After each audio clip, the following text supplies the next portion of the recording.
Chapter 1. To serve as an examiner for the Chunin exams? In the 63rd year of Konoha, within the land of fire, a weary young man clad in the Konoha Chunin uniform, with raven black hair, opened the door to his room. Upon entering, he collapsed onto the bed like a boneless squid. His name was Araki Nobuhiko, a traveler from another world. Just a month prior, when he first arrived in this ninja realm, he was filled with excitement. Having watched the anime multiple times and read numerous fan novels, he was well acquainted, if not intimately familiar, with the majority of the plot lines of this world. Transitioning to this realm felt as natural as a fish in water for him. Armed with his foresight, he was certain he could ascend to the pinnacle of success. However, just as his enthusiasm peaked, a harrowing piece of news reached him. Chunin Mizuki attempted to abscond with the forbidden scroll of seals and defect from Konoha, but fortunately, he was apprehended by Araki Nobuhiko and Naruto Uzumaki in a combined effort. Upon hearing this, he nearly spat blood. The plot of the Naruto world had already commenced, and it was too late for him to instigate any chaos. Soon, Orochimaru would initiate his plan to bring Konoha to ruin. At that juncture, Konoha would suffer immense losses, and as a mere pawn who had stumbled into the position of Chunin by luck, his fate would likely be dire. He realized he could no longer remain in Konoha. If he didn't devise an escape plan soon, he would undoubtedly become one of Konoha's casualties. Just as he pondered how to flee this inferno, a notification echoed in his mind. Ding! Congratulations, host, you have received a beginner's gift package. Would you like to claim it? Araki Nobuhiko was overwhelmed with excitement. His golden opportunity had finally arrived. Claim. Ding. Congratulations. You have acquired a sea of mental energy. May your journey through this world be enjoyable. Farewell. As the words faded, Nobuhiko felt a mysterious expanse emerge within his mind. His consciousness delved into this space, where boundless mental energy solidified into a liquid state, flowing throughout this realm. Incredible. With this, am I not invincible? He hastily returned to the real world, eager to harness the mental energy within his mind. Instantly, his spirit burst forth from his physical form, expanding outward. He felt as though he had transformed into formless air, spreading throughout the ninja world. Ultimately, the entire ninja realm was enveloped by his essence, making him feel as though he were a deity presiding over it. How powerful! Am I not invincible now? With such strength, what do I have to fear from Orochimaru? Not to mention Orochimaru. Even if the Sage of Six Paths appeared, I could send him scurrying away. Just then, he sensed something amiss, and with a thought, his awareness returned to his body. At that moment, he felt utterly feeble, as if on the verge of collapse. It seems that possessing such overwhelming mental energy is not without its drawbacks. It adversely affects the physical body. In the following days, he utilized his mental energy to scan the entire ninja world. With his foresight and such formidable mental prowess, he dared to proclaim himself invincible in the ninja realm. In moments of boredom, he even created a continent within his mental realm, watching as primitive beings establish their civilization, feeling like an omnipotent deity. However, after a few days, he found that invincibility was rather mundane. It was akin to playing a challenging video game that seemed impossible to conquer. Once a cheat code was introduced, he could effortlessly obliterate everything in his path.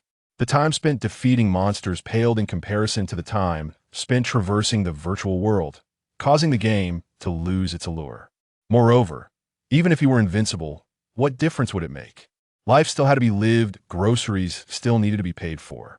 If he were to act recklessly simply because of his unmatched strength, then all those years spent learning about ethics and morals would have been for naught. Thus, he returned to a life of leisurely idleness. In his previous life, he had succumbed to the rigors of a 996 work culture, and in this life, he resolved to embrace a life of tranquility. He refrained from meddling in Naruto Uzumaki's affairs, nor did he regale Sasuke Uchiha with tales of his tragic lineage. He had no desire to form an organization or to seek dominion. Enlisting those two rascals under his command would yield no benefit. He certainly could not afford to support those two little rascals, given his own near-penniless state. Thus, he spent a month living joyfully and carefree. However, one day, he unexpectedly received a summons from the Hokage. Araki Nobuhiko was perplexed. What could that old man possibly want with him?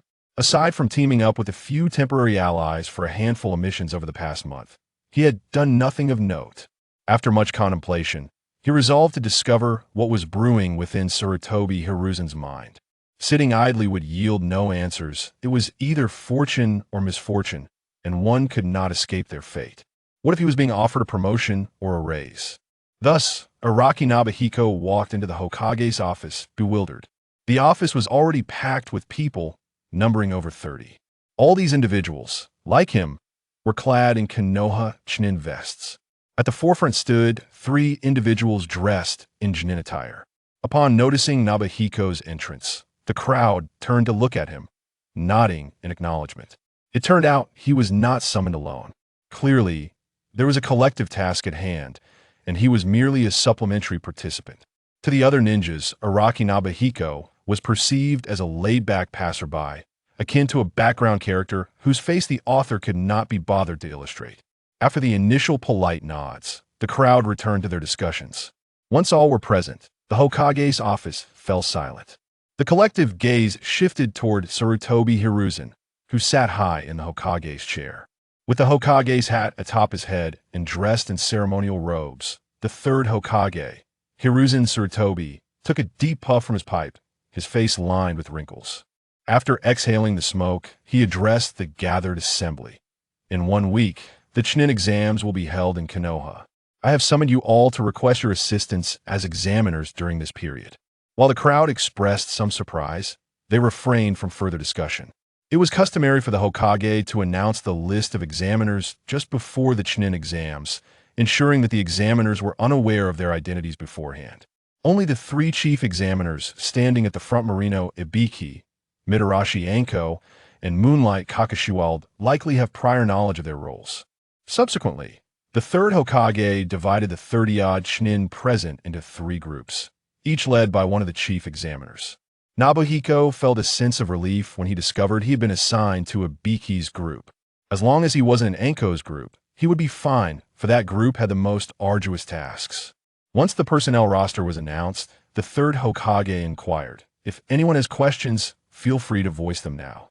Initially, the Hokage had posed this question merely as a formality.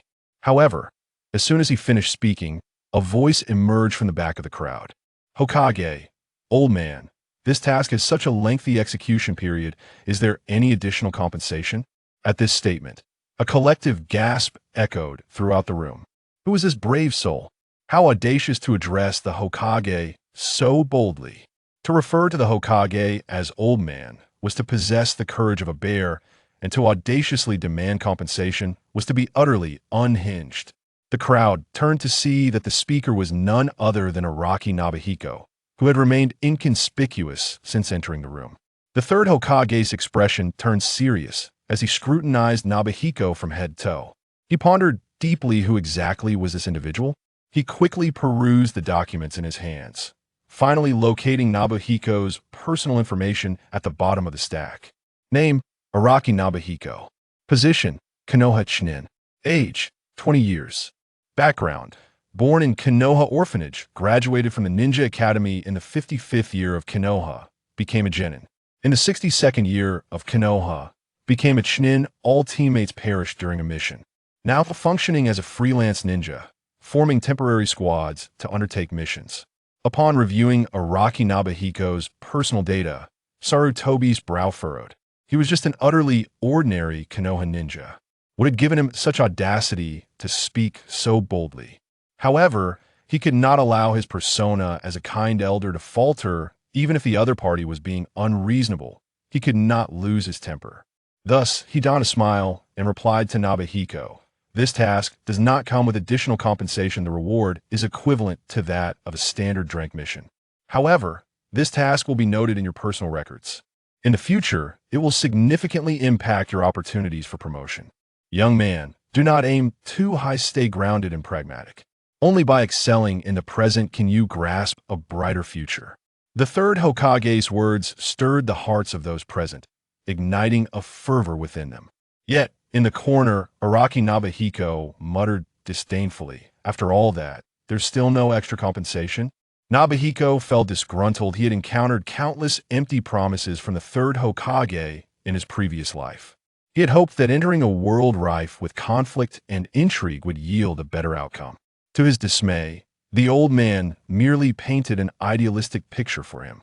With such lofty ideals, he had little motivation to work diligently. It seemed he would have to slack off during this mission.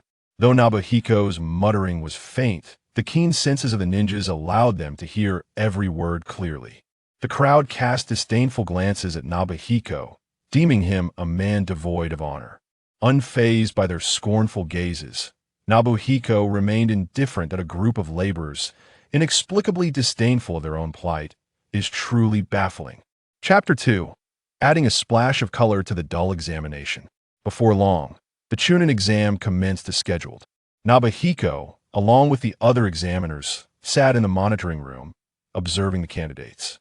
These individuals were indeed a motley crew, each more peculiar than the last.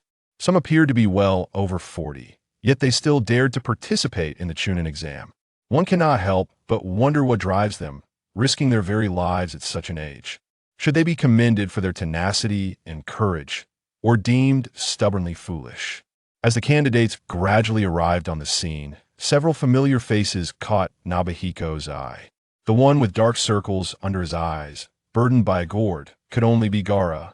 Trailing behind him were a boy and a girl, none other than Shikamaru and Temari. Notably, Shikamaru was not carrying his puppets, suggesting he had hidden them away in preparation for a strategic advantage. Soon, Team Guy and numerous other spirited ninjas from Konoha arrived as well.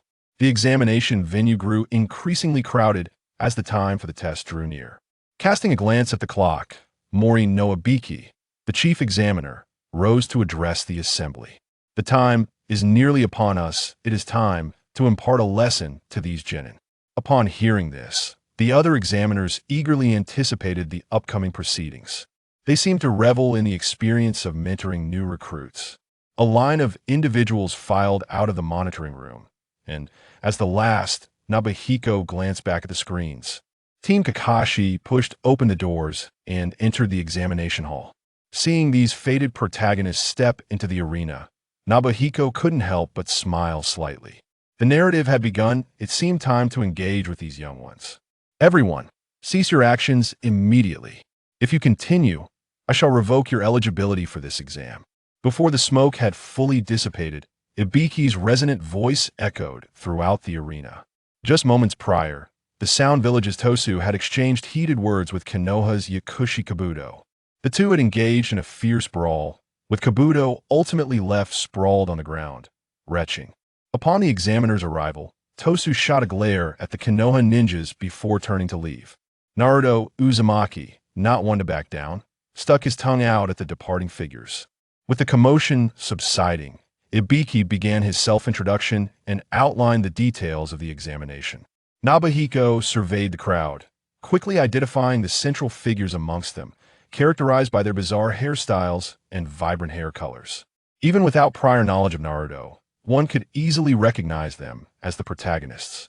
He then scanned the room for other notable characters from the original work. When his gaze fell upon Yakushi Kabuto, the latter discreetly returned a glance at Nobuhiko.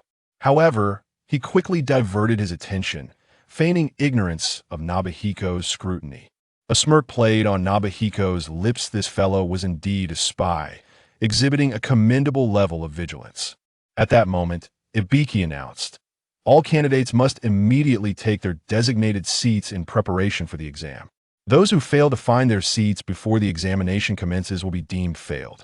The candidates swiftly located their places, and Nobuhiko casually chose a spot at the back of the examiner's table.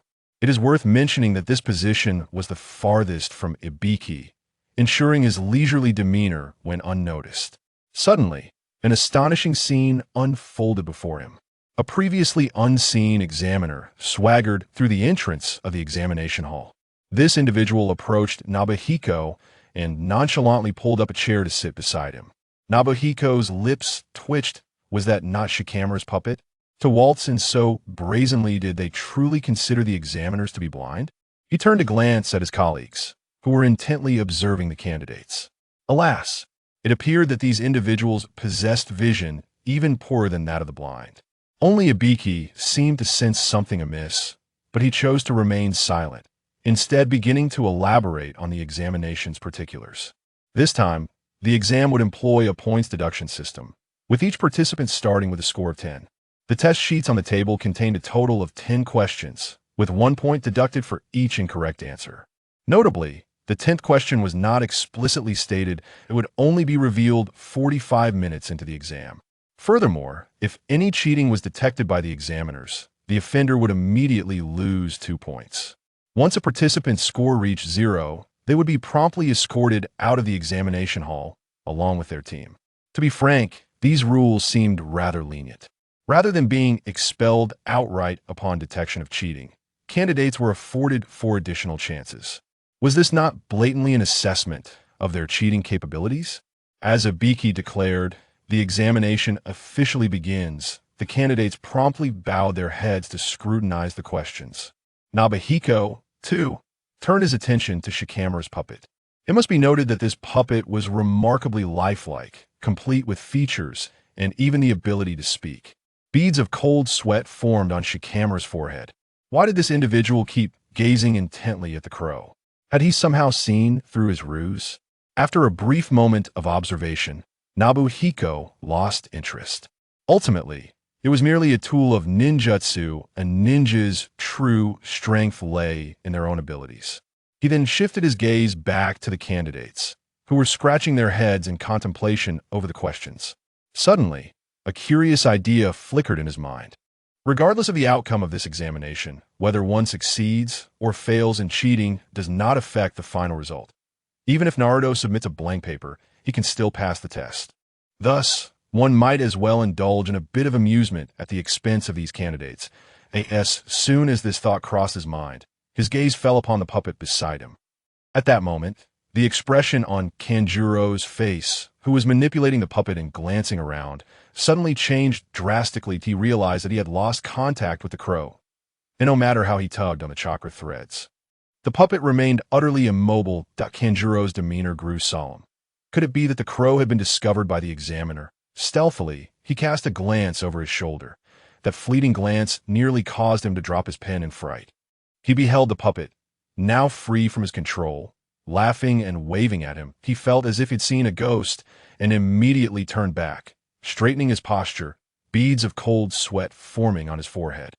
The crow had somehow come to life? How could this be possible? Meanwhile, Xinyan, who was controlling the crow with his mental power, was elated by Kanjuro's expression of shock. The little brat was not studying diligently at the ninja academy and resorted to cheating during the exam. If he didn't teach these youngsters a lesson, how could he justify his 9 years of compulsory education in his previous life? How could he reconcile that with his perfect scores in moral education classes year after year? After dealing with Kanjuro, Xinyan's gaze swept across the examination hall. He was on the lookout for his next educational target, wondering who would become the fortunate recipient of his attention. His eyes slowly settled on Hyuganiji, a sinister smile creeping onto his lips. In the original story, among the 12 young ninjas, you met the most tragic end. If I do not take advantage of you, can I still consider myself human? Niji suddenly shivered, sensing that he was being scrutinized by some unseen entity. Chapter 3. The mix-up.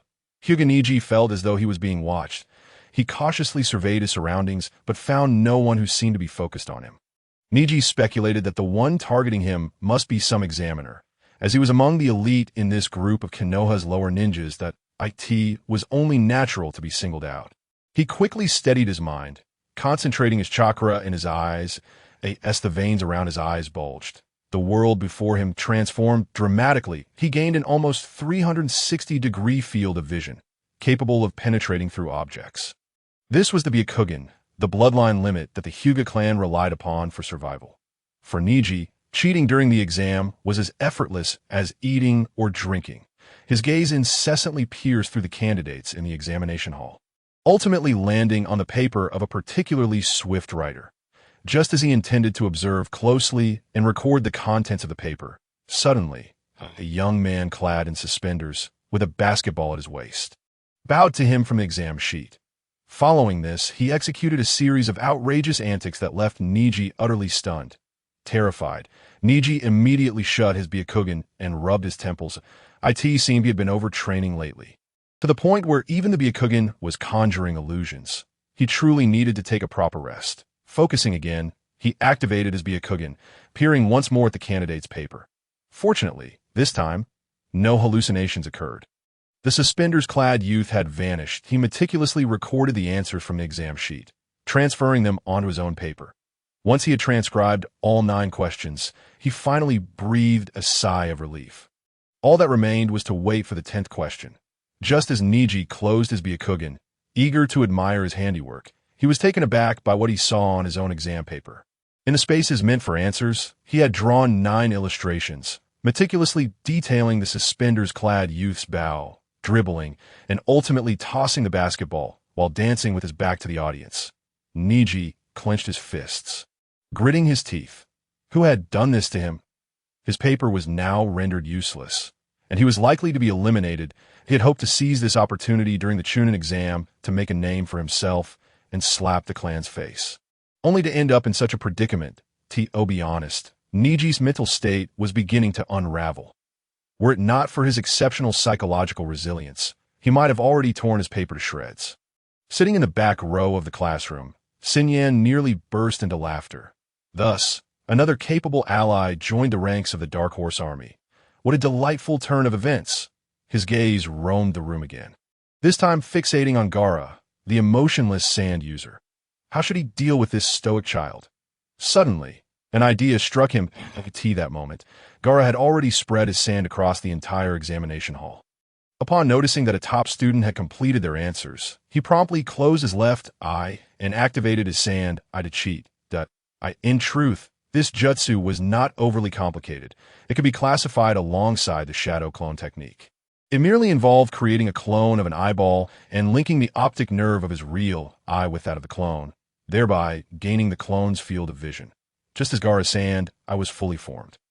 Xinyan grinned widely at the same time. Gaara, who was connecting his optic nerve to the sand eye, was incredulously confronted with an astonishing sight.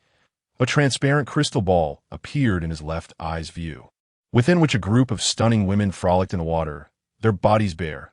Meanwhile, in the Hokage's office, the third Hokage, Hiruzen Tsurutobi, gazed in disbelief at the exam paper before him. Closing his left eye, he confirmed that he was indeed in his office with his crystal ball.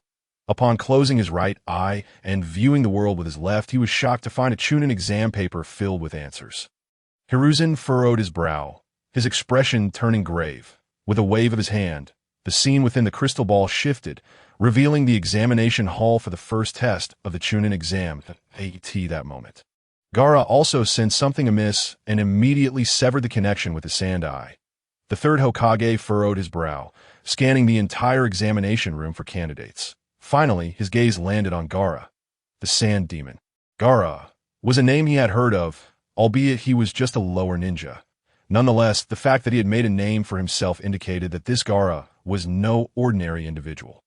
The third Hokage mused to himself. Could it be that there was a malfunction in the jutsu?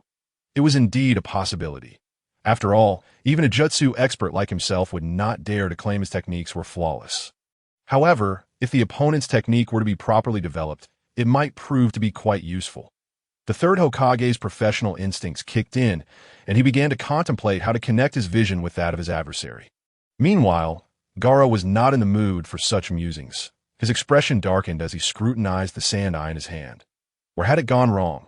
Why was his vision connected to the Hokage of Konoha? He resolved to try again. If he failed once more, it would indicate that someone was meddling. He unleashed the sand eye once more, closing his left eye to connect with it. Instantly, the world in his left eye underwent a drastic transformation. 2 giants, approximately 10 meters tall, appeared before him. 1 male and 1 female. The woman had pink hair and an exceedingly corpulent figure, looking utterly grotesque. The man had long black hair, horns protruding from his head, and an array of bizarre tattoos adorning his body. They exuded an overwhelming aura, causing Gaara to frown deeply. Where was this? Who were these 2 giants? Could humans truly grow to such colossal sizes? Gaara observed the condition of the vision's owner from the corner of his eye. The owner appeared remarkably slender, carrying a straw hat on his back, accompanied by 4 companions, 3 of whom bore knives at their waists. One of them, a man with short red hair, possessed a mechanical ARMT that moment. The vision's owner approached the horned giant with astonishing speed, delivering a punch. A resounding crash echoed as the 10-meter-tall horned giant was knocked to the ground by the slender youth's fist. The pink-haired giantess exclaimed, "Hey, Kaido, what are you doing? How could you be taken down by a single punch?" Kaido, his face contorted with rage, rose to his feet, glaring ominously at Monkey D. Luffy. Fearlessly, Luffy donned a straw hat from his back and declared, "Weren't you asking what I said earlier? Well, I'll say it again. I'm going to become the Pirate King." A fierce battle erupted. Meanwhile, Gaara shut off his vision, his gaze vacant, incredulity coursing through him as he muttered to himself. What was that just now? Chapter 4. Do not deduct money. Anything else is fine. The scene I just witnessed left Gaara utterly perplexed. With his palms pressed together, he channeled his chakra, assessing whether he had fallen victim to an illusion. Moments later, he opened his eyes, only to be met with a haze of confusion. He had not been ensnared by any genjutsu. Could it be that the sand eye technique had malfunctioned? Determined to investigate further, he conjured another sand eye not far off, but he slowly closed his left eye, concentrating intently, fearful of missing any detail. "Piccolo, what are you hesitating for? Hurry up and make your move. Kakarot, have you lost your mind? You will die doing this." Goku clung desperately to his brother Raditz, fully prepared to perish alongside him at that moment. Piccolo had gathered enough energy to cast a cold smile towards Goku and Raditz. 2 insufferable pests perished together. Special beam cannon. A spiraling energy sphere pierced through the chests of Raditz and Goku. Both fell to the ground in agony, and in his final moments, Goku's heart was filled with a sense of relief. Meanwhile, Gaara's expression was one of sheer bewilderment. Not again. What is happening this time? The green-faced monster has killed the 2 youths with black hair. What on earth transpired? Gaara promptly closed the sand eye and reconnected it. "Return Rukia to me. My name is Saitama, and I am a hero out of sheer interest. Because we are fairy tale? Demetia." Gaara was engulfed in confusion, drowning in profound self-doubt. What were these peculiar sights he was witnessing? The orchestrator of this chaos was now shaking with laughter. Shinichiro mused inwardly. "I must not laugh that I'm still on duty. I absolutely cannot laugh." However, Gaara's bewildered expression was simply too amusing to ha. Quack, quack, quack, quack. Ultimately, he could no longer contain himself and erupted in a laughter like tea that moment. The examinees were diligently attempting to cheat, each one filled with tension. Suddenly, laughter erupted from the back of the examination hall, causing their hands to tremble in shock. Once they regained their composure, the examinees turned to glare at Shinichiro with indignation. Ibiichi was equally displeased. What on earth was this slacker doing during such a critical task? "Araki, Shinichiro, what are you laughing about?" Shinichiro took several deep breaths, gradually suppressing his mirth. He explained to Ibiichi, "Apologies, Marino-senpai. I recalled something rather amusing." Ibiichi refrained from reprimanding Shinichiro in front of the participants. After all, Shinichiro was the examiner, and respect must be afforded to him in the presence of the genin. However, he resolved to reprimand this slacker thoroughly after the examination concluded. Meanwhile, Gaara and Hyuganiji had also turned their gazes toward Shinichiro. Though lacking evidence, an instinct told them that the bizarre events surrounding them were orchestrated by this individual. Despite their anger, neither of them accused Shinichiro. In fact, they harbored a slight wariness towards him. It seemed they had indeed fallen prey to an illusion. The ability to ensnare them so silently meant that this Chunin, Araki Shinichiro, was not to be underestimated. Unfortunately, their plan to cheat had now been thwarted. Reluctantly, they placed their hopes on the yet-to-be-revealed 10th question of Shinichiro. However, chose not to prank anyone else, for in mere moments, the 10th question would be announced at that time. The examination would conclude, and he needed to contemplate where to seek refuge when the Konoha collapse plan was set into motion. As for fighting for Konoha, that was simply a whimsical notion. The meager task bonuses offered by Konoha would never compel him to risk his life. Soon, it was time for the announcement of the 10th question. All examinees were fully focused, anxious not to miss a single detail. Meanwhile, Shinichiro leaned against the shoulder of his puppet crow, Dozing off, the upcoming events were of no concern to him. A little leisure at this moment was hardly excessive. Was it? Unbeknownst to him, he had slept for an indeterminate period. Suddenly, he felt someone shaking his shoulder. Groggily, he opened his eyes to find a boy with painted face standing before him. "Hey, it was you who caused trouble during the exam, wasn't it?" Kankuro was seething with anger, witnessing his beloved puppet being used as a pillow. This sensation felt akin to being betrayed. Shinichiro rubbed his eyes and inquired, "Has the exam concluded?" "Of course it has. The examinees are almost all gone. This how irresponsible you Konoha ninjas are. Sleeping during a mission?" Shinichiro glanced around and noted that only the 3 from Sunagakure remained in the examination hall. The others had already departed. His mission had been successfully completed, and it was time to head home for a meal. With a dismissive wave, Shinichiro said to Kankuro, "Kid, you're still too young.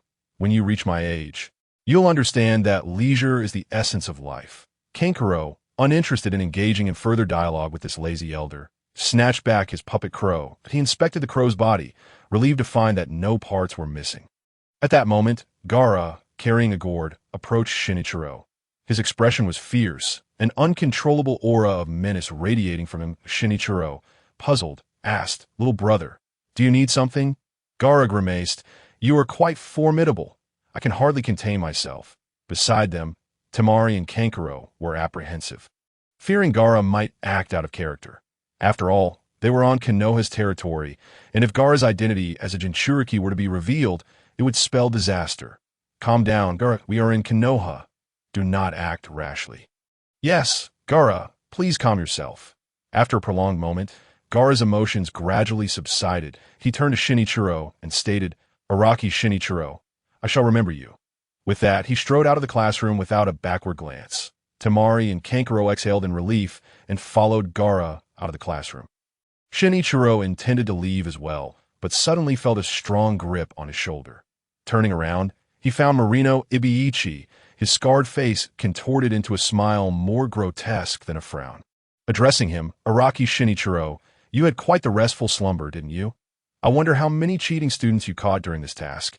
As he spoke, Ibiichi seized Shinichiro's writing board.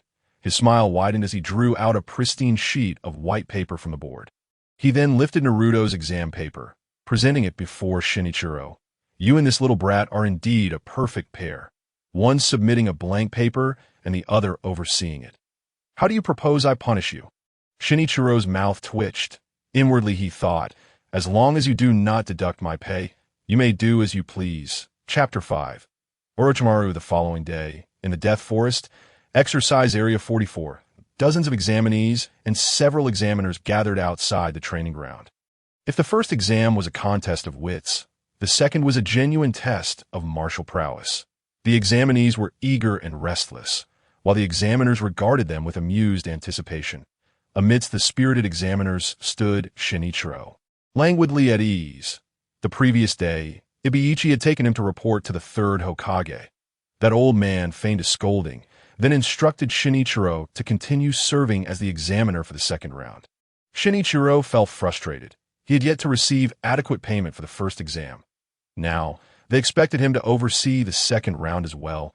Did they truly consider him free labor? Shinichiro had made up his mind. As soon as the exam commenced, he would find a place to take a long nap. The chief examiner for this round was Mitarashi Anko. Should Anko inquire about his whereabouts, he would simply claim to have encountered Orochimaru along the way, followed him, and subsequently lost track of him. After all, neither the 3rd Hokage nor Mitarashi Anko would verify such a story with Orochimaru. His gaze drifted to a nearby grass village ninja. Orochimaru's disguise was remarkably careless.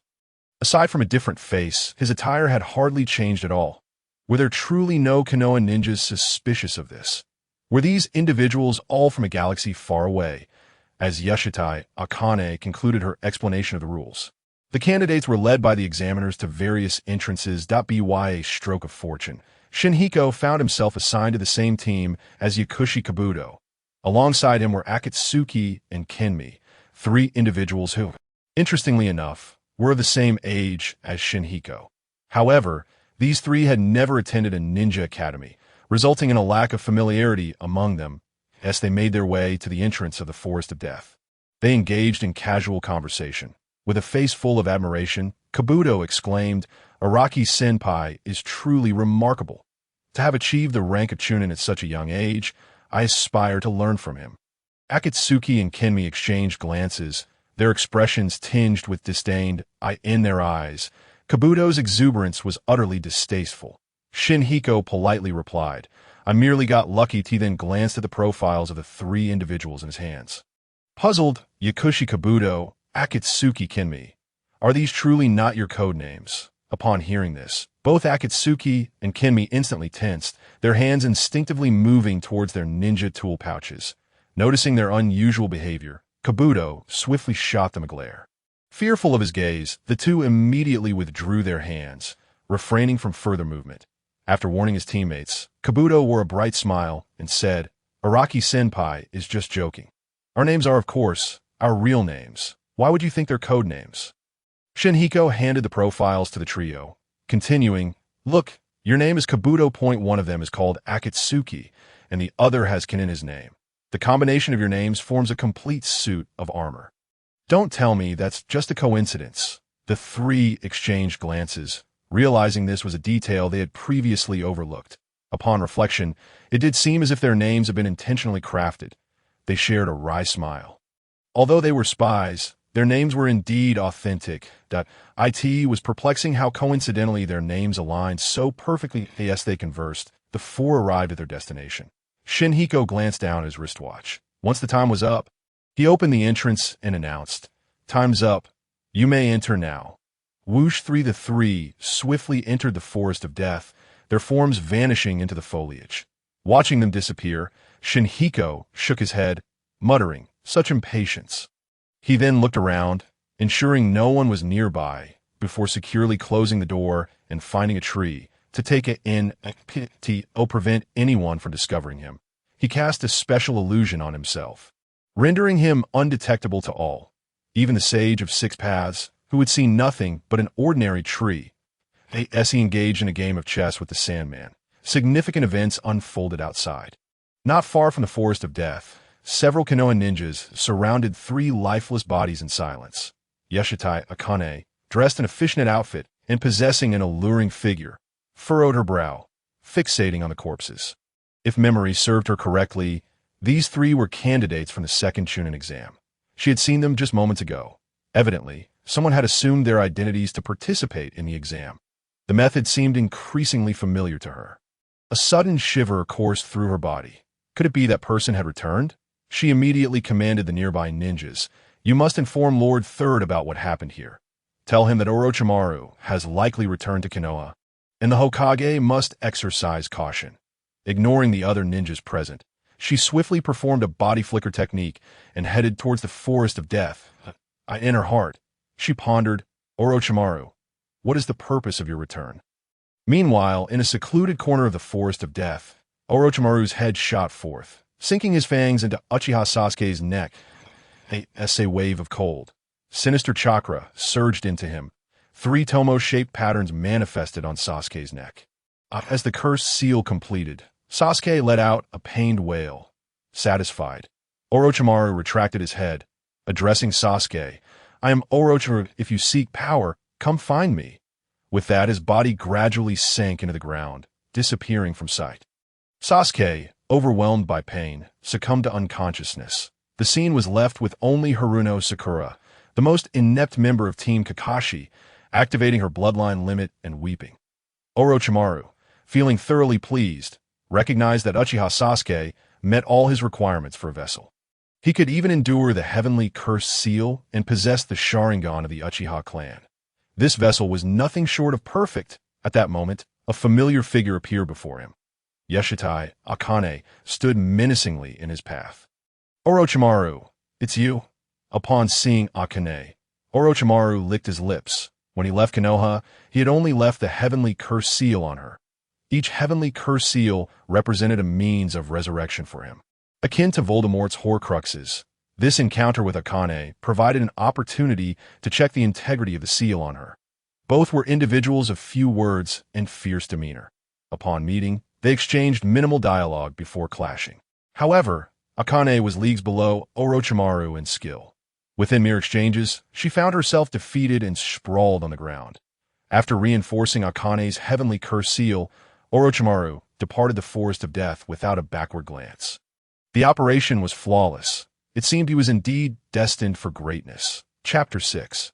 Preparing for a face-lapping decades later, Orochimaru swiftly left the 44th training ground that he needed to disguise himself as a jonin from the Sound Village to closely observe the compatibility between the heavenly curse seal and Sasuke. Should the compatibility prove inadequate, he would have to settle for applying the earthly curse seal instead. However, he was reluctant to do so, as the earthly curse seal was a level below the heavenly curse seal. Orochimaru's entire focus was on Sasuke, completely unaware that he had fallen prey to an illusion. As he leaped onto a tree, he suddenly felt something trip his foot. His balance shifted, and he began to tumble headfirst towards the ground. Fortunately, he was quick-witted enough to brace himself with his hands, executing a backflip to land gracefully on the ground. Orochimaru was bewildered, despite having momentarily lost focus. Such a basic misstep should not have occurred. Just then, a voice from behind a tree erupted with curses. "Which bastard stepped on my foot? If you don't need your eyes, hurry up and donate them, so as not to waste corneas." Shinhiko, rubbing his ankle and grumbling, jumped down from the tree. He was eager to confront the one who had dared to step on him. Clearly, he was still groggy from his nap, having forgotten the invisibility illusion he had cast on himself before sleeping. Upon landing and locking eyes with Orochimaru, his consciousness suddenly snapped awake. "Wait, I sent that Orochimaru. What is he doing here?" Upon encountering Orochimaru, Xinyan was taken aback, oblivious to the fact that Orochimaru was even more astonished than he. He witnessed a solitary tree, and to his astonishment, a figure suddenly manifested, subsequently descending in a haphazard manner. Orochimaru, being well-versed in the ways of the world, immediately discerned that this was a form of invisible illusionary technique. What astonished him, however, was that such a rudimentary illusion could ensnare him. It was worth noting that after his defeat at the hands of Uchiha Itachi's Genjutsu, he had set up numerous safeguards against illusionary techniques. He had once performed the impure world reincarnation, seizing control of another's body. Thus, his being housed two distinct chakra types, one belonging to the original owner of this body, and the other his own. Should he suddenly fall victim to an illusion, the original owner's chakra would immediately disperse throughout his being, disrupting the illusion, akin to how a perfect Jinchuriki can evade Genjutsu. Yet, astonishingly, this safeguard had malfunctioned today. Orochimaru promptly examined his body, and upon finding no abnormalities, his confusion deepened. Suddenly, a thought struck him. Could it be that both chakra types within him had simultaneously succumbed to the illusion? Contemplating this, his expression darkened. If that were the case, he had narrowly escaped a perilous situation. Fortunately, his adversary harbored no murderous intent. Otherwise, he might have had to resort to his snake-shedding technique to preserve his life. Orochimaru scrutinized Araki Xinyan, seemingly captivated by him. This talent for illusion was undoubtedly on par with Uchiha Itachi's. Returning to Konoha, he had unexpectedly encountered so many intriguing individuals. Orochimaru's tongue flicked out in excitement. This illusionist had been categorized as a potential subject for experimentation. In a startling display, Orochimaru's neck elongated, his head shooting forth towards Xinyan's neck. Xinyan, roused from his shock at encountering Orochimaru, glared furiously at him. Regardless of the individual's identity, disturbing his pleasant dreams warranted punishment. That Xinyan's mental energy subtly rippled, and the world around him transformed silently. Simultaneously, Orochimaru's fangs drew perilously close to Xinyan's throat. Ultimately, Orochimaru sank his teeth into Xinyan's neck. His distinctively cold chakra coursed through Xinyan's body. The excruciating pain caused Xinyan to collapse, and 3 arrow-like patterns appeared on his shoulder. The intensity of the agony compelled him to cry out, leading to his eventual unconsciousness. Orochimaru approached Xinyan's side, hoisting him over his shoulder before vanishing in an instant. He had numerous tasks to attend to, and this experimental subject would be temporarily confined. Once the affairs in Konoha concluded, experimentation could commence. He pondered how to handle Xinyan. He suddenly felt something trip him, causing him to tumble towards the ground. He quickly performed a backflip. landing gracefully. Just as confusion washed over him, a figure descended from the tree, cursing loudly. "Which scoundrel stepped on my foot? If your eyes aren't of use, donate them to avoid wasting corneas." Orochimaru stared in shock at the Senyan who had leapt down from the tree. Wasn't this individual supposed to be captured by him? How could another appear? Glancing down at the Senyan he held, he noticed him with closed eyes, pallid and unconscious. Orochimaru checked Senyan's breath and pulse, confirming that he was indeed a living being, not merely a clone. What on earth was happening? Had he fallen prey to an illusion once more? He swiftly channeled his chakra, attempting to break free from the illusion. Yet, he discovered his chakra flowed normally, with no abnormalities within. His expression grew increasingly grave, beads of sweat rolling down his forehead.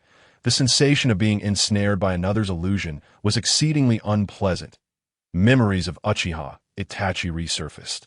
It was precisely in this manner that he had been ensnared by Itachi's Jinjutsu. Ultimately, he had lost an arm to the adversary, compelled to use impure world reincarnation to switch bodies. That it was astonishing that the scene from years past was now replaying itself. However, he did not panic. His true form had been transformed into a white phosphorus serpent, and merely having his head severed would not lead to his demise, even if he were to be defeated this time. Orochimaru could resurrect through the heavenly curse seal. That it was merely a pity that this body, which allowed him to unleash his full potential, would be lost in the realm of reality. Senyan's hands were busily exploring Orochimaru's form. After a considerable time, he spat on the ground and exclaimed, "So much for the legendary Sannin Orochimaru. What a miser. Not a single coin on him. How could a ninja venture out without any money? Doesn't he know how to play?" However, Orochimaru's physique was indeed remarkably supple. During his search, Senyan couldn't help but squeeze a bit, finding the texture quite agreeable. Sighing, he lamented the lack of money, deeming his efforts fruitless. This simply wouldn't do. As a formidable powerhouse in the ninja world, allowing himself to be trampled without retaliation was too humiliating. He shifted his gaze to Orochimaru's pallid face, and an idea struck him. He pulled out a permanent marker from his pocket and drew a turtle on Orochimaru's left cheek. Then he retrieved his flip phone and pressed his face against Orochimaru's right cheek for a selfie. Glancing at the photo on his phone, he nodded in satisfaction. He intended to keep this picture as a memento in the future. Should anyone dare to boast about their formidable parents, he would produce this photo to slap their face with reality. Chapter 7. This turtled child deserves a beating. 10 minutes after Senyan's departure, a dazed Orochimaru suddenly regained his wits. Gasping for breath and filled with a sense of relief, he immediately examined his entire body. Discovering that no control ninjutsu akin to a curse mark had been implanted upon him, that individual had managed to subdue him only to depart without further actions. Who on earth was this person? Why had there never been any intelligence regarding this ninja before? Clearly, Kabuto's intelligence network was lacking. A ninja with such formidable illusionary abilities had never been mentioned by Kabuto. He was on the verge of executing the Konoha collapse plan, preparing to personally eliminate his mentor, Hiruzen Tsurutobi. Now, a shadow-level powerhouse had suddenly emerged, significantly jeopardizing his plans. Orochimaru began to waver. Should he continue to masquerade as a leading jonin from the Sound Village? His identity had been compromised, and Hiruzen would likely increase his vigilance. Coupled with the unexpected appearance of Araki Senyan, Orochimaru found himself lacking confidence. Ultimately, he chose to flee in a direction away from Konoha. A gentleman does not stand beneath a perilous wall. To act recklessly now could very well lead to his demise at Konoha. So to distance himself from Konoha, Senyan entered an inconspicuous small room. Upon stepping inside, he was greeted by several vigilant Konoha ninjas, among whom were two familiar faces, the gatekeepers of Konoha, Shimuki Utsunomiya and Kanzi Tetsu. Senyan promptly raised his hands, signaling for calm that don't be alarmed. "It's me, Araki Senyan." Upon seeing Senyan's face, the tension in the group slightly eased. Soon, a sensory ninja from the Mashiro clan approached, placing a hand on Senyan's shoulder to confirm his chakra. After the sensory ninja's verification, the atmosphere within the room relaxed. Senyan inquired, "What is you all so on edge? What transpired?" Shimuki Utsunomiya explained just now. The examiner Akari was injured at exercise ground 44. It has been confirmed that the assailant is likely an S-rank rogue ninja from the Sound Village. One of the legendary Sannin, Orochimaru. The Hokage has ordered a complete lockdown of the entire Sound Village. Everyone must undergo chakra verification to confirm their identity. When Shinmuki mentioned Orochimaru, the other examiners visibly trembled. It seemed that Orochimaru wielded considerable deterrence over Konoha ninjas. Merely his name could send shivers down the spines of these ordinary ninjas. If Xinyan were to whip out his phone and open the gallery, would it not send these individuals into a faint? However, he merely entertained the thought, yearning for a tranquil existence, thus refraining from revealing his unparalleled prowess. After exchanging greetings with the others, he lifted the cellar door and stepped inside. This was a subterranean passage approximately 4 meters wide and 3 meters high, leading directly to the central tower of the number 44 training ground, specifically designed for the examiners. After an hour's journey, Nobuhiko arrived at the central tower.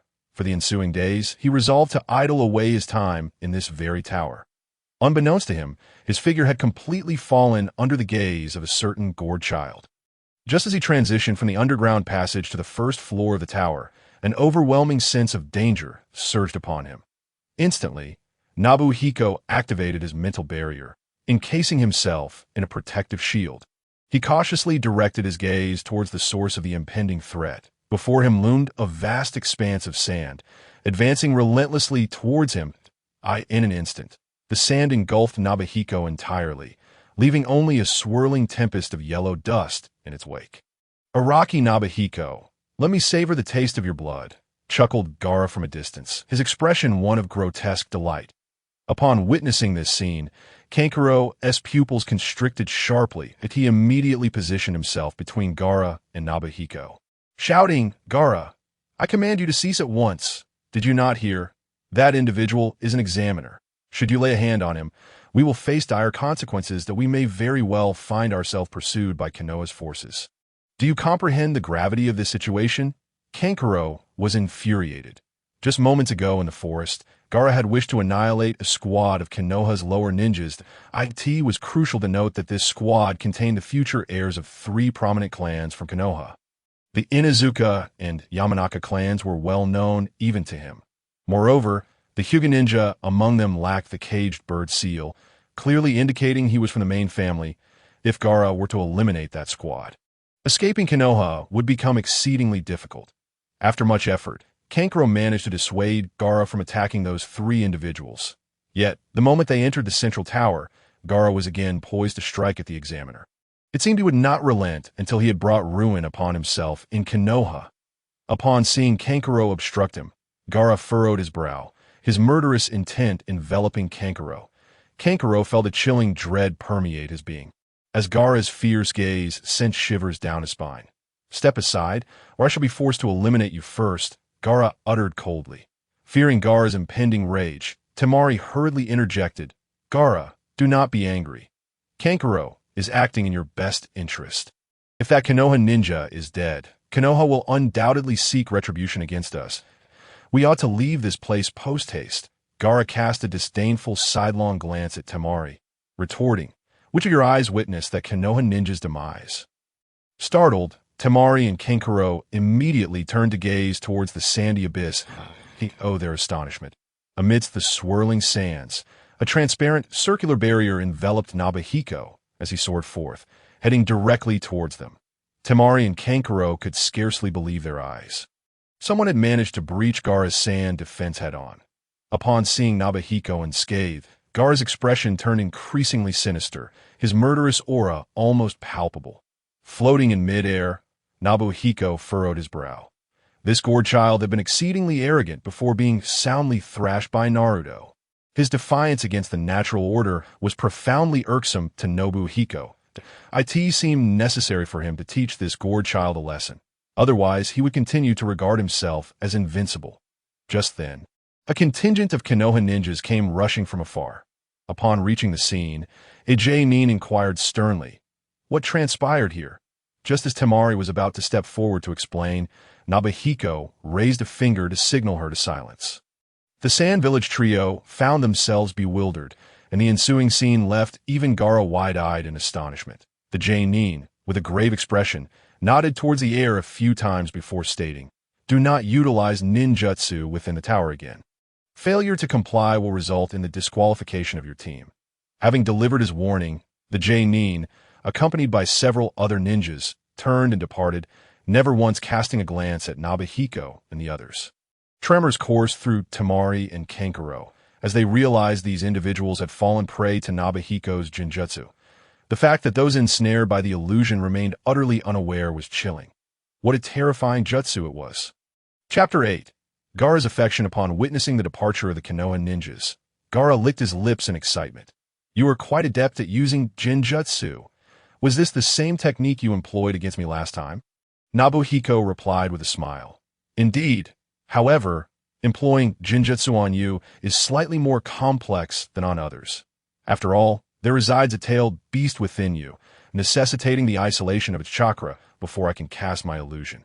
Gaara responded, "Is that so? Then this time, there is no need for isolation. Ninjutsu. Sleeping technique." With that, Gaara formed hand seals, unleashing a tremendous surge of chakra from within him. Temari and Kankuro's faces paled, and they immediately turned to flee. Daring not to linger as they ran, they cursed internally, "Gaara has truly lost his mind, daring to unleash Shikaku here. This mission is undoubtedly doomed." Whether they could return intact to the Sand Village was now in serious doubt. Upon completing the seals, Gaara tilted his head and succumbed to slumber. 3 seconds later, he reopened his eyes, now entirely transformed into beastly orbs. "Haha, I am finally free. I shall eradicate you all." Gaara's gourd morphed into sand, enveloping his form. The amount of sand increased exponentially, his figure swelling larger and larger until the entire tower erupted, revealing a colossal tailed beast several dozen meters tall at the heart of the Death Forest. Nobuhiko stared vacantly, his gaze unfocused as he beheld Shikaku before him, that he muttered in disbelief.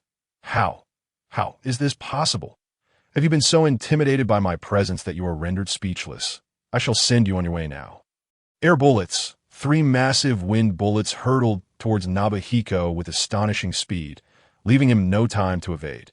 The first wind bullet struck his barrier, causing several cracks to appear, yet it barely managed to hold. The second wind bullet came barreling in, and Nobuhiko exerted all his strength into reinforcing the barrier. Yet even so, it shattered under the force of the wind bullet. The third wind bullet approached, and Nobuhiko, having exhausted all his energy, could only brace himself for the impact. Boom! The wind bullet exploded upon contact with Nobuhiko, a plume of blood mist erupting into the air, scattering remnants of his form in all directions. Shikaku cackled maniacally. "Damn little brat. Now you understand the might of this lord, don't you?" "Aha!" Shikaku's maniacal laughter echoed throughout Konoha, as countless Konoha ninjas rushed towards the Death Forest. This battle inflicted tremendous losses upon Konoha's ranks. The destruction wrought by Shikaku was second only to the Nine Tails rampage 13 years prior. History would come to refer to this conflict as the Shikaku uprising. Little did anyone know that the catalyst for this turmoil was merely the mischief of an ordinary nin. Nobuhiko nodded in satisfaction. The narrative woven within this illusionary realm was rather intriguing. Surely, the gourd child was reveling in this experience. Gaara stood there, his expression vacant, his body tense. Meanwhile, Nobuhiko rested his hand upon Gaara's head, refining the parameters of Gaara's journey through the illusionary world. Kankuro, filled with dread, trembled and exclaimed, "What have you done to Gaara? Why is he so still?" Nobuhiko nearly blurted out, "Because he is frozen like a turtle." But he managed to restrain himself. "Isn't it obvious? This gourd child has fallen under a genjutsu." Kankuro retorted, "That is impossible. You made no movements and used no medium. How could you have cast a genjutsu without a sound?" Kankuro's worldview was on the verge of collapse. Just moments ago, Gaara had been forming hand seals, intending to execute the sleeping technique. Yet after completing the seals, he stood there, dazed that no amount of shouting or even injecting chakra into him would yield results. Most alarmingly, Gaara was a Jinchuriki. Typically, when a Jinchuriki's consciousness succumbs to slumber, the tailed beast would go berserk. Yet now, Gaara's aura remained steady, devoid of any signs of turmoil. Kankuro was struck by a terrifying realization. The Shikaku within Gaara was also ensnared within the Jinjutsu. This revelation sent shivers down his spine, for throughout the history of ninjas, only one individual was known to have simultaneously controlled both a Jinchuriki and a tailed beast. That individual was none other than a legendary figure. Uchiha Madara! Could it be that this young man, only slightly older than himself, was a powerhouse of Madara-esque caliber? He could scarcely imagine, let alone dare to meet the gaze of Nobuhiko, Araki. At that moment, Araki appeared to him as a figure even more terrifying than Gaara. Suddenly, Nobuhiko hoisted Gaara onto his shoulder. This action startled Temari, who immediately shouted, "Put Gaara down. Where do you intend to take him?" Yawning, Nobuhiko replied, "Of course, I'm going to punish him. This guy ambushed me for no reason. Does he think I have no temper?" Temari was filled with dread. The man before her was a terrifying presence capable of subduing Gaara in an instant. Yet her concern for her brother outweighed her fear. Summoning her courage, she ran forward to obstruct Nobuhiko's path and demanded, "If you have a problem, come at me instead. Put my brother down." Nobuhiko scrutinized Temari from head to toe, making her feel uncomfortable. Nevertheless, she steeled herself for her brother's sake and declared, "How about you trade me for my brother?" Nobuhiko retorted, "You can keep your 2 ounces of flesh. I'm not interested in little girls." Veins throbbed on Temari's forehead in a fleeting 5 days, time passed quietly. When the clock in the central tower struck noon, Akane Mitarashi announced loudly to the 7 teams that had arrived at the central tower, "Time's up. I declare the second round of the Chunin exams concluded. Your 7 teams have passed the assessment and may proceed to the 3rd round." Her words echoed. All 21 participants let out a collective sigh of relief. This troublesome exam had finally come to an end, and they hoped that the upcoming 3rd round would be somewhat easier. At that moment, Gaara, standing at the forefront of the Sand Shadow team, suddenly turned his head, casting a frosty glare at the examination panel where Nobuhiko sat today, displaying an uncharacteristic behavior. He raised his forehead protector, while Temari and Kankuro stood behind him. Each time they beheld Gaara's forehead protector, they couldn't help but stifle a laugh. Sensing the amusement from Temari and Kankuro, Gaara's expression darkened further. In that instant of eye contact with Gaara, Temari and Kankuro quickly covered their mouths, suppressing their laughter. However, they couldn't help but mutter, "It seems those words haven't been washed away yet." Seeing them fall silent, Gaara resumed glaring fiercely at Nobuhiko. Unfortunately, he was not a member of the Uchiha clan. Otherwise, he would have surely activated his Manjiki Sharingan. Nobuhiko, however, paid no heed to Gaara's murderous gaze. At that moment, he was engrossed in looking at an image on his phone. The person depicted was Gaara himself, and the prominent character on his forehead was accompanied by additional words. When read together, they formed the phrase "Ela Few." Chapter 9. The Radiant Ones cannot conceal themselves. Akane Mitarashi's proclamation signified the conclusion of the 2nd round of the Chunin exams. Nobuhiko and the other examiners escorted the surviving candidates who had failed the assessment from the Forest of Death to the Konoha Hospital. Following this, the group proceeded to the Hokage's office. Sarutobi Hiruzen appeared troubled, likely contemplating matters concerning Orochimaru. After signing his name on the task reports, he dismissed the others. After collecting their rewards from the finance department, everyone returned to their respective homes. Subsequently, Nobuhiko resumed his idle existence. Lying on his bed with nothing to do, at tea times he pondered whether he should engage in something within the shinobi world. Yet, creating chaos seemed exhausting. Establishing an organization meant that everyone would come to him for everything. Overthrowing the daimyo's rule was tedious, and he had no desire to establish a new order. After much contemplation, he decided it was better to be a lazy fish. Each day, he would simply lie in bed, meditating and honing his mental strength. Wasn't that far more relaxing than being the leader of an organization or an emperor, just as he lay there like a fish out of water? No, like a dead fish, there came a knock at his door. Nobuhiko, dragging his weary body, struggled to place his right hand on the doorknob. Summoning all his strength, he opened the door and weakly inquired, "Who is it?" Upon opening the door, he was met with the sight of a long-haired boy clad in white, his pupils a striking white as well. Behind him stood a girl with adorable bun-shaped hair. Nobuhiko recognized them immediately. Wasn't he this the most regrettable CP pairing in Naruto? Hyuga Neji and Tenten? Neji, upon witnessing Nobuhiko's languid demeanor, felt a twinge of disdain.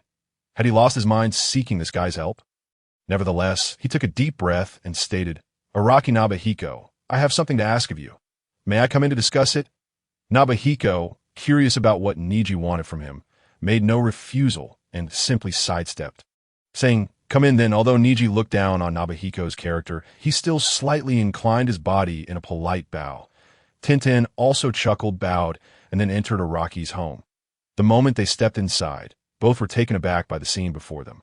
Snack wrappers littered the floor, empty drink bottles scattered about, and the bedclothes lay haphazardly in the corner, the dim lighting making it resemble a slum. Tenten's mouth twitched. Was this really what Neji referred to as a powerful figure hidden within Konoha? This so-called strongman seemed to be in the late stages of laziness. Nobuhiko felt a bit embarrassed. As a senior, he was somewhat ashamed. However, the awkwardness of adulthood comes swiftly and departs just as quickly. Nonchalantly, he kicked the plastic bags and empty bottles aside, clearing a pathway. "Don't be shy. Make yourselves comfortable." Tenten was tempted to throw a wind shuriken at this lazy uncle's head. "Tell me, where on earth can one sit?" Neji, maintaining a stern expression, replied, "No need for that. I came to ask for your help in training." Nobuhiko frowned, thinking, just as I suspected, a truly remarkable individual, no matter how deeply they hide, cannot entirely conceal the radiance they exude.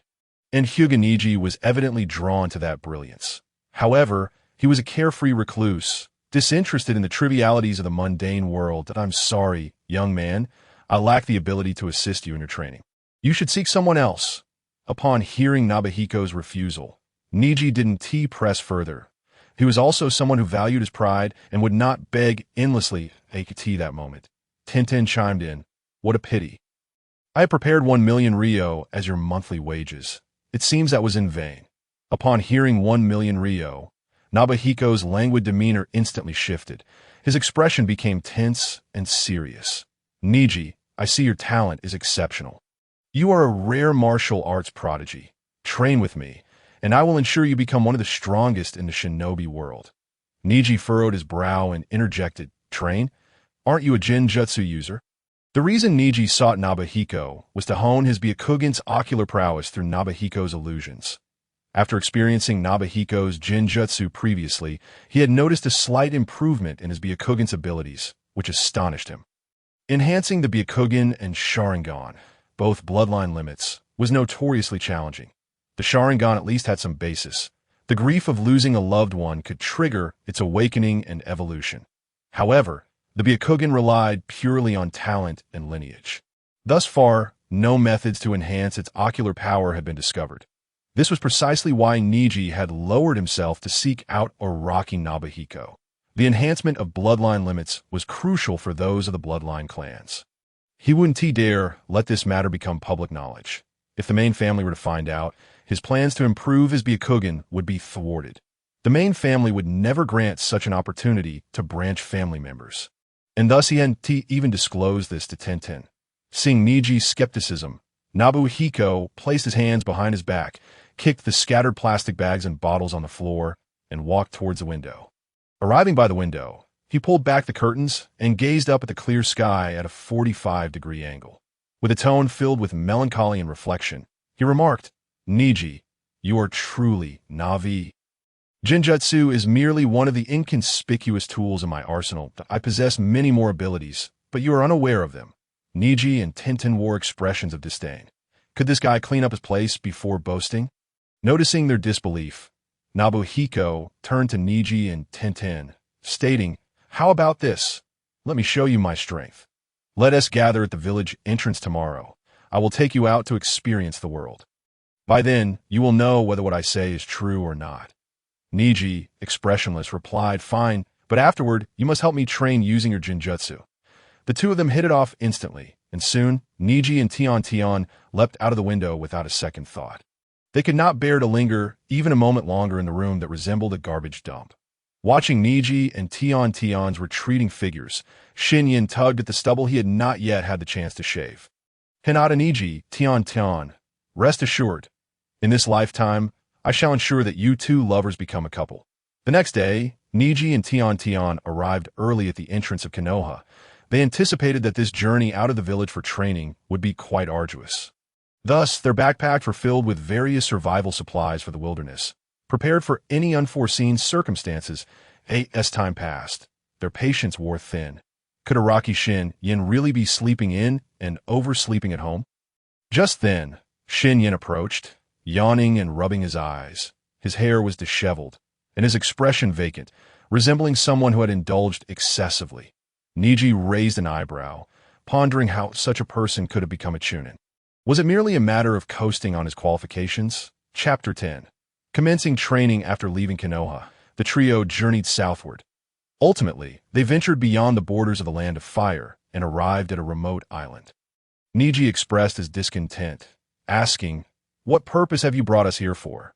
Is it merely to broaden our horizons?"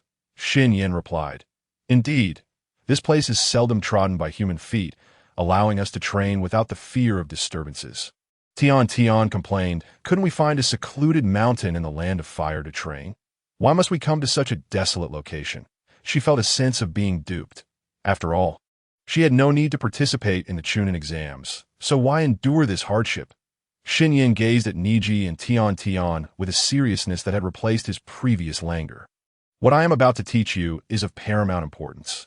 It is a method of training that delves directly into the essence of ninjutsu. I brought you here to avoid attracting attention with the noise of our training." His earnest explanation did little to earn the trust of Niji and Tion, whose gazes turned increasingly disdainful. This fellow was indeed a master of nonsense, a method that reaches the essence of ninjutsu. Even the third Hokage, revered as the doctor of ninjutsu, the strongest Hokage, would not dare claim mastery over the essence of ninjutsu. How could this disheveled chunin boast of such a thing? Even the typically patient Tion began to lose her composure. With hands on her hips and a pout, she challenged, "What evidence do you have to prove your mastery of the essence of ninjutsu?" "Show us." Shin Yin chuckled. "All right." As soon as he spoke, his body floated upwards like a feather, soaring into the air. Niji and Tion gaped in disbelief, their expressions reflecting sheer astonishment. They clearly saw that Shin Yin had not summoned a flying summoning beast, nor used any ninja tools. He was floating purely by his own power, a rarity in the ninja world. Though surprised, they quickly regained their composure. In the world of ninjas, who didn't possess a few unique skills, flying alone was far from the essence of ninjutsu he claimed to possess. Niji shouted at Shin Yin, "Is this what you call the essence of ninjutsu? It's merely flying. You think you can fool me so easily? Come down and use your jinjutsu to assist my training." Niji was no longer interested in arguing with Shin Yin. He simply wanted to enhance his ocular prowess through Shin Yin's jinjutsu and pass the Chunin exams.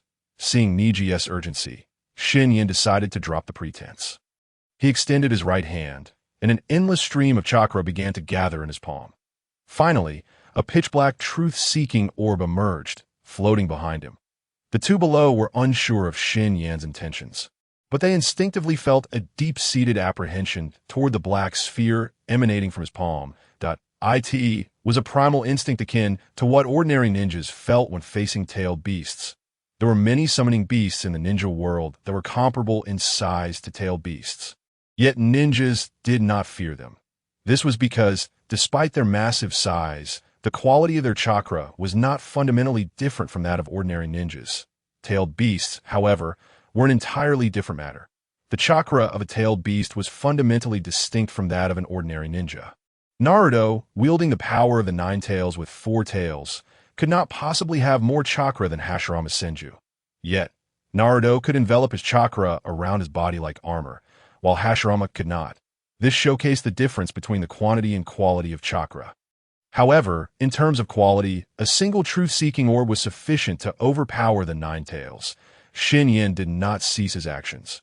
One after another, truth-seeking orbs flew from his palm until he stopped at the 9th orb. Niji immediately activated his Byakugan, and he was soon drenched in cold sweat. The black spheres behind Shin Yin each contained an unimaginable amount of chakra, and this immense chakra was tossed about casually by Shin Yin as if it were a mere pet. He swallowed hard and asked tremulously, "Is this what you refer to as the essence of chakra? It is indeed astonishing." Shin Yin laughed. "Is this what surprises you? The real spectacle is just beginning." As soon as he finished speaking, all the truth-seeking orbs behind him flew to the front. The 9 black orbs gradually fused, ultimately forming a black energy sphere with a diameter of 1 meter. Expanding truth-seeking orb.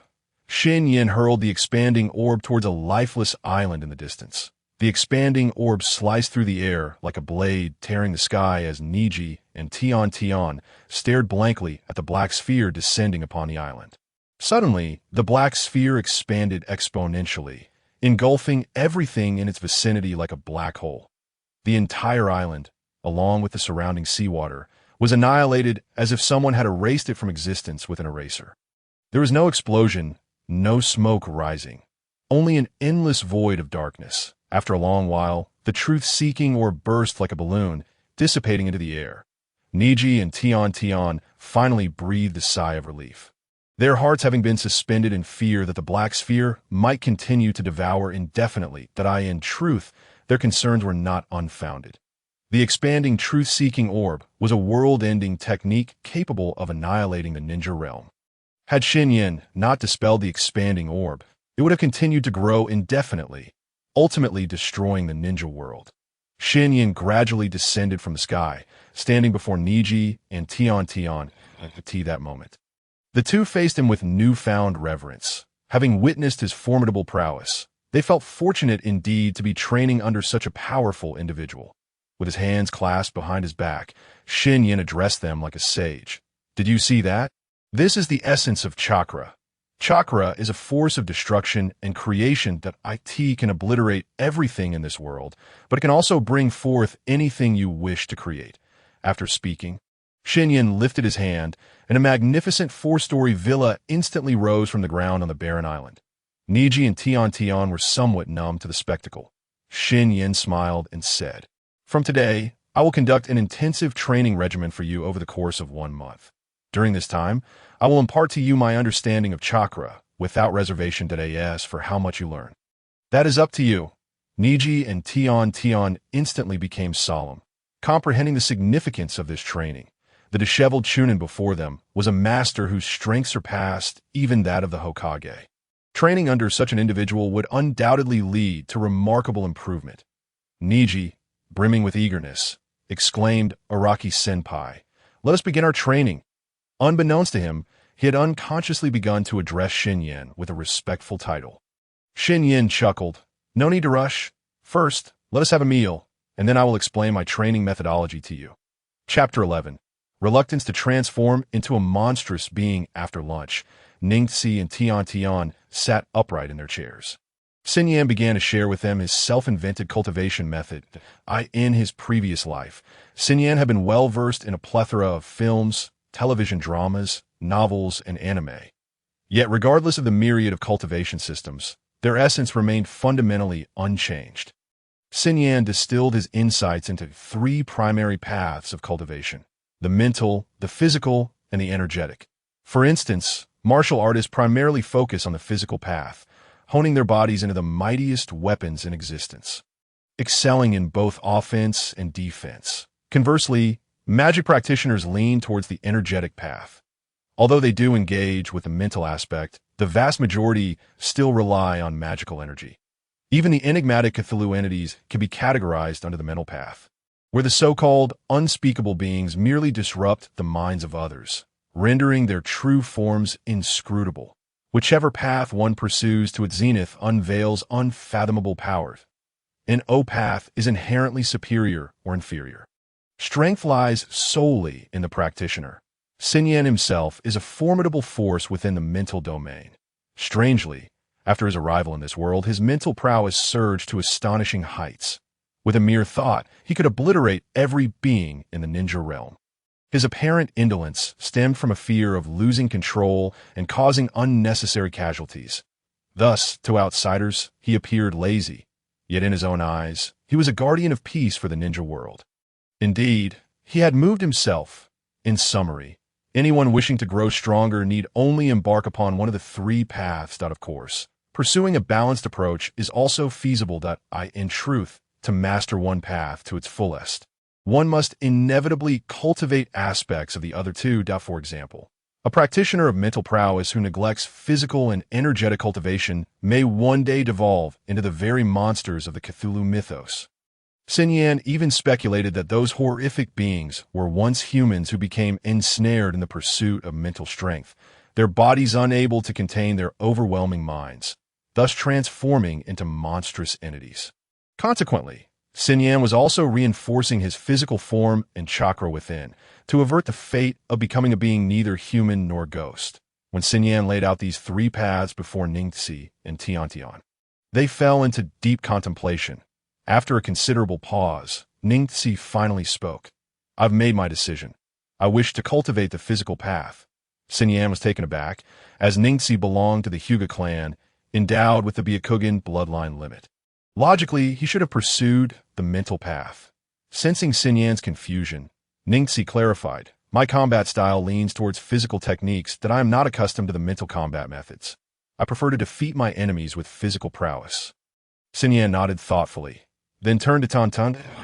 That moment, Tiantian was ready to declare her intentions. With determination, she said to Sun Yan, "Senior Sun Yan, I have decided to pursue the energetic path." Sun Yan nearly doubled over in surprise. These two were decidedly unconventional in their choices. His initial thought had been for Ningxi to follow the mental path and Tiantian the physical. Ningxi would cultivate his mental power to awaken the reincarnation eye, while Tiantian would develop her physique into that of a muscular woman. Yet neither had followed his anticipated course. With a sigh, Sun Yan conceded, "Very well. Young people have their own ideas. It seems I cannot keep pace with your rhythm." Subsequently, he crafted a tailored cultivation technique for each of them. Ningxi's technique was named the Chakra Refinement Method, specifically designed to enhance the physical strength through chakra. The augmentation of the body would concurrently increase the chakra reserves, establishing a virtuous cycle of continual growth. However, this method only amplified the quantity of chakra, not its quality. Thus, fundamentally, Ningxi was still primarily focused on physical cultivation, with chakra enhancement being a secondary benefit. Tiantian's technique was called the Qi-Si cultivation method. This method enables the practitioner to cultivate a Qi-Si within, allowing them to harness natural energy for their own use. Once this system is established, the user will no longer be constrained by energy limitations. For instance, a typical ninja is akin to a water basin. Chakra is the water within. Use some, and there is less. After a battle, they can replenish chakra by pouring more water into the basin. In contrast, the Qi-Si cultivation method is like placing the basin in a river. When chakra is depleted, the Qi-Si directly draws upon nearby natural energy to replenish itself. Techniques executed with natural energy will dissipate into pure natural energy, spreading through the air after use, thus forming a perpetual motion machine. As long as the basin exists, one can continuously pour water. Consequently, Tiantian could potentially expend all her chakra in a single technique and then swiftly recover. She could transform into the ultimate skill-throwing entity, endlessly unleashing techniques. As long as her physical form remained unharmed, she could create a perpetual cycle, exhausting any adversary. Just as the three were engaged in earnest practice on the nameless deserted island, an unexpected visitor arrived at the root base. Wrapped in bandages and wielding a cane, Shimura Danzo confronted the approaching man, declaring, "Orochimaru, how dare you return to Konoha? What audacity!" Orochimaru responded with a chilling smile.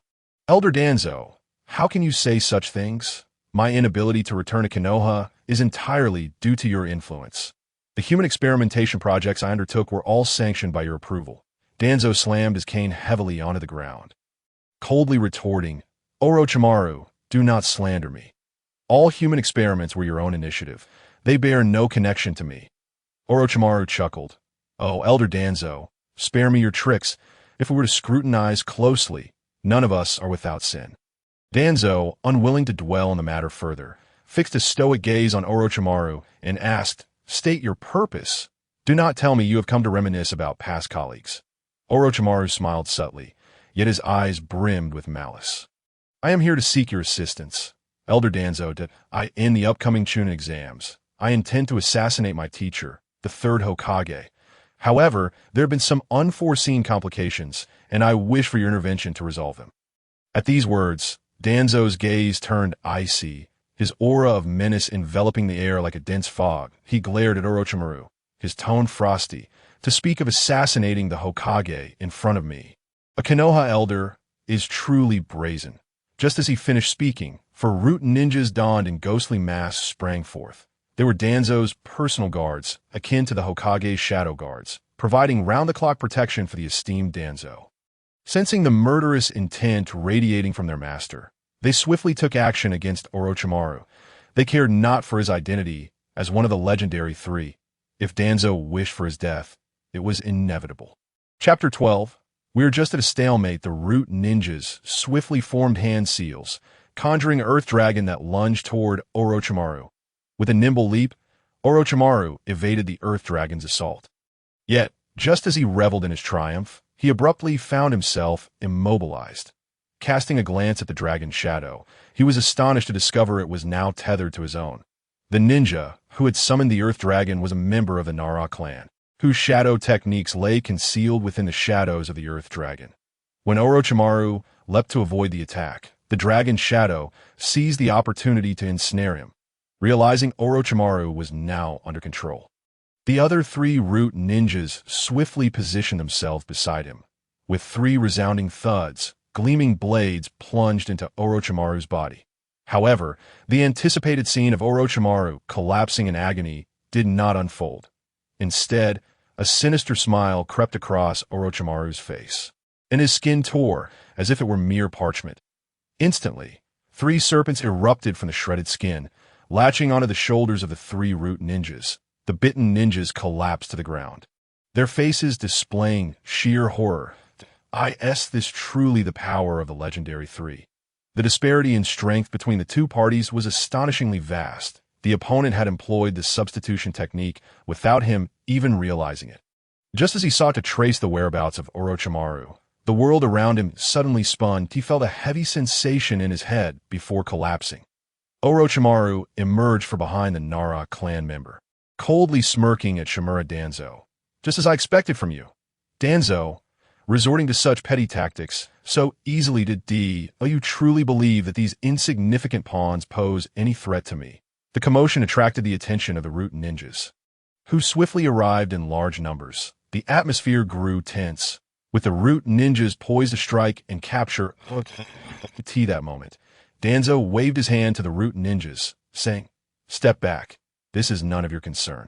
"But Lord Danzo, Orochimaru is extremely dangerous. It may be enough. Withdraw at once, and take these worthless fools to receive treatment." The root ninjas were deeply concerned that Orochimaru would take action against Danzo. However, since Danzo had given the order, they had no choice but to comply. They quickly departed with the four unconscious comrades, leaving only Danzo and Orochimaru in the vicinity. Danzo coldly scoffed, "Orochimaru, you are becoming increasingly audacious." Orochimaru replied, "Let us not dwell on these trivial matters. What do you think of my proposal, Elder Danzo?" After a moment of contemplation, Danzo realized that he was indeed intrigued by Orochimaru's assassination plan. The current Konoha had long since decayed. The third Hokage, Hiruzen Sarutobi, no longer possessed the commanding presence of his youth. When Hiruzen sought to regain power, Danzo had previously organized an assassination attempt against him, which ultimately failed due to Kakashi's leak. Now, with Orochimaru as the executor of the assassination, the chances of success were virtually guaranteed. Many had longed for Hiruzen's demise, not just Danzo himself. Perhaps even the traitor Kakashi now regretted not eliminating Hiruzen back then. Yet, Danzo felt a twinge of doubt and inquired, "Why not simply eliminate Hiruzen directly? What assistance do you require from me? Do you expect me to lend you a hand? Don't be absurd, Orochimaru. I assure you, my non-interference is already generous, considering our years of collaboration to not overreach." Orochimaru clarified, "I do not wish for you to assist me in killing the third Hokage, but rather to help me impede one individual, a leaf chunin named Araki Nobuhiko. Upon mentioning Nobuhiko, Orochimaru's expression soured. After his Jinjutsu had automatically lifted that day, he had hurried to inquire about Nobuhiko's whereabouts from Kabuto. However, upon encountering Kabuto, the latter's demeanor was notably awkward. After persistent questioning from Orochimaru, Kabuto produced a mirror, at which point Orochimaru discovered a turtle drawn upon his own face. From that day forth, Orochimaru resolved to exact revenge upon that scoundrel Araki Nobuhiko. But Danzo's expression turned peculiar as he asked, "Orochimaru, are you jesting with me? Is a mere chunin worth the involvement of my root?" Orochimaru maintained a serious demeanor. "Elder Danzo, your intelligence operations are severely lacking. That Araki Nobuhiko is undoubtedly a Jinjutsu user of shadow-level prowess. Underestimating him would lead to grave consequences." Upon hearing Orochimaru's assertion, Danzo's expression shifted to one of gravity. Shadow-level Jinjutsu users were indeed rare assets in the ninja world. Even as a long-serving elder of Konoha, he had only encountered one such individual. As for Itachi, when he left the village, his Jinjutsu skills had not been on par with Shirsei's. Danzo was unaware of Itachi's current capabilities. He sternly questioned Orochimaru. "Is what you say true?" "Of course. That Araki Nobuhiko fought me to a standstill. His strength has long surpassed that of a Jounin, having entered the ranks of shadows." Orochimaru refrained from disclosing that he had been decisively defeated by Nobuhiko. He, too, had his pride. Danzo, oblivious to Orochimaru's discomfort, pondered whether this Araki Nobuhiko warranted the use of his forbidden technique, the Kotoeme Tsukumi. Should Orochimaru's plan succeed, Hiruzen's death would necessitate the selection of a fifth Hokage. The most likely candidates for this position were Jiraiya, Tsunade, and himself. With the assistance of Araki Nobuhiko, combined with the power of his root, he could undoubtedly overpower the other two legendary ninjas to that point. The position of Hokage would be within his grasp. Even if he failed to claim the title, he could dispatch Araki Nobuhiko to assassinate the new Hokage. With this in mind, Danzo immediately replied, "I shall grant your request, but I have one condition." Orochimaru furrowed his brow. "What condition?" "You must create for me an arm capable of perfectly wielding would release," Danzo stated, gesturing to his right arm. After a brief moment of contemplation, Orochimaru ultimately agreed. "Deal." A chew far away, Araki Nobuhiko suddenly sneezed. "Who is it? Who's cursing me?" Grumbling, Nobuhiko leapt from his bed and staggered to the dining table on the first floor of the villa. "Is dinner ready?" "I'm starving." Niji and Tenten stared at Nobuhiko in shock. What is going on? Has this guy really changed? During their recent interactions, any semblance of respect they held for Nobuhiko had evaporated. His laziness had completely upended their worldview. On one occasion, after preparing a meal, they waited for Nobuhiko to come downstairs to eat. To their surprise, he couldn't even be bothered to descend the stairs, simply lying in bed and waving his hand, causing the food to fly into his mouth. After finishing, he returned to sleep without even opening his eyes. Today, however, he actually deigned to come downstairs for dinner, leaving Niji and Tenten astounded. Chapter 13. Fate cannot be changed, but my luck is good. After lunch, the group made their way to the sandy beach by the shore. Nobuhiko addressed the two. "How has your training been? Show me the fruits of your labor." Niji and Tenten exchanged glances, and then Niji shot towards Nobuhiko like a bolt of lightning. During this time, he had been honing his physique and attempting to channel chakra to his surface in battle like a Jinchuriki. As a result, Niji's taijutsu now combined both skill and explosive power. Arriving before Nobuhiko, Niji unleashed a flurry of strikes, executing the 8 trigrams 64 palms with fluid grace. Such an attack could be effortlessly deflected by Nobuhiko with the activation of his mental barrier. However, he chose instead to evade using his physical prowess. This sparring session not only served to assess Niji's abilities, but also allowed Nobuhiko to identify his own shortcomings in taijutsu, in terms of physical attributes. Nobuhiko now stood nearly on par with the 4th Raikage. Yet, in terms of taijutsu techniques, he only knew the turtle fist from the Ichuan style. Thus, he sought to learn some taijutsu techniques through this practice with Niji. The sparring continued for a full 2 hours, during which Nobuhiko's arms grew numb and his vision blurred. Niji's taijutsu prowess was truly formidable. With enhanced physical attributes, his chakra reserve had also increased significantly. Each punch combined the ferocity of a steel hammer with the internal destruction of soft strikes. At close range, he employed the 8 trigrams 64 palms, while at a distance, he utilized the 8 trigrams air palm for long-range assaults. He was truly a versatile ninja. Were it not for his own superior physicality, he would undoubtedly have been thoroughly outmatched by Neji. All right, enough of this. You all hurry and prepare dinner. I want fish-flavored shredded pork for tonight. I'll leave the cooking materials in the kitchen. Just follow the recipe step by step, Nobuhiko declared, turning to leave. Tenten called out to him, "Hey, wait, you haven't assessed my training results yet." Nobuhiko vanished like smoke, leaving Neji and Tenten to stare at one another in disbelief. This guy really ran off again. He's so lazy. I can't fathom how he's trained to be this strong in the blink of an eye. A month had passed, and the day of the Chunin exams arrived as scheduled. The trio returned to Konoha in the early hours, after dropping off Neji and Tenten at the main gate. Nobuhiko cautioned them, "You two go on in. The Chunin exams will begin in a few hours." Neji, puzzled, asked, "Aren't you coming to watch my match?" Nobuhiko shrugged. "What's there to see? You're bound to win." The words spoken by Ningxi seemed to evoke a sense of embarrassment within him. Although he was exuding confidence, he was not so arrogant as to disregard his opponent.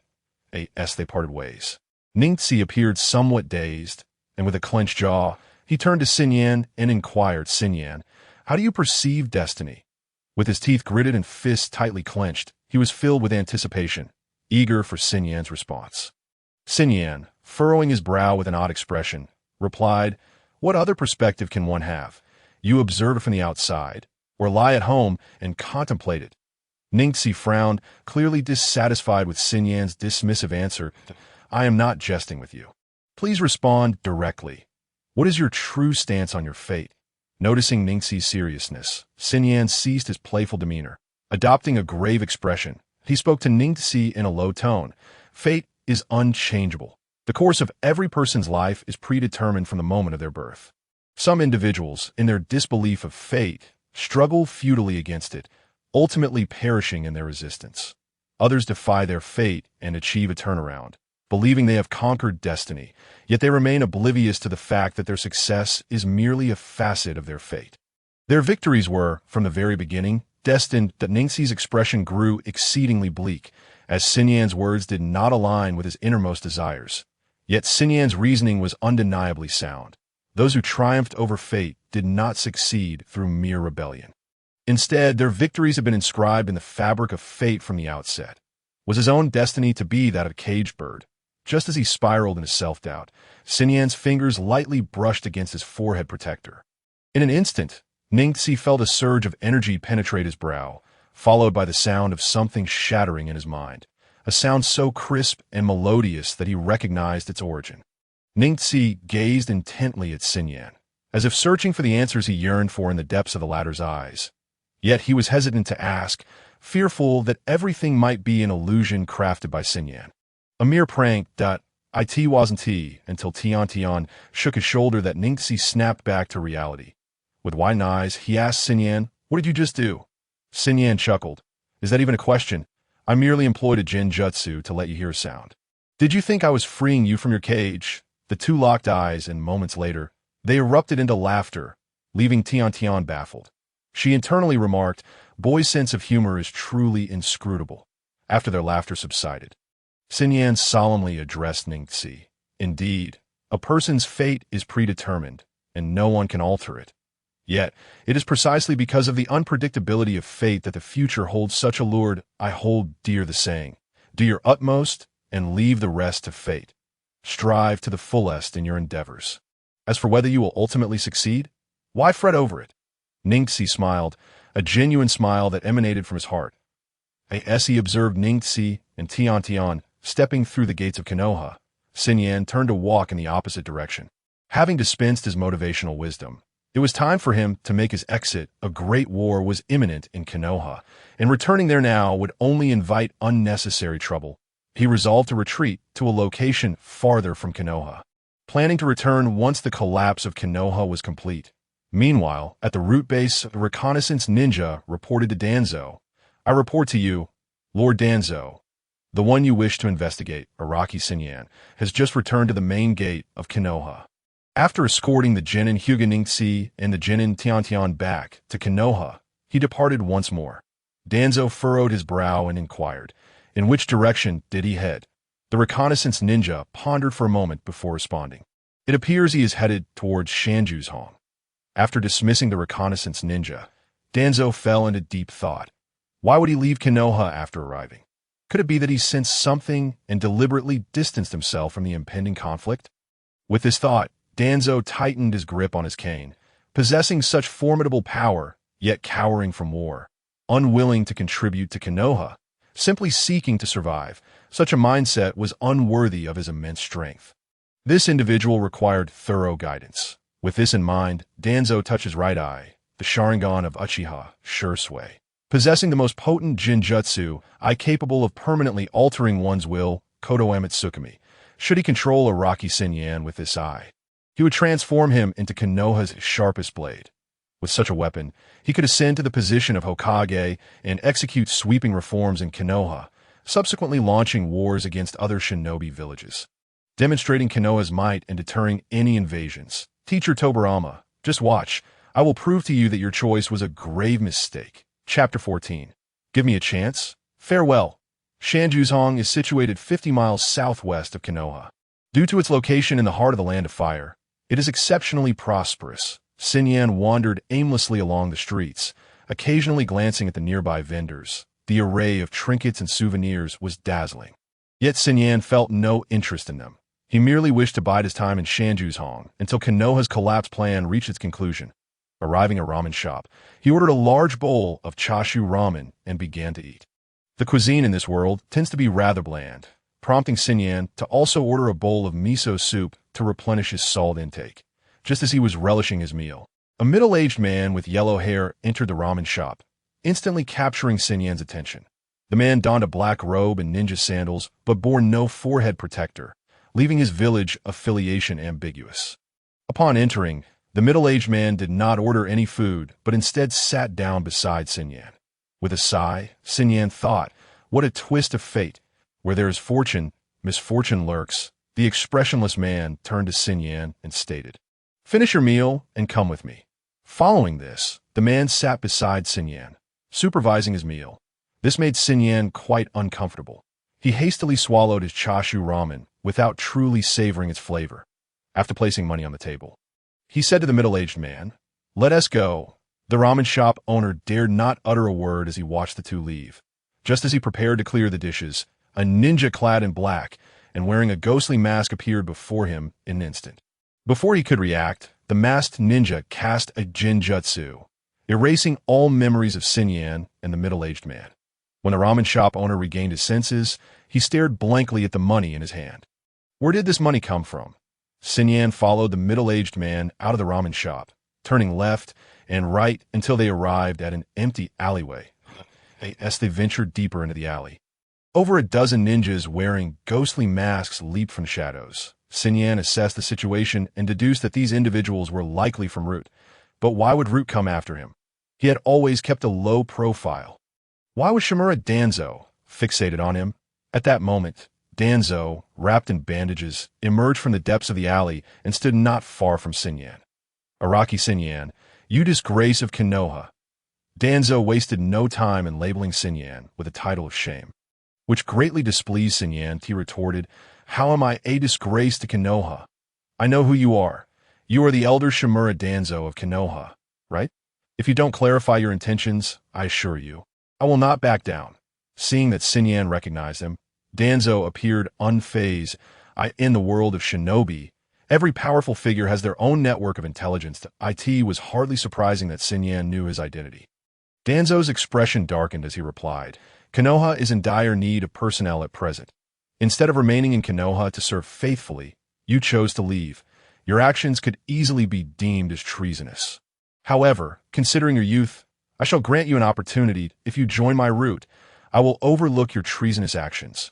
With that, Danzo regarded Senyan with a condescending gaze, prepared to employ Kodo Amatsukami at any moment. Yet, to his surprise, Senyan simply chuckled and said, farewell. What? In an instant, Senyan's body dissipated like mist in the air, leaving no trace behind. That it was only then that the others realized they had merely surrounded an illusion created by Sinyan. The members of Root clenched their fists in frustration, having been outsmarted by a mere chunin. Danzo, infuriated, barked, "What are you waiting for? Quickly search for that scoundrel." Yes, the crowd dispersed, each person embarking on their own mission, while the perceptive ninjas thoroughly scoured the area of Shanju City. Before long, they uncovered Nobuyuki just outside of Shikuju City. Nobuyuki lay upon a broad expanse of open ground, patiently awaiting the arrival of Shimura Danzo. The throngs within Shanju City were far too numerous. Engaging in battle that would surely result in collateral damage to innocent bystanders. Thus, Nobuyuki lured Danzo and his followers to this vacant area, intending to confront them here. Swoosh, swoosh, swoosh. Over a dozen Root ninjas arrived alongside Shimura Danzo at this open space. Witnessing Nobuyuki's actions, Danzo felt a surge of contempt. Fear, harming civilians was a sign of weakness. Akin to the cowardice of Hisashi, such a feeble character needed to be thoroughly educated. Otherwise, one day he would surely perish due to his own naivety. He immediately issued a command to the nearby Root ninjas. "Advance together and buy me some time." Upon receiving the order, the Root ninjas surged forward. Shimura Danzo began to unravel the seals upon his body. Aware of Nobuyuki's formidable jinjutsu, the Root ninjas prepared to suppress him with ranged ninjutsu. Wind release, fire release, lightning release. A deluge of ninjutsu cascaded towards Nobuyuki as if it were free of cost. Unperturbed, Nobuyuki summoned a mental barrier. Just as the barrier materialized, the Root ninja's jutsu reached him. In an instant, thick smoke billowed, and flames and lightning engulfed Nobuyuki's figure. The overwhelming assault of ninjutsu caused the ground to tremble, inducing panic among countless wandering ninjas within Shanju City. Such a cacophony of battle. Was war truly erupting?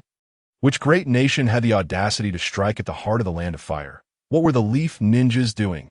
A few bold souls attempted to sneak closer for a glimpse of the situation. However, before they could arrive, they were swiftly decapitated by a few Root ninjas tasked with securing the rear.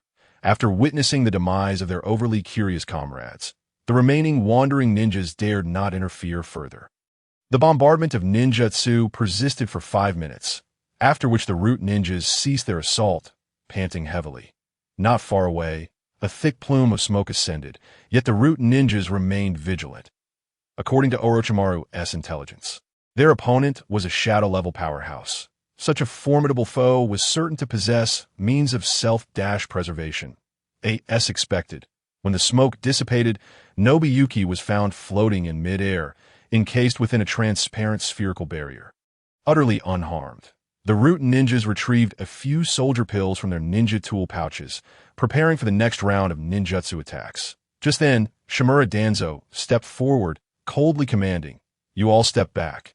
This is my domain now." Upon witnessing Danzo's unsealing, the Root ninjas promptly retreated to a safe distance, ready to provide support. Nobuyuki observed Danzo's current state, his brow furrowed. The right half of Danzo's body appeared as pale as that of a corpse, while his right arm was adorned with numerous Sharingan eyes. Simultaneously, Danzo's right arm manifested a triangular shuriken shape. Surely this was the fabled Kotoeme Tsukumi of Shursui. Chapter 15. The Kotoeme Tsukumi Empire with the seals lifted. Shimura Danzo brimmed with confidence. At this moment, he wielded the ultimate power of both the Uchiha and Senju clans. Would release and the Manjiki Sharingan. In this state, claiming to be the strongest in the ninja world was not an exaggeration. He gazed disdainfully at the airborne Nobuyuki, coldly stating, "Araki Nobuhiko, I shall grant you one more opportunity.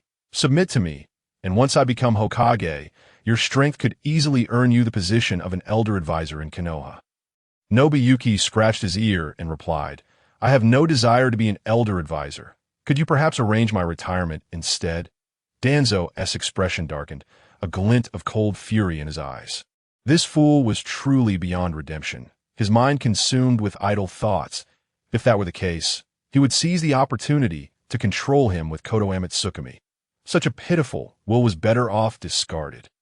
With this thought, Danzo raised his right hand, a kunai appearing within his grasp. He then surged forward, charging at Nobuyuki. Nobuyuki raised an eyebrow. To engage at this level with a mere kunai? Was Danzo living in the past, or merely lacking updates? What era was this, still employing ninja tools? Nobuyuki lifted his right hand, concentrating his mental energy within his palm. In an instant, a massive fly swatter materialized, measuring approximately 1.8 meters in length, with a square striking surface of 50 centimeters. Embedded with iron spikes the thickness of fingers, exuding a chilling aura. Swinging it experimentally, Nobuyuki found the fly swatter surprisingly comfortable to wield. A sinister smile crept across his face as he brought the fly swatter down upon Danzo, burying him into the ground. The entire process transpired with such swiftness that Danzo scarcely had time to react before being reduced to a mere puddle of flesh. The surrounding root ninjas were left aghast. Just as they were about to check on Danzo's safety, his corpse slowly vanished. In the next moment, the unscathed Shimura Danzo stood behind Nobuyuki, hands forming seals as he unleashed a wind-release jutsu. Wind release, vacuous wave. The wind blade sliced directly into Nobuyuki's back, cleaving him in two. Nobuyuki let out a wretched scream before collapsing lifelessly to the ground. Danzo looked down upon Nobuyuki's corpse with disdain. Such a level of power had managed to leave Orochimaru at a standstill. It seemed Orochimaru had made no progress over the years.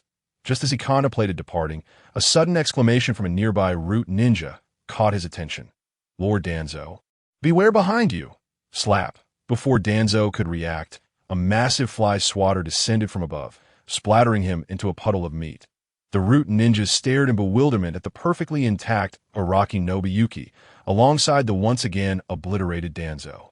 They could not comprehend what had just transpired. The two seemed to have entered a cycle of death and rebirth, being killed, revived, and then killed anew without end.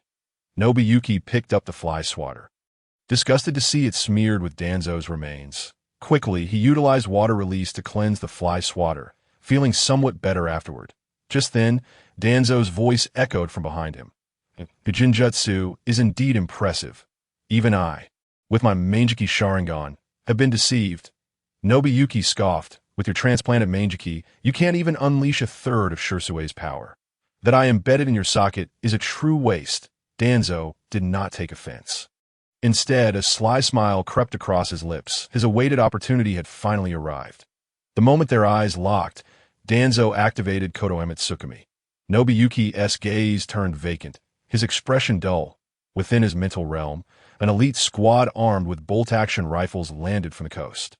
Reporting, "Commander, we have successfully landed. Please give your orders." The squad's commander pondered for a moment before pointing toward the distant town, declaring, "From this city onward, spread the will of the Empire across this land."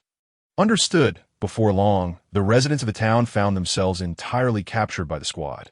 The elderly mayor gritted his teeth, addressing the troops, "You barbaric scoundrels, release us at once." The commander sneered.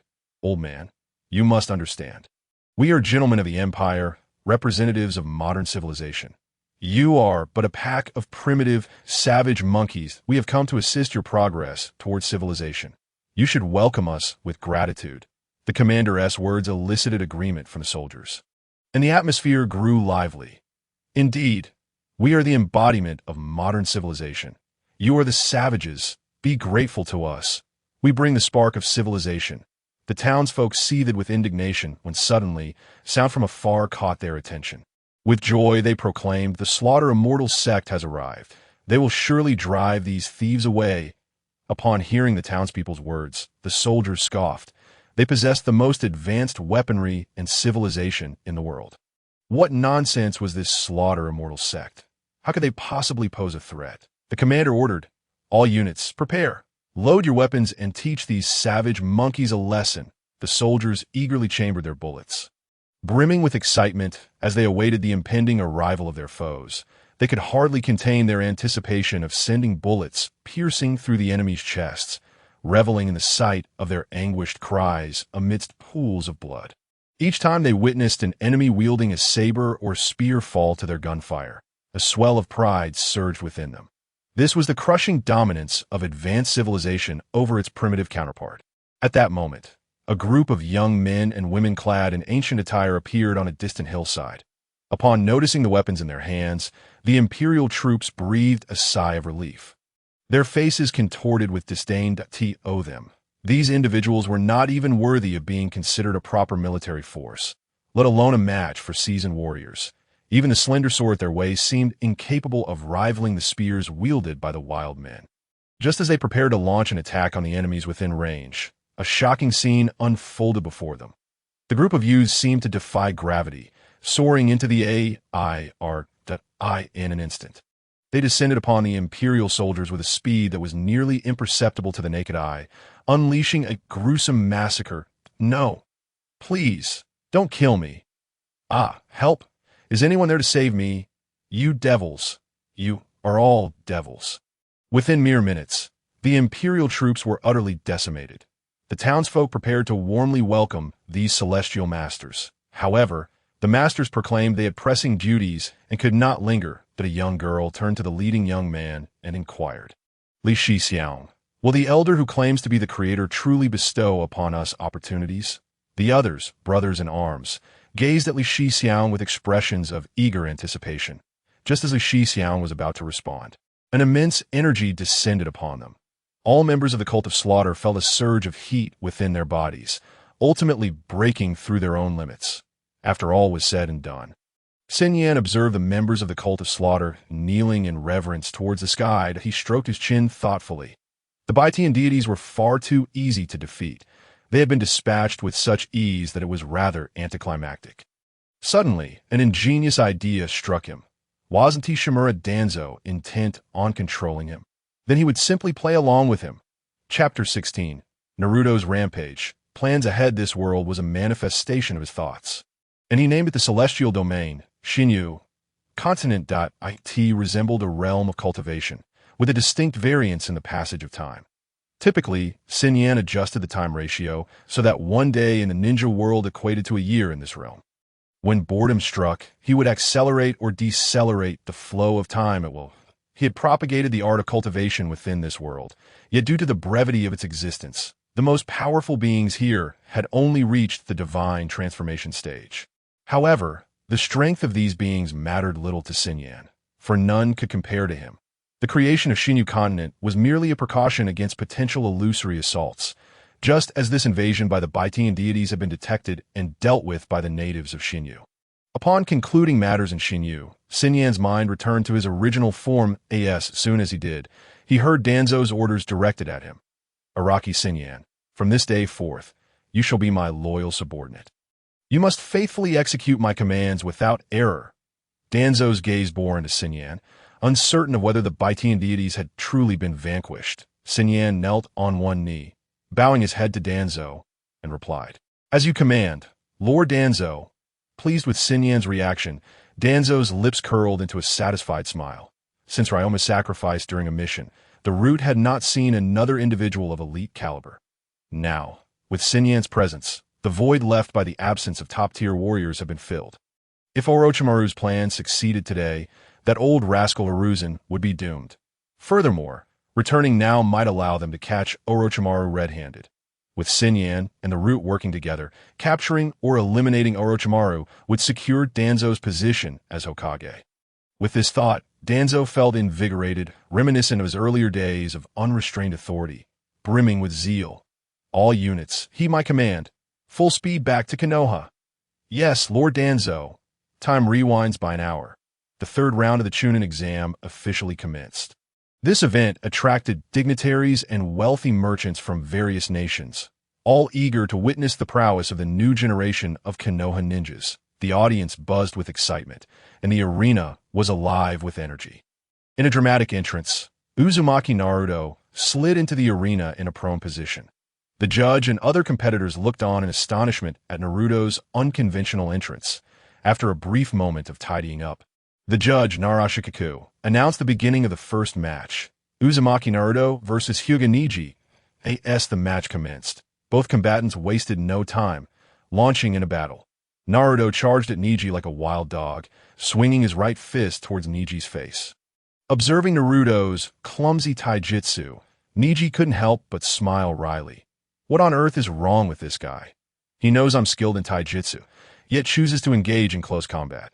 being fellow Konoha ninjas. Neji didn't wish to go overboard. He suppressed his power to a mere 10% and delivered a single punch towards Naruto. The impact sent Naruto hurtling like a cannonball into the arena wall. The spectators were left dumbfounded. Even the third Hokage's pupils constricted in shock. An amateur may relish the spectacle, but a seasoned observer would appreciate the technique. Sarutobi Hiruzen, a master in taijutsu himself, had once defeated the Nine-Tails with a single strike. Neji's punch, though only employing a fraction of his strength, showcased a unique application of force that caught the third Hokage's attention. It combined the ferocity of a steel fist with the internal damage of a soft fist. The balance of hard and soft ensured Naruto's defeat was not unwarranted. The onlookers gasped in astonishment. That long-haired guy is incredible.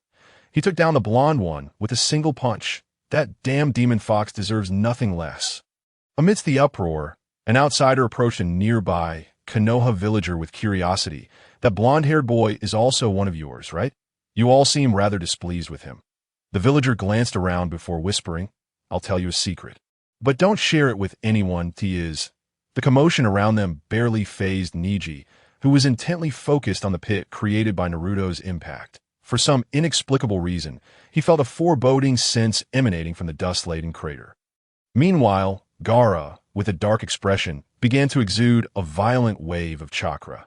His companions, Kankuro and Temari, rushed to soothe him, but their efforts proved futile. Gaara's chakra surged uncontrollably, as if provoked by some unseen force. Neji activated his Byakugan, peering into the crater, and his brow furrowed deeply. Naruto was enveloped by an overwhelming chakra, a tail swaying behind him as the wind blew. Yet, something seemed off. He grimaced, shaking his head vigorously, while muttering, Damn it, get out of my head! Eventually, the primal instincts overtook his rationality, and he charged at Neji like a ferocious beast.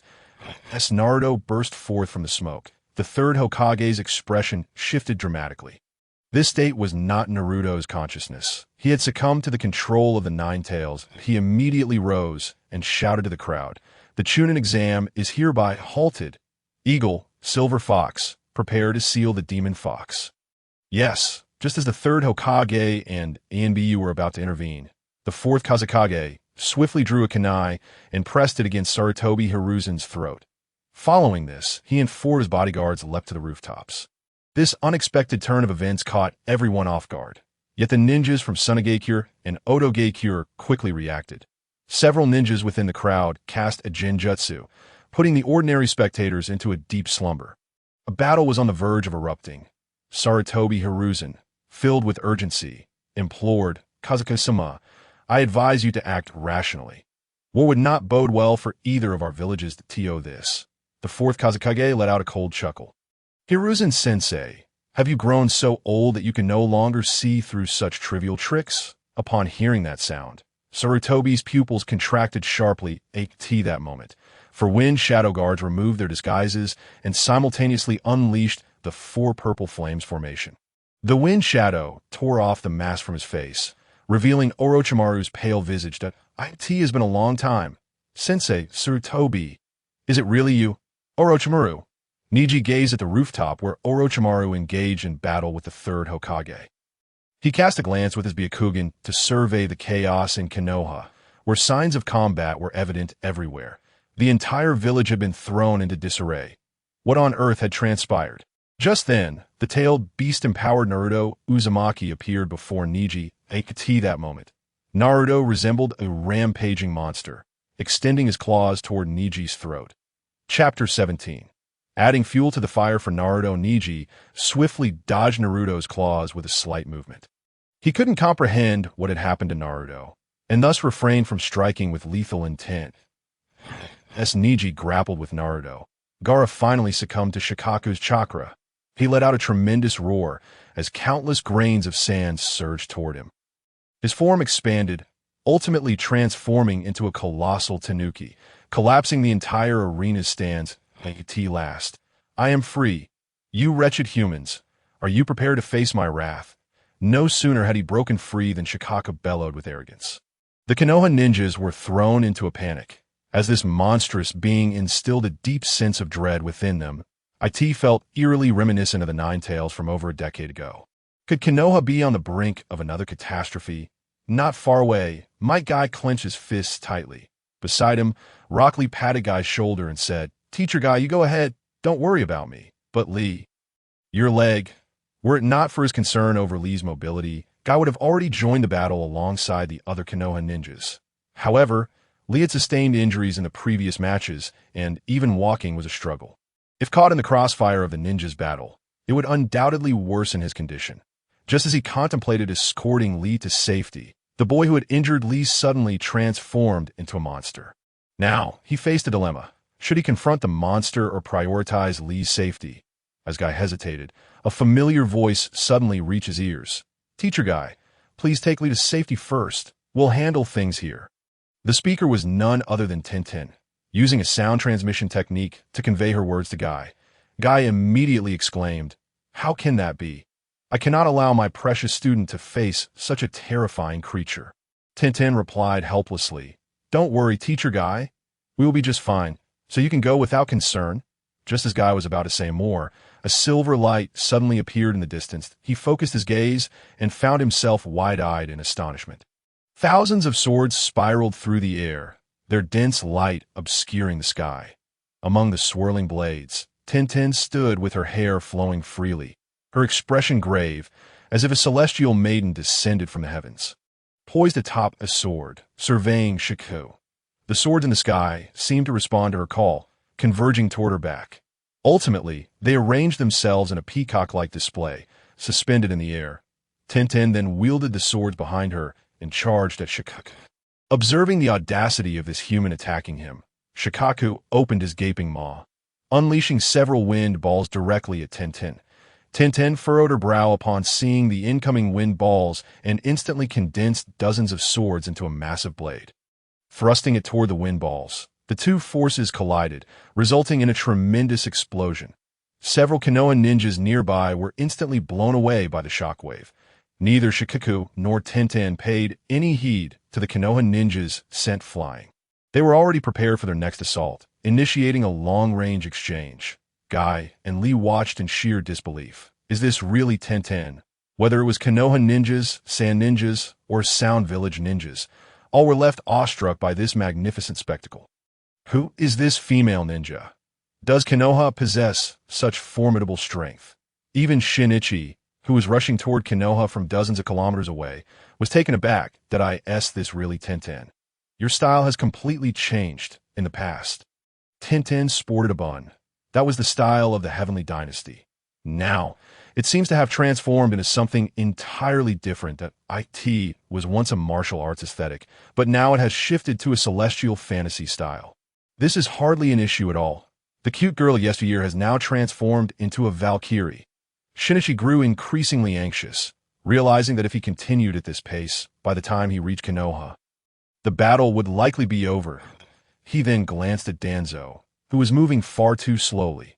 Were it not for accommodating this old man, he would have teleported directly to Konoha. No, I must delay the war's tempo and create challenges for Neji and the others. With a thought, Shinichi caused the Nine Tails within Naruto to feel as if the seal had suddenly torn open wide. Inside Naruto's sealed space, the Nine Tails wore a bewildered expression. If memory served, the opening of the seal had not been this large. For many years, it had been his goal to wear down the seal, and he had only managed to create a small fissure a few months ago. However, this fissure was minuscule, allowing only a trickle of his chakra to seep through. He had prepared for a long-term struggle, estimating it would take a decade to fully escape.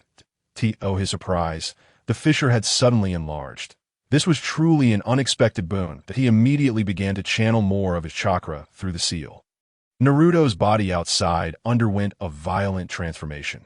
His eyes grew increasingly bloodthirsty, his expression more ferocious. The aura surrounding him surged dramatically.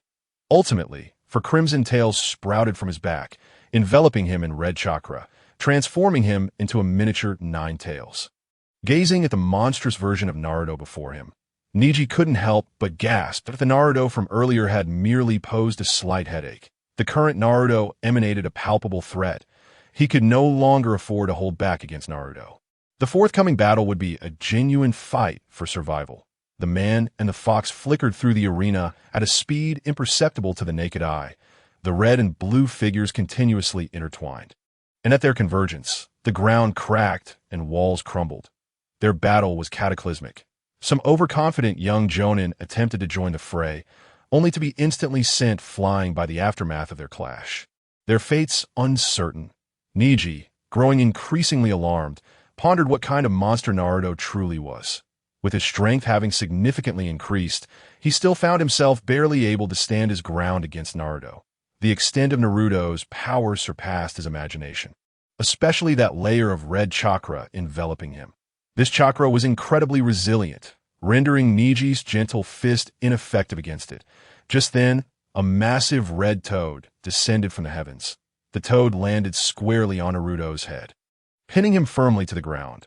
Atop the toad stood a white-haired man clad in a red cloak and wooden clogs, flamboyantly tossing his hair as he boisterously announced, "The sage toad Jiraiya has arrived. Young man, you have done well, but now, allow me to take over." With that, Jiraiya glanced down at Naruto, who was still struggling beneath the toad's weight. "Minato, it seems your son has a long journey ahead of him." As he pondered this, Jiraiya leapt down from the toad's head and slowly approached Naruto. Chapter 18. What is this precious item? Watching Jiraiya approach Naruto, Neji remained on high alert. He had certainly heard of the legendary Sannin Jiraiya. Thus, he did not impede Jiraiya's advance toward Naruto, but neither did he rashly approach. Noticing Neji's demeanor, Jiraiya smiled slightly. This young Hyuga seemed quite cautious. He then focused all his attention on Naruto, placing his right hand atop Naruto's head. He began to examine the seal within him. Jiraiya's expression grew increasingly grave. The last time he checked Naruto's seal, the fissures had not been this large in less than 3 days. Why had the cracks suddenly expanded? Could it be that he had overlooked details during his previous inebriation? He racked his brains, but could never have guessed that Sinyan, this sly individual, would secretly undermine the seal in the end. He had no choice but to suppress his doubts, take out a talisman, and bite his finger to inscribe the necessary technique. Wrapped in the cloak of the tailed beast, Naruto seemed to sense the looming threat. His body twisted with force, emitting a low, guttural roar, upon seeing the Nine-Tails struggling to break free. Wentai urged, "Jiraiya, you're taking too long. This guy is becoming increasingly difficult to suppress. If you don't hurry, he'll escape." Jiraiya, as focus wavered under Wentai's insistence, he wrote a stroke on the talisman, rendering the entire paper useless. With a dark expression, he crumpled the discarded talisman and tossed it aside, then pulled out a blank sheet to begin anew.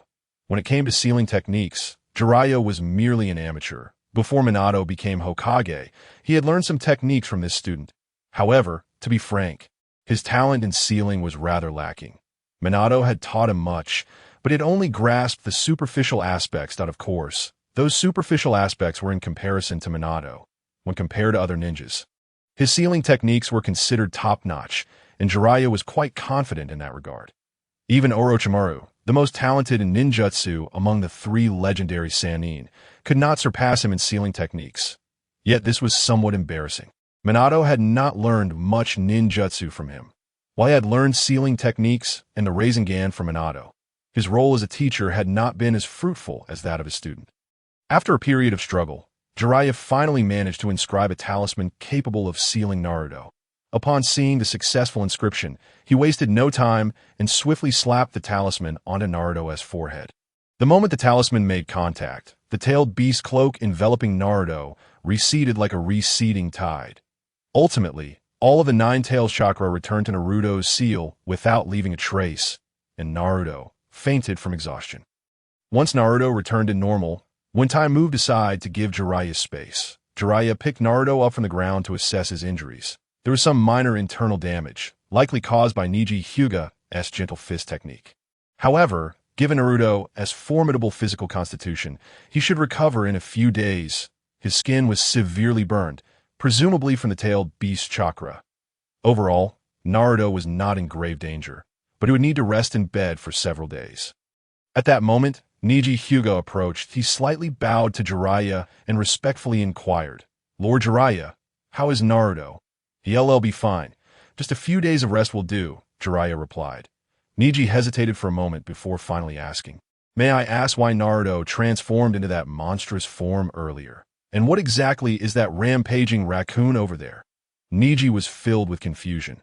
The immense chakra and malevolent essence of the tailed beast left a profound impression on him. He believed that someone as seasoned as Jiraiya, one of the legendary Sannin, should be aware of such a formidable creature. Jiraiya answered ambiguously. "Who knows? Perhaps it's a kind of innate ability. The tailed beasts were a village secret." Although Neji was powerful, he was still merely a genin and had no right to know such confidential matters. Seeing Jiraiya's reluctance to elaborate, Neji did not press further. He activated his Byakugan again, gazing towards the direction where Tenten was battling Shikako. Tenten was not in good shape. She had several deep cuts on her body, blood seeping through her clothing, looking quite disheveled. Thankfully, these wounds were only superficial and did not threaten her vital organs. It was only when she faced the tailed beast directly that she felt its overwhelming power. Initially, she had thought it was merely a larger summoning beast and had not taken it seriously. However, after engaging in combat, she realized the creature's might.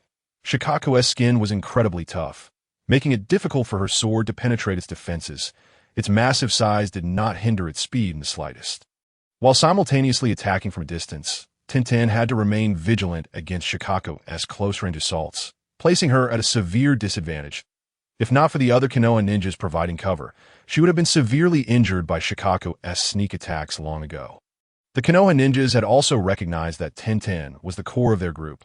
Aside from her attacks, none of the others could effectively harm Shikako. Thus, everyone fought desperately to create opportunities for Tenten, hoping she could defeat the monster. But defeating a tailed beast was no simple task. The few effective attacks they managed to land did not significantly affect Shikako, just as they found themselves at an impasse. A green figure sliced through the sky, heading straight for Shikako's abdomen. Shikako's rotund belly instantly caved in. Following that, its entire body was sent flying backward, crashing heavily to the ground. This scene left everyone present in shock. Who was this combatant? Such ferocity! Upon closer inspection, they realized that the one who delivered the kick was none other than Might Guy from Konoha T that moment. He radiated a green glow, clearly having activated the 8 gates technique. After escorting Lee to safety, Guy had rushed back to the exam venue without pause. Tenten, standing on a flying sword, breathed a sigh of relief upon seeing Guy. "Phew, teacher Guy, you finally arrived. Has Lee been taken to a safe place?" Guy gave a thumbs up, revealing his pearly whites as he said, "Don't worry, Tenten. Lee is in a very safe location. Now, let us defeat all the enemies together." Youth, full throttle. Tenten could only facepalm, thinking, Teacher Guy is truly full of energy. Not far away, Shikako struggled to rise, glaring angrily at Guy and Tenten. This group of pesky insects was becoming intolerable. Losing patience, he resolved to unleash his strongest technique to obliterate this swarm of nuisances. Shikako opened its gaping maw, gathering a massive amount of chakra within. Mental energy and physical energy coalesced in a ratio of 2:8. Ultimately, a pitch-black sphere materialized in Shikako's mouth. Upon witnessing this move, both Konoha ninjas and Sand ninjas broke out in a cold sweat. The Sand ninja Maki shouted at Shikako, "Stop, Gaara! Our people haven't evacuated yet. Using the tailed beast bomb now will harm many of our own." Shikako paid no heed to Maki's words. He didn't know who the hell Gaara was. He was the strongest tailed beast. Shikako, Chapter 19. An examination? What nonsense! As Shikako prepared to unleash the tailed beast bomb.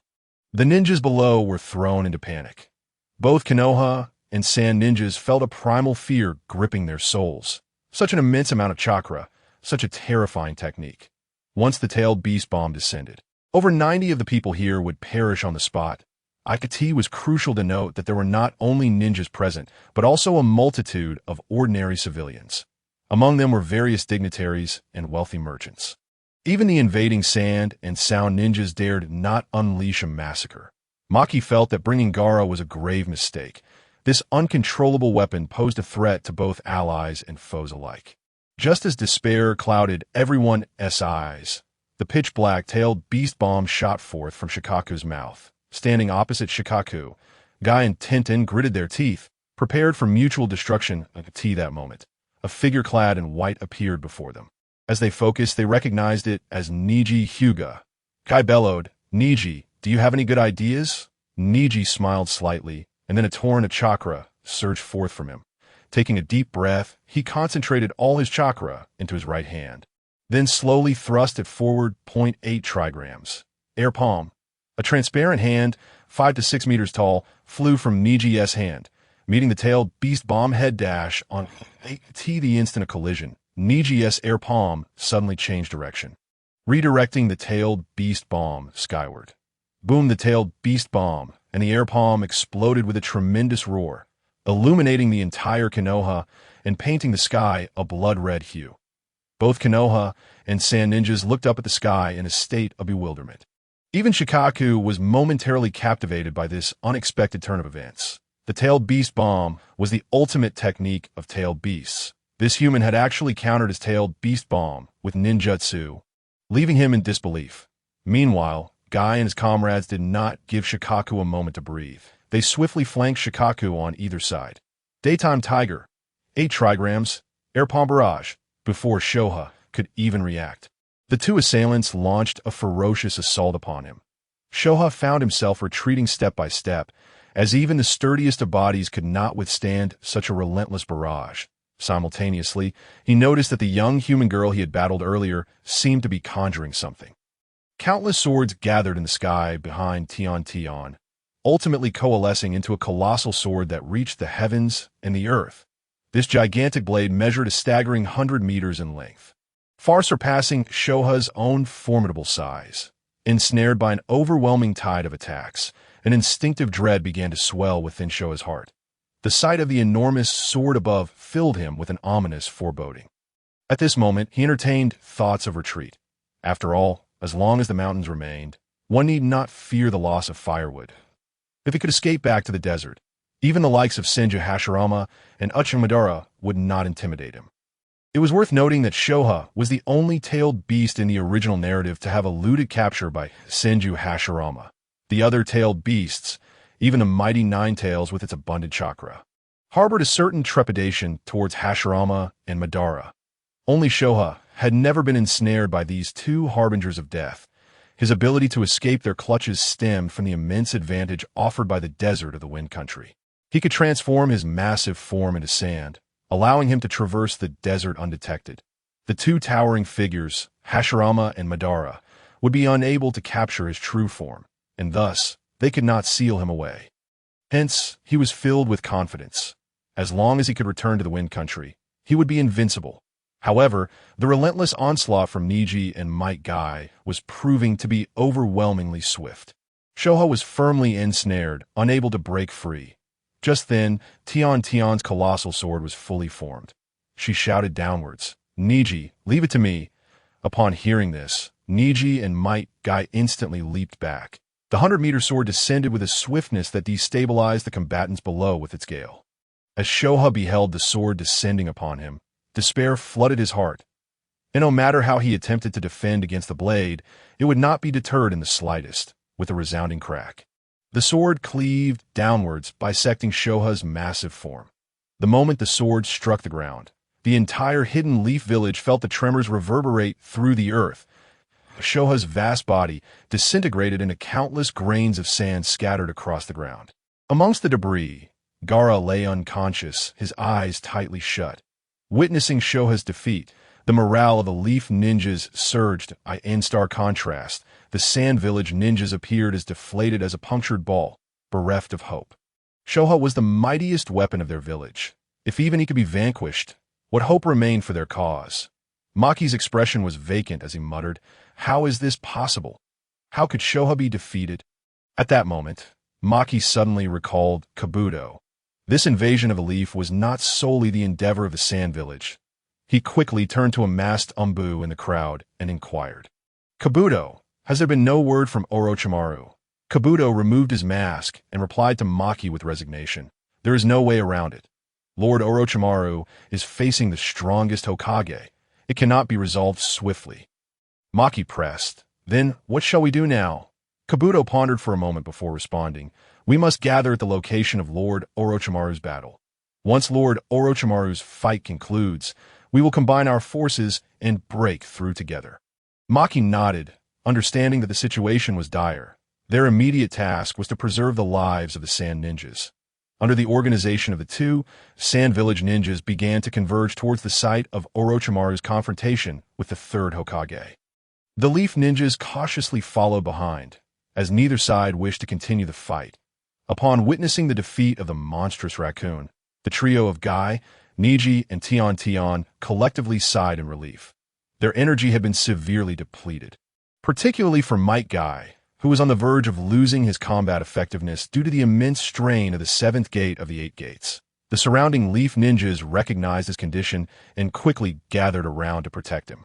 Niji and Tian also approached, and upon seeing the two, Guy burst into hearty laughter. Truly worthy of being my students. You have grown so strong. This is the essence of youth. However, as he spoke, he inadvertently strained his muscles, causing him to grimace in pain. Tian retorted, Sensei, save the youthful exuberance for later. Focus on recovering from your injuries. Just then, 2 figures abruptly appeared in the exam venue, catching everyone's attention. The newcomers were none other than Kakashi Hitaki and Sasuke Uchi. As soon as they landed, Sasuke eagerly asked, What on earth has transpired? Where's my opponent? That Gaara fellow. The faces of those present displayed 3 lines of exasperation. Did these 2 latecomers not grasp the gravity of the situation? With everything that had transpired, how could they still be concerned with the Chunin exams? Chapter 20. On that day, the wind roared within the confines of the 4 Purple Flames formation. Orochimaru and Hiruzen Sarutobi were engaged in a life-and-death struggle. Hiruzen, at the cost of his own life, invoked the forbidden technique, the Dead Demon Consuming Seal. This was a sealing technique designed to capture the souls of enemies. At that moment, he was desperately grasping Orochimaru's soul, aiming to seal him away. However, Orochimaru was unwilling to be so easily confined. Thus, he wielded the Kusanagi, sword to pierce, through Hiruzen. The two became locked in a tug-of-war. Ultimately, Hiruzen faltered, unable to maintain his hold any longer. Yet, in his final moments, he summoned the last of his strength to seal Orochimaru's hands. As Orochimaru's curses echoed in the air, Hiruzen slowly closed his eyes. With Hiruzen's demise, the 4 Purple Flames formation lost its purpose. The Sound Four disbanded the formation and approached Orochimaru Point. One of the Sound Four inquired, Lord Orochimaru, what shall we do next? Orochimaru, weak and weary, replied, The third Hokage has been slain. It is time to retreat. Without further ado, the group hoisted Orochimaru and attempted to flee. Just then, shadows emerged, encircling Orochimaru and his companions, upon recognizing the attire of their assailants. Orochimaru's expression darkened. The encircling figures were all members of the Root, and he wondered what the scheming Shimura Danzo intended to achieve. After surrounding them, the Root members parted to reveal Danzo and his subordinate, Shin Uchiha, who approached with deliberate slowness. Upon seeing Danzo, Orochimaru did not appear particularly surprised. However, when Shin Uchiha stepped forward, Orochimaru's countenance shifted dramatically. This individual had left a profound impression on him. In his mind, Shin was a ninja even more capable of countering him than Itachi Uchiha. Observing the grim expression on Orochimaru's face, Danzo smirked disdainfully as he cast a glance at the nearby corpse of Hiruzen Sarutobi, a smile creeping onto his lips. Everything was unfolding according to his plan. Soon, he would capture or eliminate Orochimaru in full view of everyone, securing his position as Hokage. Danzo did not rush to take action. He intended to wait until all the Leaf ninjas had arrived before publicly defeating Orochimaru. Meanwhile, Orochimaru awaited the arrival of Kabuto and reinforcements. Thus, both parties found themselves in an eerie standoff, while Shin trembled with anticipation. They've arrived? Finally! He had endured this moment for far too long. Once everyone was present, he could set his plan in motion at that moment. Kabuto led a contingent of Sound Village ninjas to arrive. Orochimaru and the Sound Four seized the opportunity to break free and regroup with Kabuto. Noticing Orochimaru's condition, Kabuto asked with concern, Lord Orochimaru, are you all right? Orochimaru forced himself to remain composed. saying, "There have been some minor complications. If a battle ensues, you will need to substitute for me and perform the summoning technique." Kabuto instinctively glanced at Orochimaru's hands, and a look of cold sweat broke out on his brow as he realized the implications. Shortly thereafter, the Sand and Leaf ninjas arrived at the scene, leading to a tense standoff. Neither side dared to make the first move. The Leaf ninjas, upon seeing the corpse of Hiruzen Sarutobi, were engulfed in a blaze of fury. Their village's leader had been slain in the open, and they felt compelled to exhibit their anger, even if only for show. That it was at this moment that Danzo sensed his opportunity. He stepped forward, addressing the gathered Leaf ninjas with a booming voice. "I am Shimura Danzo, the elder advisor of the Leaf village. Just moments ago, my comrade, the third Hokage, Hiruzen Sarutobi, was slain by the traitor Orochimaru. But do not despair. Even in the face of this tragedy, I shall continue to safeguard the Leaf village. That I will lead the route to eliminate the traitor Orochimaru and protect the peace of the Leaf." A discourse was articulated, igniting the fervor of the young ninjas who were oblivious to the character of Shimura Danzo, leading them to be easily swayed. In stark contrast, those familiar with the roots and the man himself regarded the scene with disdain. Orochimaru and Kabuto scoffed derisively. Such theatrics paled in comparison to the subtlety of Sarutobi Hiruzen's methods. This group of incited individuals would soon come to their senses. Such manipulative tactics are inherently fleeting. True influence, much like Sarutobi Hiruzen's, seeps in quietly and imperceptibly, nurturing the mind over time. Orochimaru, dismissing the antics of Shimura Danzo, turned his attention to Araki Nobuhiko, who appeared to be on the brink of action. He exchanged a knowing glance with Kabuto, who understood immediately. Yes, soon as Nobuhiko made his move, Kabuto would swiftly form hand seals to summon his serpent. That moment, Nobuhiko finally seized the opportunity he had been awaiting. In an instant, he maneuvered behind Shimura Danzo. His speed was so extraordinary that neither Orochimaru nor Kabuto could react in time. Danzo sensed impending danger and instinctively reached for the sealing device on his right hand, attempting to undo the seal. However, it was too late.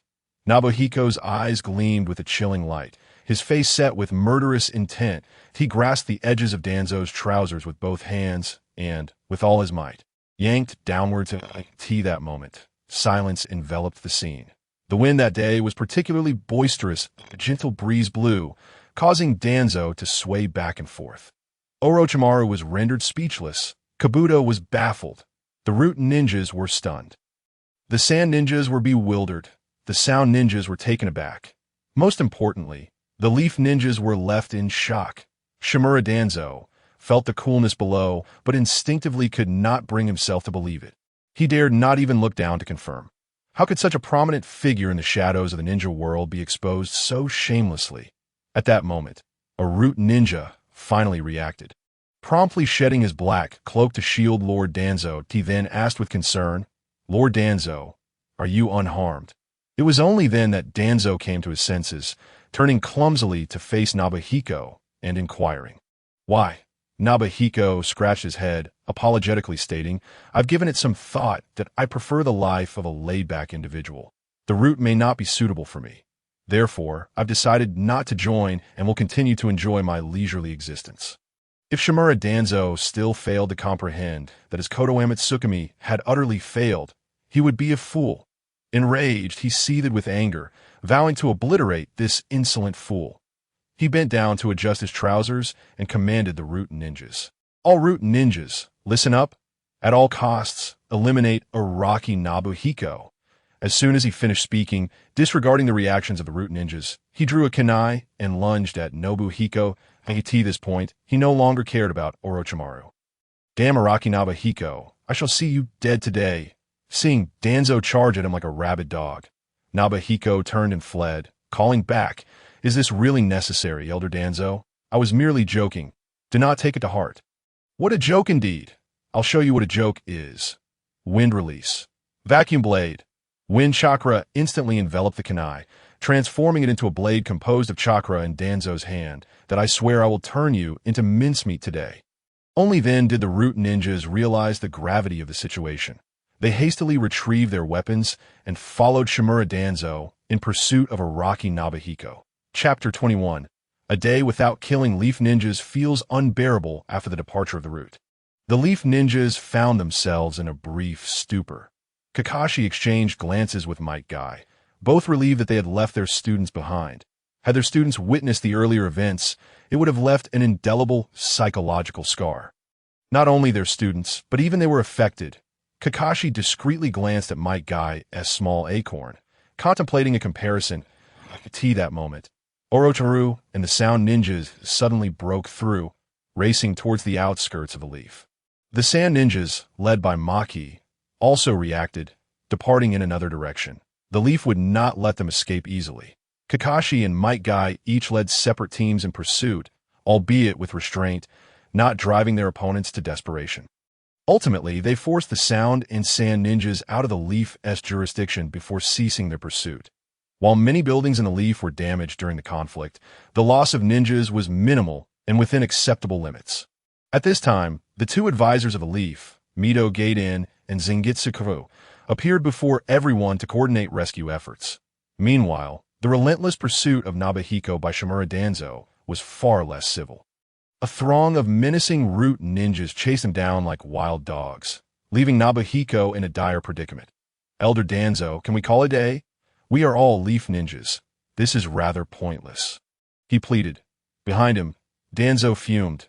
You've ruined my plans, and you dare to mention we are all leaf ninjas.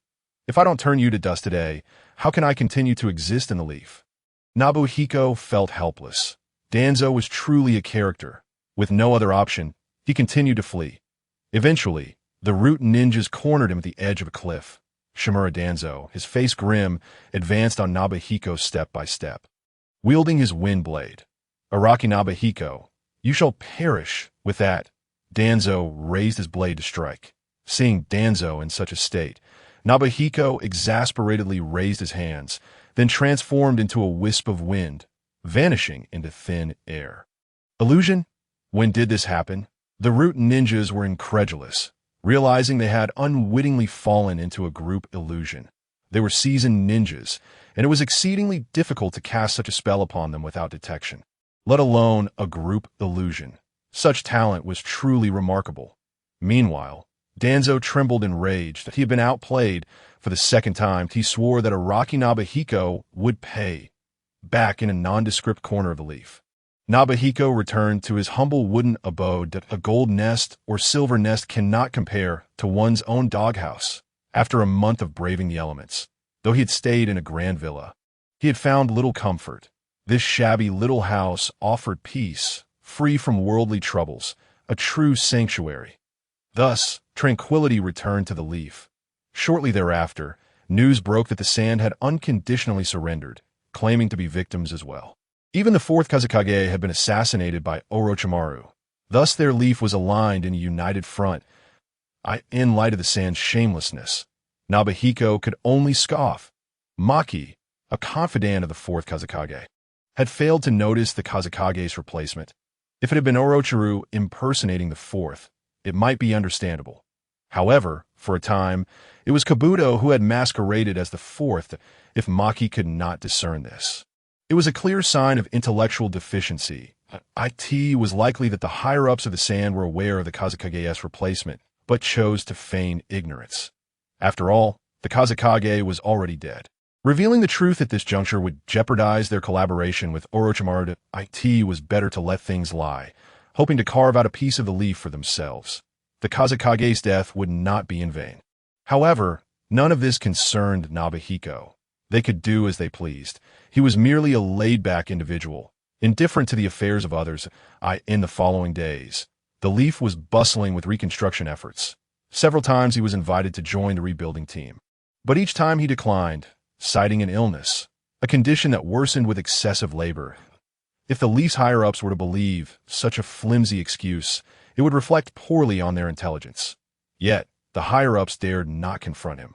Based on Danzo's descriptions and Jiraiya's indirect inquiries through Niji and Tenten, it was clear that Nobuhiko was a formidable genjutsu user, his strength comparable to that of a Kage. Such a ninja deserved privileges. Moreover, the leaf was at a transitional phase. offending Nobuhiko over trivial matters would be a grave mistake. Thus, Nobuhiko enjoyed a leisurely life at home, much to the chagrin of Shimura Danzo, who seethed with frustration. Who was he? The shadow of the ninja world. Who could bring him to ruin? Yet here he was, having stumbled twice at the hands of the same individual, a humiliation he could scarcely endure. Thus, an enduring assassination campaign was launched against Araki Nobuhiko by the Root organization. From time to time, ninjas would burst into Nobuhiko's wooden cottage, armed with blades, ready to unleash a flurry of strikes. Yet, without exception, these assailants were dispatched by Nobuhiko using his illusionary techniques, flung into the distant underbrush. Eventually, Nobuhiko, exasperated by the relentless onslaught, conjured an illusionary barrier. Anyone marked by the curse of the tongue who entered this barrier would be immediately ensnared by his illusions. But could such a minor obstacle deter Shimura Danzo? Clearly, it could not. Thus, a surreal scene unfolded. Centered around the Araki residence, the area within a 50-meter radius became a daily resting ground for numerous root ninjas. These individuals would lie there from dawn until dusk, only to be collected by their comrades at night, marking the end of their day's endeavors. To be frank, such rest was a luxury for the root ninjas. Consequently, those tasked with assassinating Nobuhiko convened. Whoever had recently borne the brunt of demanding assignments could take a respite by targeting Araki Nobuhiko. They would then audaciously slumber nearby, rejuvenated for subsequent missions the following day. Not long after this phenomenon began, all the neighbors adjacent to Nobuhiko fled in terror. Simultaneously, a rumor spread throughout Konohagakure, painting Nobuhiko as a merciless demon who coldly dispatched leaf ninjas nightly, leaving their bodies near his home. If a day passed without such a killing, he would be plagued by discomfort. Upon hearing these rumors, Shimura Danzo was elated. He set forth a counter-rumor through his network, asserting that Araki Nobuhiko was, in fact, a spy planted by Orochimaru within the Leaf Village. The plan to dismantle Konoha was allegedly a conspiracy between him and Orochimaru, orchestrating the assassination of the third Hokage. Hiruzen Tsurtobi as this news spread. Public outrage ensued. Villagers affected by the collapse plan gathered at the Hokage office, demanding the execution of Araki Nobuhiko to restore their sense of justice. Mido Gate Inn and Uzumaki Kaoru were at their wits' end. Was Shimura Danzo truly out of his mind? Had the wind that day left him with a chill that still lingered? How could he possibly advocate for the execution of Araki Nobuhiko? What nonsense was this? In Chapter 22, Deidara took the initiative.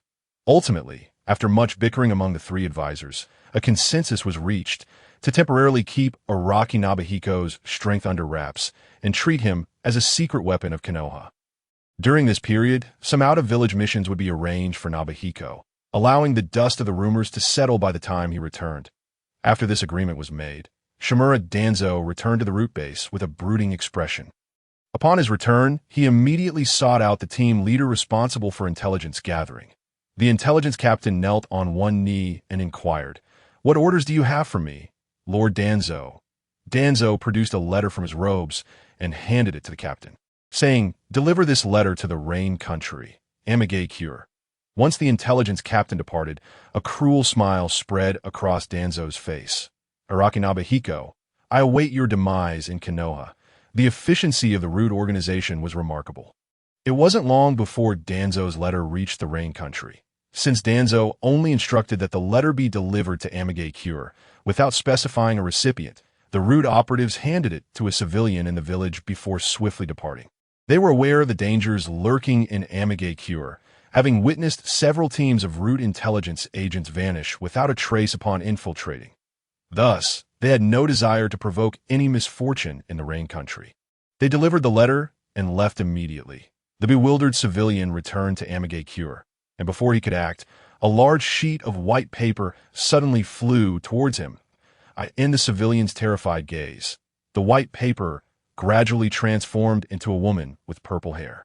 Instantly recognizing her as the angel of Amage Cure, the civilian immediately bowed deeply in reverence. Conan wasted no words and extended her hand, commanding, "Hand over that letter." The civilian dared not protest. He promptly retrieved the letter from his bosom and respectfully placed it in Conan's hands. Once in possession of the letter, Conan swiftly made her way to the central tower of Amigakure. There, she encountered the emotionless Pain, with his short orange hair. Conan directly presented the letter to Pain. After he perused its contents, Conan inquired seriously, "What is the situation?" Pain replied, "Shimura Danzo from Konoha wishes to negotiate a deal with the current leader of Amigakure." Conan seized upon the key point, stating, "Current leader? Has our identity been compromised?" Her mind immediately raced to Uchiha Itachi. Had he divulged their organization's information to Konoha? At that moment, Pain interrupted her spiraling thoughts, asserting, "Our identities should remain concealed." Danzo likely suspects a change in leadership within Amigakure, but his tone is uncertain. Thus, the letter S wording is ambiguous, referring to me merely as the current leader of Amigakure, without using my name, Hanzo the Salamander. Hearing this, Conan felt a slight sense of relief. The plan to gather tailed beasts had not yet commenced. If their identities were prematurely revealed, it would severely hamper their objectives. Pain continued. Danzo seeks our assistance in eliminating a leaf ninja and offers a reward of 200 million ryo. Upon hearing the sum of 200 million ryo, Conan's expression remained unchanged. Over the years, she had encountered wealth beyond measure.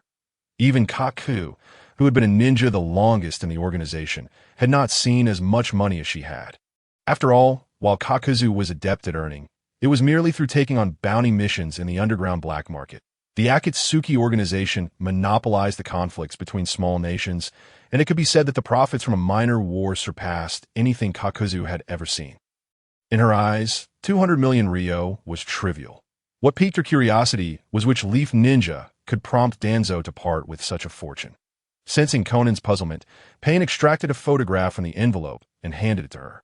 This individual is Araki Nobuhiko. Danzo claims he is a shadow-level illusionist. As Conan scrutinized the photograph, she noted that Nobuhiko's features were fairly handsome, yet his aura exuded a sense of despondency that caused her to frown slightly. As a founding member of the Akatsuki, she had encountered numerous formidable figures within the ninja world. Among them were those with ruthless personalities like Itachi, and others who were unreliable yet amusing, like Deidara and Haiden. There were also those who were composed and seasoned, such as Sasori and Kakuzu, and even the honest and earnest, like Kisame. Regardless of their nature, they all shared a common trait, an indomitable spirit. Without a tenacious will and resolute beliefs, one could never ascend to greatness. Yet, to be frank, she had never encountered a strong individual with such a defeated demeanor. Nobuhiko struck her not as a ninja, but rather as an indulgent scion. Conan questioned, "Is this person truly that formidable? Why have I never heard of him before?" Pain shook his head, indicating ignorance. However, this was of little consequence. The intelligence suggested that Araki Nobuhiko would traverse the rain country. And thus, the 200 million ryo was a windfall that he immediately utilized the body flicker technique to contact the members of the Akatsuki organization. As soon as they connected, Haiden exclaimed, "Hey, are you ever going to stop bothering us? Leader, didn't we just get assigned missions a few days ago? What now?" Haiden was undoubtedly the most reckless member of the Akatsuki. While others had joined the organization after being soundly defeated, Haiden had matched Kakuzu and finally joined. He had never witnessed Pain in action, hence he held no respect for him, viewing Pain as merely a pretentious individual with some strength. Pain remained silent, merely casting a cold glare at Kaku. The latter immediately sensed the pressure. Having joined the organization only after being defeated by the leader, he was acutely aware of Pain's strength. He turned to Haiden and admonished, "Shut your mouth, Haiden. If you dare to prattle on, ILL, so that mouth of yours shut." Haiden scoffed, but fell silent, for Kakuzu was regarded as a sort of caretaker within the group. Should anyone lose an arm or suffer an injury, they would seek him out for stitching. Offending Kakuzu would mean facing a rather unpleasant fate. Just then, Pain joined his hands, forming a seal. Instantly, images of Araki Nobuhiko and his information flooded the minds of the Akatsuki members. Once everyone absorbed the information, Pain addressed them. "This individual is the target of our current mission, but he will soon arrive in the Rain Country. Which of you is closest to Amigakure?" Upon learning of the intelligence regarding Sinyan, Deidara was filled with uncontainable excitement and eagerly volunteered, exclaiming, "Leave this fellow to me, Leader, Conan, taken aback, found it astonishing that this madman, Deidara, could exhibit interest in matters beyond explosions. The source of Deidara's intrigue towards Xinyan stemmed entirely from the information provided about him. A ninja skilled in Jinjutsu, possessing the strength of a Kage, evoked memories of Uchiha Itachi for Data. It was Uchiha Itachi who had previously vanquished him with a single Jinjutsu, an experience that haunted him relentlessly. He vowed that one day he would avenge his humiliation by killing Uchiha Itachi. To this end, he had specifically trained in methods to counter Jinjutsu, if he could first engage in combat with Araki Xinyan. Another adept in Jinjutsu, it would allow him to accumulate more battle experience before facing Uchiha Itachi, thereby increasing his chances of victory. This notion filled Deidara with immense exhilaration. Chapter 23. Irika, you were too naive after discussing Xinyan. Pain promptly deactivated the holographic body technique. Throughout this exchange, Uchiha Itachi had remained silent, choosing to ignore even Deidara's provocation. At that moment, his mind was occupied with but a singular thought: to return to Konoha, warn the village's higher-ups, and check on his younger brother, Uchiha Sasuke. Outside the Hokage building in Konoha, Yumino Irika emerged from the office, his brow furrowed with concern. Amidst the current manpower shortages in Konoha, even he, a mere administrative ninja school teacher, had been called upon for temporary duty. However, he bore no grievances. Contributing to Konoha was a privilege he cherished. He had been entrusted by the advisor Mito Gate to find Araki Xinyan, seemingly for the purpose of assigning him a mission. Such trivial matters, of course, he readily accepted. Irika was also eager to see how his former classmate was faring. Back in their school days, Xinyan's academic performance had been rather mediocre. Yet he had been remarkably diligent, a steadfast companion embodying the will of fire. Years had passed. He wondered how Xinyan had changed. Following the address from the documents, Irika navigated through the winding streets until he arrived at a secluded corner of Konoha. This area belonged to the outskirts, typically devoid of visitors.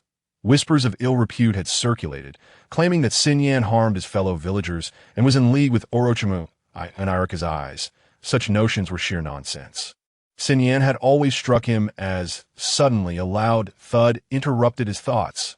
Irika stumbled and fell to the ground, exclaiming, "Ouch! Who lacks the common decency to litter the ground with objects?" Rising to his feet, he discovered that he had tripped over a person clad in a black cloak and wearing an umbu mask, appearing to be an umbu ninja. Yet, Irika's limited understanding led him to misidentify this individual. He was actually a root ninja. Irika's expression shifted as he quickly knelt to assess the root ninja's condition. Noticing that he appeared to be under the effects of Jinjutsu, he promptly channeled chakra into the ninja, attempting to awaken him from the illusion. However, despite his efforts, no sign of recovery materialized, prompting Irika to resort to carrying the root ninja towards the Konoha hospital. As he ran, he silently urged, "Please hang in there." Yet, to his surprise, barely 20 meters away, Irika felt a hand patting his shoulder. Startled, he turned around to find the root ninja had regained consciousness. He promptly set the ninja down and inquired, "Who cast Jinjutsu on you? Is Orochimaru attacking Konoha again?" The root ninja's face darkened. Recently burdened with a heavy workload, his demeanor was tense that he had intended to relax by assassinating Araki Xinyan, but was now frustrated that this encounter had interrupted his reprieve. Annoyed, he snapped at Irika, "Stay out of this and move aside." He then pushed Irika away and headed back towards Xinyan's residence. Irika, bewildered, had no choice but to follow the root ninja, as his destination happened to be Xinyan's home as well. While lost in thought, he heard a thud ahead. Looking up anxiously, he saw the masked ninja once again sprawled on the ground in the same spot. Irika was utterly dumbfounded. What was happening? A new sleeping position. At that moment, a nearby woman, returning from grocery shopping, walked by. Irika quickly called out to her, inquiring about the situation of the fallen ninja. The woman waved dismissively. "Don't mind them. These ninjas seem to have lost their minds. Often coming here to nap. This has been going on for quite some time. Just ignore it." With that, she sashayed off toward the market, leaving Irika in a state of confusion that he simply could not comprehend the situation. Ultimately, he abandoned his contemplation and continued towards Xinyan's home, hoping to gather some information. Upon reaching Xinyan's doorstep, Irika knocked and stood rigidly before the door, feeling a twinge of embarrassment at the prospect of seeing his old classmate after so many years. He wondered how Sun Yan had fared over the years. Rumor had it that he had become a Chunin, albeit as a mission-type ninja. Would Irika, a Chunin teacher, appear diminished in comparison? Before long, irate voices emanated from within. "Who is it? It's the afternoon. Can't a person get some decent sleep?" When Sun Yan opened the door, Irika straightened and bowed deeply, exclaiming, "Sun Yan-kun, it has been far too long," gazing at the bowing figure before him. Sun Yan sifted through the remnants of the original owner's memories. The individual seemed somewhat familiar, reminiscent of a former classmate from the Ninja Academy. However, after so many years, the details had become hazy, and even the name eluded him. Consequently, he shut off the original memories and activated his OWN in an instant. The visage of the individual crystallized in his mind. Yumino Irika, the destined protagonist, Uzumaki Naruto's first spiritual guide. What business did this individual have with him? Although they were classmates, they had not been in contact for over a decade. Sun Yan, with a lifeless gaze, remarked, "Ah, it's Irika. What brings you to me?"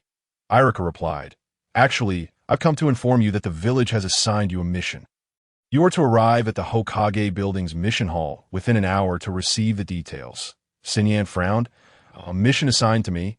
Is it a solo endeavor?" Irika shook his head. "It appears you will be temporarily teaming up with others."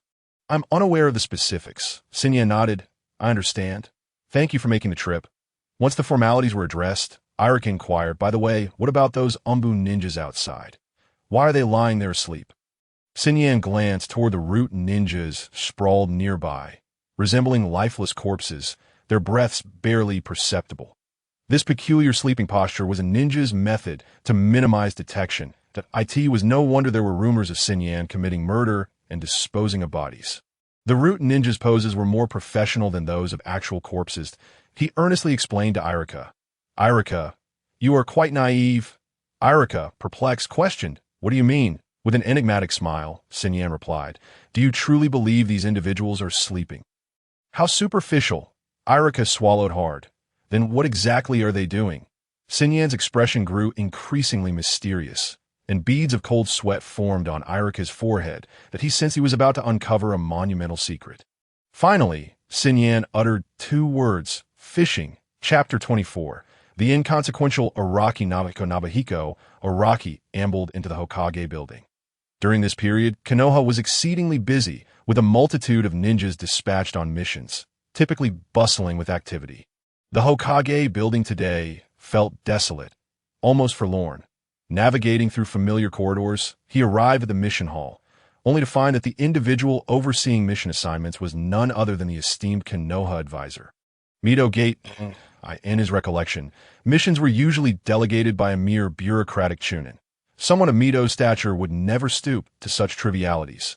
Nobuhiko furrowed his brow, sensing something amiss. Mito Gate and also caught sight of Nobuhiko and, with a stern visage, admonished, "You are tardy. Your teammates have been waiting here for over an hour." With that, he gestured toward a nearby resting area, prompting three individuals, a man and a woman, alongside another man, to approach. Mito pointed at them, declaring, "These are your temporary comrades. The specifics of the mission have already been conveyed to Jonin Okawa. You may inquire with him shortly. If there are no further matters, you may take your leave."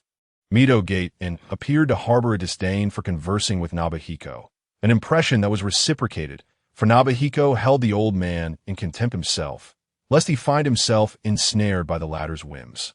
Once outside the Hokage office, the group found a balcony to conduct brief self-introductions. The captain, a man in his 40s named Okawashu, was a Jonin. The other two teammates, a male named Yoshi Daisuke and a female named Chiyo Sui, were both Chunins. After sharing names, they commenced discussions regarding the mission at hand. This particular assignment bore an A-rank difficulty, entailing the protection of the heir to the daimyo of the Land of Grass, escorting him from the Land of Stone back to his homeland. Upon hearing this classification, Sui and Daisuke exhibited excitement, as Chunin seldom undertook A-rank missions. It was an exceedingly rare opportunity for them. Nobuhiko, however, felt rather disenchanted. The rank missions invariably involve combat with other ninjas, a prospect he detested. Why resort to fighting when they could simply sit together, enjoy a beer, and savor grilled skewers? Wasn't it far more pleasurable to lounge in bed than to engage in battle? Observing the expressions of the others, Okawa Shiu discreetly scrutinized Nobuhiko once more. The group ultimately agreed to reconvene at the village entrance in 2 hours. Sui expressed surprise. Are we in such a hurry? Can't we prepare a bit longer? Okawa replied solemnly. Time waits for no one. The employer is eager to return to the land of grass to assume the position of daimyo, hence the urgency. With no further recourse, the group hurriedly returned home to gather their belongings. 2 hours later, the quartet departed Konoha, making their way to the land of stone. Upon leaving the village, Nobuhiko sensed an unusual atmosphere within the team. Aside from himself, the remaining 3 appeared somewhat reserved, disinclined to engage in conversation. Yet, Nobuhiko found this ambience agreeable. After all, he was not one to thrive on social interactions. That it was best if they all simply minded their own business. As they left Konoha, a thick fog began to rise from the forest. Sui and Daisuke seemed unfazed, but both Okawa and Nobuhiko immediately detected something amiss. This fog had been conjured by ninjutsu, imbued with a faint trace of chakra.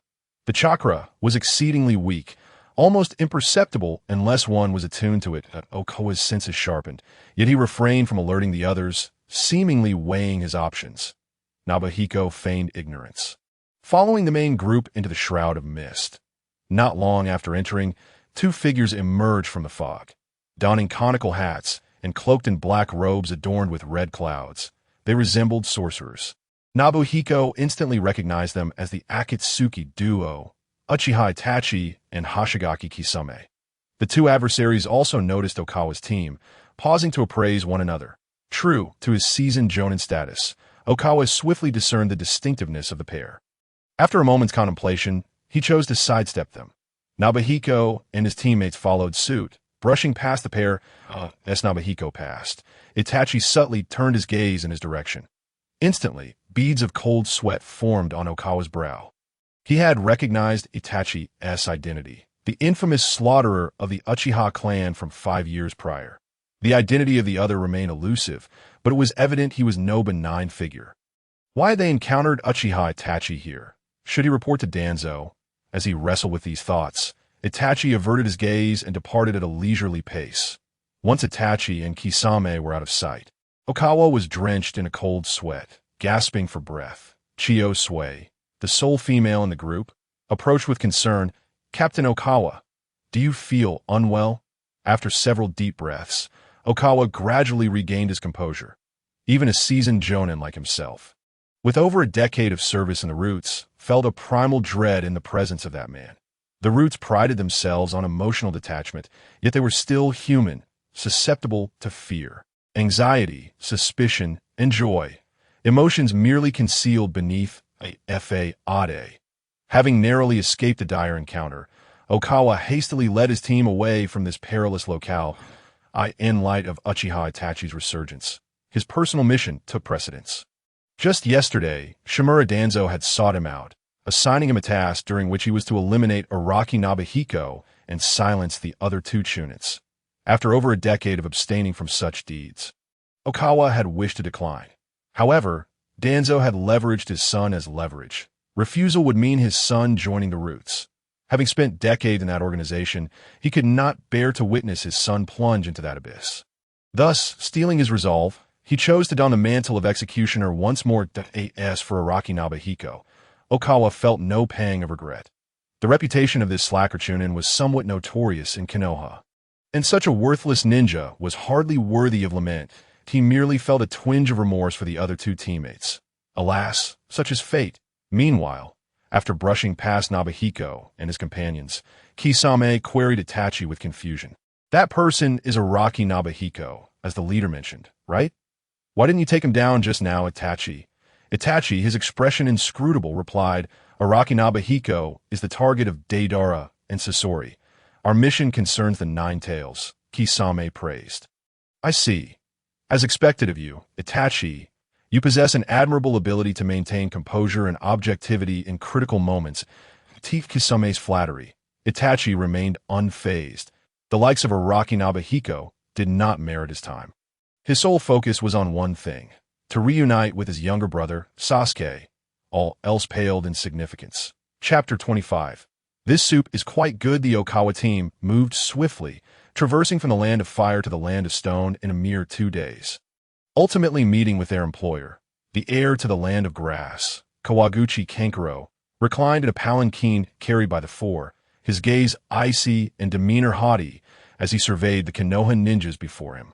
You Konoha ninjas are dreadfully inefficient. It has been nearly a week since I issued the mission, and only now do you arrive. Do you Konoha look down upon the land of grass? At this proclamation, Nobuhiko nearly burst into laughter. Was this Kawaguchi Kankuro not a fool? For a minuscule nation such as his, a mere jonin could easily annihilate his entire clan. Yet here he was, daring to show disdain toward Konoha ninjas. He hadn't even officially ascended to power, yet he acted as though he were already the daimyo. Even a true daimyo of the land of grass would not dare speak so to Konoha ninjas. At this juncture, a white-haired retainer stepped forward to mediate. My lord, you are mistaken. We dispatched individuals to Konoha to issue the mission a week ago, but the journey took 4 to 5 days. The actual mission assignment was only 2 days prior. Thus, the ninjas of Konoha have not delayed. It is our people who were sluggish.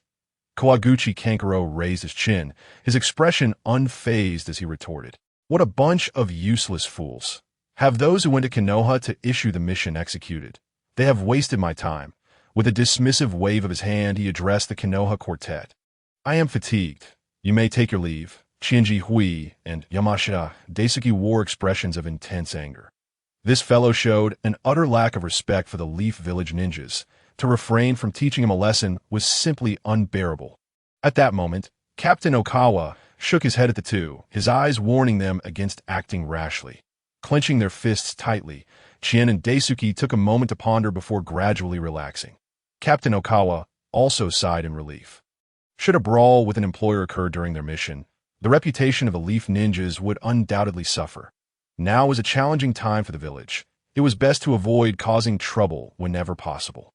Just then, Koike unexpectedly leaped down from his palanquin. Under the gaze of the onlookers, he dropped to the ground, barking like a dog while scuttling about. An elderly retainer immediately shouted at the servants. What are you standing around for?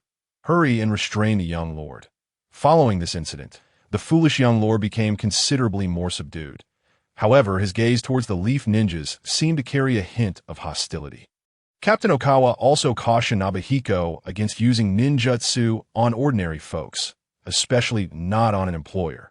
Nobuhiko, while picking his ears, sheepishly acknowledged his mistake. This left Captain Okawa frowning. It was clear that Nobuhiko hadn't absorbed a word of his admonition. This individual truly lacked any semblance of determination. His actions did not consider the village at all, which explained why Lord Danzo sought to eliminate him. To the others, this was merely a minor interlude. Once the ninjas were in position, the caravan set forth towards the land of tea. From morning until dusk, the journey was smooth, free from any ninja attacks, by evening, after a long day of travel. The caravan decided to set up camp in an open field. Once the tents were erected, the accompanying chefs began preparing dinner. Before long, an array of sumptuous dishes was served within Captain Okawa's tent. Upon beholding the delectable spread before him, Nobuhiko was elated that it was rare for ninjas on a mission to enjoy such cooked meals. Typically, they survived on soldier pills 3 times a day, making do as best as they could. Occasionally, they might catch a fish from the river or shoot a bird with a kunai for a little extra. Thus, opportunities for such indulgence were indeed scarce. Just as Nobuhiko prepared to dive into the feast, Captain Okawa called out to him, Nobuhiko, hold on a moment. I have something to discuss. Nobuhiko halted, impatience evident in his voice that can't wait until after we've eaten. Captain Okawa feigned anger. I've tolerated you throughout this journey. Araki Nobuhiko, look at you. You display none of the composure expected of a Leaf Ninja. Ate tea this time. We should first patrol the area outside the camp to ensure there are no dangers before we begin our meal. rather than solely focusing on indulging and neglecting our primary duties. Nobuhiko frowned. If we go out to patrol, by the time we return, the food will be cold. Why eat it when it's not hot? Captain Okawa replied, why do you only think of eating? Let us not forget our mission is to protect the young lord of the land of tea. He then turned to Qianji Hui and Yamashita Daisuke and asked, what do you both think? Under Captain Okawa's stern gaze, the two dared not contradict him and quickly concurred. Yes, it's safer to patrol first. Ultimately, the vote concluded 3-1, leaving Nobuhiko with no choice but to follow the other three reluctantly into the patrol. Upon exiting the tent, the four split off in different directions to patrol. However, it wasn't long before Captain Okawa stealthily returned to the tent. Approaching the dining table, he produced a small paper packet from his robes. This was the poison personally handed to him by Shimura Danzo. That it was extremely lethal. Even a ninja would not survive more than 3 minutes. A jonin. Utilizing such means was rather despicable. Yet to save his child from suffering, he felt compelled to do so that he glanced at the dishes on the table, finally fixating on the bowl of chicken soup. Adding the poison to it would ensure no one would detect it. He carefully opened the packet, pouring its contents into the soup while stirring gently to prevent clumping. Once the poison was fully mixed in, he retrieved another packet from his robes. This contained the antidote to the poison. As long as he consumed the antidote, the poison would become ineffective within 24 hours. That he found an empty cup, poured in some water, and swallowed the antidote in one go. After completing this, he sighed inwardly. Qianji Hui, Yamashita Daisuke, I truly apologize. In your next life, do not choose to become ninjas. He then tidied up the area, returned everything to its original place, and stealthily exited the tent. The tent regained its tranquility. Though the soup's color had thickened slightly, just then, a head suddenly poked through the tent flap. The individual surveyed the surroundings and, finding no one, crept inside. This person was none other than the only female in the group. Qianji Hui. The night before departing from the Leaf Village, the elder advisor, Shimura Danzo, had struck a deal with her. If she were to covertly harm her 3 teammates, she would receive 100 million ryo. To demonstrate his sincerity, Shimura Danzo had already provided her with a 50 million ryo down payment. With such money, who would still choose to be a ninja? She could simply escape beyond the Fire Country, find a small nation to live incognito, and become a wealthy merchant. Was that not far superior to being a ninja? As for whether those 3 teammates were good or evil, what did that concern her? After all, weren't ninjas in it for the money? She first glanced at the food on the table, ultimately fixating on the chicken soup. This bowl of soup looked appealing. It would serve her purpose perfectly. Chapter 26. Drinking soup is a non-issue. Qianji Hui extracted a small paper packet from her ninja tool pouch. This was the poison prepared for her by Shimura Danzo. A sinister expression crossed her face as she prepared to pour the entire contents into the chicken soup. However, at that moment, she suddenly recalled something and quickly flipped the packet over to inspect the writing on it. To her dismay, it clearly stated antidote. Her expression changed dramatically, and she hurriedly rummaged through her pouch again. After retrieving another packet labeled poison, she finally felt at ease. Thankfully, she had labeled the packets in advance. Otherwise, it would have been quite embarrassing to mix them up. Without hesitation, she poured the entire content of the poison packet into the chicken soup and stirred it with a pair of chopsticks, the same ones Captain Okawa had used for stirring the soup earlier. Looking at the now thickened soup, she furrowed her brow. The soup resembled rice porridge. What if someone discovered it? Ultimately, she abandoned her concerns, reasoning that who would be idle enough to scrutinize the soup. After poisoning it, she, like Captain Okawa, poured herself a cup of water and swallowed the antidote before stealthily exiting the tent. Just as she was about to safely leave, she collided with someone head-on. Ouch! That hurt. Who is it? The one who had been bumped into was none other than Yamashita Daisuke, who was now rubbing his forehead and cursing under his breath. Qianji Hui suppressed the pain in her forehead and apologized. I am sorry, Daisuke-kun. I wasn't paying attention while walking. Please forgive me. Seeing her sincere apology, Daisuke felt somewhat embarrassed to complain. He shifted the topic. What are you doing here? Have you finished your patrol? Qianji Hui, feeling nervous, stammered. Not yet. I was just about to head out and you should rest first. I'll return as soon as I finish patrolling. With that, she hurriedly dashed out, leaving Daisuke filled with confusion. However, he did not dwell on it. As he had important tasks at hand, he cautiously surveyed the vicinity, noticing that Qianji Hui had already walked far away, and he breathed a sigh of relief. Immediately after, he approached the dining table and pulled from his robes a packet identical to those of Captain Okawa and Qianji Hui. Upon seeing the packet in his hand, Yamashita Daisuke was overwhelmed with excitement. The late third Hokage, Sarutobi Hiruzen, had visited him in a dream the previous night that he revealed that his death was due to a traitor within the Leaf Village and informed Daisuke that these 3 traitors would be on a mission with him the following day. The third Hokage earnestly urged him to eliminate these 3 traitors to safeguard the peace of the Leaf Village, that if he succeeded in ridding the village of them, he would become the 5th Hokage. Upon waking the next morning, he discovered a packet of poison and a packet of antidote on the table. This revelation filled Yamashita Daisuke with exhilaration. Becoming Hokage was his lifelong dream, and for this dream, he would sacrifice everything that ate tea this moment. His resolve was unwavering. Even if his hands were stained with blood, he would protect the peace of the Leaf Village and become its Hokage. He looked down at the dining table, contemplating which dish would be best for the poison. Surveying his surroundings, he settled on the chicken soup. For reasons unbeknownst to him, he felt an inexplicable affinity toward this bowl of broth. Without hesitation, he tore open the paper bag in his hand and plunged into the soup. However, as he gazed at the viscous concoction, thickening to the consistency of paste, he furrowed his brow. The presentation left much to be desired. Surely, it wouldn't be discovered. He casually picked up the previously commendable chopsticks, immersed them into the soup, and stirred vigorously. To his dismay, the more he stirred, the stickier it became, until the chopsticks could stand upright within the mixture. Yamashita fixed a furrowed brow upon the bowl, wondering if anyone would dare to drink it. Just then, a noise echoed from the entrance. Startled, Ifuku quickly yanked the chopsticks from the soup and put them to his mouth.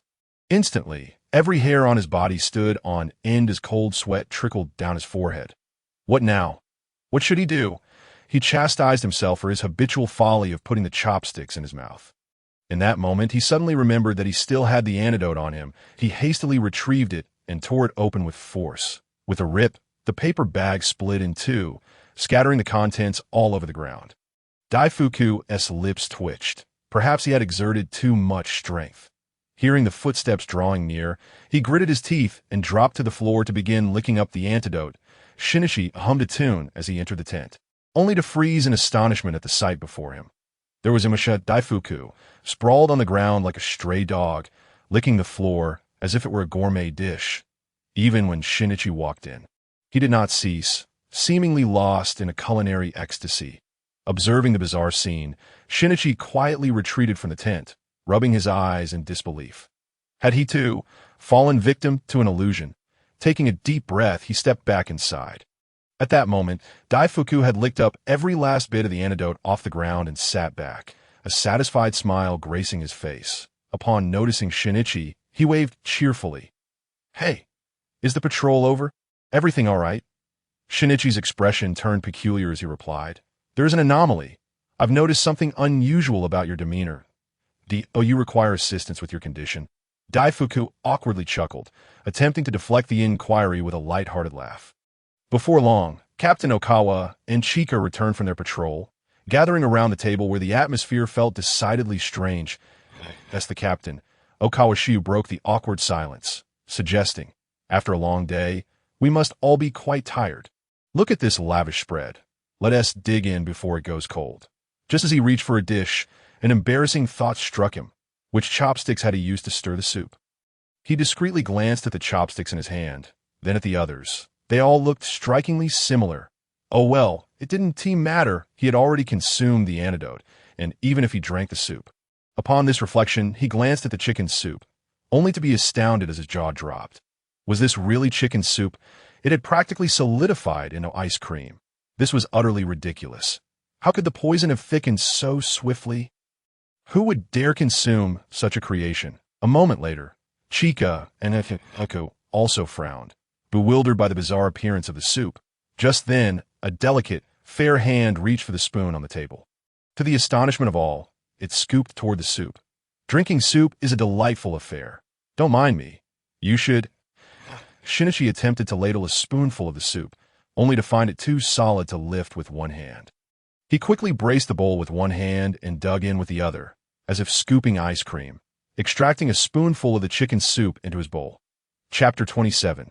Just Food poisoning. The trio stared in disbelief as Shinichi consumed the soup, which had the texture of ice cream. He savored spoonful after spoonful, licking his lips and exclaiming, "Not too salty, not too bland.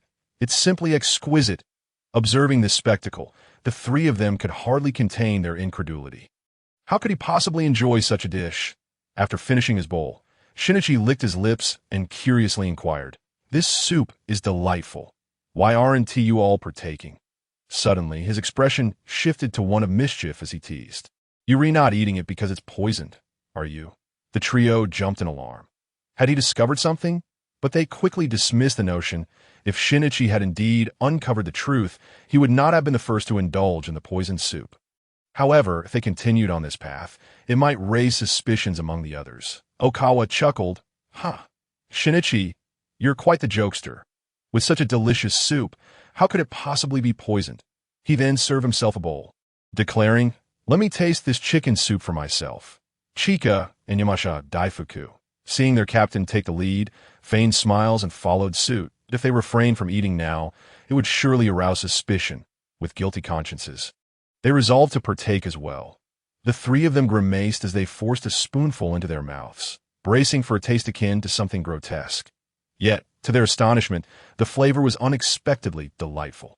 The essence of the chicken soup had coalesced into a solid form, akin to enjoying ice cream made from chicken broth. Soon, they could no longer resist the temptation and began devouring the soup voraciously, leaving their bowls spotless. Who would have imagined that this peculiar chicken soup would be so delectable? Indeed, while its appearance was rather odd, the flavor was undeniably superb. As they consumed the soup, the atmosphere of the table grew increasingly lively. Shinichi scrutinized the other three, puzzled by their sudden cheerfulness after what had been such a dreary journey. In truth, Okawa, Chika, and Daifuku had shifted their attitudes because they felt there was no longer a need for pretense among those they presumed to be dead.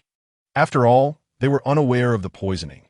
In their eyes, everyone else in the room was lifeless. However, as time passed, their eyelids grew heavy and their vision blurred. Panic set in. Had they been poisoned?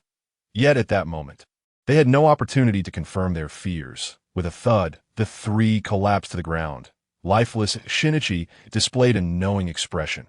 His bowl remained pristine and devoid of any residue, clearly indicating he had not consumed the tainted soup. This was to be expected. Only a fool would indulge in such a bizarre concoction. Shinichi had tested the trio to discern their intentions, and they had not hesitated to partake in the soup. This left him bewildered. Who had administered the poison? After inspecting the three bodies and probing the soup with his mental energy, he pieced together the situation. The trio had indeed taken the antidote before the poisoning. Logically, as long as the antidote remained effective, they would not succumb to any further toxins. However, their antidote could only counteract the specific poison they had each used, rendering them vulnerable to one another's toxins. Shinichi's antidote had neutralized his own poison, but the others remained active. He shook his head, lamenting the ruthlessness of Shimura Danzo, who had treated these three as mere pawns. Shinichi felt a twinge of pity. They were indeed unfortunate souls. Subsequently, he discreetly removed the three bodies from the camp. While the coast was cleared, he dug a shallow grave in the wilderness and buried them. After completing this grim task, he returned to the tent designated for the wood industry ninjas, where he sat at the table, contemplating his next course of action.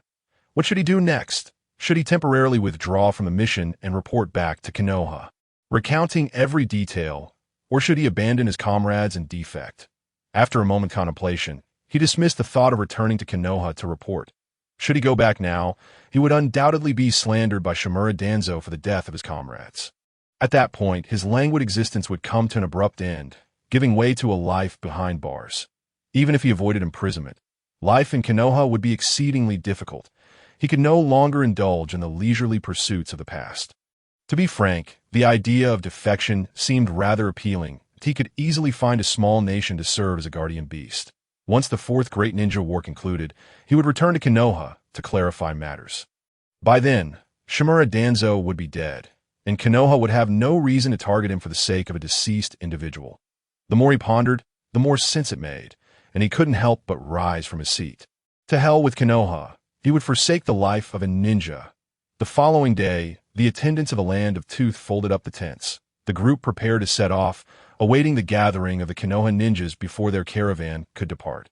Kawate Keisei, with a glum expression, turned to his elderly retainer and inquired, have the Konoha ninjas not yet emerged? The old retainer, beads of cold sweat forming on his forehead, replied, I shall go urge them at once. Kawate Keisei added, inform those Konoha ninjas that my patience has its limits. If they do not show up soon, we shall proceed without them. Upon hearing this, the old retainer hastily dissuaded him. My lord, do not act rashly. The second young master is bound to send someone to ambush us on our return to the Land of Tooth, and without the protection of ninjas, our situation will be perilous. Kawate Keisei gritted his teeth and retorted, just mentioning this fills me with rage. That little wretch dares to contend with me for the title of Daime. It is nothing short of delusion. Once I ascend to the throne, I shall ensure the execution of that entire family. That moment. With a yawn, Araki Nobuhiko approached the caravan, carrying his belongings. Upon seeing him, Kawate Keisei involuntarily trembled. Though he feigned bravado, facing Nobuhiko made him uneasy, primarily due to the torment Nobuhiko had inflicted upon him, leaving a lasting impression. The old retainer, noticing the young master's discomfort, stepped forward to inquire. Sir Ninja, why do you come alone? What of your companions? Nobuhiko nonchalantly waved his hand and replied, they are dead. The declaration stunned everyone present. Nearby, a guard instinctively reached for his sword, his body quaking involuntarily. The old retainer's expression shifted dramatically as he took a step back to position himself protectively beside the young master. At this point, Kawate Keisei was already trembling all over, stammering, "W? Exactly happened. Why are the Konoha ninjas dead?" Nobuhiko scratched the back of his head, uncertain how to respond. After all, those individuals had poisoned themselves. Ultimately, he could only feign indifference and say, those fellows merely suffered food poisoning. There is no need to concern yourselves with them. Nobuhiko's dismissive response only heightened the anxiety of the Land of Tooth's entourage. The guards had already unsheathed their swords, ready to confront Nobuhiko. It took considerable effort for him to calm them and explain the situation. Upon learning of his intent to become a rogue ninja, the people of the Land of Tooth expressed their disbelief. This fellow was far too casual. To declare oneself a rogue ninja with such nonchalance showed utter disregard for Konoha's bounty on his head. Ultimately, both parties agreed to dissolve their employment contract with Konoha.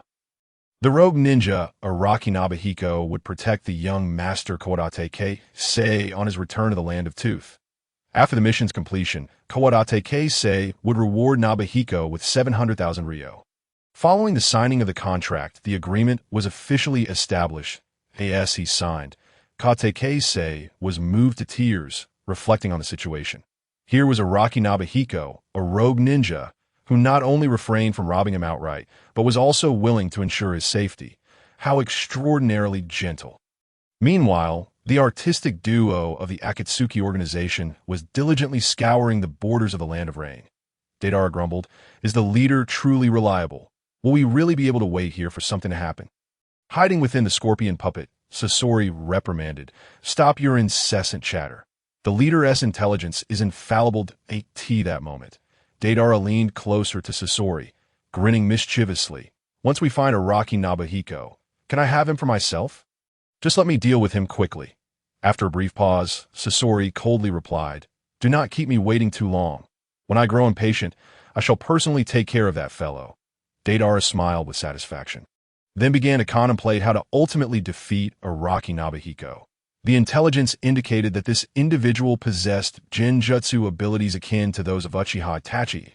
If he were to eliminate him in one swift blow, it would lack excitement. He intended to go easy on him, offering several opportunities. Ultimately, he wished to witness him transcend into art amidst despair, A truly spectacular sight. 2 days later, Nobuhiko sat in the young master's carriage. His legs crossed, reclining against the back. Kaate Keisei, resembling a sulking bride, curled up beside him. In truth, Nobuhiko did not seek to bully this official's son. He merely felt that protecting him in this manner was more prudent. He had no intention of hitching a ride on the young master's carriage. Kawatate Keisei implored, "Brother, as long as you do not kill me, we can discuss anything." The caravan soon arrived at the borders of the Land of Rain. True to its name, the Land of Rain offered no glimpse of sunlight since their entry. The skies were perpetually overcast, with a continuous drizzle, greatly dampening Nobuhiko's spirits. He had loathed rain since childhood. The sound of raindrops striking the ground irked him immensely. Reluctantly, he resorted to enjoying the grapes in Kawatate Keisei's hand while cursing the wretched weather. Meanwhile, Kaate Keisei ground his teeth in frustration, daring to express his anger, yet unable to voice it. Nobuhiko paid him no mind, continuing to savor the grapes. Just as he relaxed, two formidable presences entered Nobuhiko's perception. His brow furrowed as he hastily exited the carriage to investigate the situation above. The two uninvited guests hovered above on a large white bird, circling in the sky as if searching for something. Soon, their attention shifted to Nobuhiko and his company, and they dove down from the heavens. Their intentions did not bode well. Were they here to assassinate this foolish young master? Nobuhiko waved his hand, signaling the caravan to halt. The others, unsure of the situation, complied out of fear of Araki Nobuhiko's imposing presence. The old retainer approached Nobuhiko. Trembling, he glanced at the young master to confirm that he had not lost any limbs, then breathed a sigh of relief. Bowing deeply, he inquired, "Sir Araki, is something amiss?" Nobuhiko gazed skyward, replying, "Ninjas are attacking. Do not engage in chaotic fighting." Upon hearing of the impending assault, the caravan's members grew tense. That moment, a large white bird materialized in the sky. After circling a few times, it gradually descended, hovering several dozen meters above the caravan. Kawadate Keisei and his entourage turned pale at the sight. These two foes appeared formidable. Deidara and Sasori, perched atop the white bird, cast their gazes upon the caravan. Upon spotting Araki Nobuhiko, Deidara's lips curled into a smile. The leader's intelligence had proven accurate. Simply waiting on the borders of the Land of Rain was sufficient to encounter this individual. Nobuhiko also recognized the identities of the two. They were the Akatsuki's artistic duo, Deidara and Sasori. Could it be that the Akatsuki was here to assassinate the young master? This was truly troublesome. Deidara scrutinized Araki Nobuhiko. The fellow appeared disheveled and exuded an air of indolence. Hardly resembling a skilled ninja, Deidara felt a tinge of disappointment. This individual seemed devoid of any artistic sensibility. Dealing with someone like him would not require all of his strength. It seemed prudent to hold back a little. Otherwise, the encounter would conclude too swiftly to be entertaining. He turned to Sasori beside him and said, "Brother Scorpion, I will handle this from here." Sasori replied in a low voice, "Make it quick. Do not keep me waiting too long." With that, Sasori leaped from the bird, his massive form crashing to the ground and stirring up a cloud of dust. As the dust settled, he ambled to a distance, seemingly uninterested in interfering with the duel. Nobuhiko stroked his chin, contemplating whether there was any possibility of negotiating with the opponents. He quickly shook his head. Members of the Akatsuki were hardly inclined to engage in diplomacy. In order to reason with this group, one must first subdue them through force. Upon realizing this, he immediately snapped his fingers. With a resounding boom, the white bird beneath Deidara erupted in a violent explosion, transforming into numerous shards of white clay that cascaded towards the ground. Before Deidara could react, his body crashed heavily to the earth. His obsession with explosive art had led him to neglect his physical training. Coupled with the proximity to the ground, he was utterly unprepared and thus embarrassed himself in front of the onlookers. Seeing Deidara fall, Sin Yan extended his hand. A 3-meter-long pink palm materialized before him, reaching out toward Deidara. In the blink of an eye, the pink hand arrived before Deidara and forcefully pinned him to the ground. Deidara strained against the grip of the palm, attempting to escape. However, the pink hand was as immovable as a mountain, rendering him powerless. "What is this? You scoundrel, let me go. I swear I'll kill you." After capturing Deidara, Xinyan addressed the distant Sasori of the Red Sand, saying, "I won't kill you. For this mission, you should abandon your efforts. The foolish young lord from the Land of Teeth is under my protection. You cannot possibly succeed in this task, so be gone." With that, Xinyan casually pinched Deidara's collar between his thumb and forefinger and tossed him towards Sasori. Chapter 29. The Gods Walking Among Mortals. Sasori of the Red Sand coiled his tail and expertly caught the airborne Deidara. After placing Deidara on the ground, Sasori fixed a serious gaze upon Araki Xinyan. This individual appeared far more formidable than the intelligence suggested. The speed at which he had acted was so swift that even Sasori had been caught off guard. Yet, it seemed there was a misunderstanding. They believed their target to be mere ordinary folk. Little did they realize that their true objective was Araki Xinyan himself. The Akatsuki's mission was one that must be fulfilled, leaving no room for negotiation. With this in mind, Sasori slowly approached Xinyan, no longer willing to waste time with Deidara and prepared to take action against him.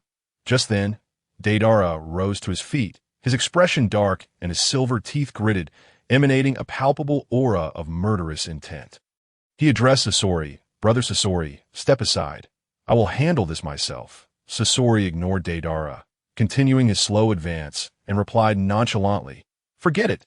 This guy is exceedingly strong, that if we fail the mission and he escapes, I will face the leader's punishment alongside you." At that moment, a white puppet appeared before Sasori. Having partnered with Deidara for several years, he recognized it instantly that it was Deidara's C3 explosive puppet, renowned for its immense destructive power. Sasori calculated that if it were to detonate at this distance, even his Hiriko could not withstand the force of the explosion. Turning back, Sasori calmly inquired, "Deidara, what do you mean by this?" Deidara's face contorted with rage as he replied, "This person must be killed by my own hand." The two stood in a tense standoff, the atmosphere thick with tension. Ultimately, Sasori relented, walking away while saying, "I will grant you 1 hour." Deidara chuckled, "An hour is more than sufficient." With that, he extended his hands, and a human mouth materialized in his palms. He then reached into his ninja tool pouch and took a substantial bite of explosive clay. As he chewed, he skillfully molded the clay. 2 massive white clay dragons burst forth from his hands, charging toward Xinyan. Witnessing this, Xinyan scratched his head in exasperation. Why were these individuals so obstinate?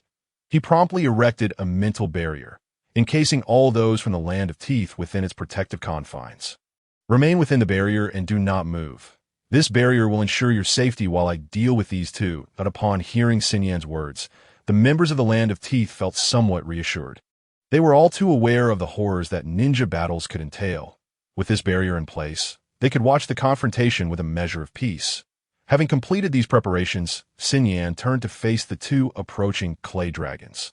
If his memory served him correctly, Deidara was primarily a long-range combatant. The best strategy against such an opponent was to engage closely and deliver a decisive blow. However, today he wished to play a different game. He too would become the long-range attacker. Focusing his mental energy between his hands, a brilliant light erupted, transforming the gentle mental force into a tempestuous fury. The mental energy coalesced into 2 bolts of lightning, flickering in his hands like twin thunderclaps. Observing the lightning in his grasp, Xinyan laughed heartily. Witness true magic, Deidara. With his palms directed toward the incoming dragons, he unleashed the lightning, sending it hurtling towards the clay beasts.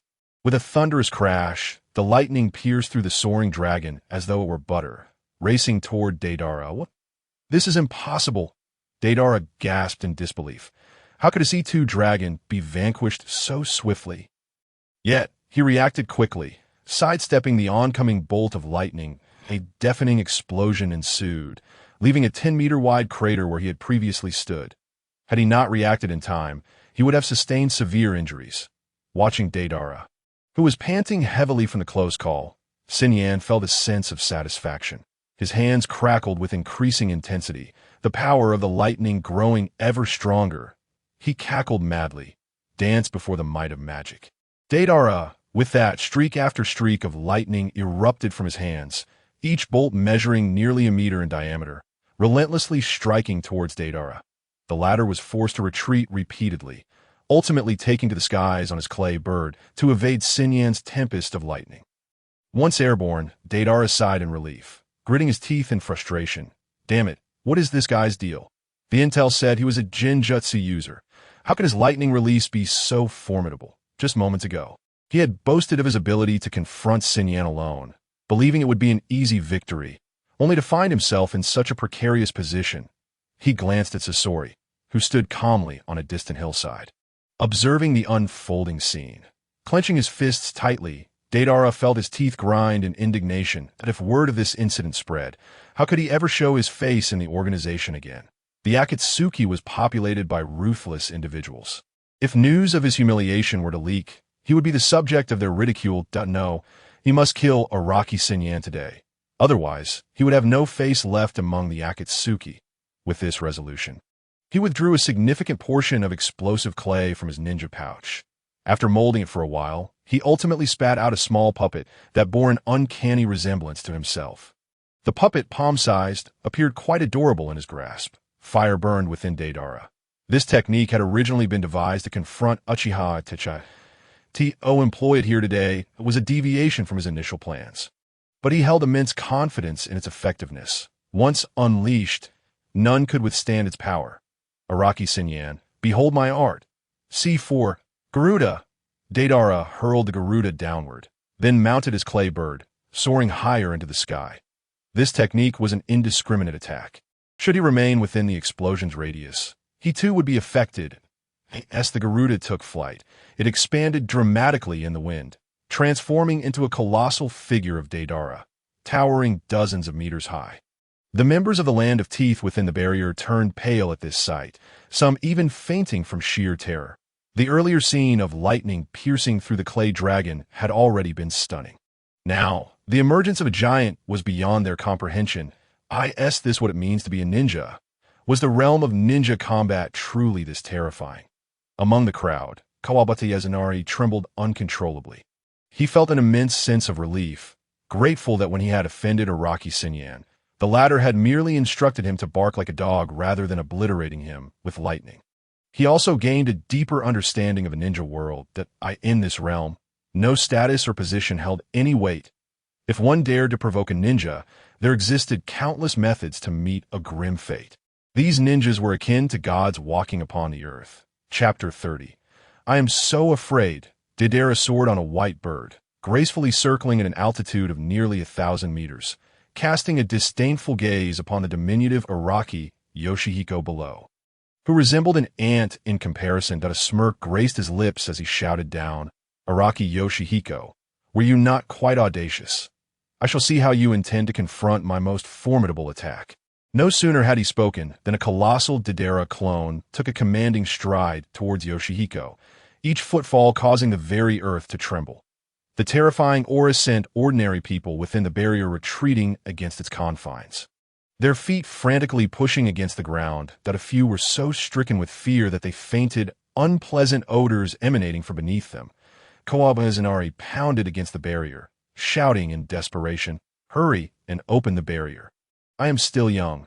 I do not wish to perish. He was utterly terrified. Having been raised in luxury, he had never witnessed such a scene. He could not fathom that this flimsy barrier could possibly withstand such a massive monster. If he did not flee soon, he would be caught like a turtle in a jar by that giant. Yoshihiko, perturbed by the commotion, swiftly cast an illusion, rendering the foolish aristocrat unconscious, in an instant. The world fell into a profound silence. Yoshihiko turned to face Deidara's C4. A smile creeping onto his face, he was well aware of the true nature of Deidara's C4. Its enormous size was merely a fade meant to intimidate. With a simple gesture, he raised his hand, summoning a black orb that materialized in his palm. The ultimate creation of chakra, the truth-seeking orb. The moment the orb appeared, the distant scorpion's pupils constricted with alarm. What was that? Why did it instill such a potent sense of crisis? As a puppet master who had fully transformed himself into a puppet, Scorpion possessed a heightened sensitivity to chakra that surpassed that of ordinary ninjas. He keenly sensed the terrifying power contained within the truth-seeking orb.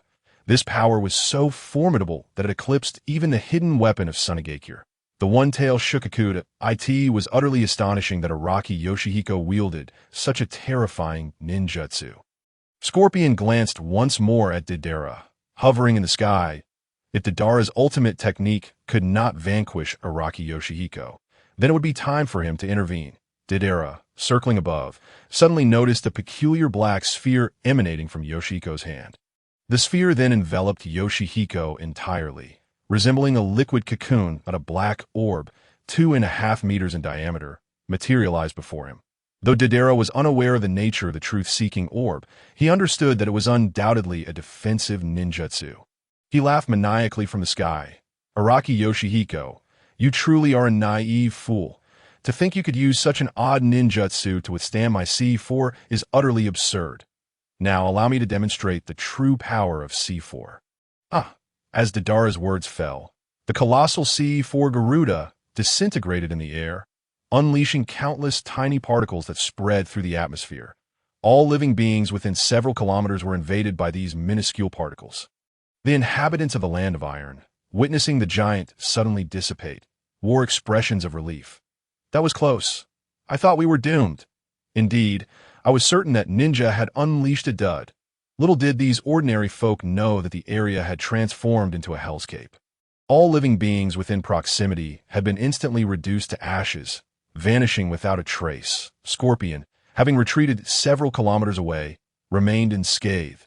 His expression grave, he gazed at the distant conflict, pondering, what on earth is happening? Why did Deidara's bomb not detonate? Or is it possible that Deidara's technique does not rely on explosions to inflict harm? A genius ninja with extensive experience, Scorpion quickly discerned the extraordinary nature of C4. Deidara's C4 bomb did not depend on explosions for damage.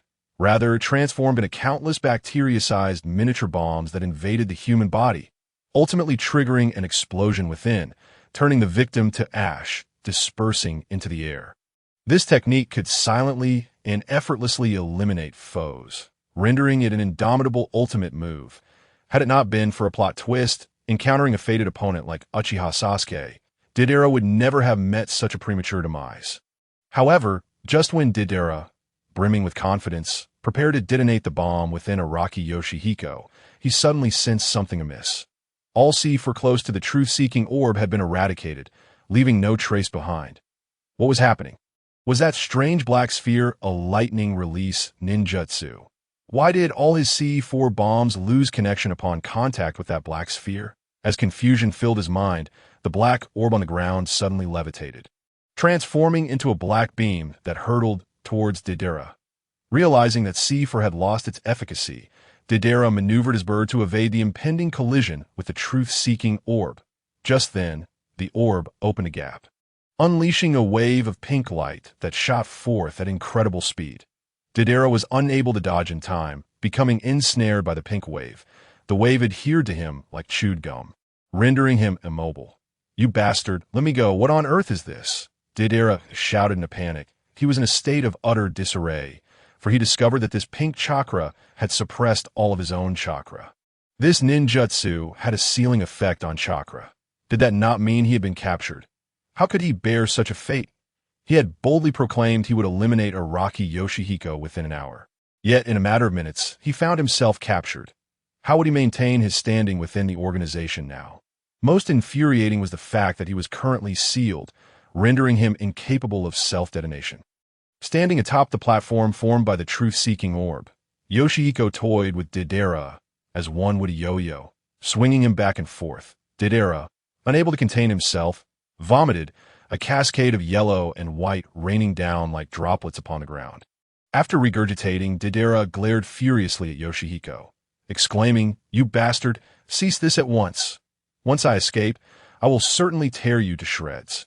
Yoshihiko casually picked his nose with his left hand, flicking a black particle onto Deidara's forehead, saying, "Oh dear, I'm so frightened. When I get scared, my hands tremble. Look how high we are. What if I lose my grip on you in a moment of excitement?" Deidara seethed, "You insufferable fool. Stop with your mockery. You are even more detestable than that Uchiha Itachi." Yoshihiko shrugged nonchalantly, replying, "It matters not. There are many who dislike me. Your disdain is of no consequence." Then, shifting his tone, Yoshihiko continued, "Deidara, I offer you a chance at survival. I wonder if you will cherish it." Deidara retorted defiantly, "You need not waste your breath. I will never betray my organization. Kill me if you must." Yoshihiko. Chapter 31. You are truly useless. Yoshihiko was somewhat taken aback. Deidara was certainly playing by his own rules. In his previous life, he had read numerous fanfictions of Naruto. In such circumstances, Deidara would typically seek to submit, becoming one's subordinate, whether in the original work or fanfiction.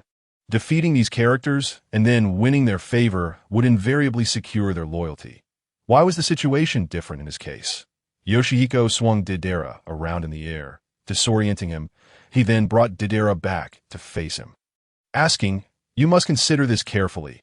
If you perish in my hands, you will never get the chance to showcase your art to others again." Deidara, catching his breath, retorted mockingly, "How could my art possibly be comprehended by someone like you?" Seeing that this individual was obstinately unyielding, Yoshihiko promptly encased Deidara in a sphere of pink, sticky energy. This was a form of energy he had created, inspired by the body of Majin Buu.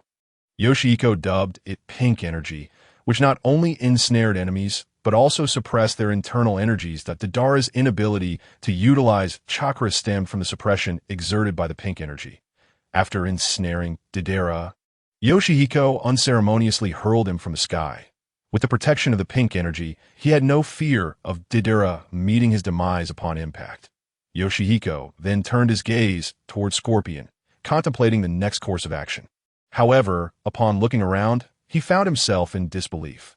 Where had he gone? He quickly scanned the vicinity, but saw no sign of Scorpion. Rubbing his head, he wondered if he had fled. That if he had, so be it. He had never been particularly keen on engaging in a fight with that group. Retrieving the truth-seeking orb, he descended to the ground and, upon landing, stifled a yawn. What an exhausting battle. It seemed a good rest was in order. Xinyan approached the boundary, and with a swift motion of his hand, the barrier dissipated, revealing the dazed inhabitants of the land of teeth within. These individuals appeared bewildered, as if they had yet to recover from the recent fierce battle. Holding a pink energy sphere, Xinyan addressed the group. "What are you still lingering for? Pack your belongings and prepare for departure." At that moment, the people from the land of teeth snapped back to reality. They hurriedly lifted their unconscious companions into the vehicle, and after confirming that the transportation was in order, they set off once more. Meanwhile, Xinyan returned to Kobunari's vehicle, munching on grapes while squinting his eyes. On the verge of dozing off, beside him, Kobunari gazed at Araki Xinyan with a look of reverence. The earlier battle had opened his eyes to new horizons, and he now regarded Xinyan like a devoted acolyte. Not only Kabata, but the entire contingent from the land of teeth looked upon Xinyan as if he were a deity. The sights and experiences of that day would be indelibly etched in their hearts, and the name Araki Xinyan would forever resonate in their minds. The convoy meandered slowly towards the land of teeth, and for the ensuing days, no one came to impede their progress. They traversed the Rain country without incident, as if the previous battle had never transpired. Trailing behind their vehicle was a pink energy balloon, floating in the air and swaying gently in the breeze. When the wind picked up, one could even witness the energy sphere performing a tornado that obliterated a parking lot. Approaching this energy sphere, one could hear curses emanating from within. "Damn you, Araki Xinyan. Once I get out, I swear I'll twist your head off your shoulders." The stream of invectives continued unabated for several days. Yet the convoy gradually grew accustomed to it. Occasionally, Xinyan would toss some food into the pink energy sphere to prevent Deidara from starving. This fellow was of great utility, whether gifted to the land of earth or the Akatsuki. He would likely fetch a handsome sum. Just as Xinyan pondered how much Deidara might be worth, several Rock Village ninjas had set their sights on the convoy from a nearby hillside. The leader, named Mingyan, was a formidable jonin from the Rock Village, flanked by two young chunin. The eldest, barely 16, the trio lay in wait atop the slope, and upon spotting the convoy passing below, Mingyan signaled to his companions. The two chunin immediately formed hand seals, causing countless stones to tumble down the hillside, hurtling directly towards the convoy. This sudden ambush threw the convoy into disarray, prompting Kawabata Yazunari to to urgently rouse Sinyan. "Mr. Araki, wake up! We're under attack again." Groggy, Sinyan sat up and inquired, "What? Is it the Akatsuki again?" He then scanned his surroundings with his mental energy, relaxing upon discovering it was merely a few rock ninjas. "Oh, just a handful of rock ninjas? No need for concern. We can simply capture them and exchange them for money." With a mental command, the boulders tumbling down the slope levitated as if they were balloons, soaring into the sky. This spectacle left not only the people from the Land of Teeth in awe, but even the rock ninjas, poised to strike, were dumbfounded. Lyotu pinched his cheek, then turned to his companion. "Fushur," saying, "Fushur, I think I might be under a Jinjutsu." The Chunin named Fushur, equally bewildered, replied, "Then it seems we've both fallen victim to the same illusion." Just then, a beam of pink light shot from the convoy towards the slope. As a Jonin, Mingyan was the first to react, shouting to his subordinates, "Fall back!" However, it was too late to retreat. The pink light enveloped the three of them completely, causing their heads to droop as they succumbed to unconsciousness. When they awoke, they found themselves trapped within a pink sphere entirely devoid of chakra, as if they were ordinary individuals without any ninja abilities. The youngest, Lyotu, panicked, "Captain, what do we do now? We're captured." Mingyan responded calmly, "There's no need to panic. The fact that the Haven Tea killed us indicates we still hold some value for survival, that we merely need to wait for them to present their terms." Hearing this, the two Chunin breathed a sigh of relief. As long as there was hope for survival, they could endure. Lyotu, puzzled, asked, "Captain, which village do you think these ninjas belong to? What kind of jutsu are they using?" Mingyan shook his head. "I don't know, but the intel indicated they are from Konohara AS for the jutsu. I've never seen anything like it, but it seems to be a form of sealing technique." At that moment, a mocking voice interrupted them. "You really are useless. You got caught without even seeing what the enemy looked like." Mingyan's expression darkened. Who dared to mock them? They were ninjas from the Rock Village. An elite team of prodigies that it was unforgivable for him, a renowned Jonin, to be ridiculed in such a manner. The trio turned to face the source of the taunt, and upon seeing the speaker, they collectively gasped in shock. Mingyan's eyes widened in disbelief. "Deidara, how could it be you?" Chapter 32. Finding a place to continue idling. Mingyan was well acquainted with Deidara, a true genius of the Rock Village. Unlike the few talented individuals surrounding him, who lacked distinctive qualities, Deidara possessed the innate ability to master dust release, which was why he had been taken under the wing of the Tsuchikage. However, this fellow was exceedingly obstinate, refusing to study the Tsuchikage's dust release techniques, opting instead to indulge in explosive clay, which was utterly nonsensical. Lyotu and Fushur cautiously regarded Deidara, well aware of his notorious reputation during their time at the Ninja Academy. Although they were 1 year his junior, they had shared the same educational environment and understood just how reckless he could be. He would endlessly boast about his so-called explosive artistry that on one occasion, Deidara's clay nearly blew the entire academy to smithereens. Following that incident, he was forced to graduate early and, as rumors had it, was taken on as a disciple by the Tsuchikage. This turned the envy of their peers to admiration, as being chosen by the Tsuchikage was a tremendous opportunity. Yet, shortly thereafter, news broke that Deidara had left the Rock Village and become a rogue ninja. This baffled his contemporaries. Why would one forsake the role of the Tsuchikage's successor to become a rogue? It was simply incomprehensible. Observing the trio's silence, Deidara taunted, "What's the matter? Are you scared of me?" The three were at a loss for words. Encountering an acquaintance in such a situation, especially a rogue ninja, left them feeling quite out of sorts. Just then, they sensed someone approaching. Turning around, they saw Sinyan grasping the rope, tethering the balloon containing the four of them. Upon spotting Sinyan, Deidara's expression shifted dramatically. Just as he opened his mouth to curse, a palm-sized pink energy sphere was plastered over his mouth, rendering him speechless. Having silenced Deidara, Sinyan addressed the others. "It seems you are all familiar with each other. Since that's the case, I won't keep you in suspense any longer, that if I'm not mistaken, you must belong to two different factions, correct? That second son of the Land of Teeth could not possibly hire two factions to assassinate us. So, tell me, who employed you?" The three rock ninjas exchanged glances, and ultimately, the leader Mingyan spoke. "If I answer, Will you spare our lives? Sun Yan replied nonchalantly, of course. I bear no deep-seated grudge against you, so there is no need to kill you. Ming Yin breathed a slight sigh of relief, responding, it was the second son of the Land of Teeth who issued the task to assassinate the newly appointed heir of the Land of Teeth. Sun Yan nodded in acknowledgement, then turned to Deidara, asking, and why did you attack us? Deidara could only mumble incoherently. It then dawned on Sun Yan that Deidara's mouth was still sealed. With a mere thought, the pink energy enveloping Deidara's mouth dissipated, restoring his ability to speak. You despicable bastard, don't think I'm like these cowardly fools. I would never betray my organization. If you have the guts, go ahead and kill me. Sun Yan frowned. This fellow was uncooperative. However, it mattered little, as if Deidara refused to divulge information. Sun Yan could simply probe his mind directly. Sun Yan placed his right hand on Deidara's head. A surge of pure mental energy permeated Deidara's brain. In an instant, his gaze became vacant, akin to that of a simpleton. After a while, his expression returned to normal, and Sun Yan obtained the information he sought. Once restored, Deidara glared at Sun Yan, shouting, you bastard! How dare you forcibly invade my memories with jutsu? Wait for me! I will not let you go!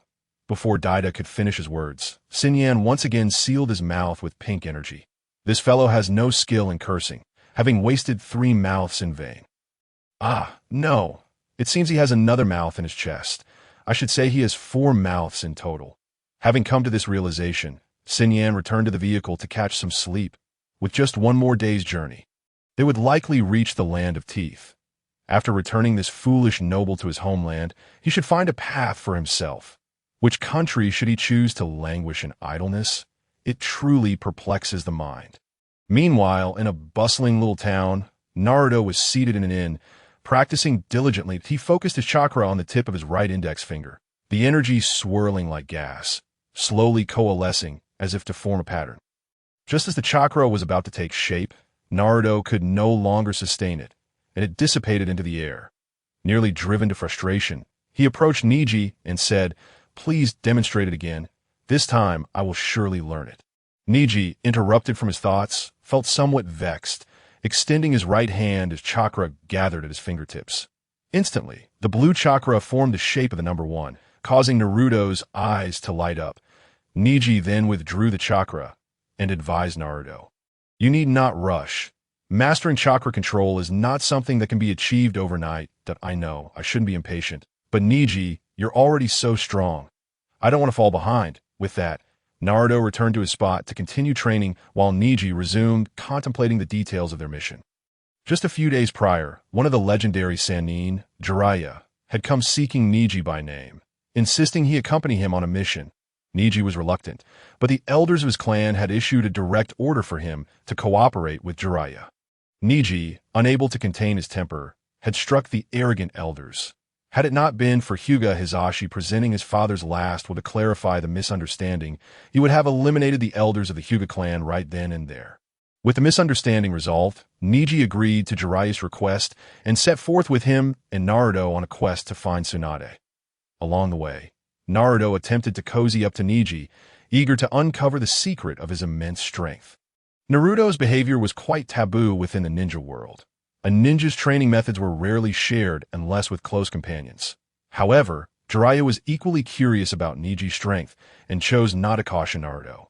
Wanting to observe Niji's reaction, that if Naruto could extract information, that would be ideal. If not, he could always step in to smooth things over later. One must admit, Jiraiya truly had inherited the essence of the third Hokage. Sharing benefits with others while deflecting blame was a skill he had mastered. Niji was not as naive as Naruto. He refrained from mentioning Sun Yan and merely stated he possessed some unique training techniques. Subsequently, Naruto persisted in his desire to learn these techniques, and Niji, unable to withstand Naruto's relentless inquiries, imparted a few basics of chakra control. These techniques were quite elementary, merely foundational aspects of chakra manipulation. Furthermore, Sun Yan had never indicated that these techniques were forbidden to share. As long as he was not disturbed in his leisurely pursuits, everything else was at liberty. Chapter 33. Niji versus Uchiha Itachi. At that moment, a sudden knock echoed at the door. Just as Niji was about to answer, Naruto darted ahead, exclaiming, "It must be the perverted sage. Let me see if he brought any souvenirs." Niji's lips twitched. What sort of souvenir could Jiraiya possibly bring back? Perhaps a little umbrella? Naruto grasped the doorknob and twisted it forcefully, slowly pulling the door open to Naruto's astonishment. Standing before him was not the wrinkled visage of Jiraiya, but rather an exceptionally handsome young man. Upon seeing this individual, Naruto was left momentarily stunned. This person bore an uncanny resemblance to Sasuke.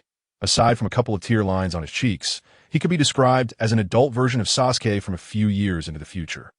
What left Naruto even more bewildered was the crimson Sharingan swirling in the stranger's eyes. Naturally, he was familiar with the Sharingan, as two members of his own team possessed it in previous missions. He had fought alongside those wielding the Sharingan, thus he was well acquainted with its distinctive shape. But why did this person, who looked so much like Sasuke, also possess the Sharingan? More importantly, he exuded an aura of danger. Despite Naruto's usual carefree demeanor, he was acutely aware of the emotions of others.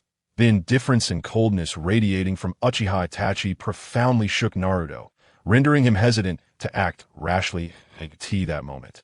Itachi spoke softly. "May I step outside?" Naruto nervously exited the room, beads of cold sweat forming on his forehead, his heart racing with trepidation. Nearby, Kisame remarked, "Itachi, if he runs amok, it could cause quite a mess. Perhaps we should sever a leg." Kisame rested his hand on the sword behind him, seemingly contemplating a direct attack on Naruto. Just then, Niji emerged slowly from the room, standing beside Naruto, and inquired, "Who are you? Why do you seek to take Naruto?" Niji had sensed the unusual presence of the two individuals. The aura emanating from Uchiha Itachi made even him feel a twinge of apprehension. He was prepared to act should they choose to engage. Upon seeing the young boy who had stepped out, Itachi and Kisame paid him little mind. However, upon noticing Niji's eyes, they exhibited a slight interest.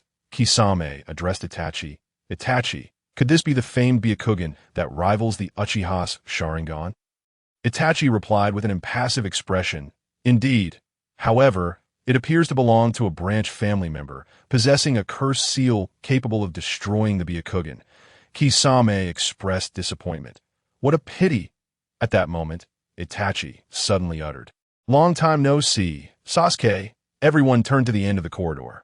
Uchiha Sasuke stood there, his face darkened, his eyes fixed intently on Itachi's back. "Uchiha Itachi." Sasuke's voice was laced with murderous intent. Niji's pupils constricted. He had heard of the infamous Itachi, the one who had slaughtered his entire clan. A dangerous man indeed.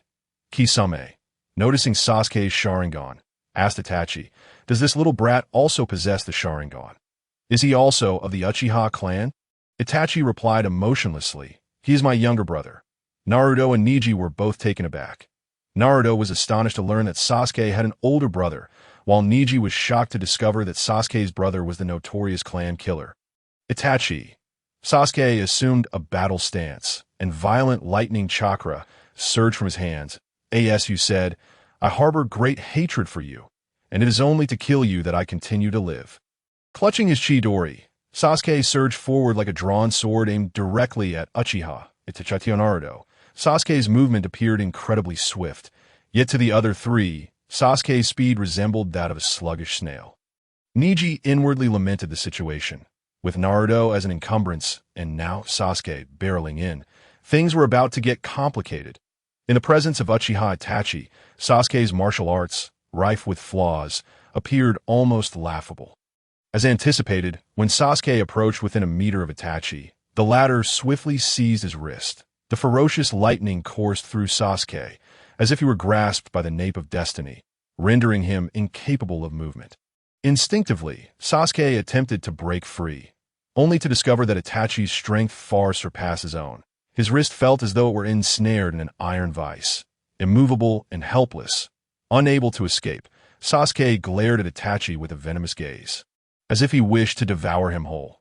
Yet within Itachi's heart, a tumult of emotions stirred. Sasuke had indeed grown significantly, and he felt a sense of pride. However, with Kisame, a member of the Akatsuki organization, present, he could not afford to let his ruthless assassin persona falter. to show leniency toward Sasuke at this juncture would undoubtedly raise suspicions within the Akatsuki. Reluctantly, he resolved to inflict pain upon Sasuke, intending to fracture his wrist and render him incapable of further combat. Just as he prepared to act, a sudden gust of wind swept from behind. Itachi's pupils constricted, every hair on his body prickling with a sense of danger. He kicked Sasuke away and deftly sidestepped Niji's ambush. Niji's gentle fist struck the wall of the corridor with a resounding crash, creating a gaping hole as though the wall were made of paper. Thankfully, the room was empty. Otherwise, the occupants would have faced dire consequences. After evading Niji's assault, Itachi caught a glimpse of Kisame from the corner of his eye. Kisame, equally astonished, had not anticipated Niji's speed to be so formidable. Completely unaware of how Niji had breached his defenses at that moment, Itachi addressed Kisame, saying, "Kisame, you handle the Nine-Tails Jinchuriki. I will take care of this little brat." Following his orders, Kisame drew his sword, Samahata, and swung it towards Naruto with lethal intent. Startled, Naruto stumbled back repeatedly, narrowly avoiding several strikes from Samahata. One must admit, Naruto's martial arts were not without merit. Although his movements appeared clumsy, he managed to evade Kisame's onslaught. Meanwhile, Itachi engaged Niji in a fierce exchange, the two clashing within the narrow corridor and demolishing wall after wall. With every blow, Niji grew increasingly alarmed. Uchiha Itachi's martial prowess was astonishing, matching his OWIT. Is worth noting that Niji's techniques were founded upon a robust physicality, each strike imbued with devastating force. Moreover, his style balanced both hardness and softness. Relying solely on brute strength would not suffice to withstand Niji's attacks. Nevertheless, Itachi employed his unique skill of dispersing force, rendering Niji's strength ineffective. Was it not said that the Uchiha clan excelled in Jinjutsu? Why, then, was Itachi's martial skill so formidable? Niji remained unaware that in the original narrative, Itachi was capable of engaging in close-quarters combat with Naruto in his tailed beast form. At that time, Naruto's martial arts were potent enough to match the Raikage in a fair contest. Even so, Itachi was able to fight him, demonstrating the sheer power of his martial arts, as their battle raged on. Sasuke gradually regained his composure. The kick he had received had been no trifling matter. Leaving him with broken ribs, straining against the pain, he watched in astonishment as Niji and Itachi clashed. These two were overwhelmingly powerful. He felt as though he existed in an entirely different realm of strength. This was without either of them employing ninjutsu. Their martial prowess alone had utterly crushed him. That Itachi's prowess was to be expected. But why was Niji so strong as well? The guy had only graduated a year before him. How could he possibly possess the strength to contend with Uchiha Itachi? Furthermore, in the Forest of Death, he had witnessed Niji's abilities, which were nowhere near as formidable as they were now. At best, he had been on par with Sasuke. Yet, inexplicably, Niji now possessed the capability to confront Itachi, clenching his fists in frustration and anger. Sasuke pondered when he would finally have the opportunity to exact his vengeance. Unbeknownst to him, the cursed seal left by Orochimaru was slowly spreading across his body. Meanwhile, Itachi engaged in battle with Niji. Shared in the astonishment, in his recollection, the Hyuga clan's martial arts were indeed impressive, but they had never reached such an exaggerated level. Judging by Niji's apparent age, he seemed to be around 13 or 14. Comparable to Sasuke. To possess such strength at that age was nothing short of terrifying. Itachi himself had been hailed as a prodigy from a young age in the Uchiha clan and throughout the ninja world. Few could surpass his innate talent. Merely 18 years of age, he had honed his skills in ninjutsu, taijutsu, and jinjutsu to the limits of a ninja's capabilities. He was confident that even the legendary ninja, Hashirama Senju and Uchimadara, would not have surpassed him at this age. Yet today he found himself facing Niji Hyuga, a genius who was not only younger but also possessed superior talent. In truth, Itachi admired Niji greatly. He was a person who revered strength, a fact evident in his past decisions. His choice to prioritize the village over his family stemmed not from a belief in the righteousness of the village's actions, but rather from a simple acknowledgement of Konoha's superiority. The actions of the strong must have their reasons. while the weak could only submit. This mindset was also reflected in his behavior after joining the Akatsuki. With his abilities, he should have fully comprehended the intelligence of the Akatsuki members. However, Konoha had no information regarding the Akatsuki at all, necessitating Jiraiya, a pillar of strength, to personally venture into the Rain Country for reconnaissance. That it was not that Itachi was unable to relay information, but rather that he had no desire to do so to this moment. Itachi's heart had completely betrayed Konoha, aligning itself with the Akatsuki. The reasoning behind this was simple. Pain was the strongest individual he had ever encountered. Pain's power far exceeded that of Konoha's Hokage, and the peace plan proposed by such a powerful being seemed far more viable than that of Konoha. Thus, he chose the Akatsuki over Konoha. Consequently, upon encountering Neji, Itachi could not help but feel a kinship. For this reason, he did not wish to unleash his full strength, opting instead to spar with Neji using martial arts. Neji, too, sensed Itachi's reluctance to prolong the fight and glanced at Naruto, who was being relentlessly pursued by Kisame that moment. Naruto was in a dire state, covered in numerous wounds inflicted by Samahada's scales. Though the injuries were minor, the real issue lay in the significant amount of chakra that Samahada had absorbed. Leaving Naruto feeling somewhat unsteady on his feet, it was infuriating. Why was his chakra dwindling so rapidly? Naruto felt utterly miserable. That shark-faced foe was truly his nemesis. His once proud chakra reserves meant nothing in the face of such power. That peculiar weapon had been siphoning away his chakra, and if this continued, he would undoubtedly lose. The more anxious he became, the more mistakes he made. After one particularly frantic dodge, Naruto suddenly lost his footing and fell to the ground. Seizing the opportunity, Kisame swung his sword down with incredible speed, the tremendous force behind it sending Naruto into a panic. Just as he faced imminent doom, a burst of white smoke erupted before him. An orange toad appeared, blocking the lethal strike. Upon seeing the toad, Naruto let out a long sigh of relief. Though he could not comprehend the situation, he was grateful to have preserved his life. Observing the toad, Kisame cautiously distanced himself to avoid a surprise attack. Just then, Jiraiya, clad in a red cloak and wooden clogs, leaped onto the toad's back. You think a simple beauty trap could lure away Jiraiya? The sage of toads, such delusions. Jiraiya struck an absurd pose atop the toad, prompting Naruto and Neji to erupt in laughter. Upon witnessing Jiraiya's arrival, Itachi swiftly disengaged from Neji and approached Kisame. Jiraiya has returned.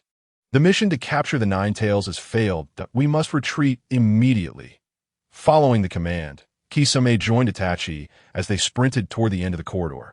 Awaiting them at the corridor's conclusion was none other than Sasuke, who had just regained his senses after being kicked away by Itachi.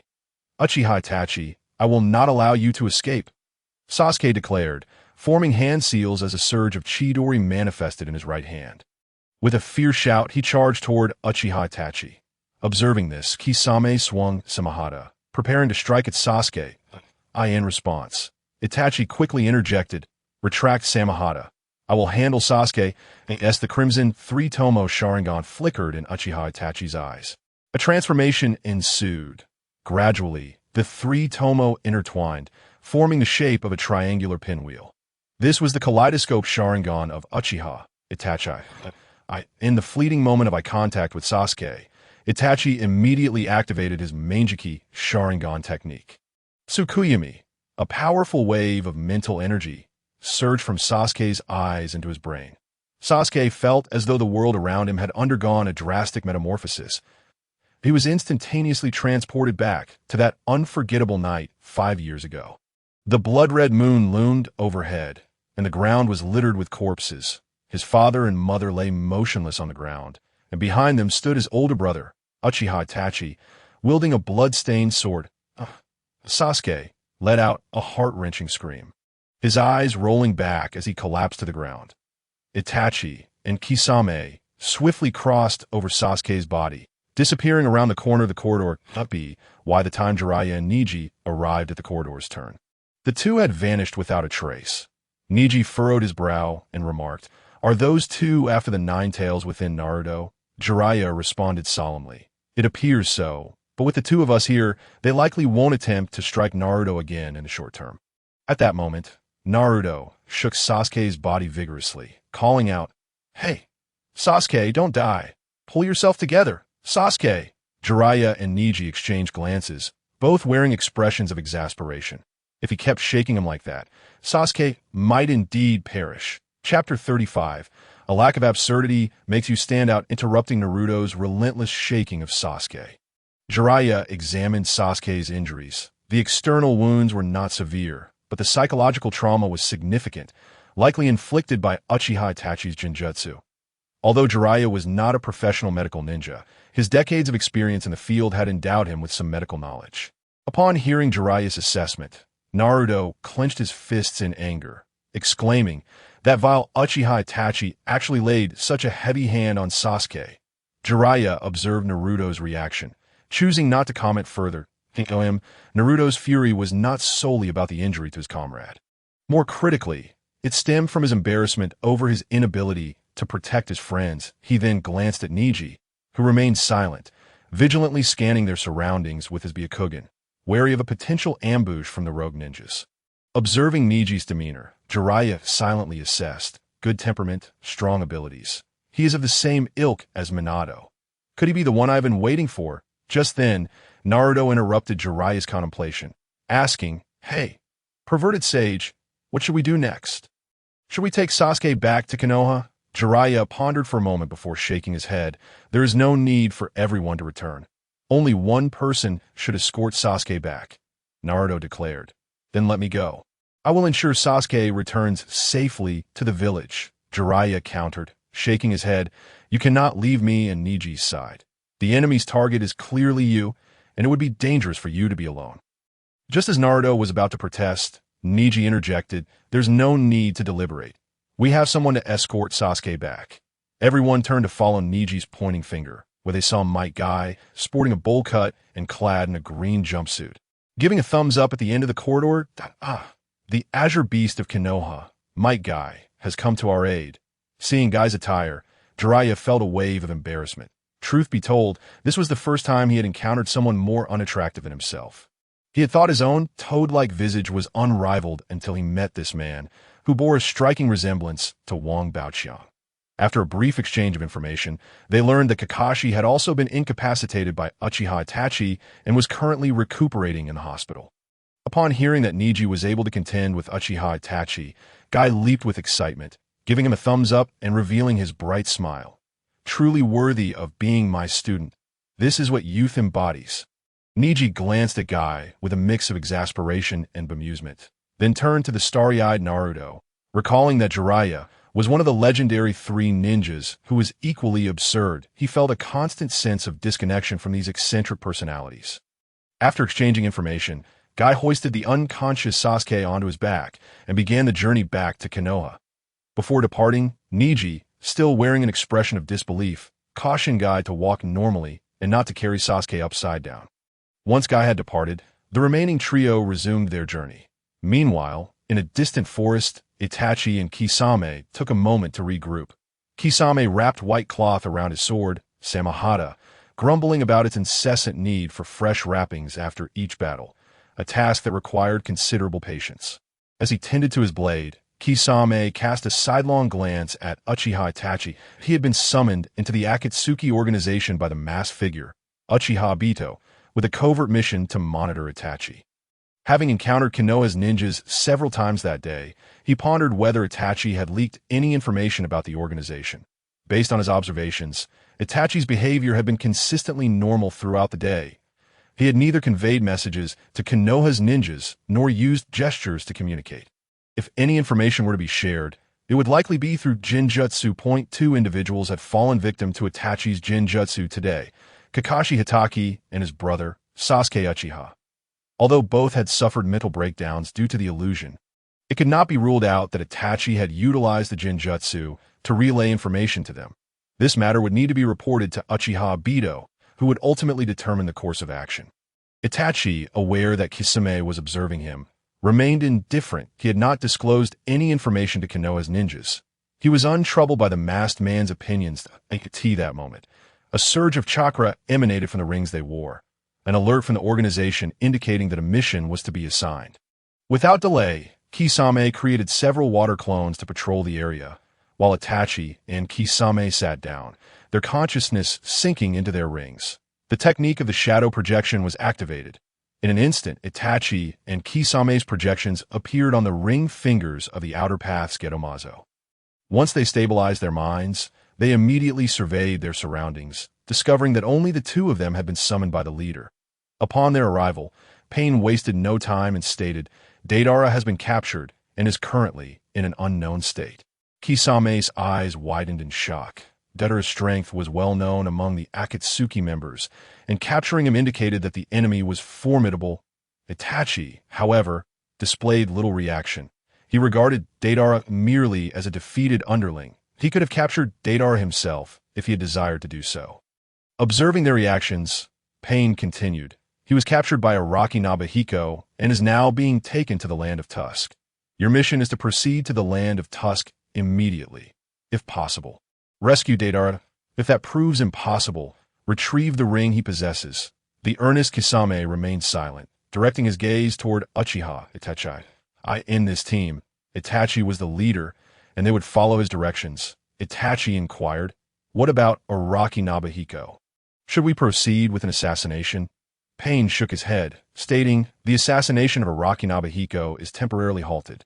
His strength is beyond our expectations, and the previous employer's offer was far too low. It is not a worthwhile endeavor. Having received Pain's instructions, Itachi understood the next steps. There was no need to confront Araki Nobuhiko directly. They simply needed to retrieve either Deidara or the ring he held. Afterward, Pain shared with them the intelligence collected by Sasori regarding Araki Nobuhiko's jutsu. With information now in hand, Itachi and Kisame returned to their bodies. Kisame stood up and stretched, remarking, I never imagined that Deidara would be captured. His mobility is the best among the Akatsuki. Itachi straightened his attire, his expression as stoic as ever, and replied to Kisame, let us depart. Chapter 36. The protector of the nation. After enduring a grueling journey that lasted a fortnight, the grand caravan from the kingdom of Yu majestically entered its capital. Heralding the successful completion of Shinichi's mission, Kawaba Izanari promptly rewarded Shinichi for his services and extended a formal invitation. With a peculiar expression, Shinichi inquired, what do you wish to invite me for? Standing erect, Kawaba Izanari respectfully replied, I wish to formally invite you, in the capacity of the daimyo of the kingdom of Ya, to become the protector of the nation. From this day forth, your status will be equal to mine as the daimyo within the kingdom of Ya. Shinichi scratched his ear, finding the title protector of the nation rather awkward, but if memory served him right, that title belonged to Kaido. How could he, a former rogue ninja, be likened to that pirate? However, after a moment's contemplation, he decided to accept the offer, recognizing that he was in need of a stable position. After all, it mattered little where he spent his days. He did, however, negotiate with Kawabata Izanari beforehand, stipulating that his responsibilities would be limited to ensuring the safety of the capital. He would not be involved in any other affairs. This was precisely what Kawabata Izanari had hoped to hear, as he only required Shinichi's assurance of personal safety. Indifferent to everything else, the two reached an understanding. And soon thereafter, Shinichi's title as the protector of the nation was officially proclaimed within the kingdom of Ya. Kawabata Izanari, displaying great generosity, presented Shinichi with a lavish estate immediately after his acceptance of the role, along with dozens of servants as gifts. Furthermore, an annual stipend of 100 million ryo was allocated as compensation for Shinichi. However, he declined the grand mansion and the servants, opting instead for a modest residence in the capital. He yearned for a tranquil existence, eschewing a life of excess. Nevertheless, he did not refuse the substantial stipend, as it could be considered a rightful remuneration for his services, and he saw no reason to forego it. Thus, the kingdom of Ya gained a mysterious protector whose presence was seldom felt. Once stability returned to the kingdom of Ya, Shinichi refrained from hastily notifying the Akatsuki and Awagakure to arrange for a ransom. He preferred to enjoy a peaceful life while waiting for the organizations to come to him. However, not everyone shared his calm demeanor. Deidara, having been suspended from a pine tree in Shinichi's yard by ropes and pink balloons, endured a rather miserable existence. He fervently wished for someone to rescue him, even if it meant being saved by the ever-ancient third Tsuchikage. He would gladly accept any means of escape, even if it meant returning to a Wagakure as a subordinate to that old man. Moreover, the reclusive Shinichi had truly exasperated Deidara during these past few days, remaining sequestered within his home and relying on phone orders for supplies, showcasing an extreme level of introversion. One day, feeling somewhat bored, Shinichi decided to step outside for some fresh air. To his surprise, upon exiting his door, he heard someone shouting from the tree. "Hey, Araki Shinichi, how long do you intend to keep us hanging? If you're going to kill us, do it quickly. Stop wasting our time." Following the voice, Shinichi spotted Deidara and several members of the Wagakure team, helplessly dangling from the tree. It was then he remembered their predicament. He quickly dispelled the pink energy and freed them. "My apologies, I sincerely forgot about all of you amidst my recent busy schedule," he said earnestly. Deidara and the others exchanged disdainful glances, clearly unconvinced by his excuse. The trio from a Wagakure, upon reaching the ground, discreetly surveyed their surroundings, seemingly in search of a viable escape route. Deidara, however, was considerably wiser. Upon being freed, he made no attempt to flee. He understood the disparity in their strengths, and the fact that Shinichi had chosen to release them indicated his lack of fear regarding their potential escape. Noticing their furtive glances, Shinichi remarked, "You needn't harbor thoughts of escape. The entire kingdom of Ya is under my jutsu surveillance. With a mere thought, I can summon a protective barrier around the nation." At that point, not even the combined forces of the 5 great nations would breach our defenses. Though the trio suspected Shinichi was boasting, they refrained from provoking him further. Once their emotions stabilized, Shinichi continued, "First and foremost, I assure you that as long as you do not cause chaos within the kingdom of Ya, I will not threaten your lives. Subsequently, I will send someone to contact your respective villages and factions. As long as they agree to pay the ransom, you may leave at any moment." Upon hearing his words, the faces of the group turned grim. Their expression was not born from disbelief in Shinichi's honesty. Rather, they had come to understand his character over the course of their interactions. He was a profoundly lazy individual, too lethargic to even fabricate lies. If he claimed they would be released, they would indeed be released, and there was no need to worry about him going back on his word. Their frowns stemmed from the fact that he seemed to dismiss the power of their villages. His intent to send someone to demand a ransom appeared provocatively audacious. "May I spoke pointedly to Shinichi. "Do you realize what your actions imply? You are provoking a Wagakure on behalf of Konoha that if things go awry, it could potentially incite war." Shinichi, unfazed, replied nonchalantly, "Rest assured, I am now a rogue ninja from Konoha. Demanding a ransom will not spark a ninja world war." May Iwa was taken aback by Shinichi's casual demeanor. Such indifference towards the 5 great nations signified an astounding level of confidence. Realizing the importance of this intelligence, he resolved to relay it back to the Tsuchikage. With his right hand concealed behind his back, he allowed blue chakra to seep from his fingertips, etching a series of shallow cuts into his lower back. Shinichi, sensing Mei Iwa's subtle actions, found the situation both amusing and perplexing. He had never indicated a desire to erase the man's memory. Was it truly necessary to resort to such drastic measures? At that moment, Deidara, with a mocking grin, remarked, "You're quite the arrogant one, aren't you? Your brash disregard for the 5 great nations mirrors the attitude of those within our organization. How about joining us? I could serve as your introducer." Shinichi yawned and waved his hand dismissively. "Enough of this idle banter. For the next few days, you may move freely within the capital of the kingdom of Ya. However, a curse mark has been placed upon you. Should you step beyond the capital's boundaries, you will perish. I trust you will exercise caution." With that, Shinichi turned and returned indoors, leaving Deidara and his companions in a state of bewilderment. Chapter 37. Almost lost my kidney walking along the streets of the capital. May Iwa and his 2 teammates remained silent. Truth be told, they were itching to turn and flee. They had thoroughly checked themselves for any curse marks, but found nothing. They suspected that Araki Shinichi was merely bluffing. Yet they dared not gamble with their lives. After all, Shinichi was now a rogue ninja, unbound by village loyalties. Such a madman could act unpredictably. It was better to err on the side of caution, and they could only hope that their village would dispatch someone to ransom them soon. That moment, their stomachs betrayed them with loud growls.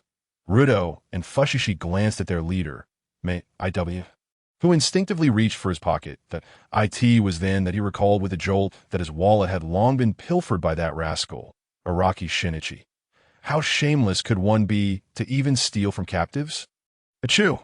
Meanwhile, Shinichi, who was tirelessly lifting 2 mountains fashioned into dumbbells in the land of salted fish, couldn't suppress a sneeze. Who dares to insult me while I toil in peace? He muttered. Yet his hands were busy, continuously raising the mountains overhead, sweat pouring down like a waterfall, soaking his shoes. Recently, he had noticed a decline in his physical condition. Drawing from years of experience reading online literature, he surmised that his overly strong mental power had drained his physical vitality. He realized that he could no longer focus solely on enhancing his mental acuity. He needed to incorporate weightlifting into his routine to ensure that his mind and body remained in harmony. If he neglected his physical health, there might come a day when they would part ways, leaving him utterly vulnerable. As the diligent Shinichi was engaged in his training, a sudden frown crossed his brow. His shadow clone left behind in the ninja realm had unexpectedly detected 2 potent chakra signatures infiltrating the land of Tooth, the border of the land of Tooth, Itachi, and Kisame. Clad in the iconic black cloaks adorned with red clouds of the Akatsuki, strode purposefully towards the capital. The duo walked with an air of confidence, devoid of the furtive demeanor typically associated with ordinary rogue ninjas. Itachi, with an impassive expression, advanced forward, his mood seemingly less than favorable. Meanwhile, Kisame chattered incessantly about the intelligence he had gathered earlier.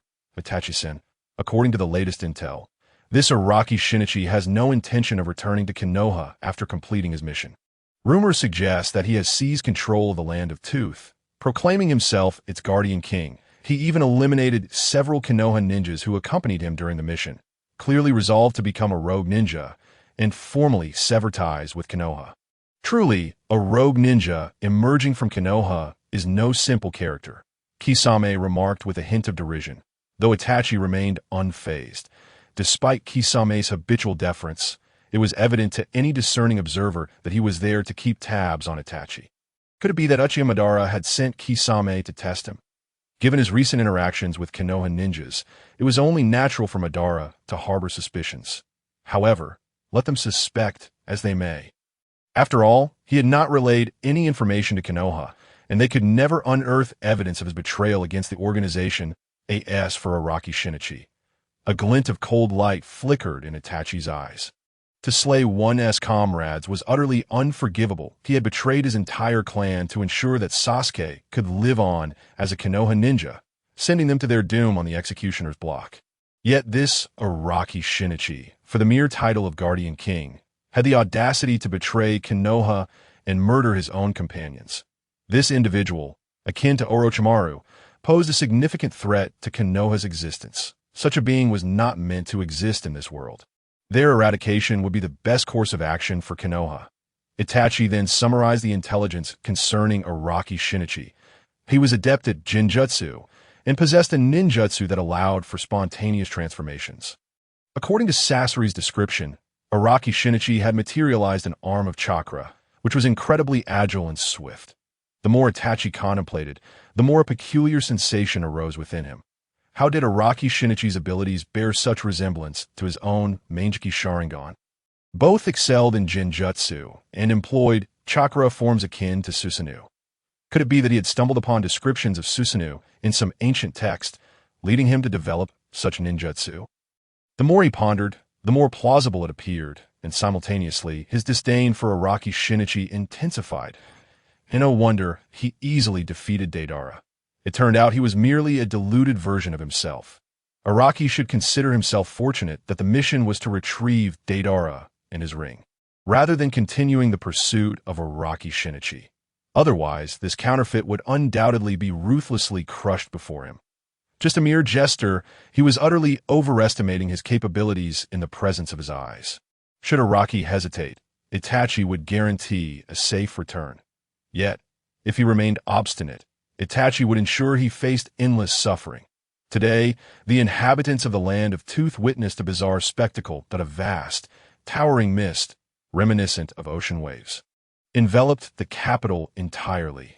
Visibility within the city plummeted to less than a meter, rendering the surroundings indistinguishable. Kisame maintained his hand seals, grinning at Itachi. Itachi-san, it is done. We shall infiltrate now, and no one will detect us. Itachi nodded in agreement, seemingly approving of Kisame's approach. The method of stealthily entering under the cover of darkness was fraught with drawbacks. Thus, employing the mist as a veil was indeed more advantageous. The two boldly infiltrated the capital, eventually arriving at a street corner. Their next objective was to locate Araki Shinichi's residence and confront him. However, neither was adept in tracking ninjutsu, so they reluctantly decided to interrogate a passerby. Kisame, with his bulging eyes, scanned the crowd until he fixated on a young man of about 20. He swiftly approached and knocked the individual unconscious, dragging him into a nearby alley. Itachi had been waiting at the location and quickly instructed, "Wake him. I will handle the rest." As Itachi activated his Sharingan, Kisame prepared to use Suiton to awaken the young man. Just as he was about to unleash the water technique, a sound of flowing water echoed from the depths of the alley. Both Itachi and Kisame turned, their expressions filled with confusion. They beheld a man, clad in the Akatsuki's black cloak adorned with red clouds, with a golden ponytail, obliviously relieving himself in the alley. Damn, I was about to burst. Thankfully, my kidneys are strong.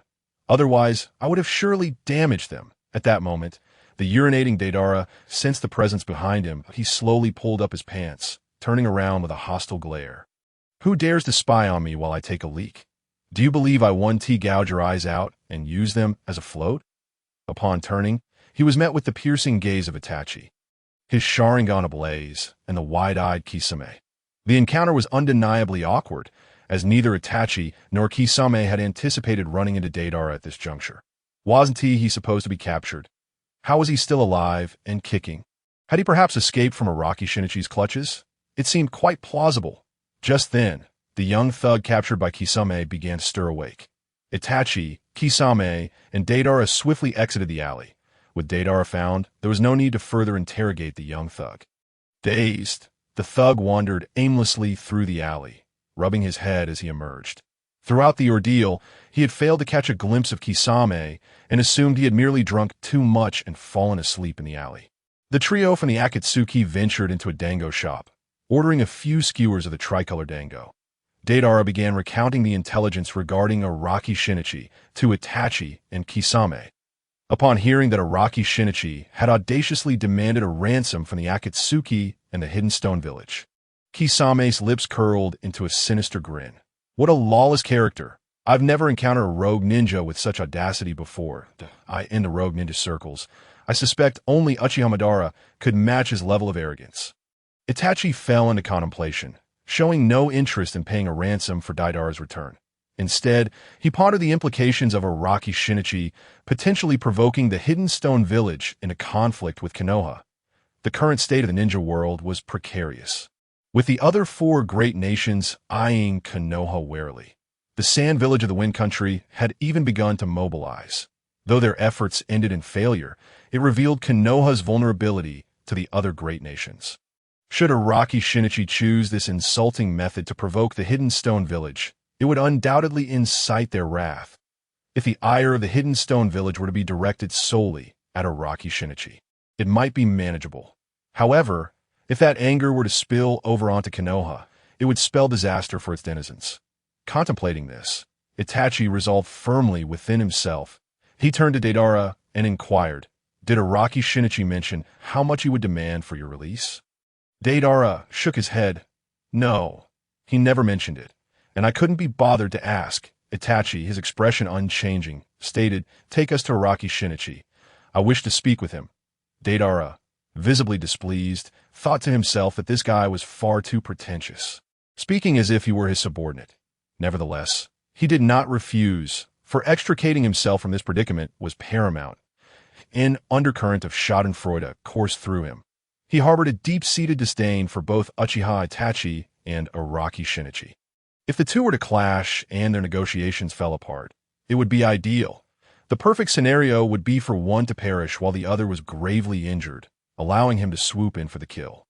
Deidara led the pair through a winding path until they arrived at an unassuming residence. The walls of the courtyard towered 2 meters high, obscuring any view of the interior from outside. Upon reaching the entrance, Kisame was about to cleave the door open when Itachi halted him. Kisame, perplexed, asked Itachi-san, "Are we not going to force our way in?" For a rogue ninja as ruthless as this one, he won't negotiate peacefully unless we give him a good beating. Beside him, Deidara's mouth twitched slightly. Indeed, the most knowledgeable about rogue ninjas would be another rogue ninja. Even Kisame, the honest man, understood how to subdue a rogue. Itachi gently shook his head at Kisame, saying, "Once we enter, do not speak that if my negotiation with Araki Yoshihiko fails, then you may take action." Kisame and Deidara nodded in understanding. Knock, knock, knock. There came a sound at the door. Mere seconds later, the door swung open, revealing Yoshihiko, impeccably dressed in casual attire, standing before the 3 members of Akatsuki. "That you've arrived. Please come in," he said, gesturing for them to enter. Itachi furrowed his brow. This man showed no surprise at his arrival. It seemed that both he and Kisame had been discovered long ago. Was the other party also a sensory-type ninja? Without further delay, they entered Yoshihiko's residence. As soon as they stepped inside, Itachi inquired, "How much to redeem Deidara?" Itachi's straightforward question caught Yoshihiko off guard, yet he promptly stated his price, 100 million ryo, not a single ryo less. With that, Yoshihiko stood with his hands clasped behind his back, awaiting Itachi's response. This price had been carefully considered. He believed it to be quite reasonable. In determining this figure, he compared it to the bounties of Asuma, Sarutobi, and Deidara in the original narrative. Asuma's bounty stood at 35 million ryo, while Deidara's was 30 million at first glance. One might assume Asuma was the stronger of the two. However, this was misleading that a significant portion of Asuma's bounty was inflated due to his lineage as the Hokage's son, a fact that did not accurately reflect his true strength. In the original story, Deidara was able to dominate the immortal duo upon their first encounter. Had he not been caught off guard by Haiden, he would not have met his untimely demise. That it was evident that Deidara's capabilities would have sufficed to defeat Haiden without issue. In contrast, Asuma struggled to contend with Haiden in a one-on-one scenario, ultimately relying on Shikamaru and 2 other allies to secure victory. This starkly illustrated the inflated nature of his 35 million ryo bounty. Thus, Yoshihiko deemed 100 million ryo for Deidara to be entirely justified. With 3-level ninjas easily overpowering him, the 100 million ryo seemed somewhat excessive. After boldly stating the sum of 100 million ryo, Yoshihiko feigned calmness, anxiously tapping his foot. He wondered whether Uchiha Itachi would acquiesce to such a lofty demand.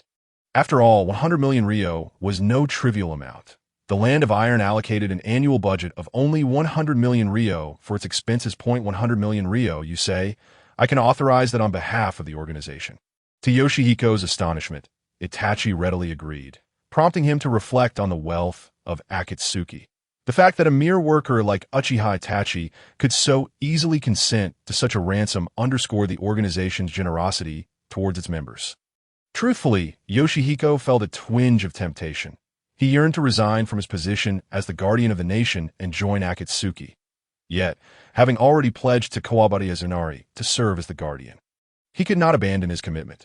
Moreover, the uncertain future of Akatsuki and the prospect of undertaking missions against tailed beasts seemed daunting. In comparison, the role of guardian, with an annual salary of 100 million ryo, appeared far more enticing. Just as he was about to inquire when Akatsuki would provide the funds, Itachi unleashed a blazing Amaterasu upon Yoshihiko. Chapter 39. Death by Pretense. The black flames engulfed Yoshihiko, their intensity causing even Deidara and Kisame, who stood nearby, to feel a prickling sensation on their scalps. Itachi had acted decisively. Mere moments after negotiating, he resorted to incineration. However, the two were perplexed as to why Itachi had chosen strike. Upon witnessing the Amaterasu's impact on Araki Yoshihiko, Itachi breathed a sigh of relief. Fortunately, Yoshihiko lacked experience in combat against formidable opponents, allowing Itachi's ambush to succeed. Had they faced each other openly, the Amaterasu would surely have been thwarted by Yoshihiko's enigmatic protective barrier. resulting in a more arduous confrontation. Itachi did not fear Yoshihiko. Rather, he deemed it unnecessary to expend excessive effort dealing with such a rogue ninja. If he could eliminate him with a surprise attack, there was no need to squander time. Upon noticing the bewildered expressions of Kisame and Deidara, he explained, "Araki Yoshihiko is quite powerful and has already gleaned some information about our organization. The leader did not mention any intention of recruiting him before we set out. Thus, it is prudent to eliminate such an unstable variable before it becomes a more significant problem." Kisame remained skeptical of Itachi's rationale. Nevertheless, Itachi had always operated shrouded in mystery, leaving Kisame a mere brute. Unable to comprehend his thoughts, he resolved to report the information accurately to Madara. Whether Itachi was trustworthy would ultimately be for Madara to decide. At that moment, Kisame had only one task at hand. Truly, Itachi was impressive. He had skillfully deceived Yoshihiko with his remarkable acting and then swiftly dispatched him with Amaterasu. Such a masterful ambush technique was rare, even in the ninja world. Itachi was undoubtedly one of the most talented ninjas.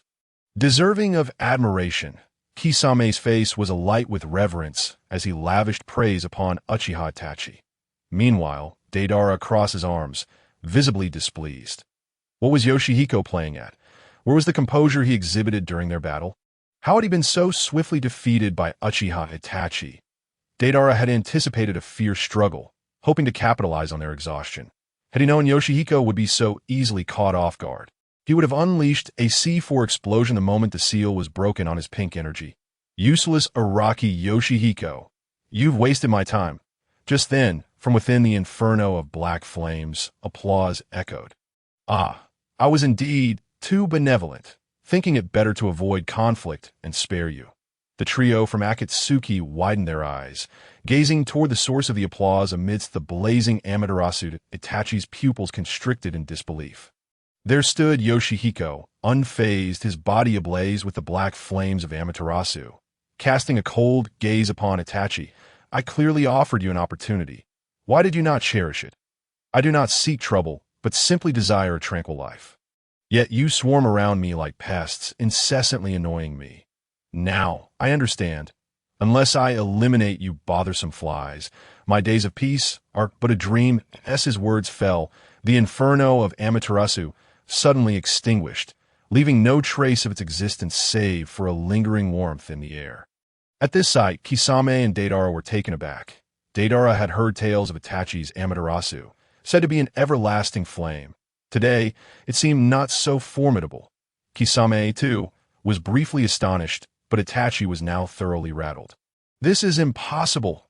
Amaterasu is hellfire that never extinguishes. How did you accomplish this?" Yoshihiko brushed off the dust from his clothing, spreading his hands in a gesture of nonchalance.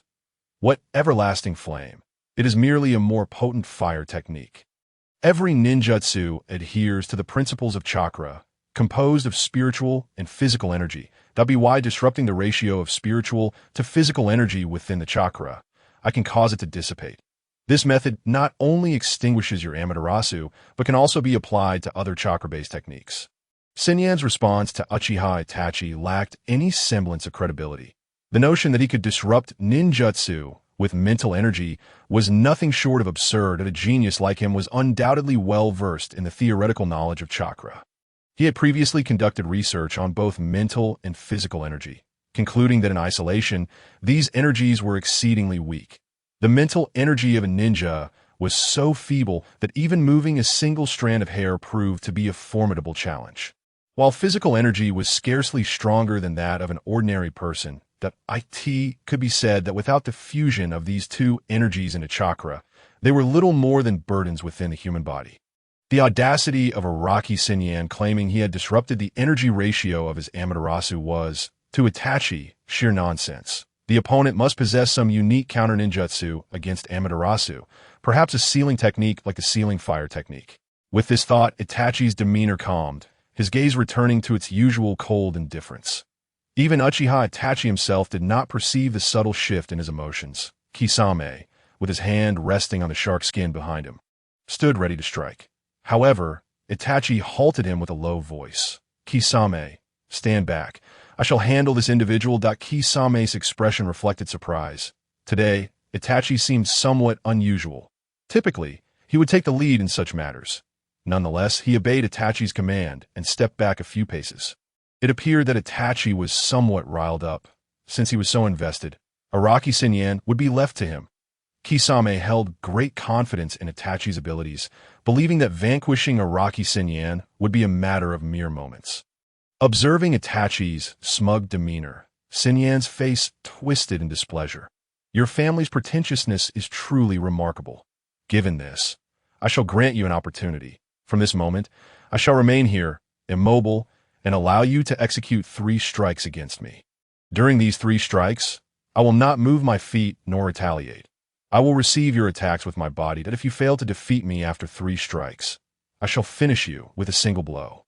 Itachi, with an expression of indifference, retorted, such arrogance. With that, he swiftly formed hand seals in front of his chest. Then his chest swelled. Fire style. Great fireball technique. A massive fireball erupted from Uchiha Itachi's mouth. Barreling directly towards Sasuke, as the fireball surged forth, it scorched the earth, melting it into flowing liquid, while the intense wind pressure caused Senyan's garments to billow violently. Beside them, Kisame murmured, truly worthy of being called Master Itachi. The might of this ninjutsu is indeed formidable, Deidara smirked. Though he was reluctant to admit it, Uchiha Itachi's ninjutsu power was undeniably impressive, and indeed, Araki Senyan stood his ground, as he had promised, prepared to face the great fireball head-on without budging an inch. Itachi's face twisted into a cold smirk, thinking, what a pretentious fellow. Let him perish under his own arrogance. With a thunderous boom, the courtyard was engulfed in flames, and smoke billowed into the sky. The resounding explosion echoed throughout the entire capital, yet curiously, no one came to investigate. Kisame and Deidara widened their eyes, noting the smoke had soared dozens of meters high, yet not a single soul approached. They exchanged glances, both wearing expressions of bewilderment. Uchiha Itachi, however, remained unfazed. He had long since detected the illusionary array set by Senyan's family. This type of stationary illusion was not particularly sophisticated. Many skilled shinobi could set it up. Albeit with less effectiveness than Senyan's, he fixated his gaze on the center of the explosion, using his Sharingan's insight to clearly perceive the unfolding events amidst the smoke that a gust of wind dispersed the haze, revealing Araki Senyan unscathed. Upon seeing that Senyan was unharmed, Itachi's brow furrowed slightly. What defensive ninjutsu had he employed? It seemed that Scorpion had mentioned something about it, a technique akin to absolute defense that even Deidara's explosive clay could not breach. In truth, Itachi was only half correct. Senyan had indeed utilized mental energy for defense, but merely to reinforce his clothing, preventing the explosion from leaving him in a state of undress. The residual force of the blast he withstood directly with his physical body. Dismissing the fire release as inconsequential, the first strike is over. You may proceed with your second. Senyan's tone dripped with disdain, igniting a flicker of irritation within Uchiha Itachi. Since his inception as a ninja, he had been either praised as a genius or envied for his strength. Even Uchiha Shursui, whom he considered both mentor and friend, had never questioned his talent. In his clan, he was the pride of his father. The clan leader, in the Umbu, he was the most esteemed subordinate of the third Hokage. Even upon joining the Akatsuki, the leader Pain held him in high regard, while the masked man, Uchiha Obito, harbored deep apprehension towards him. To be so openly belittled today was an unprecedented affront, even for Itachi's composure. Inciting a flicker of anger within him, he activated his Manjiki Sharingan. If physical attacks like Amaterasu were ineffective against Araki Senyan, he would resort to a mental assault to secure victory. In an instant, a wave of mental energy surged from Senyan's eyes into Itachi's brain, activating Tsukuyami. On the pitch-black and turbulent surface of the sea, thunder and gale wreaked havoc. The moonlit vessel, the Moon Reader, was mercilessly battered by the waves, akin to an ant underfoot. Captain, there are too many holes. We can no longer keep afloat. How infuriating! Is the Empire's colonial plan to be thwarted by this storm? Captain, abandon ship. If we don't flee now, it will be too late. Just then, a deafening wave crashed, shattering the Moon Reader into countless splinters, scattering them across the sea. Sinyan, observing from above the salty fish continent, donned an expression of disdain that this Moon Reader is utterly pathetic. The divine messenger at least made landfall on the salty fish continent, but this Moon Reader never even touched land, vanishing with a mere wave. What utter waste! As he watched the crew struggle helplessly, gradually losing consciousness, Sinyan's consciousness returned to his physical form in the real world. Uchiha Itachi's eye bled, his complexion paling drastically. Yet he had no time to wipe the blood from his face. He remained dumbfounded, staring at Araki Sinyan, who appeared completely unscathed. How is this possible? Uchiha Itachi found it hard to believe. The moment his ocular power entered Sinyan's mind, it vanished without a trace, as if it had never existed. Sinyan disregarded Uchiha Itachi's astonishment, smiling slightly as he said, "The second strike is complete. Only one remains." Uchiha Itachi clenched his jaw, contemplating whether to employ that particular ninjutsu at this juncture, if he were to summon Kisame and Deidara for assistance. Would the three of them together stand a chance against Araki Sinyan? He soon dismissed this notion that it was he who had instructed Kisame and Deidara to refrain from intervening, if he were to renege on that now. Uchiha Itachi could not afford to lose face. Standing tall, his expression regaining tranquility, he spoke in a tone of admiration. "You are formidable. As a common ninja, without a bloodline limit, you are the first to push me this far. However, this is where it ends. You shall witness the Uchiha's ultimate power." As Uchiha Itachi's words fell, red chakra erupted around his body, and a skeletal frame materialized, enveloping him. Subsequently, flesh of crimson hue grew from the bones, culminating in the emergence of a towering red half-giant, standing 20 to 30 meters tall. Before the onlookers, Kisame and Deidara were utterly astonished by this spectacle. Is this truly the ultimate power of the Uchiha? Kisame mused, "The intensity of this chakra is simply astonishing. While my chakra may not be lacking, I can never match its quality." Deidara, too, marveled at Itachi's prowess, his conviction in defeating Uchiha Itachi wavering for the first time. Could his art truly triumph over this colossal red figure? After Uchiha Itachi activated Susanoo, he swiftly drew the Tensigen. He had discovered this formidable weapon at a burial site of the Uchiha ancestors, possessing the ability to seal his enemies. Since Araki Nobuhiko arrogantly declared that he would stand still and allow Itachi 3 moves, Itachi decided to showcase the might of the Tensigen. Without further ado, he swung the sword downwards, aiming directly at the crown of Araki's head. The immense wind pressure generated by the Tensigen caused the ground beneath Araki to crack, sending sand and debris flying outward. From Araki's perspective, it felt as though the world was being cleaved in two by the colossal sword. A faint smile crept across Araki's lips. Such an attack was hardly worthy of evasion. He abandoned all defense and embraced the impending strike with open arms. With a resounding crash, the massive sword descended, carving a chasm several hundred meters wide into the ground. The enormous fissure spread across Araki's property, extending to the neighboring houses and ultimately reaching the street. The sheer force of the blow caused the earth to tremble, toppling several nearby buildings with its violent impact. Watching from a distance, Kisame and Deidara felt a chill run down their spines at the sight of such a devastating strike. Had they been in Araki's position, they would likely have been reduced to mere pulp. Kisame remarked with a fixed gaze, "Surely, Araki Nobuhiko is finished now." Deidara, stiffly responding, said, "Is that even a question?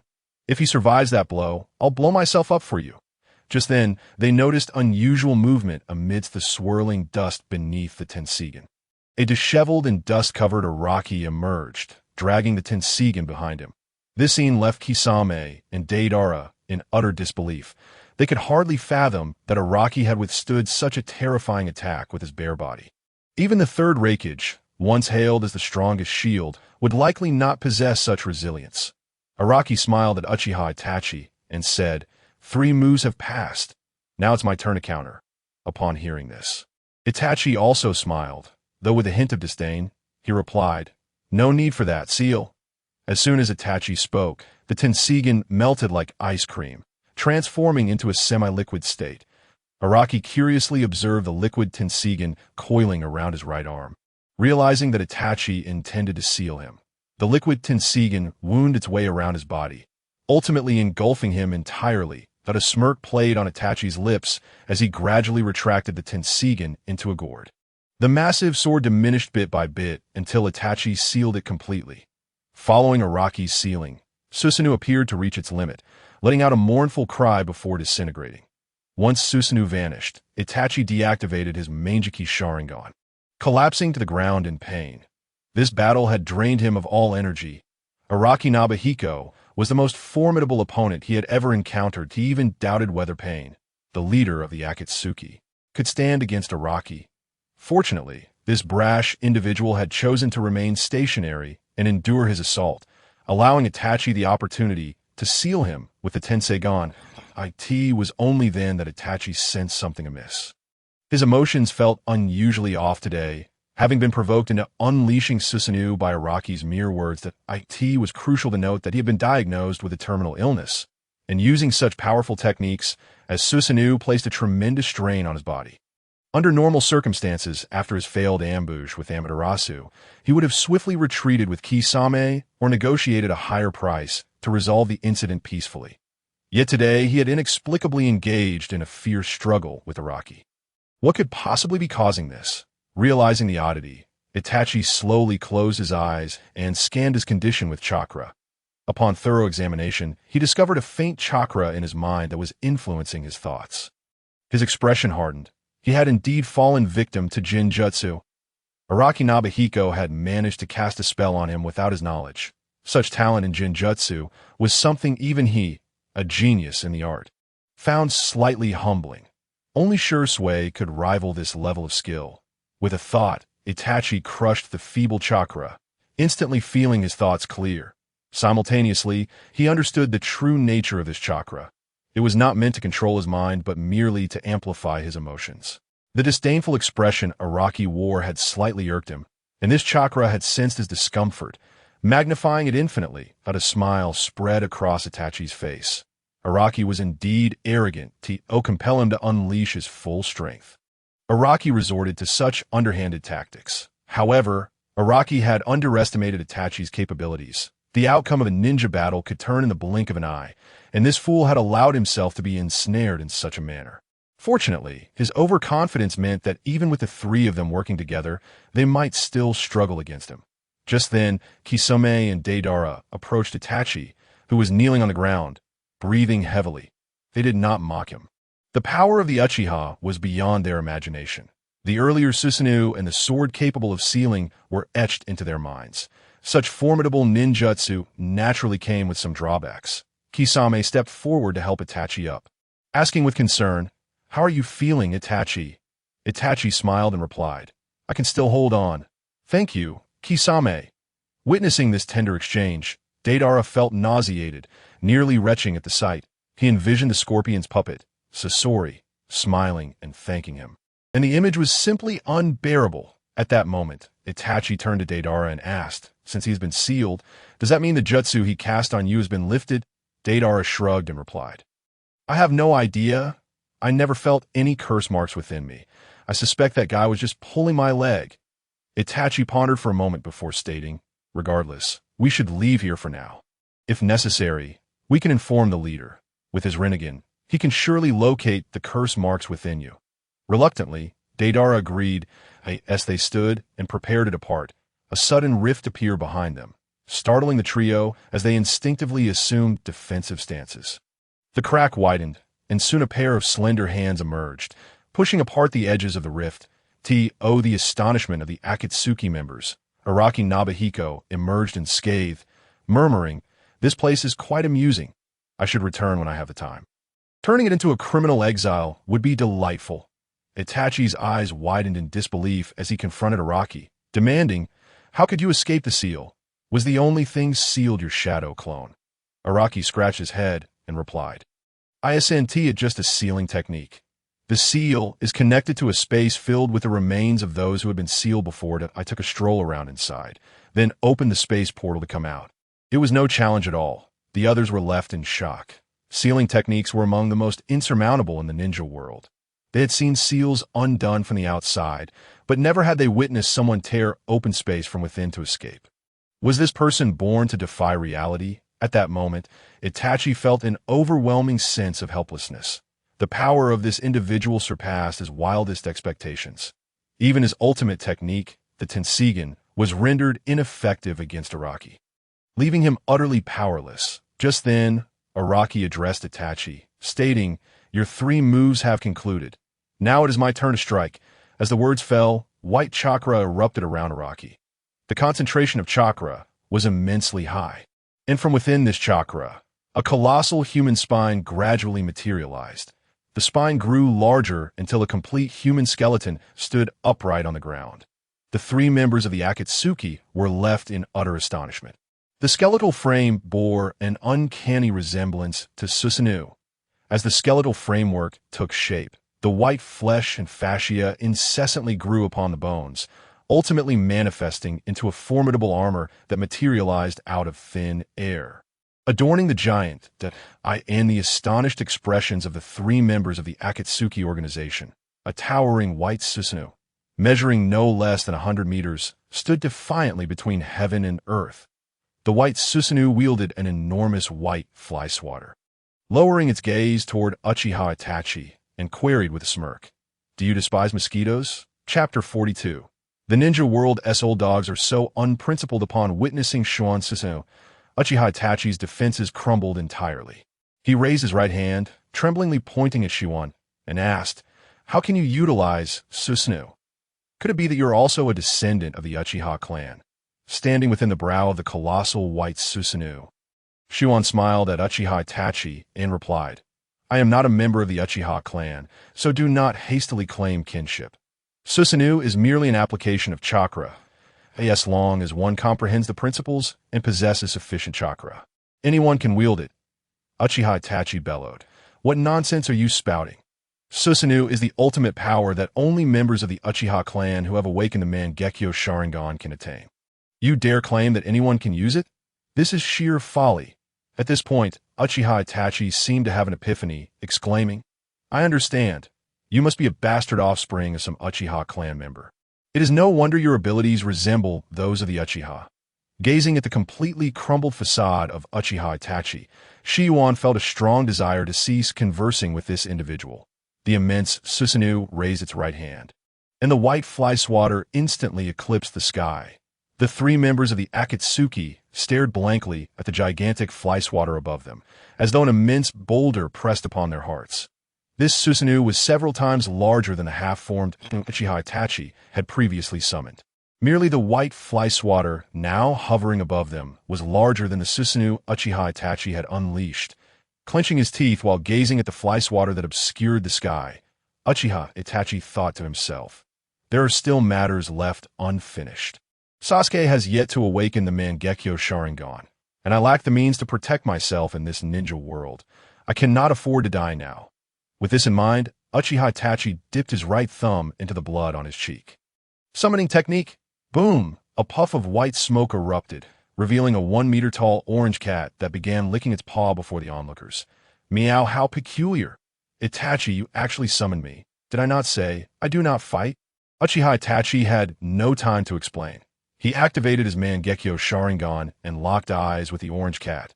The cat, which had previously appeared languid with its eyes squinted, suddenly became dazed, like a marionette on strings. As the crowd was momentarily stunned, the orange cat transformed back into white smoke and vanished. Deidara, observing this scene, asked in confusion, "What are you doing? Why did you release the summoning?" He did not await Uchiha Itachi's response. Instead, watching as Uchiha Itachi turned into a wisp of white smoke and disappeared from sight, at this moment, Deidara came to his senses and began cursing at the spot where Uchiha Itachi had vanished. "You scoundrel, how unprincipled. I thought that orange cat was some powerful summoning beast capable of defeating Araki Shuan. Instead, you sought to initiate reverse summoning to flee. How shameless, Uchiha Itachi." After berating Uchiha Itachi, Deidara turned to Kisame and said, "Kisame, what's going on now?" Upon turning, Deidara found only himself and Araki Shuan remaining, with Kisame nowhere to be seen. "What the hell? Is there no one in this ninja world with any sense of loyalty? Deidara was thoroughly disgusted. The usually unassuming Kisame had fled at a speed that rivaled even Uchiha Itachi's. These veterans of the ninja world had imparted an unforgettable lesson to Deidara.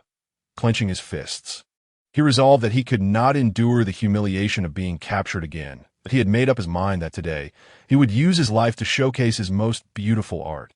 At this moment, Shiwan also regained his composure. Just moments ago, he had felt as though his soul was about to be snatched away. The orange cat was simply too adorable, since Uchiha Itachi had summoned it. Shiwan's gaze had not strayed from the charming creature. What was that orange cat's name? What did it like to eat? How infuriating! Such a delightful orange cat was not his summoning beast. It was a sheer waste. Shiwan resolved that he must possess it. Regaining his senses, Shiwan looked down and was taken aback to see Deidara stripping off his shirt. What was this guy planning? Was he about to run naked before dying? Deidara, now bare-chested, revealed a massive mouth on his chest at the location of his heart. Haha! Watch closely, Araki Shiwan. You shall witness my ultimate art. That he stuffed all his bubbling clay into the mouth on his chest.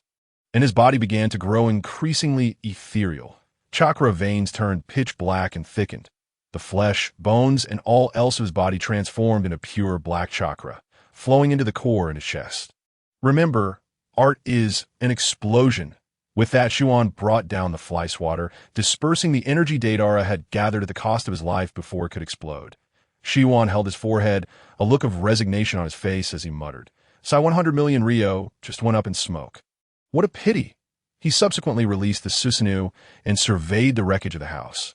This place had barely been inhabited for a few days before being destroyed by those rascals from the Akatsuki. This matter could not simply be dismissed. He intended to demand compensation from the Akatsuki. However, before that, he needed to ask Kobayazunari to arrange a new residence for him.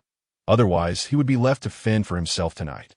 Outside the borders of the Land of Teeth, a pitcher plant, 2 to 3 meters tall, emerged from the trunk of a tree. The pitcher plant slowly opened, revealing a half-black, half-white figure within. "Kuro," addressed Shiro. "Was the clone you placed on Kisame meant for you to assist him here?" Shiro chuckled and replied, "Indeed." From his tone, it seems rather urgent. Something dreadful must have transpired. At that moment, a white silhouette emerged not far away. Revealing itself to be Shiro's clone, in its hand, it carried Kisame's sword, greeting the original. "Hi. You two are quite fast." Kuro did not allow these two Shiros to engage in idle chatter, directly inquiring, "What exactly happened? Where are Kisame and Itachi?" At that instant, the bandages wrapped around the swords suddenly unraveled, revealing a pale-faced Kisame who crawled out from within. As soon as he emerged, he collapsed on the ground, gasping for breath, causing Kuro to furrow his brow. Once he had regained his breath, Kisame addressed Kuro. "Where's Madara? Take me to see him." "What business do you have with Madara? I discovered a powerful individual possessing Uchiha blood in the Land of Teeth." Upon hearing this, Kuro narrowed his eyes and asked, "What evidence do you have to prove he has Uchiha blood? Did you see him awaken a Sharingan?" Kisame shook his head. "I did not see him awaken a Sharingan, but I did witness him activate Susanoo." Chapter 43. This seal is stronger than the 10th sword. Kobayazunari stared in shock at the thoroughly ravaged street. Supported by his attendants, he trembled slightly, beads of sweat dotting his forehead. His concern was not for the destroyed buildings, but rather the terrifying strength and peculiar techniques of the ninja. Such extensive destruction and fierce combat had occurred without a single soul in the entire capital noticing. Had it not been for Araki Shiwan approaching them to clear the air, the citizens would have remained oblivious to the battle that had transpired. Furthermore, judging by the state of the scene, the invading ninja possessed formidable strength. If the combatants had truly become engrossed, a casual jutsu could easily spell disaster for him. Upon returning to the daimyo's residence, he shut the door tightly. Ninjas are terrifying. I would rather remain a shut-in. As Shinyan lay on the bed in his newly assigned residence, a cloud of melancholy enveloped him. The moment he closed his eyes, the enchanting visage of the orange cat would materialize in his mind. Its gentle, squinting eyes, soft fur, plump body, and languid demeanor captivated him. For reasons unknown, Shinyan felt a profound connection with that orange feline. As if they were destined companions in the days that followed, he was consumed by an insatiable longing. unable to eat or sleep, his thoughts incessantly drifting back to that delightful cat. He recalled that the Uchiha clan had a long-standing partnership with a spirit beast tribe known as the Land of Cats.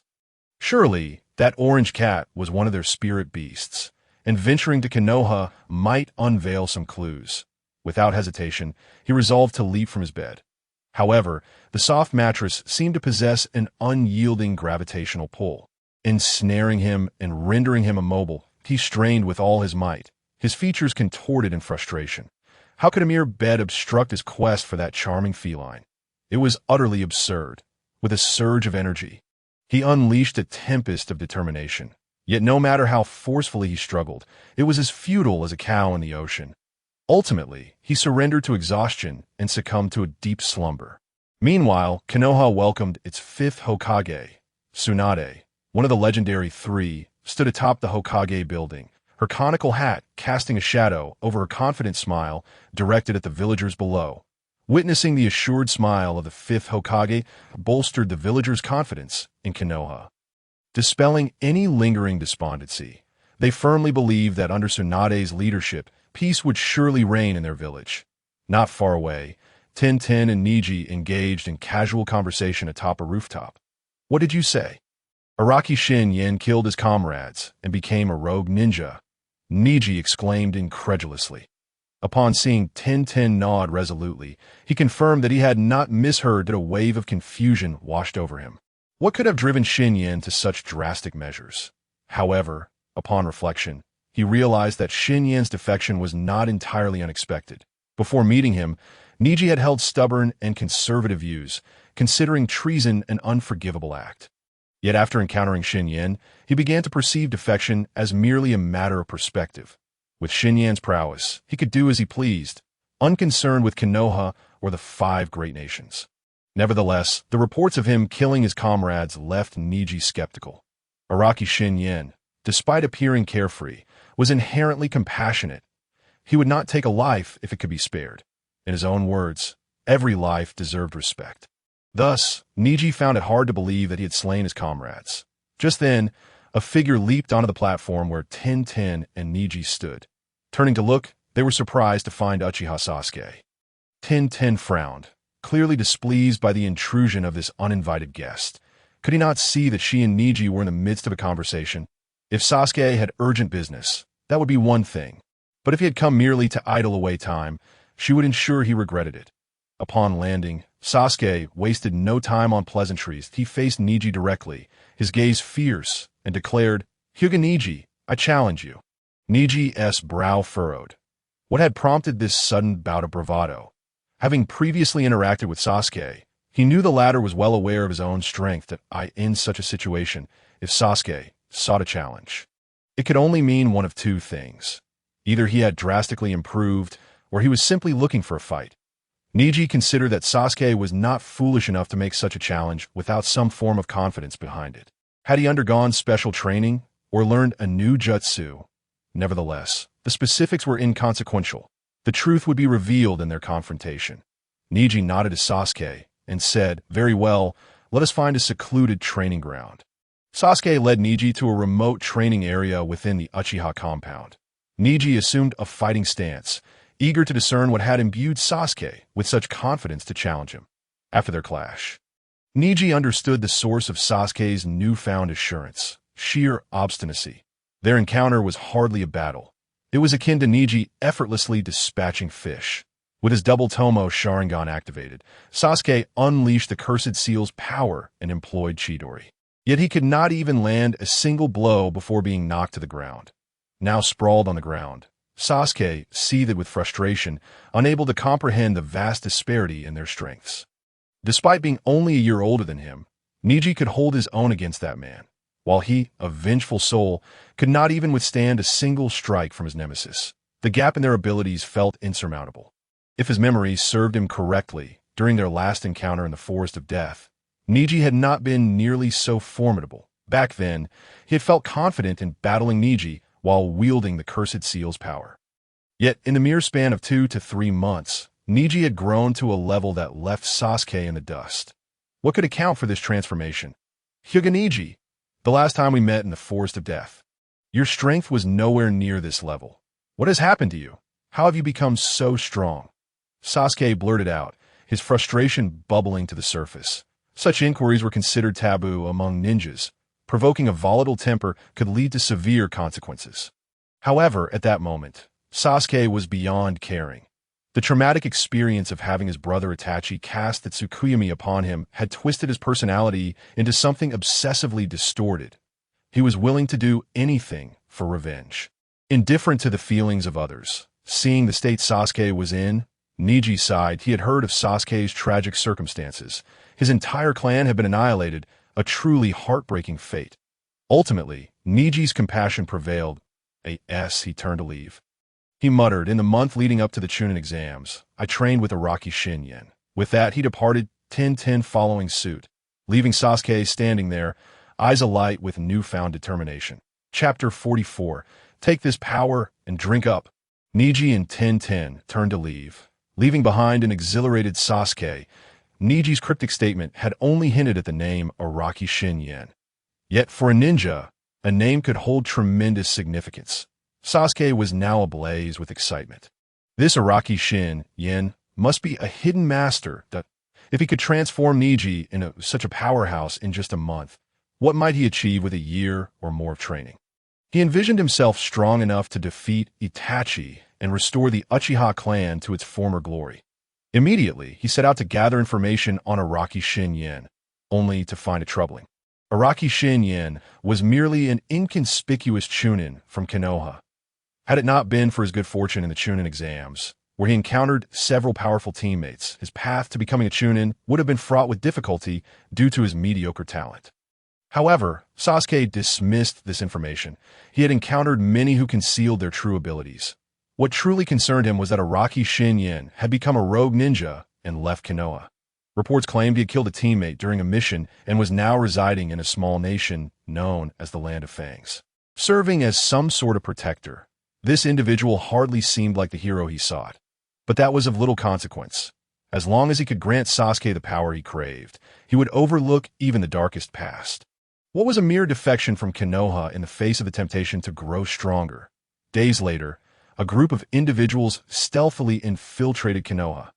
Clad in matching attire, they wore purple ropes around their waists and the forehead protectors of the Sound Village. These were the 4 elite subordinates of Orochimaru, the quartet of Sound Ninja.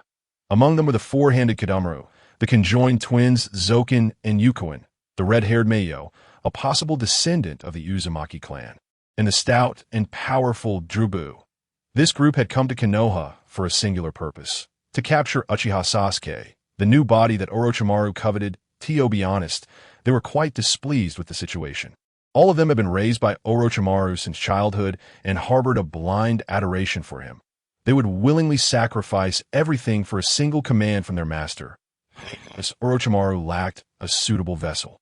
They felt it was their duty to offer their all, yet they had not anticipated that Sasuke would get there first. What right did he have to present his body to Orochimaru? This task had the entire group holding their breath. They were all eager to discover just who this Uchiha Sasuke was, and what qualifications he possessed to earn the favor of Lord Orochimaru. If he truly had the strength, they would concede. However, if he turned out to be a mere incompetent fool, they would certainly teach him a lesson. The 4 stealthily approached the Uchiha clan's territory, guided by the intel provided by Kabuto, and located Sasuke's residence. As they arrived at Sasuke's doorstep, an unsettling sensation began to creep over them. The strongest among them, Gitamaru, signaled for silence. He then flicked his hand, sending several tiny spiders scuttling into the house. These spiders were tethered by delicate threads to Gitamaru's right index finger. Closing his eyes, he manipulated the small arachnids to search for Uchiha Sasuke's whereabouts. After a thorough examination of the premises, Gitamaru opened his eyes, his expression grave.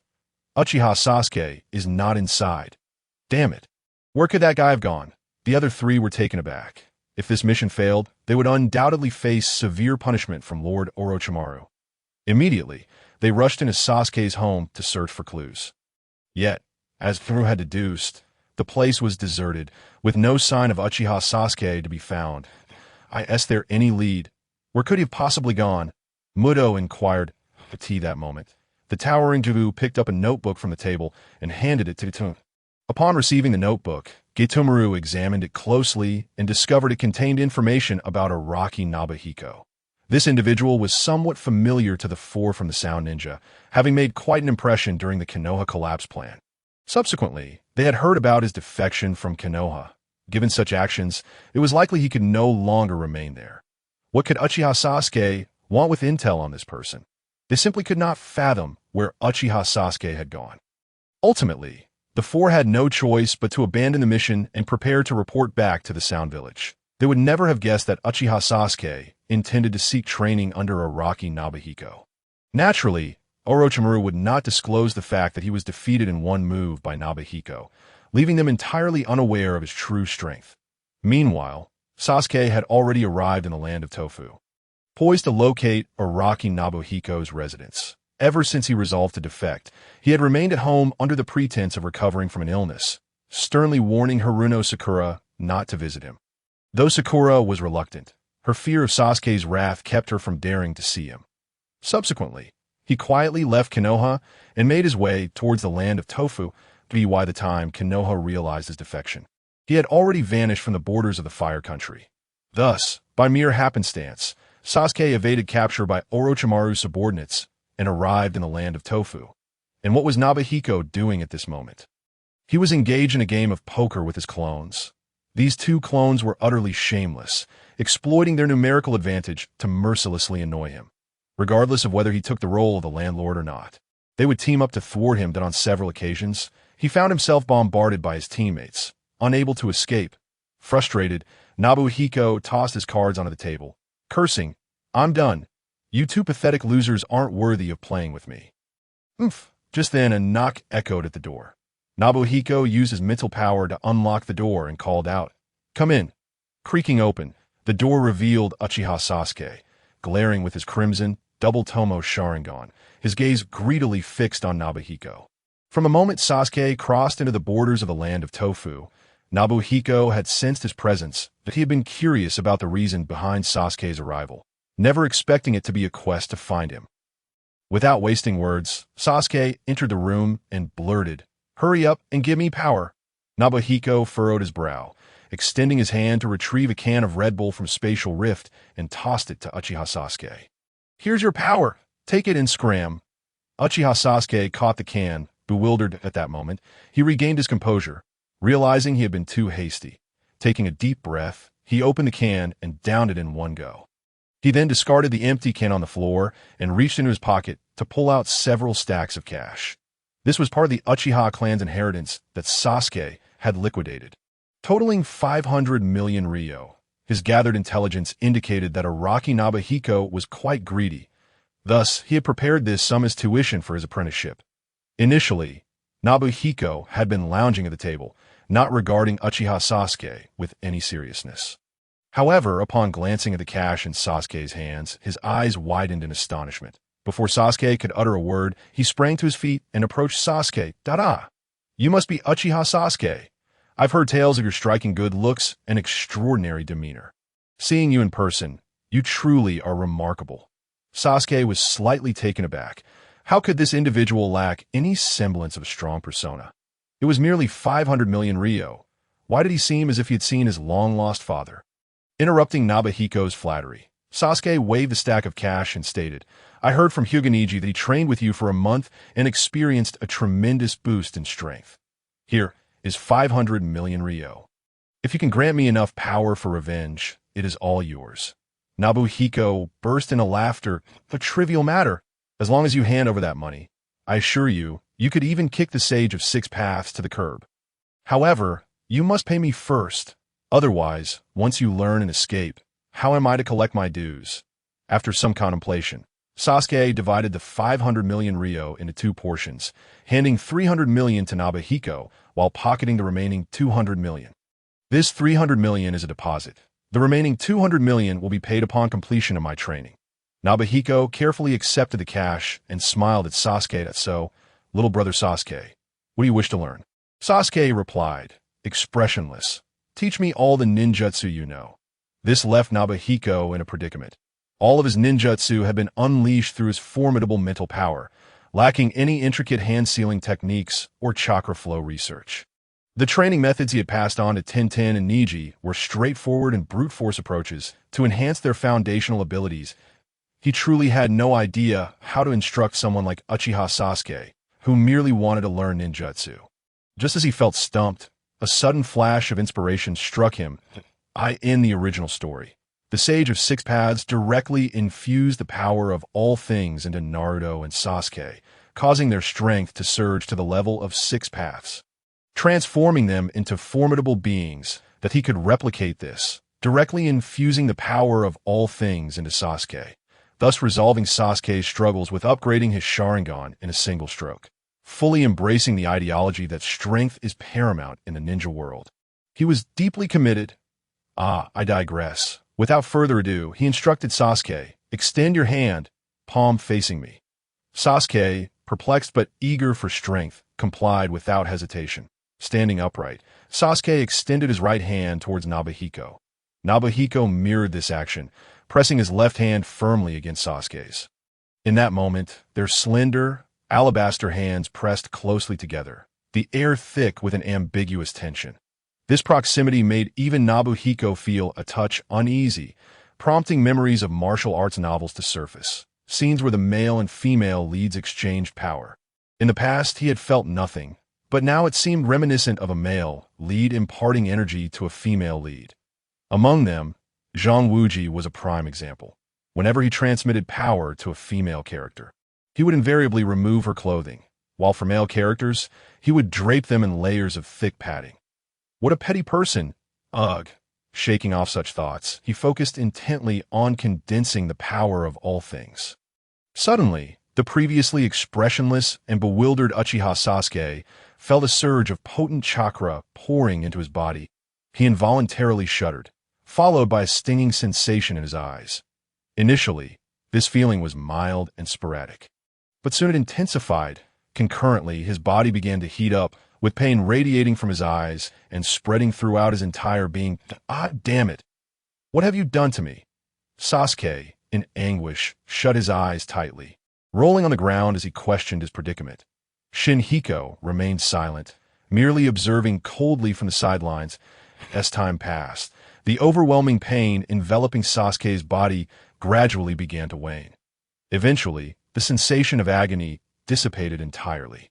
Lying on the ground, he gasped for breath, his entire body drenched in sweat, his refined features marred by dirt, presenting a disheveled appearance. When he finally opened his eyes again, the world around him had undergone a dramatic transformation. Everything seemed devoid of secrets, as if he were the sovereign of existence itself. After catching his breath, Sasuke rose from the ground, first casting a glance at Shinhiko, who stood with arms crossed, scrutinizing him, before shifting his gaze to a nearby mirror. The reflection staring back at him was caked in mud, a truly pitiful sight. Yet, this was of little consequence. He was entranced by the peculiar eyes that gazed back at him from the mirror. They emanated a purple glow, adorned with bizarre, circular pupils. As he locked eyes with his reflection, he found himself utterly captivated by their power, instilling in him an unparalleled sense of invincibility. In that instant, he felt invigorated. He turned to Araki Shinhiko and inquired, "Why have my eyes transformed in this manner? What kind of eyes are these?" Shinhiko shrugged nonchalantly, replying, "I do not know. I merely activated your bloodline to its fullest potential." Though Shinhiko spoke untruths, he was well aware that Sasuke's eyes were indeed the Rinnegan. However, he chose not to disclose this information to Sasuke, for the reason was quite simple. He was too lazy. Upon hearing Shinhiko's response, Sasuke fell into deep contemplation. A scion of the Uchiha clan, he had certainly perused the family's ancient texts. These texts described the evolution of the Uchiha Sharingan to its pinnacle, known as the Manjiki Sharingan. Yet, they had never mentioned that the Uchiha's eyes could evolve into such a bizarre pattern. While lost in thought, he suddenly recalled a legend he had encountered in an ancient tome. It was said that the progenitor of the Uchiha clan was the Sage of Six Paths, who unified the ninja world a millennium ago. The sage's ability to achieve such unity stemmed from a unique ocular technique he possessed from birth, known as the Rinnegan. Reflecting on this, he glanced once more at the peculiar eyes in the mirror. For reasons unknown, he felt that the name Rinnegan resonated perfectly with his own eyes. Could it be that the legend held truth? Was the progenitor of the Uchiha clan indeed the sage of six paths from a millennium ago? Shinhiko had claimed to fully awaken his bloodline. Could it be that he had thereby awakened the Rinnegan? Chapter 46. The bastard child of deities and angels. The more Sasuke pondered, the more plausible it seemed. He felt as though he had serendipitously awakened the ultimate bloodline of the Uchiha. At that moment, he perceived himself as the chosen one. Figures like Orochimaru and Araki Shinhiko appeared as mere ants in his eyes. Empowered by the ultimate strength of the Uchiha, he now regarded himself as the sole deity in the ninja realm. Turning his gaze toward Shinhiko, he scrutinized him as one would an insect. Feeling uncomfortable under Sasuke's intense scrutiny, Shinhiko retorted, "I have granted you the power you desired. Now you can settle the 200 million. Yes, Sasuke reached into his bosom, retrieving 200 million ryo in banknotes. Just as Shinhiko extended his hand to receive them, Sasuke nonchalantly tossed the notes onto the ground.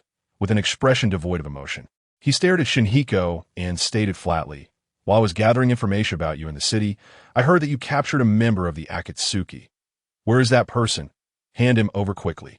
Sasuke's tone and demeanor ignited Shinhiko's ire. It was evident that this individual had grown arrogant with even the slightest hint of power. Indeed, the rain had ceased and the sun had emerged. Sasuke felt invincible once more. Shinhiko realized that he needed to teach this fool a lesson lest he become too presumptuous. With this thought in mind, Shinhiko prepared to strike. However, at that moment, a sudden idea struck him. Simply beating up Sasuke would serve little purpose. He concocted a plan to irritate both Sasuke and Itachi Uchiha simultaneously. Resolute, Shinhiko feigned astonishment, gazing blankly at Sasuke. His teeth chattered as he stammered, "I just remembered. You or your eyes, they can't be wrong.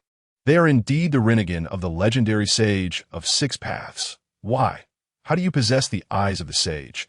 Sasuke's expression grew impatient as he extended his hand, drawing Shinhiko towards him as if by magnetic force. Grasping Shinhiko's throat, Sasuke queried coldly, "I will ask you once more. Where is the member of the Akatsuki?" Shinhiko trembled as he replied, "That individual is already dead. Not long ago, Itachi Uchiha and Kisame Hashigaki of the Akatsuki attempted to rescue him.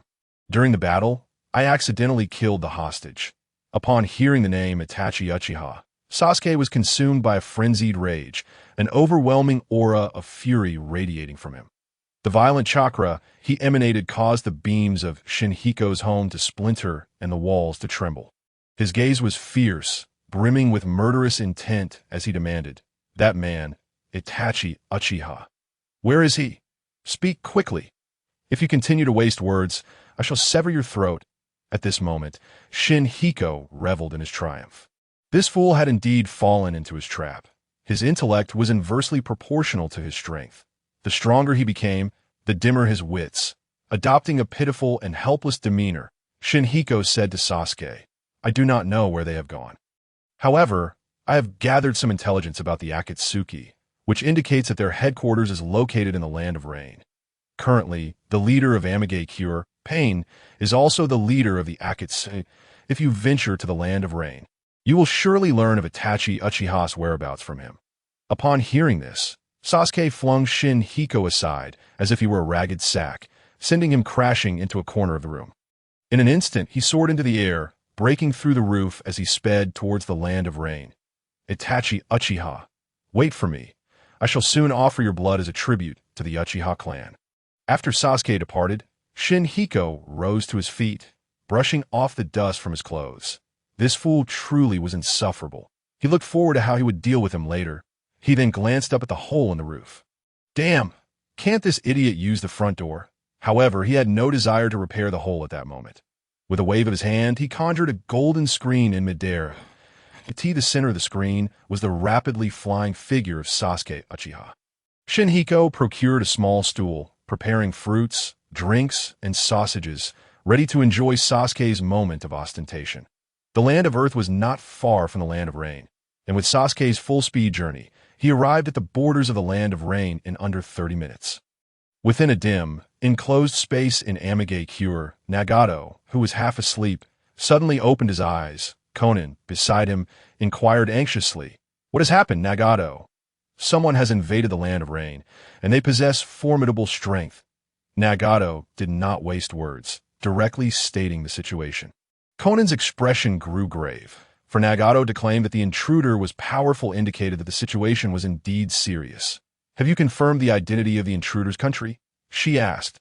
Nagato shook his head, replying, "I cannot ascertain at this moment. I have never encountered this person as Chakra before.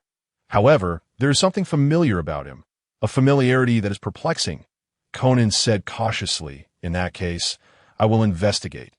Nagato immediately intercepted her, saying sternly, "Do not go. The identity of the intruder is uncertain. It would be perilous for you to proceed alone. I will send the animal path, hungry ghost path, and human path to gauge the intruder's strength. Once we ascertain his background, you may then handle the aftermath." Conan nodded in agreement. They could see this moment. Sasuke soared above Amage Cure, having been diligently developing the newfound power he had acquired. Clutching the Six Paths Sage's staff. Clad in a white robe of the sage, his skin appeared deathly pale. Most strikingly, two demonic horns had sprouted from the sides of his head. Sasuke's current visage bore no resemblance to that of a mere human from the ninja world. Instead, he resembled a pure-blooded member of the Otsutsuki clan. His bloodline was so pure that even the Sage of Six Paths would seem like an Otsutsuki compared to him. Kagaya might even adopt him as a son. Yet he sensed that he had only scratched the surface of his latent potential. He could hardly fathom the extent of his strength if he were to fully unlock this power, suspended above the land of rain. He inhaled deeply and then called out, his voice resonating with chakra. "Leader of the Akatsuki, come forth." A resounding roar reverberated through the universe, its echoes lingering in the air. Not only did the inhabitants of Yuin village feel the tremor, but the entirety of the rain country was stirred. People emerged from their homes, donned in raincoats or wielding umbrellas, eager to discover the source of such a formidable voice. A collective shiver ran through the crowd as they gazed skyward, where a white figure floated in the heavens. Who could this be? Was it perhaps the offspring of deities and angels? Yet, the visage appeared so ethereal, it hardly resembled a human. At that moment, a peculiar large bird soared into view. This avian creature was extraordinarily bizarre, with its neck and heart embedded with two enormous black iron spikes. More astonishingly, it flew upside down, its belly facing the sky. This was none other than the flying summoning beast of the animal realm Pain. Known as the Hachika, as Sasuke gazed at the strange bird, he noticed a man clad in the Akatsuki robe standing upon it. The animal realm Pain, upon witnessing Sasuke's appearance, exhibited a hint of surprise. However, self-proclaimed as a god, he quickly regained his composure and spoke in an utterly indifferent tone. "I do not care who you are. Leave the rain country at once, or I shall employ forceful measures against you." Sasuke offered a slight smile, ready to respond, when their eyes met in an instant. Their expressions changed in unison. The Rinnegan. Chapter 47. Rinnegan versus Rinnegan. Sasuke was taken aback. How could this strange individual possess the Rinnegan? Was he a survivor of the Uchiha clan? Yet, Sasuke shook his head, dismissing the thought. The Uchiha clan had been annihilated. He and the detestable Itachi were the only ones left alive. If this man were of the Uchiha lineage, how could he have permitted Itachi to join the Akatsuki? Whatever the case, it was irrelevant to him now. Sasuke's sole concern was to confront the animal realm Pain. "Where is Itachi, Uchiha? Hand him over, and I shall spare your life." At that moment, Nagato, deep within Yuin village, finally regained his senses. The opponent possessed the Rinnegan as well. What was the meaning of this? Moreover, he sought Itachi Uchiha. What connection did he have with him? Suddenly, Nagato recalled the man's identity. This face bore a striking resemblance to Itachi, given their similar ages. Could he be Itachi's younger brother, the animal realm Pain? Standing before Sasuke, cautiously inquired, "Are you Sasuke Uchiha, Itachi's brother?" Sasuke, his expression devoid of emotion, replied, "Since you know who I am, hand over Itachi without delay." Sasuke's tone irked Nagato, who prided himself as a god. He was accustomed to speaking down to others, and today he found himself belittled by a mere child. Although the opponent also possessed the Rinnegan, it was not a sufficient reason to underestimate him. Meanwhile, he resolved to interrogate this individual about the origins of his Rinnegan once captured. Such a dangerous power was one that only he was deserving of in the entire ninja realm. With this thought, the animal realm swiftly formed hand seals, then struck the back of the Hachiko, or rather, the belly. Right beneath his feet that a plume of white smoke erupted, revealing two additional figures clad in Akatsuki attire, each sporting identical black iron spikes. Most importantly, these two also possessed the Rinnegan. They were the Hungry Ghost Realm and Azura Realm Pains. As the smoke dissipated, the Azura Realm Pain was the first to act. He extended his right arm, which transformed like a mechanized puppet, launching a barrage of rocket projectiles. 7 or 8 rockets shot forth, trailing long plumes of smoke as they barreled towards Sasuke. Although Sasuke was astonished by the emergence of 2 new Rinnegan wielders, he quickly regained his focus to defend himself. He enveloped his chakra in Chidori and wielded his staff, which towered over him, to strike at the incoming rockets. Chidori spread out like blooming flowers, filling the sky with thunderous energy, instantly engulfing the approaching projectiles. Boom, boom, boom. The rockets exploded mid-air, generating a massive cloud of smoke. Yet the residual force of Chidori surged forth, breaking through the smoke to assault Pain. The Hungry Ghost Realm Pain, standing at the forefront on the Hachikru, boldly faced the oncoming thunder. Even as the bolts of lightning approached, he remained unafraid, extending his arms to directly confront the deluge of energy. As the thunderous bolts made contact with his arms, they were miraculously absorbed, dissipating into nothingness. Sasuke watched in grave concern, realizing that the Rinnegan possessed such capabilities. Having just awakened his own Rinnegan, he had yet to thoroughly explore its powers. Observing Pain's combat techniques could prove beneficial for the development of his own abilities. Just then, the Azura Realm Pain manifested 4 additional arms from his shoulders, while 2 more faces sprouted from behind his head. He now resembled a mythological figure, reminiscent of Neza, boasting 3 heads and 6 arms. Moreover, a serrated tail emerged from his back, glimmering ominously and exuding sharpness. With his transformation complete, the Azura Realm Pain leaped towards Sasuke with astonishing speed, catching him off guard and seizing his body. The grip of the Azura Realm was akin to iron claws, ensnaring Sasuke's shoulder and arm. Despite Sasuke's desperate struggles, he found the Azura Realm's strength overwhelming, rendering him unable to break free. That moment, the Azura Realm's serrated tail lunged towards Sasuke's chest. Should it strike true, it would surely spell his doom. In this dire instant, a flash of violet light emanated from Sasuke's eyes. Instantly, a repulsive force erupted from his body. Shinra Tensei. The Azura Realm was violently hurled away, crashing to the ground with a bone-crushing impact. Sasuke exhaled a sigh of relief. Awakening the power of the Rinnegan had saved him from imminent peril. He cautiously surveyed his surroundings, only to discover that the other 2 Rinnegan wielders had vanished. Sasuke widened his Rinnegan, keenly scanning his environment. Suddenly, he noticed an anomaly on the ground, an irregular distortion of light in a specific area. Such a distortion would go unnoticed by ordinary eyes, but Sasuke's Rinnegan was adept at discerning even the slightest deception. He swiftly descended from the air, heading directly toward Pain's hiding spot. The animal and Hungry Ghost Realms, realizing they had been discovered, immediately launched their assault. The animal realm first summoned a formidable stone panda, renowned for its defensive prowess, to obscure Sasuke's line of sight. Following this, a massive hellhound was conjured, charging at Sasuke with ferocious intent. Frustrated by the obstruction caused by the stone panda, Sasuke felt a surge of irritation. How could such a cowardly individual ascend to become the leader of an organization and even recruit Itachi Uchiha? It was infuriating. In response to the hellhound lunging at him, Sasuke aimed his staff directly at the creature. With a swift motion, the hellhound was obliterated, splattering its remains across the ground. However, this played directly into Nagato's strategy. Each time the hellhound was attacked, it would split apart, multiplying like pests. Sasuke was far too young and inexperienced to conserve his strength in battle against formidable foes. Let the hellhounds wear him down. Once he was exhausted, Nagato would summon all of Pain to eliminate him together.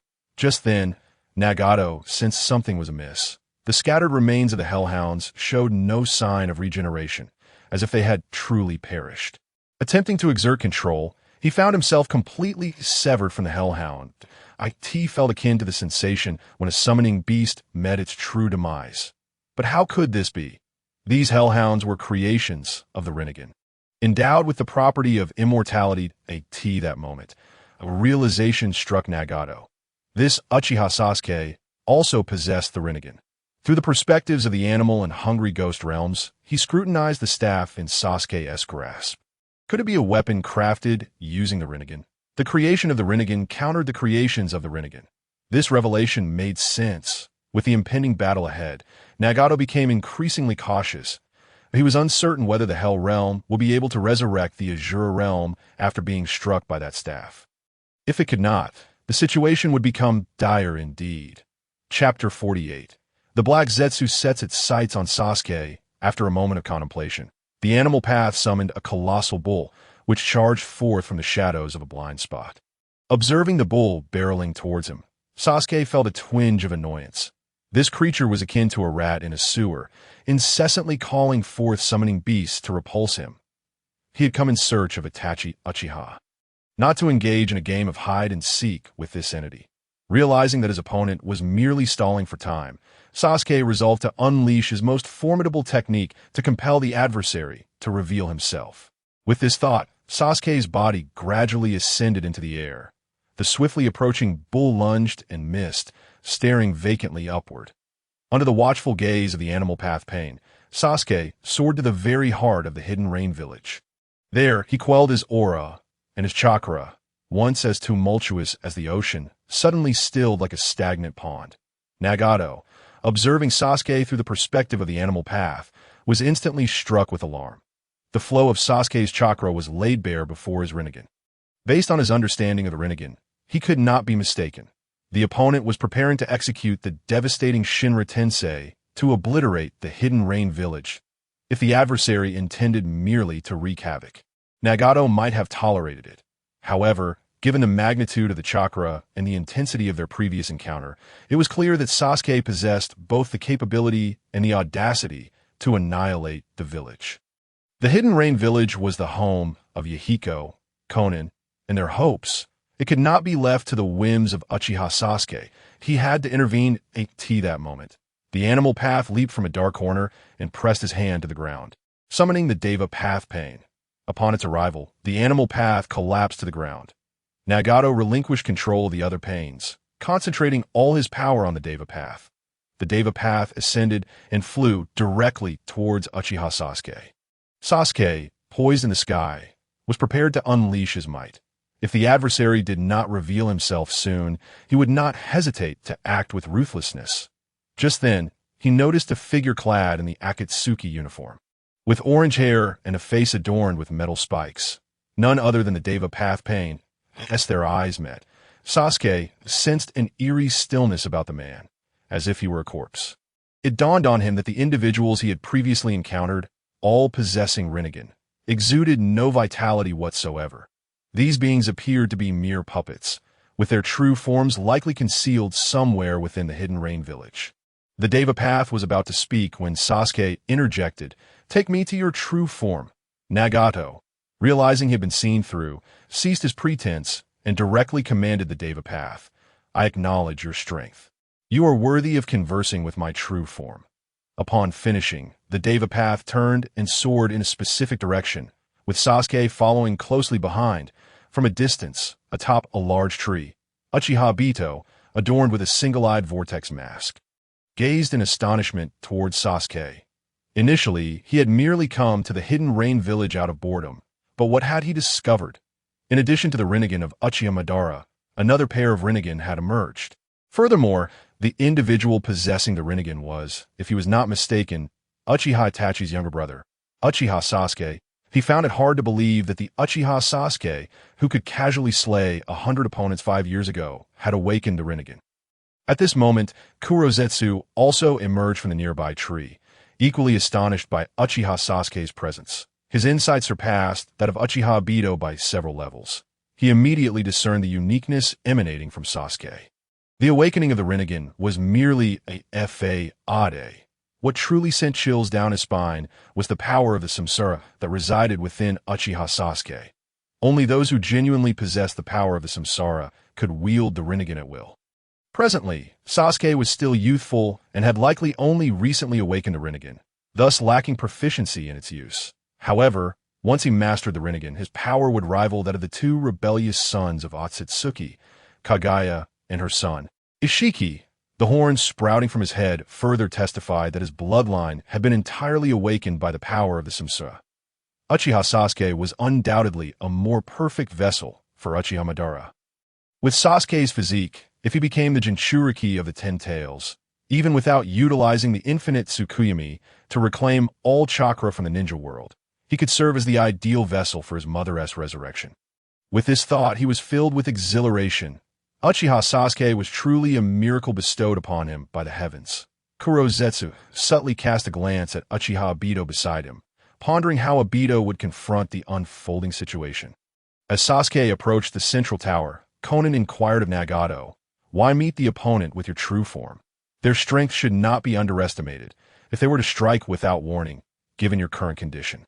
Nagato shook his head, replying, "Hiding away is not a solution. The emergence of a second pair of Rinnegan in the ninja world means our plan to collect tailed beasts will inevitably bring us into conflict with them. Rather than engage in an all-out battle later, it is better to draw them into our ranks now." As he spoke, Nagato glanced back at the outer path golem behind him. Should the adversary truly turn hostile, it would be preferable to confront them here than out in the open.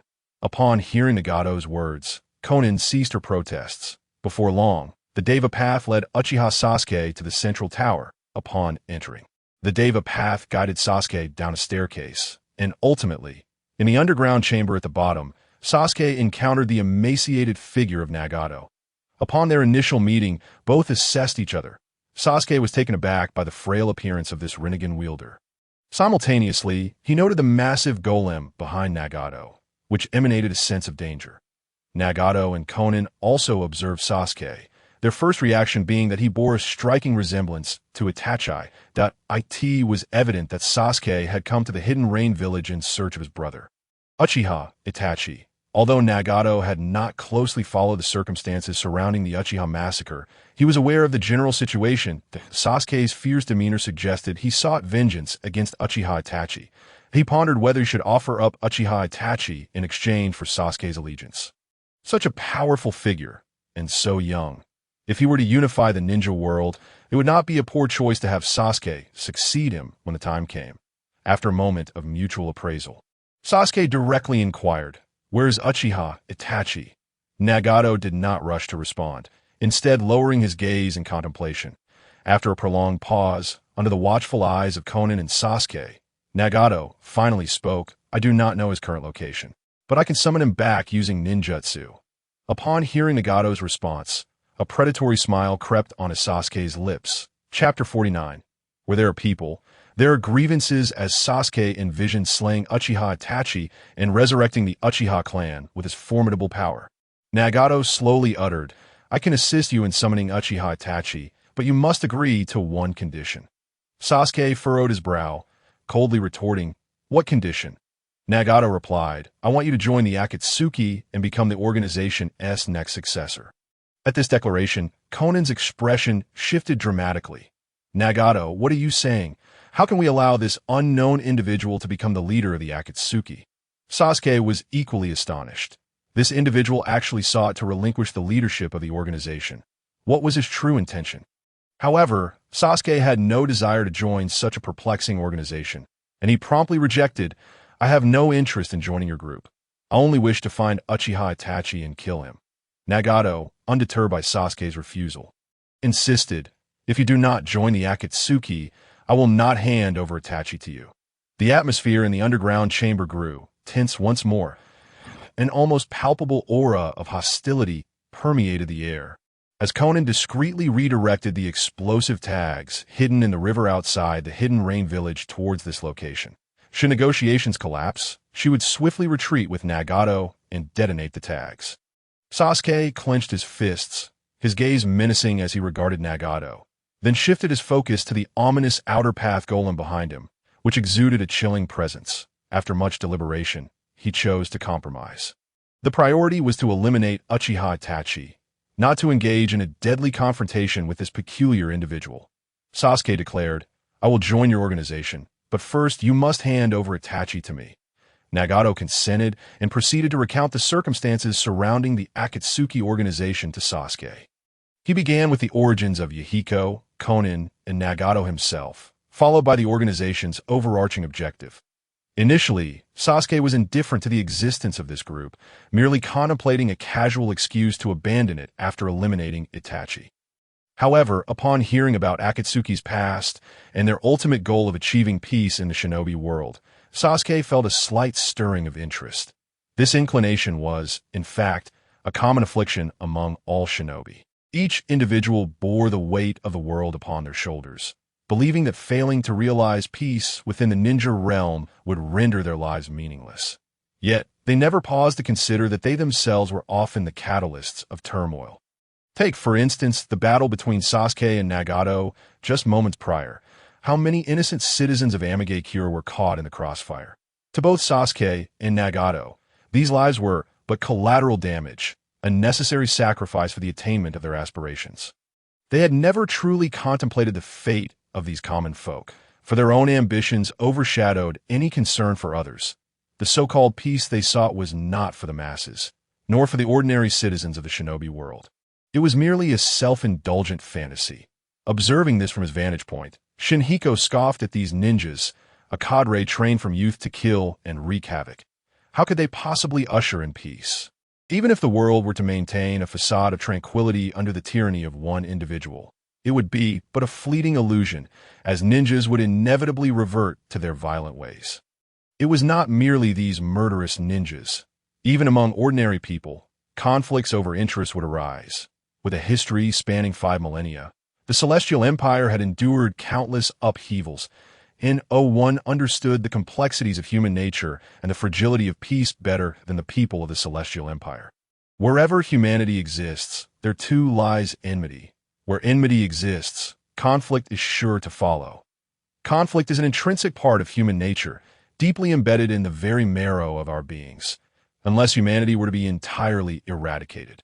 No one could hope to eradicate this instinct. Thus, Shinhiko had never aspired to bring peace to the shinobi world, fully aware of its inherent impossibility.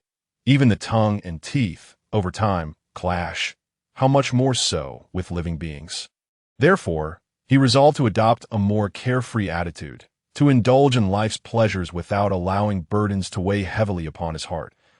As for those who sought to deliver peace to the shinobi realm, Shinhiko chose to maintain his distance. However, Sasuke was far less pragmatic than Shinhiko. Upon hearing Nagato's vision of a bright future, the impassioned youth felt a surge of responsibility. I could join Akatsuki after I eliminate Uchiha Itachi. I too shall endeavor to bring peace to the shinobi world. Having declared this, he nonchalantly found a place to sit. Nagato nodded in response, subsequently activating the shade walk technique. Far away in the land of vegetables, Uchiha Itachi suddenly sensed the surge of chakra emanating from the ring on his hand. He was currently staying alone in an inn. Since his escape using the reverse summoning technique, he had remained hidden in the land of vegetables. He did not believe that Kisame possessed the capability to escape from the clutches of Araki Shinhiko. Thus, he had been patiently awaiting the organization's summons regarding new comrades. Surely, the leader's message pertained to potential new teammates. Who could they be? After pondering, he surmised that the most likely candidate was Scorpion. Both he and Scorpion had lost their respective partners, thus forming a new team of 2 seemed reasonable. Sitting cross-legged on the bed, he immersed his consciousness within the ring. In an instant, his awareness was drawn to the finger of the outer path golem. The moment his figure solidified, he felt an overwhelming aura of murderous intent approaching him. What was happening? Could it be that Pain, the leader of Akatsuki, intended to eliminate him at this moment? However, it was merely a shadow created by a shade walk technique. Destroying this shadow would serve no purpose. Uchiha Itachi turned his head curiously towards the source of the emanating killing intent. Upon a fleeting glance, he was momentarily stunned. Not far away floated a diminutive figure clad in a white robe. With pale skin, horns atop its head, and wielding an unusual scepter. Most strikingly, this figure possessed a pair of Rinnegan eyes. Furthermore, this figure bore an uncanny resemblance to Sasuke. Who could this be? Before he could contemplate further, Sasuke revealed the answer. Uchiha Itachi. Where the hell are you now? Sasuke shouted angrily. Itachi snapped back to reality. The voice and tone unmistakably belonged to his younger brother. Sasuke, in astonishment, he inquired, "You are Sasuke. What is the meaning of this?" Sasuke replied with a cold smirk. "Are you afraid, Uchiha Itachi? This is the ultimate power of the Uchiha clan that I awaken to defeat you." Upon hearing Sasuke's words, Konan appeared to ponder. Could Sasuke's awakening of the Rinnegan be tied to the bloodline of the Uchiha clan? At that moment, she recalled the masked man who had claimed to be Uchiha Madara. It seemed he had ulterior motives. The Rinnegan must indeed be linked to the Uchiha bloodline. But what connection did Nagato's awakening of the Rinnegan have with Uchiha Madara? Chapter 50. Is this the grave you've dug for yourself? Noting Uchiha Itachi's silence, Sasuke taunted, "What's the matter? Cat got your tongue." Itachi ignored Sasuke, his mind racing as he contemplated the situation. How had Sasuke appeared within the Akatsuki base? And why did he possess the Rinnegan? Could it be that Sasuke had stolen the leader's eyes? That seemed unlikely. The leader's strength was formidable, and Sasuke could hardly achieve such a feat. Could it be that Orochimaru had meddled with Sasuke? Yet if Orochimaru had intervened, why had he not seized control of Sasuke's body? Logically, now that Sasuke possessed the Rinnegan, Orochimaru would be unable to resist his greedy impulses. As he pondered this, Sasuke suddenly moved, standing before Itachi's shadow.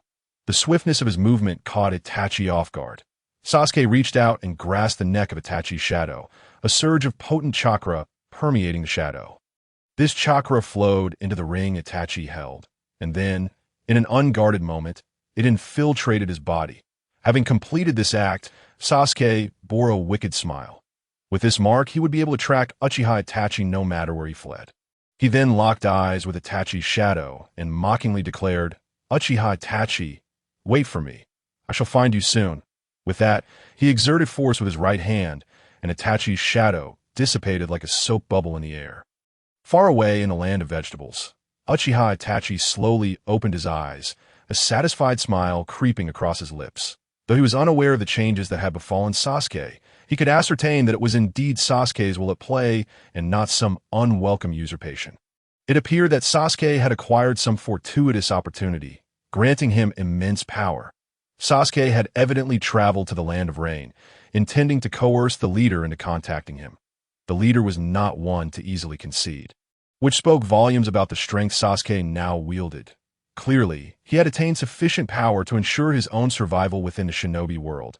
Itachi's earlier plans now seemed somewhat superfluous. Moreover, with Sasuke possessing the Rinnegan, it seemed there was no need for Itachi to provide him with the final piece of the puzzle. That moment, he smiled, a genuine smile.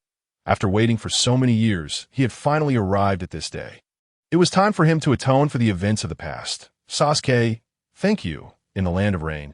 After marking Itachi, Sasuke made a swift leap, departing from Omega as he soared away. Nagato did not intervene. He held faith that this young man would indeed return, contributing to the peace of the ninja world. At the same time, Konan let out a long sigh of relief, as she had feared that Uchiha Sasuke might act rashly. Seeking a mutually destructive confrontation with Nagato, it was not that she doubted Nagato's ability to prevail, but rather that she deemed such a conflict unworthy, that Nagato's current physical state was exceedingly frail, with each use of his true form costing him dearly in life force.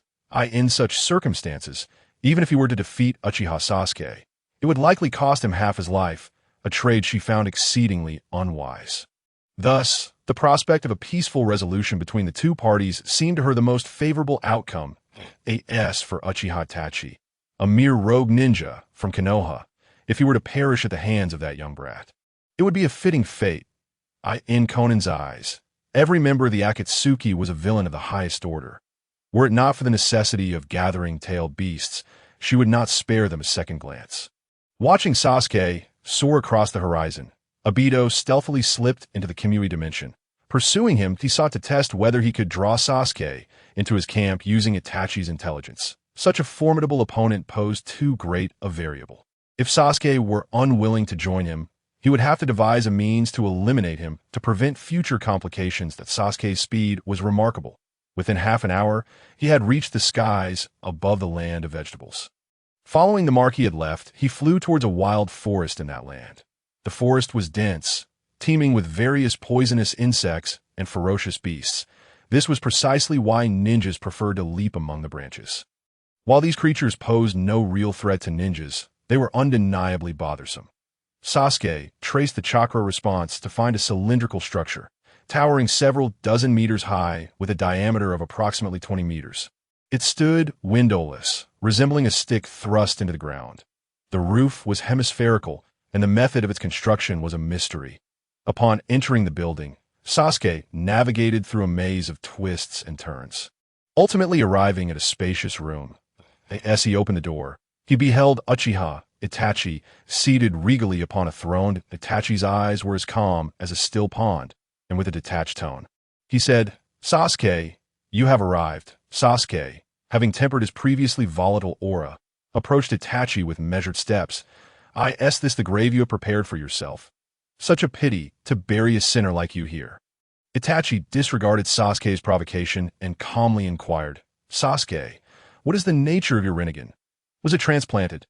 Sasuke retorted with mockery, "What is the matter? Are you afraid? Huh. It doesn't matter, for you shall soon be a corpse." This is the pinnacle evolution of the Uchiha clan's Sharingan.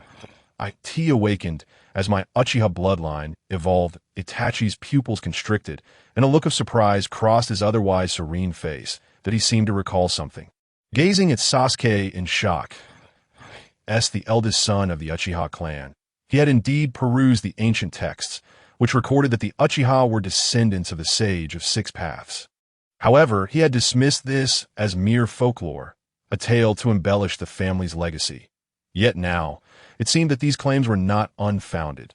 Perhaps the Uchiha truly were descendants of the Sage. Shaking his head, he bitterly smiled.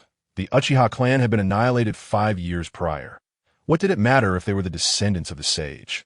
It appeared that Sasuke's power was indeed his own awakening, not the result of any external manipulation. Reassured by this realization, he stood up, hands moving to perform a hand seal. Fire style. Phoenix fire technique.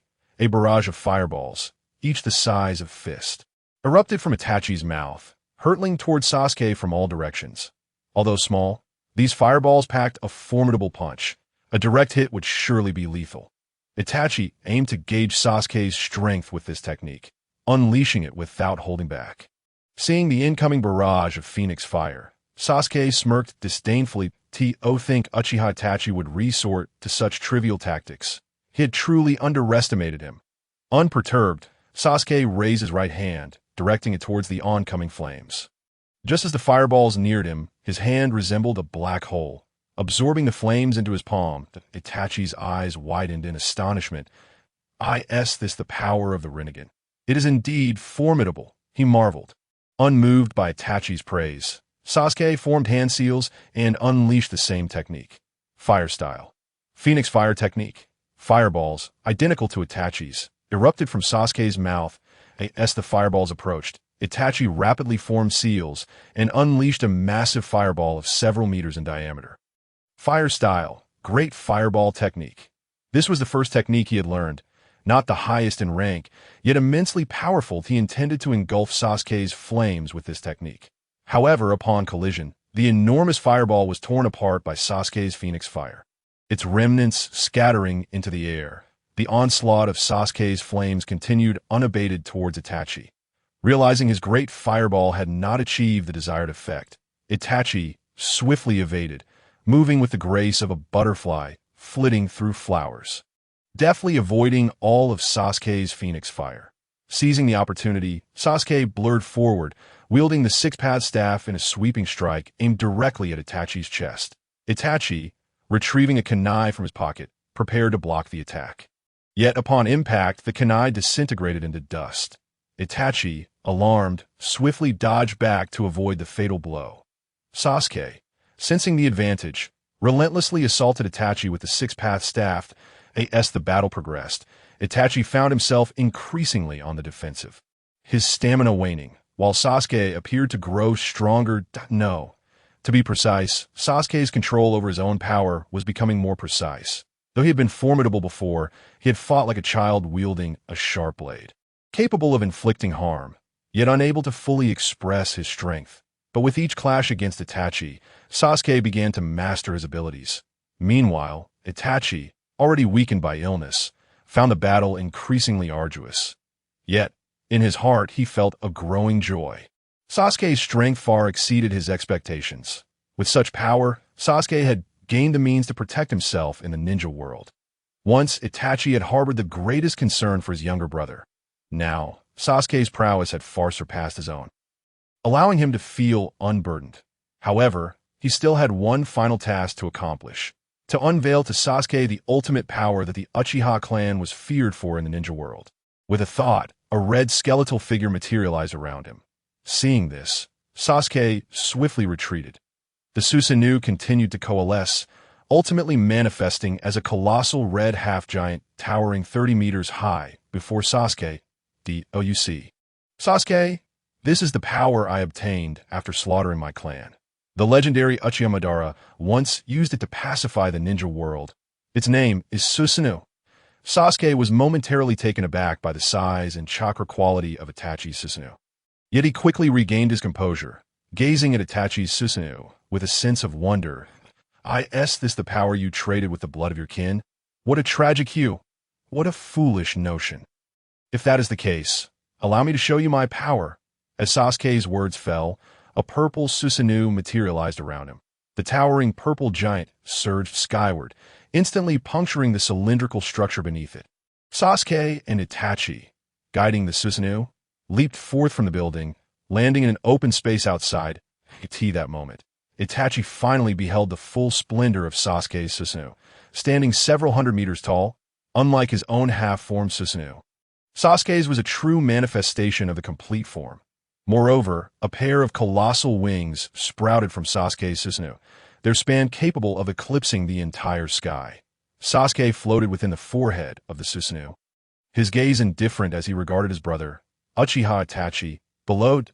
Do you see this, Uchiha Itachi? This is the chasm of power that separates us, akin to the divide between heaven and earth. Itachi was indeed taken aback. Yet an overwhelming joy followed. Sasuke, you've grown. He gazed up at the sky-blocking giant Susanoo, feeling that dying here might not be so bad after all. He commanded his own crimson half-formed Susanoo, preparing to strike Sasuke with a punch. Itachi refrained from using the Tenkin, fearing it might harm Sasuke. Witnessing Itachi's willingness to fight back despite the circumstances, Sasuke lost all patience. With a mere thought, the 100-meter-tall Susanoo drew its long sword from its waist, poised to cleave Uchiha Itachi into fragments. Both combatants struck simultaneously, the blade and fist drawing ever nearer. The relief etched on Itachi's face contrasted starkly with the triumphant joy of vengeance reflected in Sasuke's expression, creating a breathtaking tableau. Observing this masterpiece, Xinyan felt tears welling up. It seems the time has come. Uchiha Sasuke, your 6 paths level experience card has expired. With that, Xinyan snapped his fingers, and Sasuke felt his power dissipate entirely. Plummeting from the sky, the immense Susanoo disintegrated into nothingness, vanishing into the ether. Unfortunately for Sasuke, he landed precisely where the fist of the crimson Susanoo had been. A thunderous crash resounded, followed by a sickening squelch as blood mist erupted into the air. And Uchiha Sasuke's body shattered into several pieces, scattering into the distance. Itachi stood frozen, gazing blankly at the remnants of his brother flying away. His mind was a void. He could not comprehend what had just transpired. What has happened to Sasuke? Why has he suddenly dispelled his Susanoo? And why did he collide with my fist? Staring at the grotesquely disfigured corpse that had once been his brother, Itachi lost his ability to think. Meanwhile, Xinyan, who had been spectating, inadvertently spat his soda all over the screen. What on earth is happening with Sasuke? The positioning is far too coincidental. Initially, he had intended merely to reclaim Sasuke's power at the peak of his triumph to surprise him. Little did he expect that this braggart would surprise him instead by meeting his demise. Itachi's punch had not been held back in the slightest. He believed Sasuke's strength would allow him to withstand it unscathed. After all, this was a Susanoo capable of crushing Danzo into a pulp that a full-force punch could likely overwhelm even the third Raikage, let alone the delicate Uchiha Sasuke. Xinyan hastily shut off the screen. Feigning ignorance. Uchiha Sasuke, I don't know him at all. Chapter 52. The blind adoration of the unfathomable. After a long moment, Uchiha Itachi suddenly regained his senses. Sasuke, did I just kill him with my own hand? An overwhelming tide of rage and regret surged within him. He stumbled towards Sasuke's lifeless body. I could see that moment. His features contorted, his expression frenzied. Losing all semblance of his former composure, he could scarcely believe that his beloved younger brother had perished so easily. His proud little brother, whose power had soared above his own with the awakening of the Rinnegan, how could he have fallen so effortlessly? Approaching Sasuke, he examined his condition closely. The body lay shattered in several pieces, scattered about, utterly unrecognizable. There was no breath from his nostrils, and his heart had ceased to beat. Uchiha Itachi was engulfed in anguish. Sasuke is dead. My sole source of hope has vanished. He collapsed to the ground. Tears streaming down his face, he was at a loss for what to do next. At that moment, despair outweighed all else. Just then, Sasuke's corpse twitched ever so slightly. The movement was so faint that an ordinary person would not have noticed. However, Uchiha Itachi was a seasoned ninja, and he immediately sensed something amiss with Sasuke's body. A flicker of hope ignited within Itachi's heart, and he rushed to Sasuke's side. Just as he was about to assess Sasuke's condition, he witnessed Sasuke's mouth suddenly stretching into an exaggerated yawn. Realizing the danger, Itachi instinctively stepped back, that a pale hand emerged from Sasuke's mouth, followed by a shoulder and a head. Finally, a complete figure wriggled free from Sasuke's gaping maw. Drenched in a viscous, wet substance, upon its emergence, Sasuke's corpse resembled a lifeless skin. Crumpling to the ground, Itachi's eyes widened in shock as he beheld the figure before him. It was identical to Sasuke, yet entirely different in aura. The being radiated a chilling, eerie chakra, with golden snake-like eyes and purple shadows, revealing its true identity. You are Orochimaru? Itachi inquired. Hee, as expected of you, Itachi-kun, you saw through my identity at a glance. Much sharper than that dullard Sir Toby-sensei, Orochimaru acknowledged, commending Itachi's perceptiveness. Itachi regained his composure, his expression returning to its previous coldness. You were behind Sasuke's condition just now, weren't you? Orochimaru smirked. That was not my doing. After all, Itachi-kun, your strike was extraordinarily fierce. It could have truly killed Sasuke. I wouldn't want such a perfect body to be destroyed by your fist. He paused momentarily, then added with a chuckle, however, I have a pretty good guess as to who is responsible. Would you like to know, Itachi-kun? Speak, Itachi replied, his expression unchanged. I wonder if you have heard of Araki Sinyan. The reason Sasuke could awaken the Rinnegan is entirely due to this individual's influence that I suspect that his sudden loss of power is also orchestrated by this person. Orochimaru explained. Upon hearing the name Araki Sinyan, Itachi's pupils dilated sharply. I at that guy again. Is this a form of retribution against me? Regardless, that is not the immediate concern. What matters now is how to help Sasuke reclaim his body. The matter of Araki Sinyan can wait. He glanced at Orochimaru, who was observing him with a mocking gaze, and a plan began to form in his mind. Taking a deep breath, he shielded his face with his wide sleeves, concealing the act of wiping away his tears from Orochimaru's view. Orochimaru smirked inwardly, realizing that Itachi-kun was still a young man, reluctant to reveal a vulnerable side before others. Itachi then lowered his hand, revealing a black crow perched upon his shoulder, concealed beneath his sleeve. Orochimaru immediately noticed the crow and its unusual left eye, which was entirely blood-red with a pinwheel shape at its center. Orochimaru quickly realized this was a Mangekyou Sharingan. How did Itachi acquire someone else's Mangekyou Sharingan? Clearly, Orochimaru was unaware that Uchiha Shisui possessed a Mangekyou Sharingan. Only a handful of individuals in Konoha were privy to this fact. The ninja world only recognized Uchiha Shursui as a formidable Uchiha ninja, without knowing he had ever awakened the Mangeki Sharingan. By the time Orochimaru regained his senses, it was too late to evade. In the instant his gaze met that of the crow, Itachi had already cast his Genjutsu. Instantly, a powerful mental force surged into Orochimaru's mind. He felt as though his consciousness was being invaded by something. Yet he could not pinpoint its source. Itachi exhaled softly. Relieved that Sasuke was temporarily out of danger, he casted Genjutsu on Orochimaru, aptly named True Sasuke's Kodoame Tsukumi. From now on, as long as Sasuke's were revived, Orochimaru's spirit would immediately relinquish control of the body to Sasuke. At that time, with Sasuke's formidable strength, he would undoubtedly be able to expel Orochimaru's foreign soul from within him. Having completed this task, Uchiha Itachi smiled, saying, "It's over, Orochimaru." Seeing Itachi's self-assured demeanor, Orochimaru couldn't help but taunt Itachi-kun, "Have you perhaps celebrated a bit too soon? Although I'm uncertain of what you have done to me, I can assert that it was merely an illusion conjured by the kaleidoscope Sharingan." How overly confident you are, Itachi, to think that a mere kaleidoscope Sharingan could pose a threat. Upon hearing this, Itachi's pupils constricted as he beheld Orochimaru's golden snake-like eyes suddenly transform, that a pair of eyes radiating a strange purple light. The Rinnegan materialized within Orochimaru's eye sockets.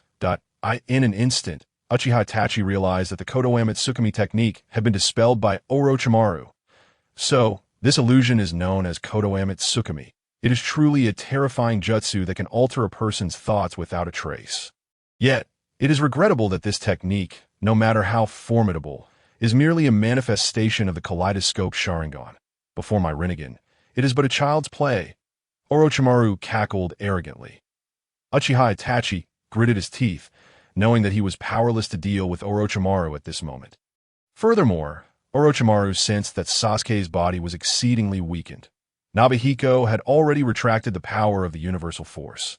Without the enhancement of the universal force, the burden of the Rinnegan on its user is incredibly severe.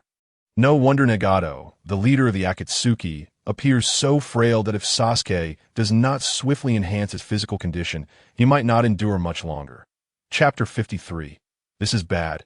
I have become a clone at this moment. Orochimaru began to contemplate retreat. He was thoroughly satisfied with the perfect body he had acquired. Initially, he sought only a young vessel bearing the Uchiha bloodline. Unexpectedly, he had also inadvertently obtained a pair of Rinnegan. Truly an unexpected victory. He now saw no need to prolong the conflict. Once he successfully transplanted the Hashirama cells, he could return to deal with Uchiha Itachi at his leisure. With this thought in mind, Orochimaru's body gradually sank into the earth. Itachi gazed impassively at the direction in which Orochimaru disappeared, not attempting to impede him. He understood that his body had reached its limit. Forcing an attack would yield no assurance of victory. The only course of action was to recuperate and bide his time as he watched Orochimaru depart. Uchiha Itachi also vanished from the spot at that moment. He conceived a plan, though he was uncertain of its success. After the two departed, the once tumultuous battlefield fell into a profound silence.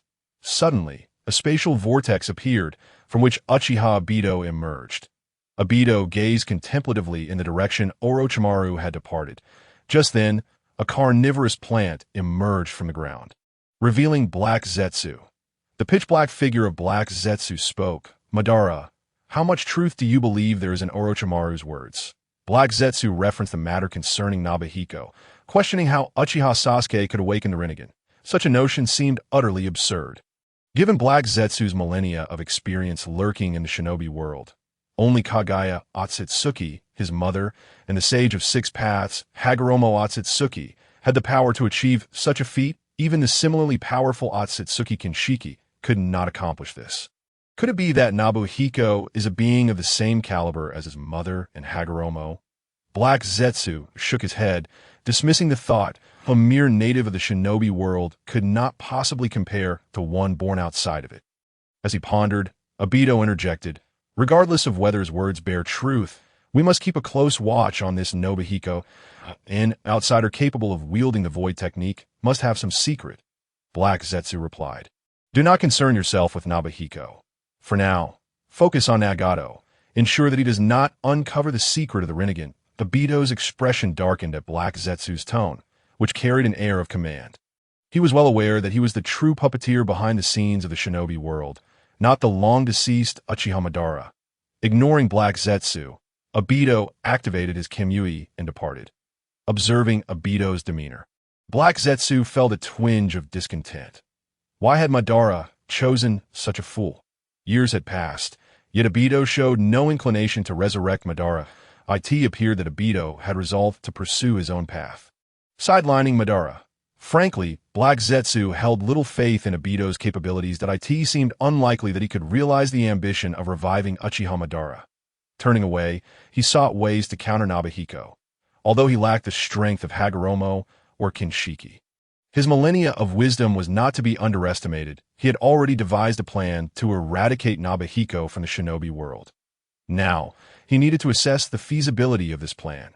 Meanwhile, in the land of rice, Orochimaru suddenly trembled. Disbelief etched across his face. He had waited far too long for Sasuke's body, ultimately unable to contain his impatience and resorting to a suitable experimental subject for his body switch.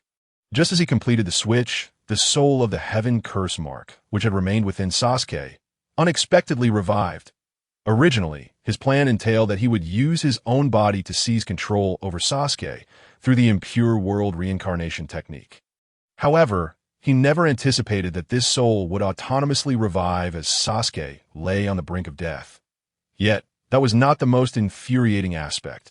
The worst part was that this clone had acquired the very Uchiha Sasuke he had long coveted. Moreover, the current Sasuke surpassed his expectations, having awakened the Rinnegan, Orochimaru's true form. Filled with an insatiable desire, found that its own clone had effortlessly attained what it yearned for. How cruelly unjust fate had been. At that moment, he suddenly realized a grave matter. His clone did not adhere to a strict master-servant hierarchy. In other words, the clone was intended to take over in the event of the main body's demise. Now, however, he found himself with a fragmented soul and a makeshift body, while the clone occupied the body of Uchiha Sasuke with the Rinnegan. Strangely, the clone's soul appeared intact, showing no signs of having been sealed. Orochimaru twitched his lips, realizing that, in a sense, he had become the clone. At that moment, Kabuto approached Orochimaru. Upon seeing him, Kabuto spoke, "Lord Orochimaru, the Four-Sound Ninja have been cornered by the Leaf Ninja. Should we send someone to assist them?" Upon hearing Kabuto's words, Orochimaru's gaze turned icy as he replied, "There is no need to concern ourselves with them. A group of worthless fools who cannot even retrieve Sasuke are of no use to us." Orochimaru was seething with frustration, feeling as though he had suddenly transformed from a body into a mere clone. Who could bear such a fate? Kabuto adjusted his glasses, sensing that Orochimaru was in a foul mood. What could have transpired? Meanwhile, in a forest within the land of fire, the Four-Sound Ninja were surrounded by a pursuing team from the Leaf, finding themselves in dire straits. This pursuit team was entirely different from the original story. In addition to Naruto and Shikamaru, who were both exceptionally talented genin, several jonin, including Narashikaku and Inuzuka Kiba, had joined the fray. The disparity in power was evident, leading the Four-Sound Ninja to a hopeless predicament. Seeing themselves encircled like fish in a barrel, Naruto stepped forward and shouted, "You bastards, where have you hidden Sasuke?" The most hot-headed among the four, Zaku, erupted in anger, retorting, "How many times must we tell you? We have never seen Uchiha Sasuke." Before Naruto could retort, Shikamaru intervened. "There's no need to waste words. Naruto, once we defeat them, we can have the village's ninja probe their memories to uncover the truth." With that, Naruto ceased his protest and charged into battle against the Four-Sound Ninja. The others followed suit, joining the fray. The battle raged from dusk until the following dawn, with the strongest of the Four-Sound Ninja, Kidomaru, falling. It signified the victory of the Leaf Ninja in this encounter. The strength of the Four-Sound Ninja had far exceeded the expectations of the Leaf Shinobi, initially intending to capture them alive. They ultimately had no choice but to eliminate them. After transporting the corpses back to the Leaf's Umbu, the interrogation team began probing their memories. However, the results were somewhat disappointing. The four ninja had indeed spoken the truth. They had no knowledge of Uchiha Sasuke's whereabouts. Sitting atop the Hokage rock, Naruto stared blankly at the setting sun, pondering, Sasuke, where on earth have you gone? Chapter 54. The Betrayer and the Tyrant. A week later, an unexpected group of visitors arrived in the Land of Teeth. At the forefront was a diminutive elderly man, perhaps in his 70s. This old fellow stood at just over a meter tall, his scalp either completely bald or intentionally shaved. Tied atop his head was a topknot, giving him an appearance reminiscent of a warrior from an island nation. This man was none other than Inoki, the third Sasuke of the Land of Earth at Akati. That moment, he hovered at the front of the procession, his expression filled with displeasure. Behind Inoki trailed two companions, one named Akatsuchi, a robust figure towering at least 2 meters, and the other, Moth, possessing a well-proportioned physique and an outwardly honest demeanor. The trio advanced steadily towards the capital of the Land of Teeth, remaining silent throughout their journey. Inoki was seething with rage. Just days prior, a letter had arrived from the Flying Foot Ninja, marked as coming from the Land of Teeth. Initially, Inoki had not paid it much heed, considering it merely a commissioned task. However, upon opening the envelope, the contents had sent his blood pressure soaring. The Meiyin squad had not only failed their mission, but had also been captured alive by the enemy. Yet, this was not the source of Inoki's fury. A simple mission failure was not enough to incite his wrath. After all, he himself had faced defeat on several occasions and did not hold it against his subordinates. What truly infuriated him was the audacity of the enemy to demand a ransom for the captured Meiyin squad. The fact that someone dared to extort him, a Tsuchikage, was a blatant disregard for the rock-hidden village. Had he been absent from the battlefield for so long that the ninja world had forgotten the name of the two scales? His purpose for coming was to confront this bold adversary. The group entered the capital of Teeth without any attempt at disguise. Izanari, the current daimyo of the Land of Teeth, naturally stepped out to greet them personally as soon as they met. Inoki sneered, "Truly, the audacity of the young and inexperienced is remarkable. Who would have thought that the insignificant Land of Teeth would dare to provoke the 5 great nations?" Yazunari, upon hearing this, quickly forced a smile and replied, "Lord Tsuchikage, you do me a disservice. Even if I had 10 times the courage, I would never dare provoke the Land of Earth." Inoki scoffed, then produced a letter from his robes and tossed it to Yazunari. Upon catching the letter, Yazunari broke into a cold sweat. He instantly recognized the hasty handwriting. What on earth was Araki Nobuhiko up to? Capturing ninjas from the 5 great nations should have either resulted in their immediate execution or their release as a gesture of goodwill. Yet, this individual had chosen to write a letter demanding a ransom that was as if he was deliberately dragging the reputation of the rock-hidden village through the mud. What was he to do? Should he consider selling out Araki Nobuhiko? After a moment's reflection, he shook his head. Since assuming the position of daimyo, he had initiated a thorough purge in the Land of Teeth that a multitude of influential figures, including those who had once plotted to assassinate his second son, had been dealt with, either executed or driven to flee with their riches. Many had sought ninjas to carry out their revenge against him. But thanks to Araki Nobuhiko's protection, all their attempts had ended in failure. It was precisely because of Araki's safeguarding that he could boldly confront those defiant nobles. Should Araki fall from grace now, he would undoubtedly face dire consequences, either being overthrown by the collusion of those nobles or assassinated by hired killers. In short, Araki Nobuhiko could not be allowed to fail. With this thought, Yazunari began to devise a strategy, when suddenly, an epiphany struck him. Those rock-hidden ninjas had been captured while attempting to assassinate him as a daimyo. It was only fair to demand compensation for his mental anguish, was it not? Resolute in his decision, Kawabazanari feigned an expression of indignation and declared, "Lord Tsuchikage, even if you had not come to me, I still wish to speak with you about this matter. I wonder if you are aware that the ninjas from the rock-hidden village attempted to ambush me en route." Inoki's expression darkened upon hearing this, but of course, he was aware, as he was the one who had assigned the mission to the Meiyin squad. The truth was, such actions were highly unethical. The 5 great ninja villages, being colossal entities, typically refrained from accepting assassination missions against the leaders of other nations. This was because such endeavors could severely disrupt the political equilibrium within the ninja world. The 5 great nations also had their daimyos to protect, and they feared that should these ninjas go on a rampage, they might also be eliminated. Thus, a consensus had been reached among the 5 great nations. They would not publicly accept assassination missions against high-ranking officials of other nations. Nevertheless, some private dealings still occurred, for even the 5 great nations needed to sustain themselves.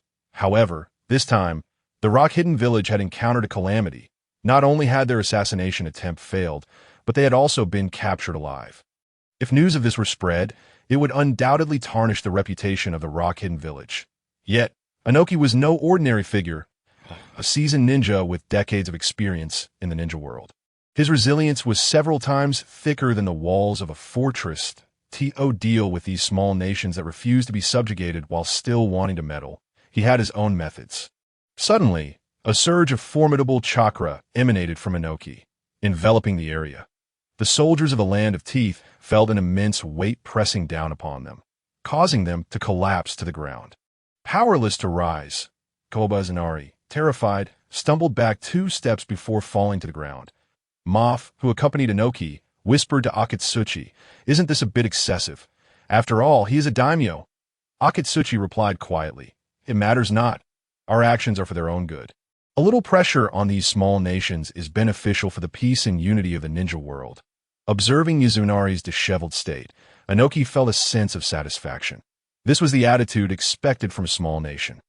Undoubtedly, after this incident, the newly appointed daimyo of the Land of Teeth would become compliant with the Rock Hidden Village. Inoki retracted his imposing aura, floating gracefully in the air as he gazed down at the seated Izunari. In a commanding tone, he ordered, "Take me to see that betrayer.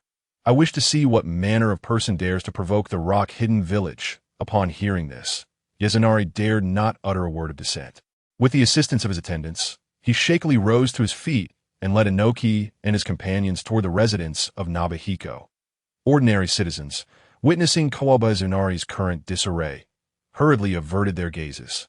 Since his ascension to power, he had ruled with extreme cruelty, leading to a staggering number of noble heads rolling. Behind closed doors, he had already earned the moniker of a tyrant, seeing the expressions of the populace. Inoki's suspicions were further confirmed.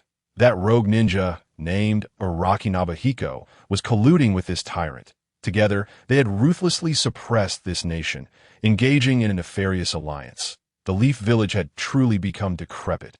Allowing such audacious traitors to roam free without sending anyone to eliminate them, it appeared that the Leaf Village was in a state of utter weakness. However, as he considered this, he sighed, while he mocked the Leaf Village for its decay.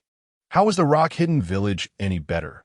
Now, with a new generation of ninjas incapable of bearing the burden, he, a 70-year-old veteran, found himself running around for the sake of the village. Alas, Chapter 55, the miscalibrated cement ratio, just as he was lost in thought. Koba-Izunari halted before a courtyard. Taking a deep breath, he approached the door and knocked. Knock, knock, knock. There was no response from within, suggesting that Araki Nobuhiko was still indulging in slumber. Izunari marveled at this man's ability to sleep. It was as if he were more slothful than a pig. Just as he was about to knock again, Inoki signaled to Akatsuchi beside him. Understanding the cue, Akatsuchi promptly moved to the door, pulling Izunari aside. Izunari nearly stumbled as he was yanked, but just as he was about to protest, he swallowed his words. There was little he could do against such overwhelming force. Akatsuchi delivered a powerful punch to the wooden door, shattering it into a multitude of splinters. Meanwhile, Nobuhiko was lost in a dream, experiencing a rather tantalizing scenario that a girl in a black secretary outfit, her hair tied in a ponytail, was seated upon his lap, playfully tracing her fingers along his chest. "Boss, please help me. I'm feeling a bit ticklish," she cooed, her voice sweet as honey, while her movements brushed against his thigh. That moment, Nobuhiko was struggling to maintain his composure. The dream was far too vivid and risque. This was a scenario he had crafted before falling asleep, intending merely to test his own vulnerabilities. However, he had not anticipated just how potent those vulnerabilities would be. With his formidable mental fortitude, he could awaken at any moment, yet who would willingly abandon such an enticing dream?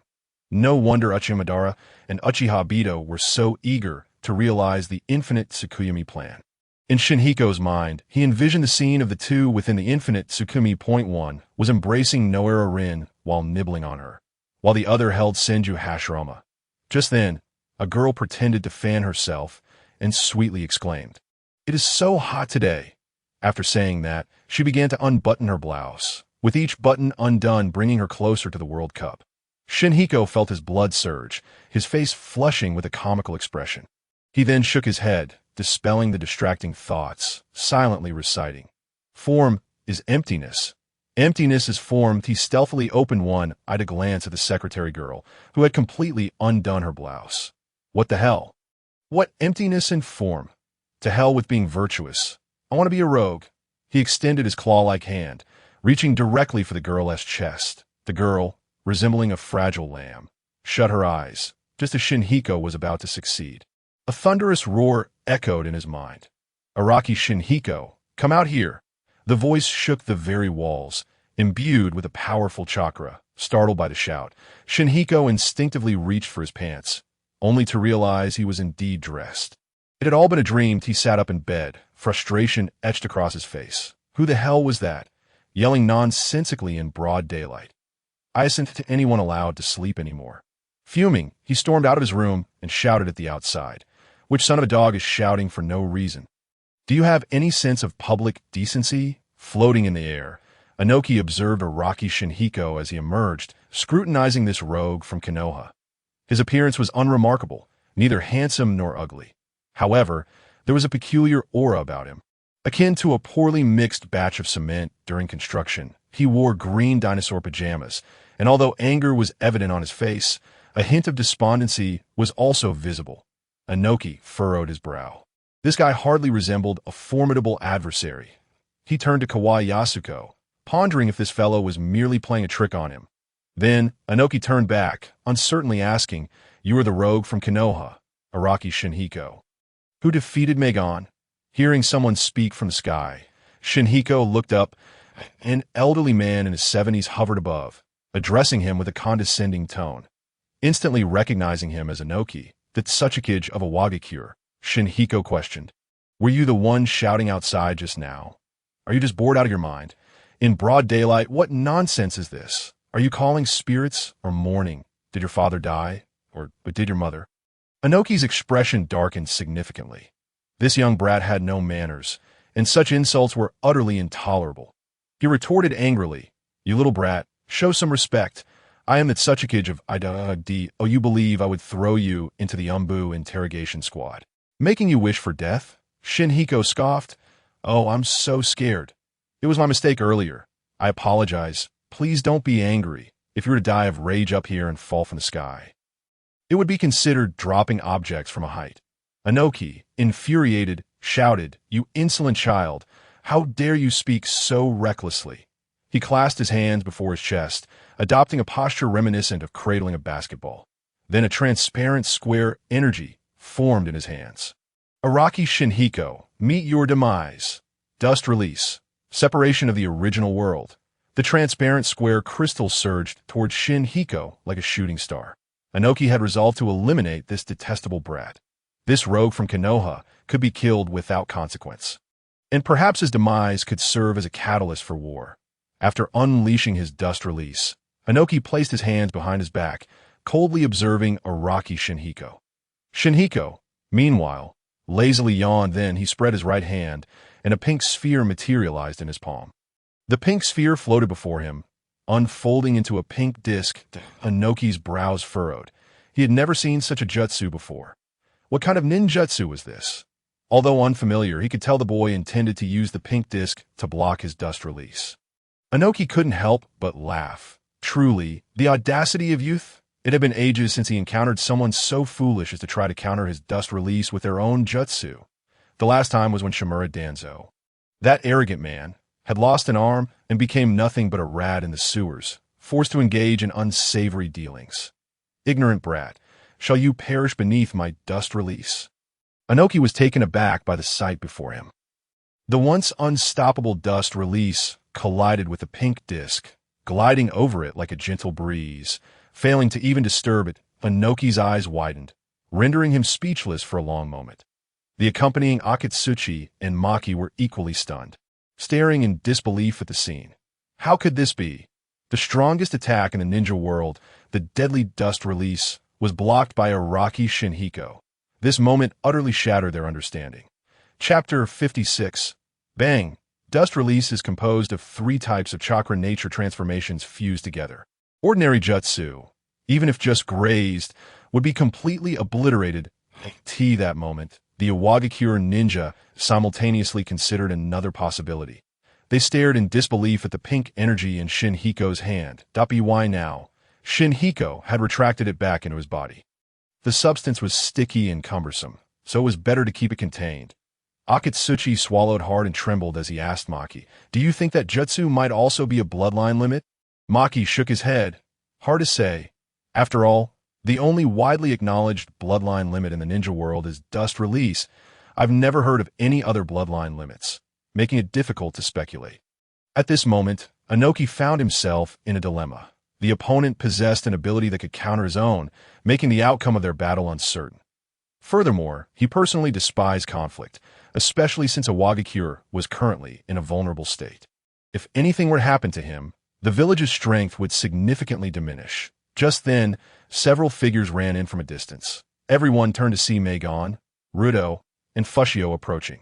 Upon spotting the elder floating in the air, Magon immediately bowed. Jonin Magon greets Sasuke-sama. Inoki nodded at Magon, then flew to his side, saying, "No need for such formalities. Tell me everything you know about Araki Shinhiko." Magon wasted no time, recounting all he knew.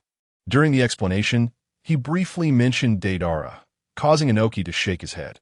Although Deidara was a rogue ninja, he had once been his apprentice. Furthermore, after his defection, Deidara had not engaged in any acts that endangered the village. Inoki had hoped that one day Deidara would return to Ida. It was a pity to receive news of his demise instead. Meanwhile, Shinhiko stepped forward. "Old man, you're here to redeem those 3, aren't you? The price has already been set. 30 million for the Jonin, and 10 million each for the 2 Chunin, but a total of 50 million Ryo. Cash only, no card payments." After speaking, Shinhiko extended his hand, mimicking a gesture of receiving money. Inoki was both amused and infuriated by this audacious brat, who dared to think of money at such a time. He ignored Shinhiko's outstretched hand and signaled to Maki. Understanding the cue, Maki immediately began examining the conditions of Magon and the others. Seeing no one pay him any mind, Shinhiko awkwardly retracted his hand, folding his arms while awaiting a response. 20 minutes later, Maki wore a peculiar expression as he addressed Inoki. "Sasuke-sama, something strange has come up." Magon and the others broke into a cold sweat at this remark. Rudo forced a smile and said, "Jonin Maki, please don't joke with us. What could possibly be strange about us?" Inoki inquired solemnly, "What do you mean strange? Is it difficult to break their seals?" Maki shook his head. "It's not a matter of whether the seals are difficult or not. The issue is that there are no seals within their bodies at all." The atmosphere became awkward instantly, and Rudo's temper flared. He pointed an accusing finger at Shinhiko, yelling, "You bastard! You swore you had cast a curse on us, that we would die if we left the capital. Turns out you never cast any curse at all. You big jerk." Sinyan scratched his ear and said, "I assure you, I am not deceiving you. If you do not believe me, try leaving the capital." Lyotu, upon hearing this, cursed, "You bastard, still trying to deceive me." Daimyo intervened to halt Lyotu's tirade, and then turned to Sinyan with a grave expression. "I intend to take them away," Daimyo declared solemnly. Sinyan shrugged nonchalantly. "Do as you wish. However, I must caution you that if you take them out of the capital without payment, they will surely perish." Daimyo turned his gaze towards Mafeng, who appeared somewhat apprehensive. He feared that if he misjudged the situation, it could lead to disastrous consequences. He quickly approached the 3 from Mingyan, meticulously inspecting them once more. Ultimately, he concluded that there were indeed no traces of sealing or curse techniques upon them, but he was now firmly convinced of his judgment. Even the Uzumaki clan, renowned for their sealing prowess, could not achieve a technique without leaving a trace. He found it hard to believe that the other sealing skills could surpass those of the Uzumaki. Daimyo announced, "You all leave first. I will cover your retreat." The group did not hesitate and began to withdraw slowly. Once everyone had retreated, Daimyo prepared to turn away. Before departing, he cast a fierce glare back at Sinyan. After everyone had left, Sinyan approached Kobayasunari, who was now slumped at the doorway, his legs damp. Xinyan covered his mouth and nose and inquired about the outcome. Upon learning that Kawabata had been threatened by the Tsuchikage, Xinyan stroked his chin thoughtfully. Had the Tsuchikage killed Kawabata then, he would have lost his long-term source of sustenance. It seemed prudent to create a few shadow clones to perform his duties while he slept or left. This way, even if he departed from the Land of Teeth, he would not need to worry about this fool being eliminated. The more he pondered, the more sense it made, and thus he began his research. Meanwhile, the Iwagakure group cautiously exited the boundaries of the capital. Daimyo was consumed with worry. If Araki Xinyan was indeed a rogue ninja from Konoha, it would be manageable. However, if he were a false defector manipulating small nations under the guise of a rogue ninja, it would pose a significant problem. The Land of Teeth was strategically positioned between the Land of Fire and the Land of Earth. If war were to erupt, could Konoha potentially launch an attack on the Land of Earth through this route? As he pondered, a sudden loud bang echoed from behind him. He turned alertly, only to be met with a gruesome sight of blood and dismembered flesh scattered across the ground. Due to his aerial position, his own clothes remained untainted. However, Liutu and Fushi, closest to Mingyan, were now drenched in blood and gore.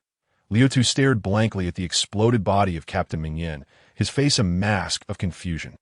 Fushi, however, quickly regained his wits and fled in terror towards the capital. He recalled Xinyan's words and understood that the other was not merely bluffing. The only way to survive now was to return to the capital's confines. Liutu had the same thought, but just as he intended to move, he suddenly felt a warmth envelop his body. Bang! His body exploded into a gory mess, much like Mingyan's. Daimyo shouted, "Chitu, quickly throw Fushi back to the capital." Chitu, upon hearing this, rushed to Fushi's side, seized him by the collar, and with all his might hurled him towards the capital. As Fushi saw the city walls drawing ever closer, he felt a slight relief. As long as he reached there, he would likely be safe. Bang! A burst of blood mist erupted in the air, scattering Fushi like petals in the wind.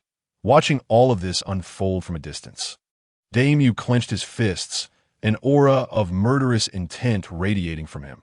"You wretched little brat. You truly deserve this." Chapter 57. I want it to be my summoning beast in the Iwagakure village. Within the Tsuchikage's office, the third Tsuchikage, Daimyo, sat grimly in his chair. He was seething with anger, not only towards Araki Xinyan, but also at himself. Had he been his younger self, he likely would have turned back to the Land of Teeth immediately to confront that wretched boy. But he could not act so recklessly now. The current generation of Iwagakure ninjas was lacking, and there was no one capable of bearing the burden if he engaged in a confrontation with that boy. What would become of Iwagakure? Yet he found it unbearable to swallow his pride. In deep contemplation, he recalled the Akatsuki organization. As a collaborator with the Akatsuki, he was keenly aware of the organization's formidable power. Moreover, Deidara had previously been a member of the Akatsuki. If he could leverage this organization. Just as he was lost in thought, a mocking voice interrupted him. Why the long face? That expression hardly befits someone who has traversed the ninja world. Startled, Daimyo rose to his feet. This voice was definitely not from an Umbu member. He turned towards the source and beheld a young boy, around 13 or 14 years old, standing at the entrance of the Tsuchikage's office. The Umbu ninjas assigned to protect him stood frozen like puppets, their expressions blank. Daimyo quickly regained his composure and, looking at the boy with a cold smirk, said, "Ha! You little brats are becoming increasingly disrespectful toward an old man like me. Speak up, boy. How you wish to die?" At that moment, Daimyo had already gathered his dust release technique, ready to reduce the boy before him to mere powder in an instant. "Ha! I'm quite aware of your strength, which is precisely why I have come to see you after conserving my energy." The mysterious figure raised his head, revealing the Rinnegan in his eyes. Instantly, Daimyo felt his resistance crumble, and the dust release technique dissipated rapidly from his hands. Orochimaru approached the floor-to-ceiling window of the Tsuchikage's office, a smirk playing on his lips. This power is truly remarkable. Even someone as powerful as Daimyo, who had survived the bloodline purges, could not withstand a single strike under his Rinnegan. With such power, it was no wonder Nagato considered himself a god. However, the drawbacks of this power were also quite apparent. Sasuke's body had been growing increasingly frail, which intensified his urgency regarding his research on the cells of Hashirama. He believed that once he implanted Hashirama's cells into his own body, no one in the ninja world would be able to threaten him again. Not quite. There was still one person who could pose a threat. While sifting through Sasuke's memories, Orochimaru had taken note of Araki Sinyan, that he was not like the arrogant child, Uchiha Sasuke. He keenly sensed the terrifying nature of Araki Sinyan. How should he deal with this dangerous individual? Orochimaru fell into deep contemplation.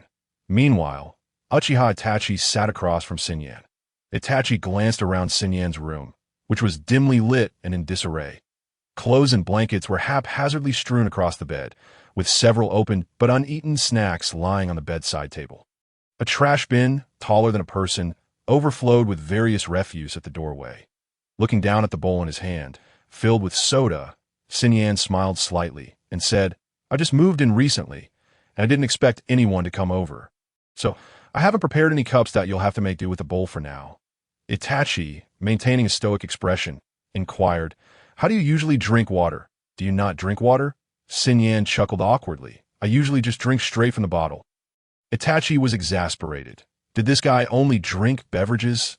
Despite being accustomed to grand spectacles, Uchiha Itachi had never encountered someone quite so bizarre before.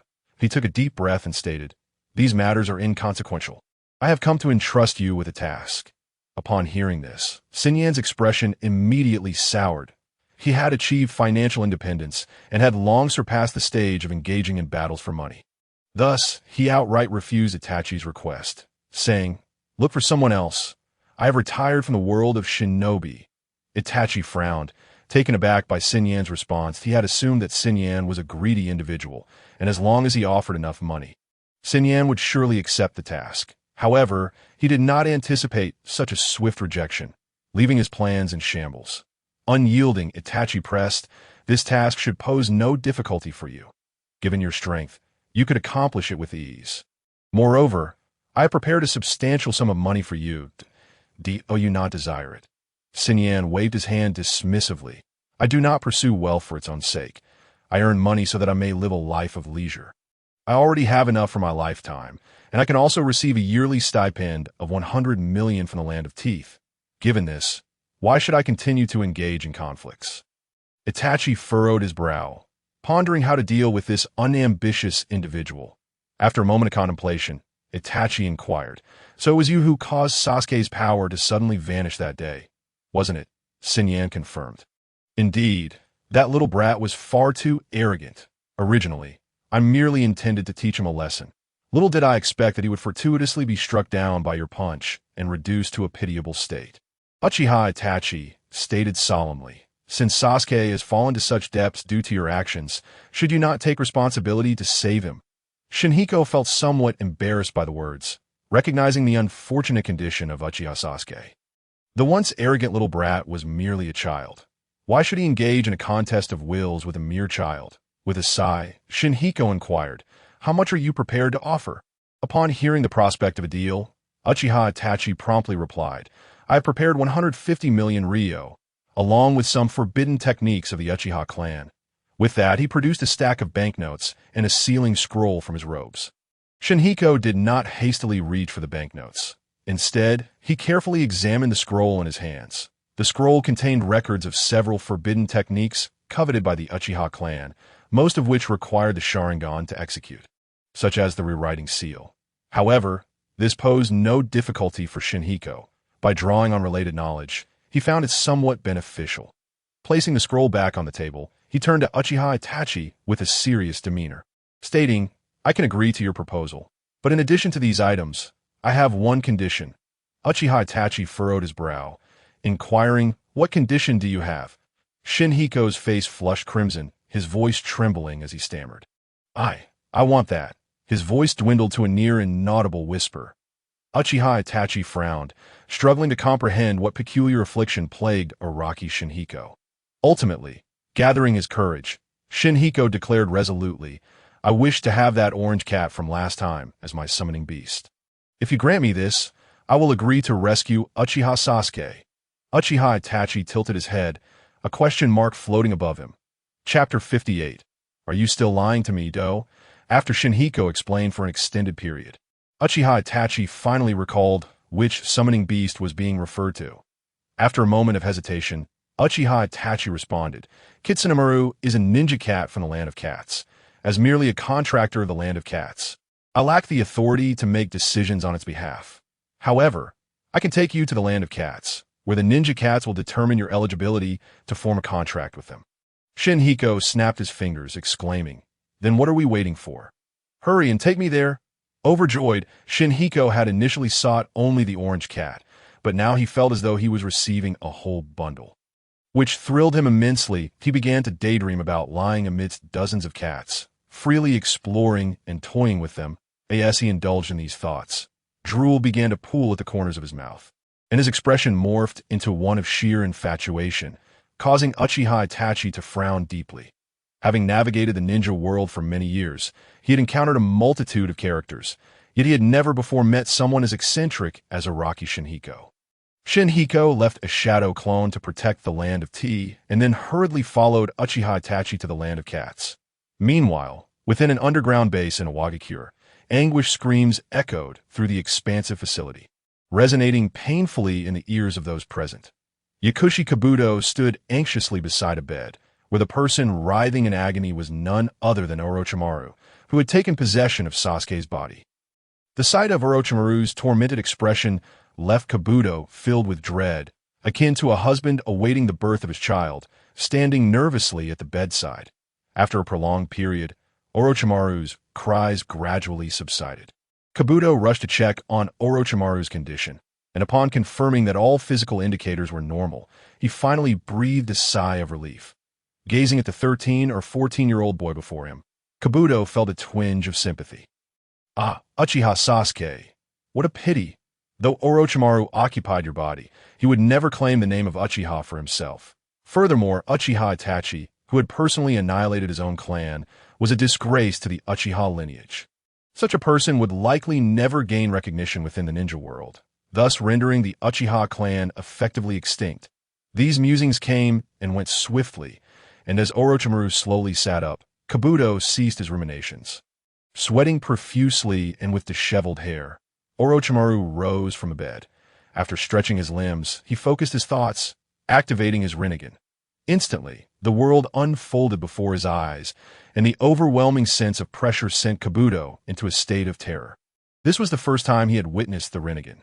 Previously, he had only heard about its power from Orochimaru, who mentioned that the leader of the Akatsuki organization, Pain, possessed it, but he had never seen it for himself. He had suspected the Rinnegan to be immensely powerful, yet he had never anticipated it to be this formidable. In that moment of eye contact with Orochimaru, he felt an overwhelming sense of insignificance wash over him. Compared to such an entity, he felt like nothing more than an ant.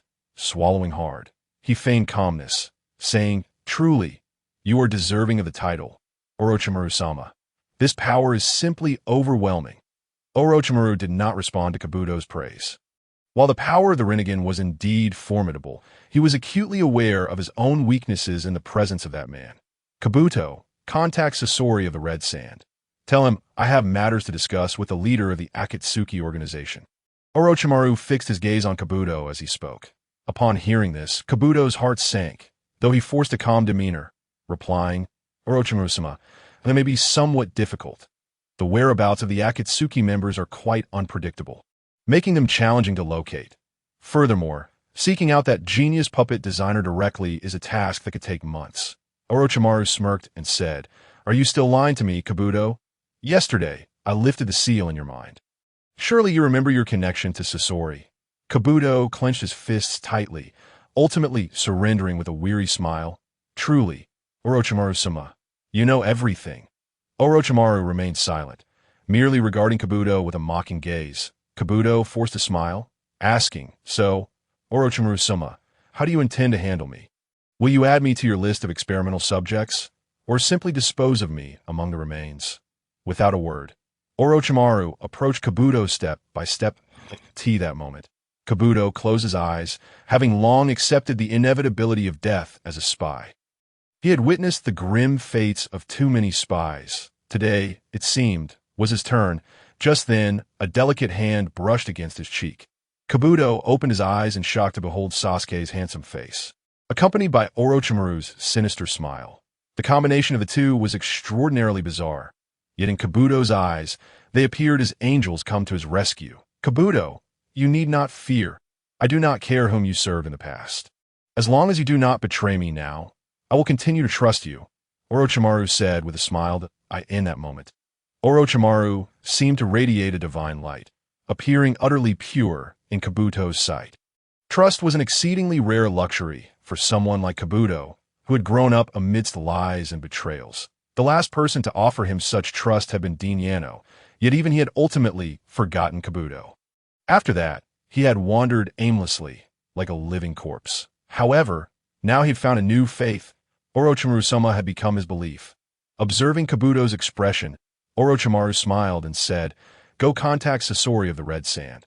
Kabuto wiped away his tears and smiled brightly, replying, "Yes, Orochimaru-sama." After Kabuto departed, Orochimaru gazed intently at his reflection in the mirror.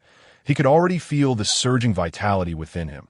This newfound power perfectly compensated for the losses in his body, and he sensed subtle changes occurring within himself. Though he did not fully understand what these changes entailed, he could tell they were beneficial rather than harmful. He licked his lips, acknowledging the formidable strength of the Uchiha clan. Indeed, he had struck gold this time. Once he dealt with Araki Nobuhiko, he would have ample time to conduct his scientific research. Why then, he would no longer need to hide in the shadows, but could openly manifest in a Wagakure. Several days later, on the bridge of the Land of Grass, Sasori of the Red Sand regarded Kabuto with a maleficent glare, the tail stinger of his Hiriko puppet hovering ominously at Kabuto's neck. "You dare betray me? Do you know what happens to those who betray me?" Sasori's voice was icy. Kabuto showed no signs of retreat, smiling as he replied, "Sasori-sama, I have not betrayed you. Your manipulation of sand technique was merely discovered and lifted by Orochimaru-sama. However, that is not the most important matter. What truly matters is that Orochimaru-sama wishes to collaborate with the Akatsuki organization to confront Araki Nobuhiko." Upon hearing the name Araki Nobuhiko, Sasori fell silent. Chapter 59. May I touch you? The Scorpion of the Red Sand has not forgotten the name Araki Nobuhiko. Initially, he was deeply troubled by that escape, considering it one of the rare humiliations of his life. However, upon learning that Uchiha Itachi and Kakazu had also fled before their adversaries, he found some semblance of psychological equilibrium. Through the accounts of the two, he felt increasingly fortunate for having fled swiftly. Otherwise, he might have ended up like Deidara, stuffed into a balloon and hung from a tree, a fate worse than death. Nevertheless, the fact that his pawn was recruited by Orochimaru left him quite disgruntled. Having previously teamed up with Orochimaru, he harbored a strong disdain for that vile snake. Now, with his ninjutsu being undone by the latter, his animosity towards Orochimaru intensified. I could see that moment. The playful Akatsuki member, Zetsu, interjected with a jest. "Ah, so you're actually one of Orochimaru's subordinates, one of the legendary Sannin. Who would have thought that even the Sannin would seek collaboration with our organization? It seems our group has a promising future. Once the organization flourishes, I might even become an elder. Just imagine, sitting in an office sipping tea, surrounded by beautiful secretaries. What a delightful thought." Scorpion's tail struck Zetsu sharply on the back of his head, causing him to writhe on the ground in pain. "Scorpion Senpai, that was too harsh. I'm just a newcomer. You should look out for the new recruits." Scorpion observed the antics of Zetsu with an impassive expression. He truly wondered what the leader was thinking in assigning such a character as a new teammate. This individual hardly resembled a ruthless rogue ninja. Where had the leader even discovered such an oddity? Seeing Zetsu's behavior, Kabuto felt somewhat at a loss. It was rather amusing to discover that the enigmatic Akatsuki had such a comical member. However, he paid little mind to this peculiar individual and conveyed Orochimaru's intentions before turning to leave.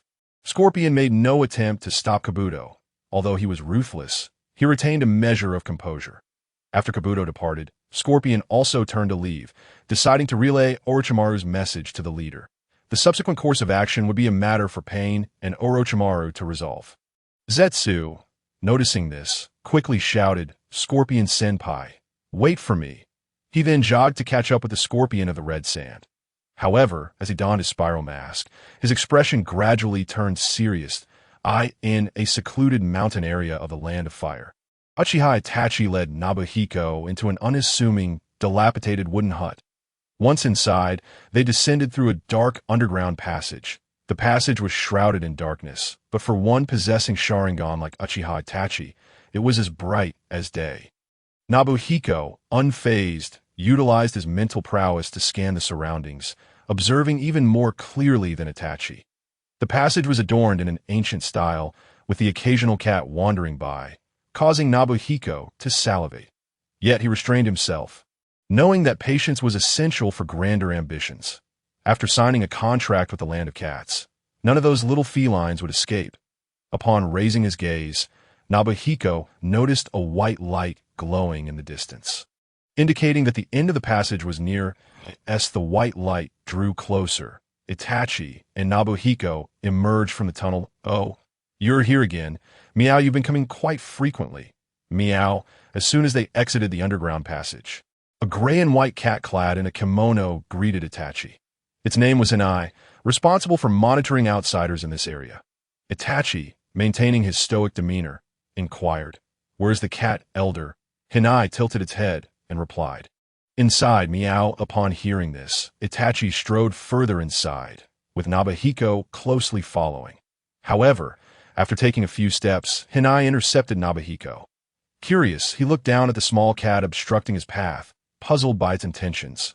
Hinai narrowed its eyes and questioned, "Who are you, Meow? Unauthorized individuals are not allowed to enter." Meow. As it spoke, Hinai extended its claws, and Nobuhiko immediately comprehended the implication. Suddenly, a rift tore open in the void before him. Hinai's fur bristled, and it leapt back, warily exclaiming, "What do you intend to do, you fiend?" Nobuhiko reached into the spatial rift and retrieved a large jar, approximately 20 centimeters tall, akin to a tin of powdered milk. As he opened the jar under Hinai's watchful gaze, a familiar aroma wafted towards the cat's nostrils. Its expression shifted from vigilance to rapture, ultimately approaching the jar to indulge in the oversized cat food. Nobuhiko gave Itachi an okay gesture, and Itachi continued forward in silence. The duo arrived at the innermost chamber, where they encountered the matron of the Land of Cats, the cat elder. "Little Itachi, you've been coming here quite often lately. Is something amiss?" Upon their meeting, the elder inquired. Itachi, still expressionless, replied, "Nothing is wrong." In truth, he had frequently visited the cat elder during his childhood. However, as he became increasingly embroiled in the conflicts within his village and clan, his visits dwindled. After the massacre of his clan, he had scarcely returned, primarily out of fear of encountering Sasuke, which could lead to awkwardness. But now that Orochimaru possessed Sasuke's body, he felt no apprehension about visiting the Land of Cats. Noticing Itachi's reluctance to elaborate, the elder refrained from further questioning. While the Land of Cats maintained a good relationship with the Uchiha clan, the clan's demise was an internal matter and did not concern them. The elder turned to Nobuhiko and smiled. "Little Itachi, is he your friend?" Itachi responded, his face devoid of emotion. "No, he is here to sign a contract with the ninjas of the Land of Cats." Upon hearing this, the elder scrutinized Araki Nobuhiko from head to toe that he bore no distinguishing marks. Appearing rather impoverished, the look of disdain crossed the elder's face. The ninjas of the Land of Cats were not easily appeased. They were not combat-type summoning beasts. If one sought a powerful summoning beast, they were in the wrong place. Nobuhiko paid no heed to the elder and instead focused on a familiar figure not far away. The chubby form and amiable face belonged to none other than his longed-for orange cat, Jun. Nobuhiko's face lit up with an infatuated smile as he approached Jun, saying, "May I pet you? Oh, you are so adorable, and you are so plump. You are truly the cat of my dreams." He placed his hand on the orange cat, stroking it. The soft texture and languid demeanor left Nobuhiko utterly entranced by the cat's exquisite beauty. At that moment, Jun opened its eyes, displaying an expression of annoyance, and said to Nobuhiko, "Who are you? Interrupting my slumber. Get away." Itachi's expression turned somewhat helpless. Jun remained the same as ever, spending its days eating and sleeping. He had initially thought Nobuhiko would temper his enthusiasm after being scolded, but to his surprise, it only seemed to invigorate him further. Nobuhiko lunged at the large orange cat, petting and rubbing against it, while incessantly murmuring, "Ah, scold me more. Don't stop, keep scolding me." Itachi, the Cat Elder. Chapter 60. Creating a continent to raise pets get lost. You wretched human. If you don't stop, I'll scream. Go ahead, scream all you want. Even if you shout your throat raw, no one will come to your rescue. To be honest, Nobuhiko's eccentricity deeply astonished the Cat Elder, even with her extensive experience. She had never encountered someone like Nobuhiko, who appeared to be a cat slave yet was, in fact, a true oddball. Ultimately, Itachi could no longer watch in silence. He stepped forward, grasped Nobuhiko's leg, and pulled him away from Juin's cozy spot. As they departed, Juin even kicked Nobuhiko with its paw. Itachi, regarding the still enraptured Araki Nobuhiko, said with an impassive expression, "Have you had your fill of fun? Are you going to take care of business or not?" Upon hearing this, Nobuhiko regained his composure and addressed Juin, who regarded him warily, saying, "Do not be afraid. My name is Araki Nobuhiko, and I have come to sign a summoning contract with you." Before Nobuhiko could finish his sentence, Juin flatly refused. "I decline. I would rather die than become your perverse summoning beast." Nobuhiko stroked his chin and replied, "State your conditions. What must I do to have you as my summoning beast?" Juin scoffed. "Even if I tell you my conditions, you wouldn't be able to satisfy them. So why bother asking so much?" Nobuhiko reached into the void once more and produced a towering can of cat food, saying, "Juin, would you like to try this?" Juin looked on with disdain. "Foolish human, do you really think I'm some unworldly stray? It is but a mere can of cat food." However, before I could finish my words, he was irresistibly drawn to the enticing aroma wafting from the can. Soon, with a gleam of determination in his eyes, the orange round jumped with grace to the side of the cat food. Ignoring the gazes of those around him, he began to indulge without hesitation. The elderly cat lady looked on with perplexity. While the orange round was undoubtedly gluttonous, it seemed rather simplistic for him to be so captivated by a mere can of cat food.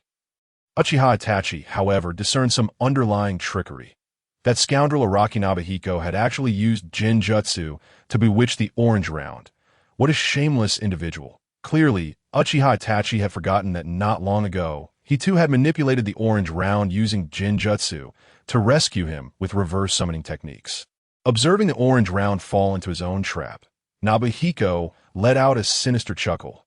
He promptly pulled out 2 burlap sacks and inquired, "Orange round, do you prefer this pink sack or this white one?" Without a moment's thought, the orange round responded, "The white one." In a flash, Nobuhiko transformed into a streak of light, instantly appearing before the orange round and ensnaring him within a sack. Subsequently, while the cat lady and Uchiha Itachi were momentarily stunned, he vanished with a swift teleportation. The cat lady mechanically turned to Uchiha Itachi and exclaimed, "Did that person just abduct the orange round in a sack?" Uchiha Itachi was equally taken aback by Nobuhiko's audacious maneuver. This fellow truly played by his own rules. Did he think that raising a summoning beast was akin to keeping a pet? Such a direct abduction would surely instill a rebellious spirit in the summoning beast, making future companionship impossible. Meanwhile, in the land of Tooth, Nobuhiko, having just teleported back, was eagerly gnawing on the orange round. The orange round, under the relentless assault of Nobuhiko's slobbering, gradually succumbed, abandoning all resistance an hour later. Nobuhiko sat contentedly at the head of the bed, lost in the delightful reverie of his previous encounter with the cat. In contrast, the orange round lay despondently at the other end of the bed, gazing blankly at the ceiling. Noticing the orange round's despondency, Nobuhiko reassured him, "There's no need to be so sorrowful. From this day forth, you shall be my Araki Nobuhiko's summoning beast. If you desire anything, simply tell me. There is nothing in this world that I cannot procure for you. Should anyone dare to bully you, I shall ensure they are dealt with. Rest assured, you will not suffer." Upon hearing this, the orange round's eyes flickered with a glimmer of hope. Tentatively, he proposed, "If that is the case, I shall set forth some conditions." Nobuhiko chuckled, Feel free to propose anything. I can fulfill all your conditions." The Orange Round declared, "First, I desire a territory that belongs solely to me, where I shall reign as the king of cats. Secondly, I wish to be able to return to the land of cats at any time. Lastly, I demand an endless supply of food, and I absolutely refuse to engage in combat with others. That would be far too perilous. If you can meet these conditions, I shall agree to be your summoning beast." Nobuhiko smiled slightly and replied, "Is that all? Truly too simple." He then slowly closed his eyes in a corner of his mental realm. Amidst a chaotic swirl of spiritual energy, an empty expanse materialized, revealing a vast continent. The land lay barren and desolate at first, but with a mere thought for Nobuhiko, countless flowers, grasses, and trees sprang forth from the earth. Various small creatures peeked out, unveiling a beautiful tapestry of life. In the ninja world, Nobuhiko gradually opened his eyes and smiled at the Orange Round. "Come with me. Let me show you the cat nest I have prepared for you." Nobuhiko placed his hand upon the Orange Round, and in an instant, they teleported to the newly created continent. Upon arrival, the Orange Round's eyes widened in astonishment. He gazed around with great wonder, prompting Nobuhiko to indulge in a playful petting session. Half an hour later, the Orange Round, attempting to maintain his composure, inquired, "I see the territory you have prepared. How about my ability to return to the land of cats whenever I wish?" Nobuhiko chuckled, and a portal materialized before the Orange Round. "Step inside and take a look." The Orange Round cautiously entered the portal, only to be greeted by Uchiha Itachi. "Orange Round, were you not taken away by that fellow? How have you returned?" Uchiha Itachi questioned. His brow furrowed in confusion, but he then noticed the portal behind the Orange Round, his expression turning serious. This must be a form of space-time ninjutsu. Could it be the work of Araki Nobuhiko? Through the portal, he caught a glimpse of a vibrant world teeming with life, filled with the sounds of birds and the fragrance of flowers. Where could this be in the ninja realm? Ultimately, Nobuhiko and the Orange Round established a summoning contract, with the Orange Round officially becoming Araki Nobuhiko's summoning beast and pet. The realm was named Cat God Continent by the Orange Round, allowing him to open a portal to the land of cats whenever he desired, enabling him to visit whenever he longed for home. Thus, the Orange Round story reached a conclusion. Nobuhiko formally accepted Uchiha Itachi's commission to rescue Uchiha Sasuke. When Nobuhiko inquired if Itachi would accompany him, Itachi replied that he needed to return to the Akatsuki as an undercover operative. Nobuhiko teased him, "What nonsense about being an undercover agent? I haven't seen you deliver any intelligence back to Konoha." Uchiha Itachi fell silent at this remark. After a long pause, he solemnly asked Nobuhiko, "Do you believe the Akatsuki's plan will succeed?" Nobuhiko laughed. "Succeed? Nonsense! A plan devised by mere pawns has no hope of success. It is nothing but a daydream." Uchiha Itachi's expression darkened as he pressed further. "What do you mean by that?" Chapter 61. The first batch of little brothers after hearing Uchiha Itachi's inquiry. Nobuhiko scratched his head, uncertain of where to begin his explanation. To clarify the 6 paths of pain, he would first need to explain the Vortex Naga. To elucidate Vortex Nagato, he would have to delve into Uchiha Obito. To fully understand Uchiha Obito, one must discuss Uchiha Madara. And in addressing Uchiha Madara, one must reveal Kagaya Otsutsuki. Kagaya would inevitably lead back to the brothers H-Ki and H-Ri. What a cumbersome task. After much contemplation, Nobuhiko finally replied, "You misheard me. What I meant to say is that the Akatsuki's plan is destined to succeed. The ninja world will soon enter an era of peace, filled with joy and prosperity." Uchiha Itachi, upon hearing this, could only respond with exasperation. Was this fellow so lackadaisical even in his fabrications? However, since the other party was unwilling to elaborate, Uchiha Itachi had no choice but to suppress his concerns. After bidding farewell to Uchiha Itachi, Nobuhiko embarked on a solitary journey. His pace was swift, and before long, he had left the land of fire behind. Nobuhiko chose not to use his spiritual energy to scan the ninja world for Orochimaru. Having not ventured out in quite some time, he decided to treat this outing as a journey of exploration through the ninja realm. If he were to achieve his goal too quickly, the journey would lose its significance. Encountering Orochimaru serendipitously during his travels would be the most delightful outcome. Thus, with a heart full of excitement, he hummed a tune and skipped along his path. I am free among the people, once a carefree, celestial being in the heavens. As he hummed, Nobuhiko took in the surrounding scenery. He had now entered the land of grass, where lush greenery thrived all around. Bursting with vitality in the distance, a shepherd dozed peacefully on the grass, while a flock of sheep grazed leisurely nearby. A harmonious scene of nature. Gradually, Nobuhiko came to a halt, inhaling the fragrant essence of the natural world. This is life, he exclaimed with heartfelt sincerity. In his previous life, he had toiled away, laboring to the point of exhaustion. Reflecting on it now felt utterly foolish. How dare a handful of capitalist ants exploit his surplus value? If he ever returned, he would ensure those individuals were strung up on lampposts to serve as windmills for the nation, allowing them to contribute their surplus value even in death. Just as he was lost in his thoughts, he suddenly felt something bump against his leg. Looking down, he was taken aback to see a roughly 1 meter tall white goat preparing to charge at him. Nobuhiko wore a bewildered expression. Whose subordinate was this that dared to be so bold? To dare challenge oneself, the mightiest in the realm of shinobi, is a display of audacity that far exceeds the retreat of Uchiha Itachi before me. There the white goat, having gathered its strength, charged fiercely towards Shinai, aiming directly for his Rui Jingu Bang.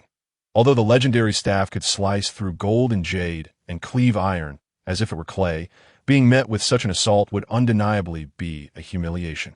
At this moment, the goats on the hillside had ceased their grazing, their eyes fixed upon the impending clash, eager to witness this epic confrontation. Should he lose face before these creatures, the persona of the strongest in the shinobi world would surely shatter. With this thought in mind, Shinai grasped the goat's horns firmly. The goat, caught in his grip, shook violently in a futile attempt to escape. Yet, it was woefully naive. Shinai's strength was such that he could lift mountains, let alone a mere goat. With a swift motion, Shinai extended his right leg and executed a sweeping kick that sent the goat tumbling to the ground. He then leaped onto the goat's back.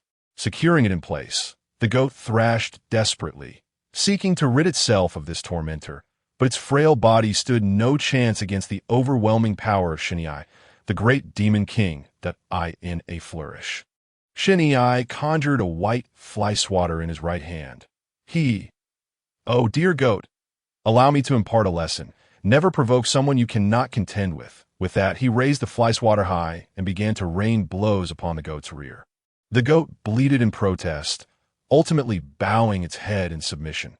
Rising to his feet, Shinai regarded the goat with the authority of a ruler surveying his domain. The goat, head hung low, retreated in defeat. Marking the end of this battle with Shinai as the victor, elated by this initial success, Shinai resumed his journey, humming a merry tune as he skipped along. However, after just a few paces, he noticed something amiss. The very goats that had been grazing on the hillside were now closely following behind him. And no matter which direction he took, they remained steadfast at his heels, attempting to intimidate them with a fierce expression. He was met with their unwavering presence. What was the meaning of this? Were they seeking vengeance for their fallen comrade? In this day and age, did goats possess such loyalty? At that moment, the shepherd, who had previously been napping on a hillside, hurriedly approached. With a bewildered expression, Shinai inquired, "Brother, is there something you need?" The shepherd, panting heavily, regained his composure and bellowed, "You scoundrel! How dare you steal my sheep? Do you believe I won't report you to the authorities?" Shinai bristled at the accusation. How could this man possibly think he would steal a few insignificant sheep? "I did not steal your sheep. In fact, I have a bone to pick with you. One of your goats just charged at me, nearly tearing my clothes apart." He gestured to the dust clinging to his pant leg. The shepherd examined the dust closely, his expression shifting to one of incredulity. "What transpired earlier? Could you recount it in detail?" Thus, Shinai recounted the tale of the goat's audacious challenge and his subsequent triumph. The shepherd, unable to contain himself, burst into laughter. "Ha-ha!" Frowning, Shinai retorted, "What are you laughing at? Instead of chuckling, shouldn't you be managing your sheep?"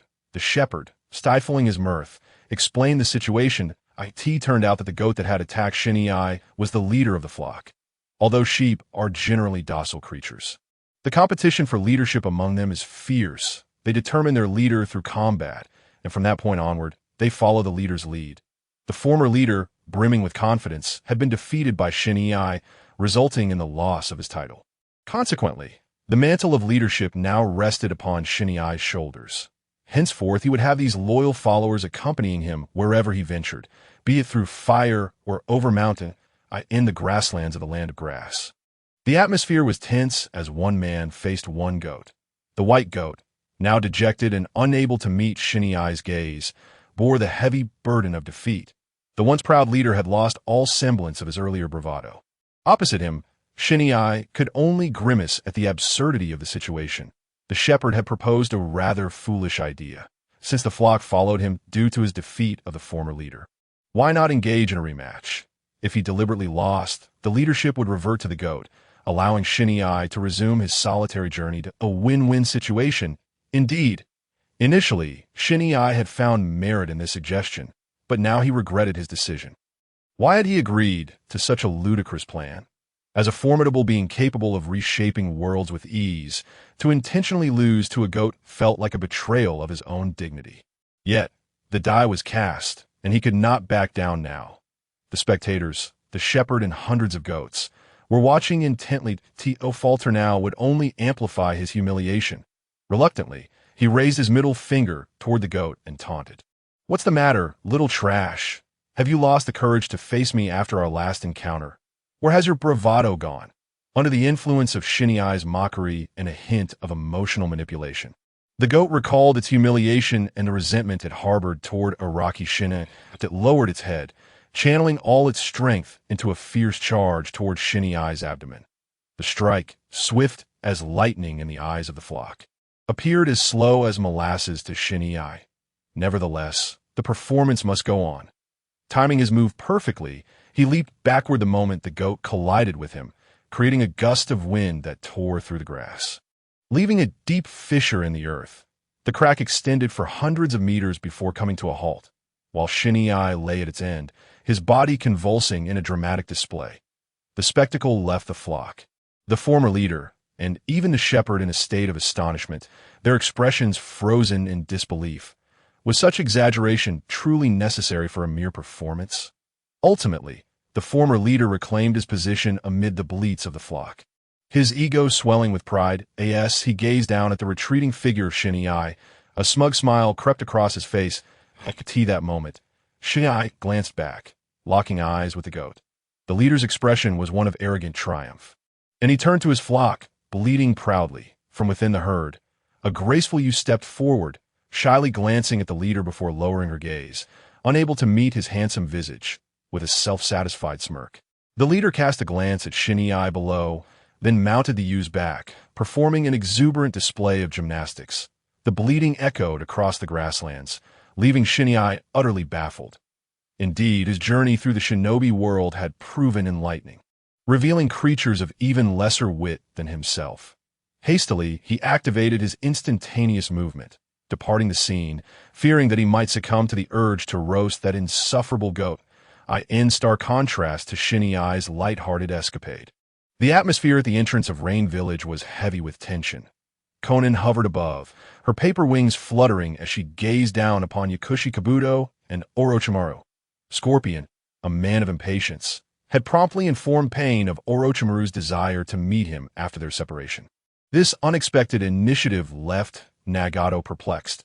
Under normal circumstances, one would expect a traitor to hide in the shadows, praying to avoid any encounter with him. Yet here was Orochimaru, seeking an audience. What scheme lay beneath this request? However, he did not regard it with much concern. After all, it was merely Orochimaru, who could hardly stir up significant turmoil. If the other party were sensible, sparing their life and allowing them to rejoin the Akatsuki would not be out of the question. Yet, should they refuse to show proper respect, they could not blame him for being ruthless. Thus, Nagato consented to the meeting with Orochimaru, upon sensing the presence of two unfamiliar auras entering the Land of Rain. He promptly instructed Konan to greet them. However, upon seeing the two, Konan was momentarily taken aback in midair, She looked down at Orochimaru and uncertainly asked, "Are you Orochimaru or Uchiha Sasuke?" At that moment, Orochimaru had not transformed to his original appearance. This was partly because Sasuke's looks were inherently handsome and aligned with Orochimaru's aesthetic preferences. More importantly, Sasuke was still quite young, and their heights differed significantly.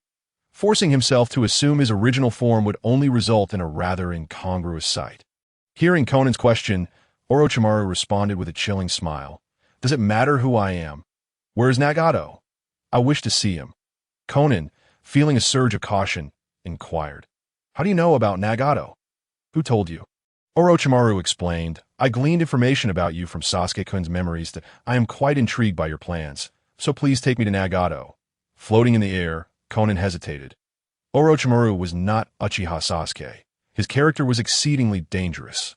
It would be perilous to lead him to Nagato without understanding his true intentions. Just then, another figure descended from the central tower of the Land of Rain, landing beside Conan. It was Deva Pathpain. He first scrutinized Orochimaru, who bore Sasuke's visage. While there were slight changes in appearance, his skin remained pallid, and the dual horns atop Sasuke's head had vanished. "I can allow you to meet my true self. But only you may enter," Pain remarked, casting a glance at Kabuto. The latter trembled under the scrutiny of Pain's Rinnegan.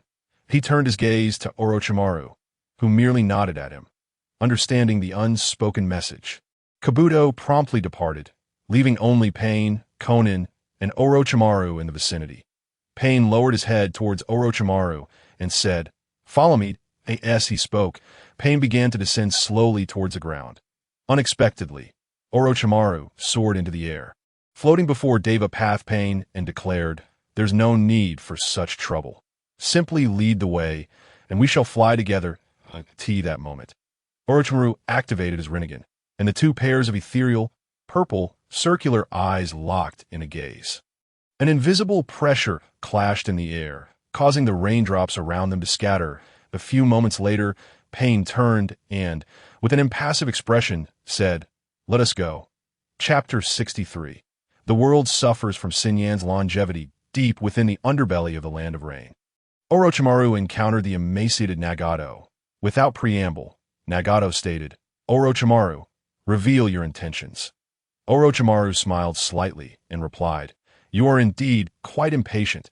He then did not conceal his purpose, directly mentioning the existence of Araki Sinyan and inviting Nagato to join forces to eliminate this individual. Nagato, puzzled, remarked, "I have heard of Araki Sinyan. Not long ago, Deidara fell at his hands. It seems he has also caused Itachi and Kisame some trouble. He is indeed a troublesome character. However, with your strength, you should be able to dispose of him easily. Why seek my collaboration?" As he spoke, he shot a sidelong glance at Orochimaru's Rinnegan. Orochimaru inwardly scoffed. This individual certainly had an inflated sense of confidence regarding the Rinnegan. Not overestimate the Rinnegan, nor underestimate Araki Sinyan. According to the memories I acquired from Sasuke-kun, the reason Sasuke was able to awaken the Rinnegan was due to Araki Sinyan's influence, Orochimaru stated. Nagato, who had just appeared composed, immediately shifted to a serious expression upon hearing Orochimaru's words. Beside him, Conan was equally astonished and hastily pressed, "Orochimaru, what do you mean by that? Please clarify." Seeing that he had piqued their interest, Orochimaru recounted Sasuke's quest for power and revenge, which led him to seek out Sinyan. After finishing, he added, "In my memories, it took little effort for Sinyan to enable Sasuke to awaken the Rinnegan. It was but a fleeting moment when Sasuke gained that power." Upon hearing this, Conan's countenance reflected disbelief, as if she were staring at a fool. "Such absurdity! You think we are mere children of the Ninja Academy to awaken the Rinnegan in an instant? That is obviously nonsense. A person with such ability would not languish idly in the desolate land of as some protector deity." Orochimaru chuckled. "Yet, isn't your Akatsuki also nestled in this small corner of the Land of Rain?" His words left Conan momentarily speechless, prompting her to glance at Nagato for his perspective. Nagato's expression was equally peculiar. Orochimaru did not resemble the foolish Jiraiya sensei, yet why did his words sound so implausible? After a prolonged contemplation, Nagato finally asked Orochimaru, "Why are you so intent on dealing with Araki Sinyan?" Orochimaru smiled coldly and replied, "To eliminate all threats to oneself is the way of survival for a ninja." Nagato acknowledged Orochimaru's statement and resolved to consider collaboration. Although Orochimaru's words seemed far-fetched, it was better to be safe than sorry. If he were merely fabricating nonsense, there would be no loss on their part. Moreover, Araki Senyan was already at odds with the Akatsuki. Seizing this opportunity to eliminate him would be advantageous.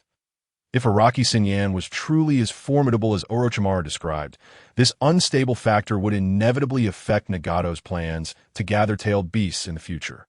Thus, removing him sooner rather than later would be beneficial. Having made up his mind, Nagato stated, "The Akatsuki will participate in the plan to eliminate Araki Senyan. Now, tell me your strategy." Orochimaru spread his hands and replied, "I have no plan." Nagato's expression darkened, and he retorted, "Are you toying with me?" Orochimaru, "Humph. I assure you I am not jesting. That in truth, I have pondered how to eliminate Araki Senyan for quite some time, but the conclusion I reached is, Araki Senyan is simply too powerful. Even if we employ all our means, we may not be his match. The reason I sought your collaboration was to see if you possess a way to defeat him." As Orochimaru concluded, a heavy silence enveloped the atmosphere. Just then, in the nearby clearing, space suddenly warped into a vortex. From within the whirlpool emerged a one-eyed man clad in the Akatsuki garb, adorned with a mask.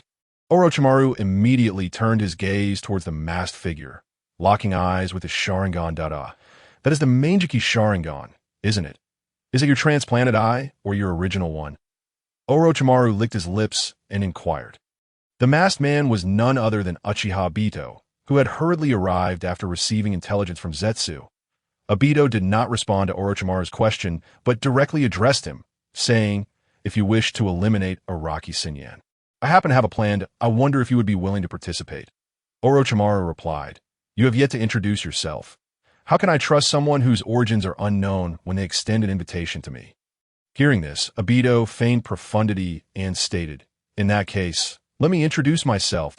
In truth, Nagato is merely the public leader of the Akatsuki. I am the true leader of the Akatsuki, and my name, I'm sure you have heard, is Uchiha." Orochimaru's pupils widened in an instant. The name of Uchiha resonated in his ears like a thunderclap, although he had never witnessed Uchiha or Senju Hashirama with his own eyes.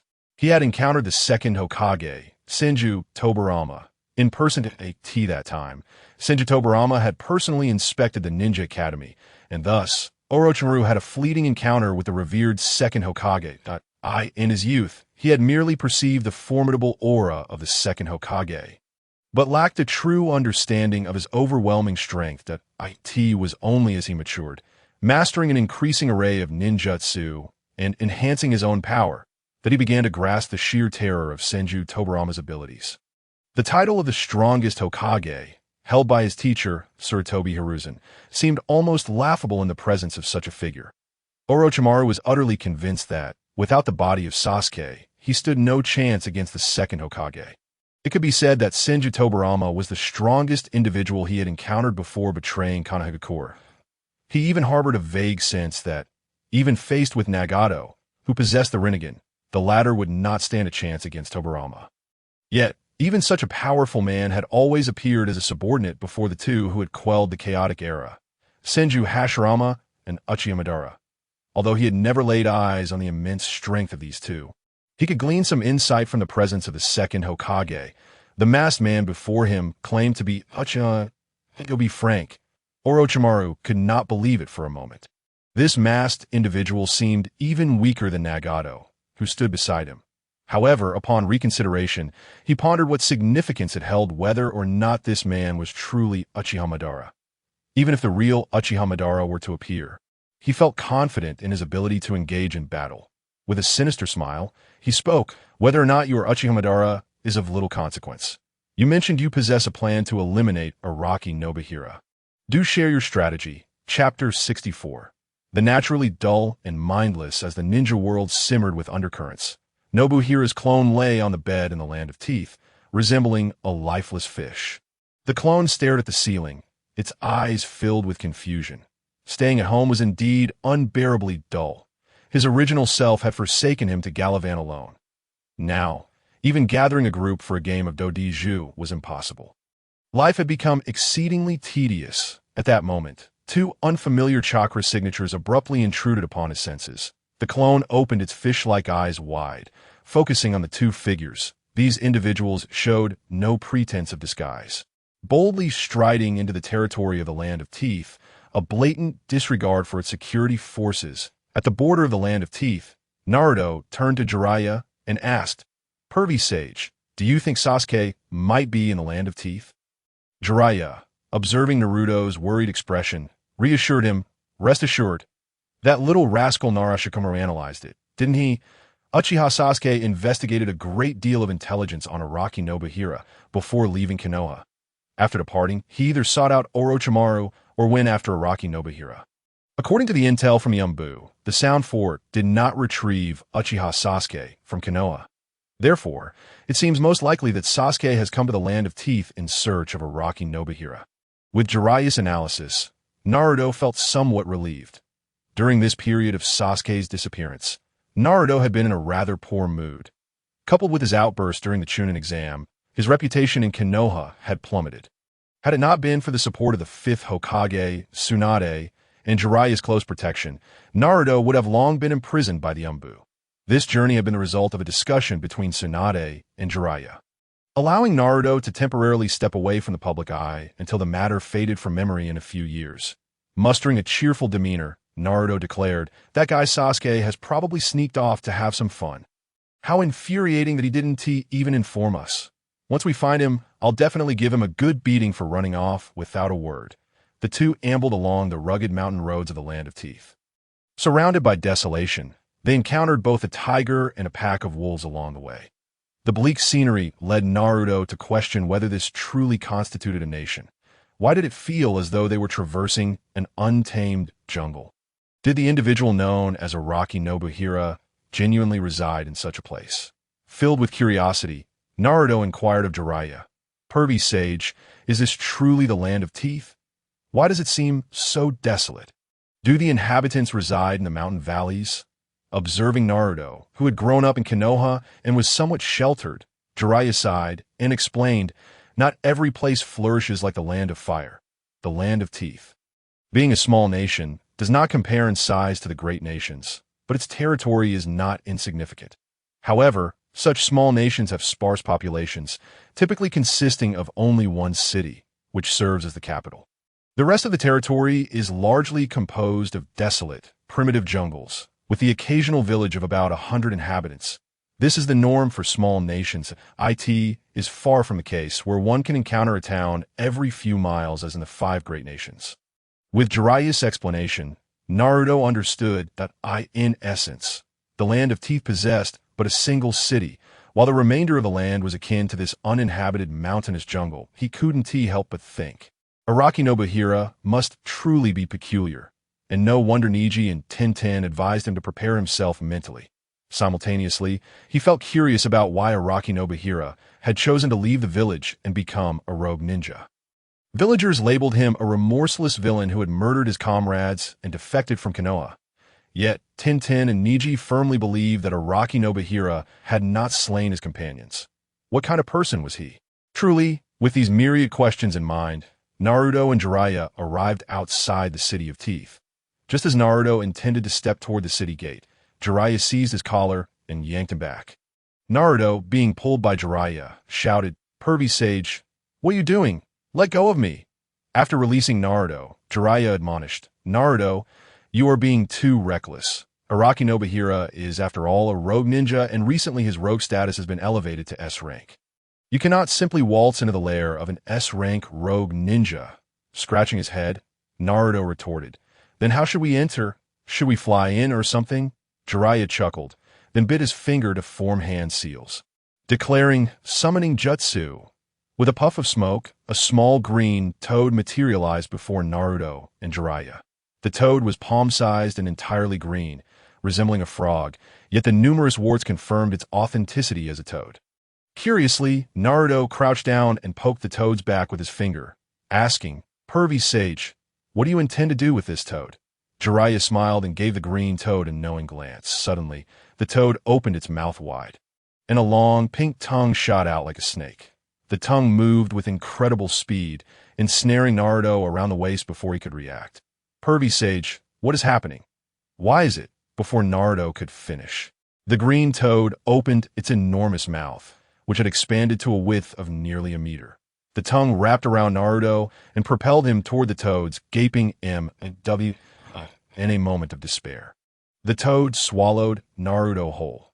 Inside the toad's belly, Naruto cried out in panic. But as he took in his surroundings, he gradually regained his composure. He found himself in a pink-hued space, where both the ground and walls appeared soft and flesh-like. Strangely, despite the absence of a visible light source, the area was remarkably bright. Just as Naruto pondered this oddity, a brilliant light shone above him. Jiraiya dropped down from the source of the light, bouncing slightly on the soft ground before stabilizing himself.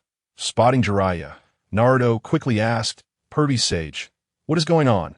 Why did your summoning beast swallow us? Can summoning beasts turn on their summoners?" Jiraiya, exasperated, smacked Naruto on the head and exclaimed, "Your reaction is terribly slow. This is merely a means of infiltrating the enemy camp by hiding within the summoning beast. It is an advanced technique." Rubbing his head, Naruto protested, "You should have said that beforehand." "How was I to know?" Observing Naruto's adorably clueless expression, Jiraiya sighed, realizing he had witnessed the natural foolishness of Minato and the lack of wit in Kushina. "Minato, Kushina, your child has inherited your shortcomings to a remarkable degree." Chapter 65. The Ocean. At the entrance of the City of Teeth, as the guard meticulously scrutinized the flow of passersby, a small green toad seized the opportunity amidst the bustling crowd to slip inside. Concealed within the toad's body, Naruto exuberantly exclaimed, "Hooray, I've made it in! This technique from the perverted sage is truly remarkable. I sincerely hope that Gamakichi and Gamabunta can master this skill as well, so I could infiltrate enemy camps by hiding within them." Jiraiya scoffed slightly, knowing that the likes of Bunta would never allow his son to learn such functional ninjutsu. Just then, the ground began to tremble, and Naruto and Jiraiya exchanged bewildered glances. In the next instant, the world spun chaotically, as if they were trapped inside a washing machine. The two of them flailed about like headless flies. Fortunately, this tumultuous space was created from the toad's stomach, and despite their chaotic movements, they sustained no injuries. Before long, the commotion subsided, and Naruto and Jiraiya lay on the ground, gasping for breath. Between breaths, Naruto inquired, "What on earth is happening?" "Perverted sage," Jiraiya, with a pained expression, replied, "I have no idea. Perhaps some troublesome little brat is capturing toads." At that moment, the entrance to the space opened once more, and a blinding white light instantaneously enveloped Naruto and Jiraiya, drawing them in. Meanwhile, in the courtyard of the Araki family, Naruto and Jiraiya lay sprawled on the ground in disarray. Araki's shadow clone, tilting its head, scrutinized the disheveled duo while clutching the green toad. "You and Orochimaru are truly kindred spirits. This habit of regurgitating things is evidently hereditary," remarked the clone. Jiraiya rose, brushing off the dust from his clothes, and with a confident smile, replied, "Have you ever met Orochimaru?" The clone responded, "I encountered him when I was an examiner during the Chunin exams." Jiraiya recalled the information about Araki Shinichi and speculated the timeline. Just then, Naruto, anxious, shouted, "Forget about Orochimaru. That's irrelevant. Your name is Araki Shinichi, right? Have you seen Sasuke? Has he been here?" Naruto's booming voice left Shinichi momentarily stunned. He rubbed his ears and retorted, "Why should I tell you? Who do you think you are?" The clone was well aware that this was the destined protagonist of the Naruto world, the one heralded as the child of prophecy. The reincarnation of Ashura Chakra, Naruto Uzumaki. But what of it? Just because he was the protagonist, did that mean he had to answer every inquiry? Besides, who was to say who the protagonist was after his reincarnation? Just as Naruto was about to respond, Jiraiya intervened. He had keenly picked up on Shinichi's choice of words. The phrase, "Why should I tell you?" indicated that the other party indeed possessed some pertinent information, which meant they were on the right track. The next challenge was extracting that information. Given the seasoned and evasive nature of Shinichi, Naruto's impulsive words could potentially ruin everything. Thus, Jiraiya restrained Naruto to prevent him from jeopardizing their chances. Though impulsive, Naruto refrained from further comments upon witnessing Jiraiya's serious demeanor. Once Naruto was calmed, Jiraiya donned a congenial smile and addressed Shinichi, saying, as Naruto mentioned, "We are in search of a young man named Uchiha Sasuke. Before departing, he had conducted research regarding you, and we suspect he may have come to find you, prompting our visit to the Land of Teeth." The clone waved his hand dismissively. "Never seen him. Never seen him. You two great beings should leave quickly. This remote place cannot accommodate your presence." At that moment, Jiraiya's mind raced, and suddenly he had an idea. "You must be quite bored here, aren't you?" The clone looked at Jiraiya, puzzled, unsure of what he was implying. Jiraiya then produced a book from his robes and handed it to Shinichi. With a mischievous grin, he added, "This is my unpublished new book, the special edition of Intimate Paradise. Would you do me the honor of reading it as my audience?" The clone became intrigued. Having perused some novels from this world, he found them rather dull, predictable plots, and monotonous themes. He suspected that the authors shared the same outline when penning their stories. However, when he attempted to find that very outline online for his own writing, he came up empty-handed. He had heard that Jiraiya was also a writer. Perhaps he could provide a refreshing experience. With a critical mindset, Shinichi opened the special edition of Intimate Paradise and began to read. Jiraiya, puffing with pride, awaited the moment this naive younger brother would be awed by his literary prowess. "What is this you've written? It utterly lacks the content I desire. This is nothing but a case of misleading titles." Jiraiya nearly stumbled in disbelief, his expression one of incredulity. Others became flushed and embarrassed after reading his work. Yet here was someone who found the content insufficiently stimulating. He hurried to Shinichi's side, explaining, "You've only read the first 3 chapters. The exciting parts are yet to come. You must be patient and read further. The most thrilling sections occur after chapter 10. The clone shook his head. "Your pacing is far too slow to captivate readers. One must adhere to the principle of the golden 3 chapters. Establish a conflict within the first 3 chapters. Then gradually unfold the story through that conflict. Your initial chapters merely introduce characters and spend excessive time on scenery descriptions. This approach will drive readers away, who will stick around for chapter 10. As a best-selling author, Jiraiya felt a surge of indignation at being lectured in such a manner. "Kid, have you ever read a book? This is adult literature. It must be told in a nuanced manner." Without rushing, Shinichi shook his head. "Your understanding is flawed. The more risky the content, the faster the pacing should be. Ideally, a conflict between the sexes should arise in the first scene. Otherwise, you risk leaving the reader stuck in a prolonged build-up with no payoff." He added, "And when I mention stuck, I'm referring to the gear of a vehicle. No need for misinterpretation." That Jiraiya's face flushed with embarrassment. "You can't write like this. It won't pass inspection, you know. Do you think the publishing house is your family? They demand revisions and rejections. It's all quite troublesome." Shinichi tossed the special edition of Intimate Paradise back to Jiraiya, asserting, "Can't you write it in a more artistic manner? Do you understand the spring and autumn style? Using a baseball bat and bushes as cover for intimate encounters.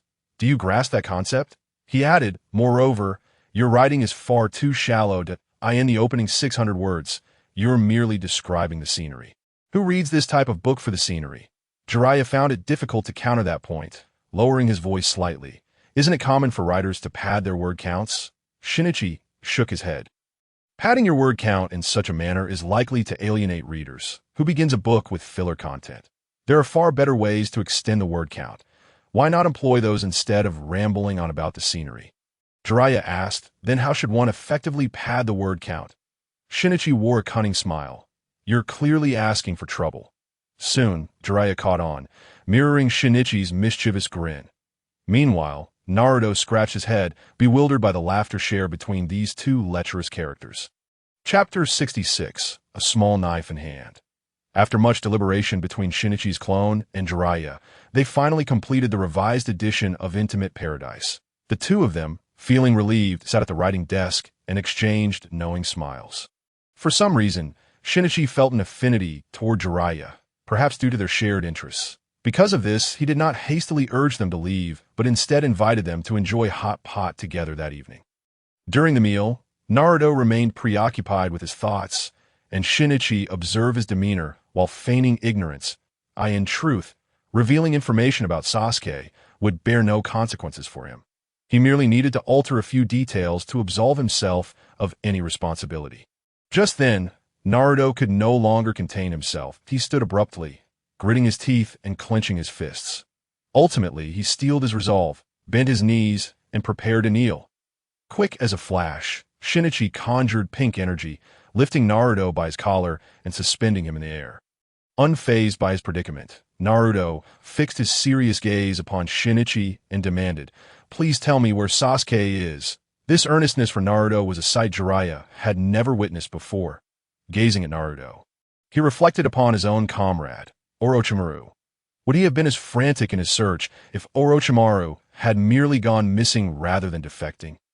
Observing the earnest expression on the face of the diligent Naruto, Shinhiko felt a pang of guilt for continuing to conceal the truth. Thus, he divulged the disheartening news that Uchiha Sasuke's body had been usurped by Orochimaru. Upon hearing this, Naruto was engulfed by a wave of exhilaration and fervently inquired, "Is there any possibility for Sasuke to reclaim his body? What must I do to rescue him?"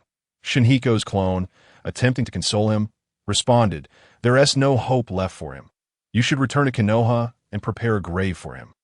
Enraged by such a callous jest regarding Sasuke, Naruto's fury ignited further.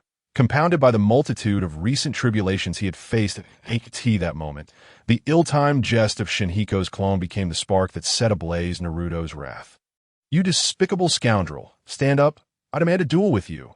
Naruto bellowed furiously to Shinhiko's clone, casually scratching his ear, remarked, "It was merely a jest. Why must you react so vehemently? From my perspective, Sasuke's body being occupied might not be such a misfortune after all. That chap has been insufferably arrogant. Perhaps this experience will teach him a lesson and temper his demeanor." Naruto, fists clenched in indignation, retorted, "What twisted logic is that? How could being possessed by another be considered fortunate? You are truly insufferable." He continued, "Enough of your nonsense. I will shatter your nose." With a sigh, Shinhiko's clone replied, "Let it go. Stooping to engage with a mere child like you is beneath me." Suddenly, a cunning smile spread across his face as he proposed, "However, I do know of an entertaining game. Would you care to join me?" Naruto, with a disdainful expression, replied, "I senti some adult game. Is it? You're a pervert. I'm just a child." Shinhiko, visibly exasperated, clarified, "It's not that kind of inappropriate game. It's quite simple. It's called One Knife." Naruto scratched his head, unfamiliar with this game, and pondered what it could entail. Shinhiko, suppressing his amusement, explained the rules.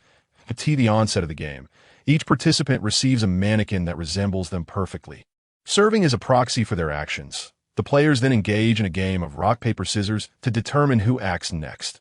The winner commands their mannequin to execute a single action, which includes a sequence that culminates in the phrase "One Knife," charging into the opponent's home, disrobing them, and then snip. The rules were straightforward. Whoever manages to snip their opponent first is declared the victor.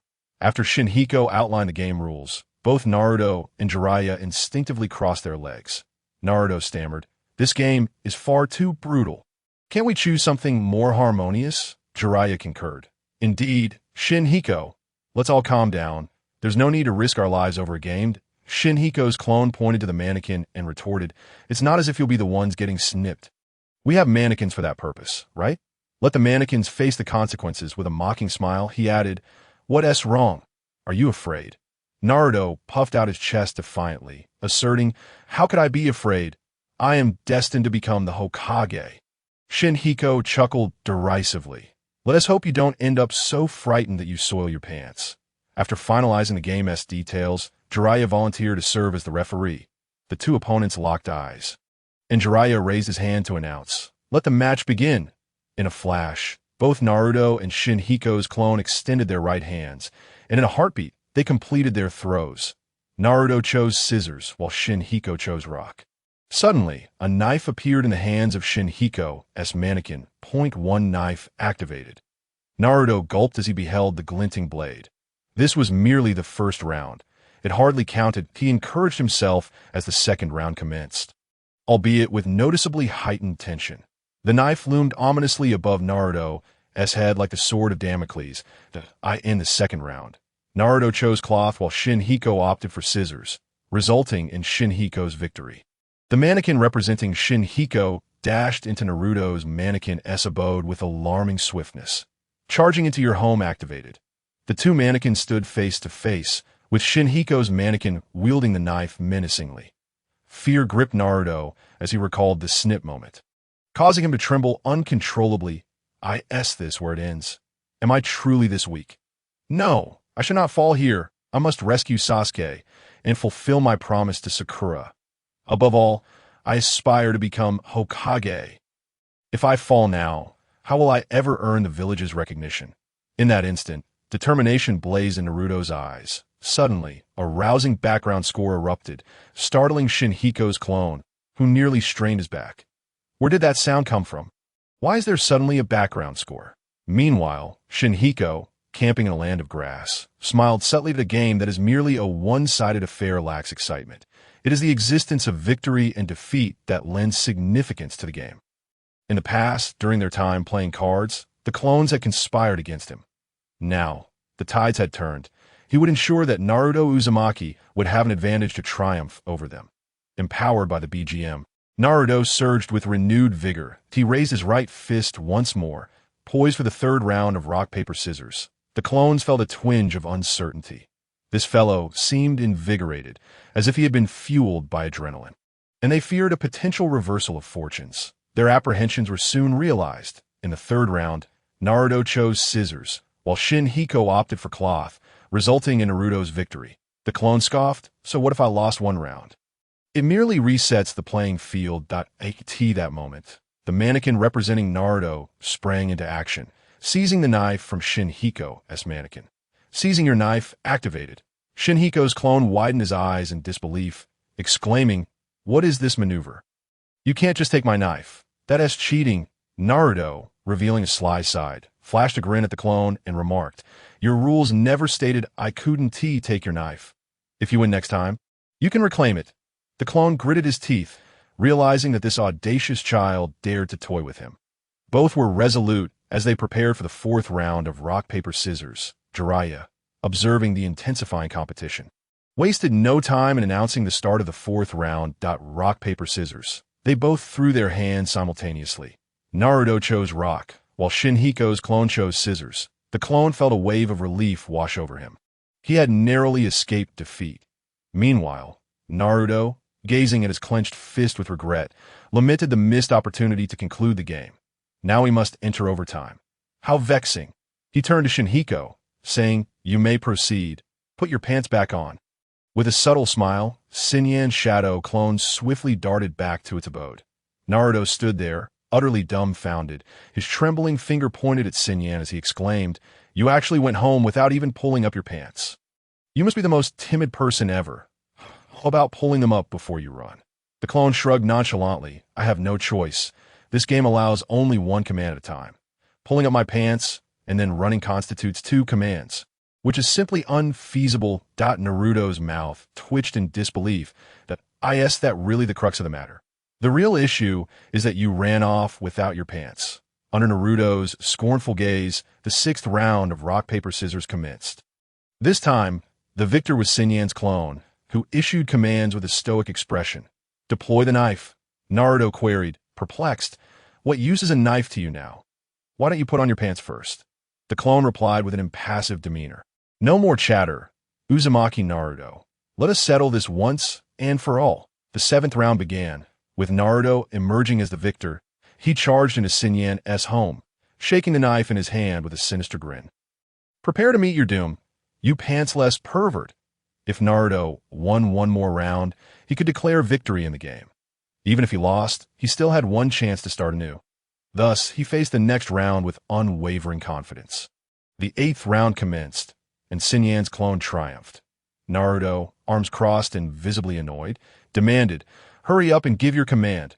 Put on those disgusting pants." The clone smirked coldly. "Young one, you are far too naive," in a shocking maneuver. The clone tore off Naruto's dummy's pants. This unexpected action left Naruto reeling. Instead of donning its own pants, the opponent had opted to strip down till a bead of cold sweat trickled down Naruto's forehead. Realizing that there was no retreat for either side, the victor of the next round would claim the match. Jiraiya swallowed hard. Initially, he thought this was just a casual game, not anticipating the intensity it had escalated to. An S-rank rogue ninja from Konoha against the Nine-Tails Jinchuriki. How fiercely they fought until both had lost their pants. What a brutal spectacle. Being the referee of such a grand battle, Jiraiya felt he could die without regrets. With newfound vigor, he raised his right arm high and declared, "The 9th round begins now." As soon as he finished speaking, Naruto and Sun Yan's clone unleashed their full strength in a downward punch.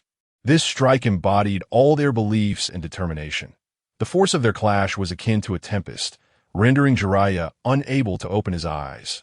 When the tempest subsided and he could see again, he was met with the final outcome of the battle. His eyes widened in shock, and he gasped deeply before solemnly announcing, "I declare Uzumaki Naruto the winner of this match." At that moment, Sun Yan's clone lay on the ground like a defeated dog.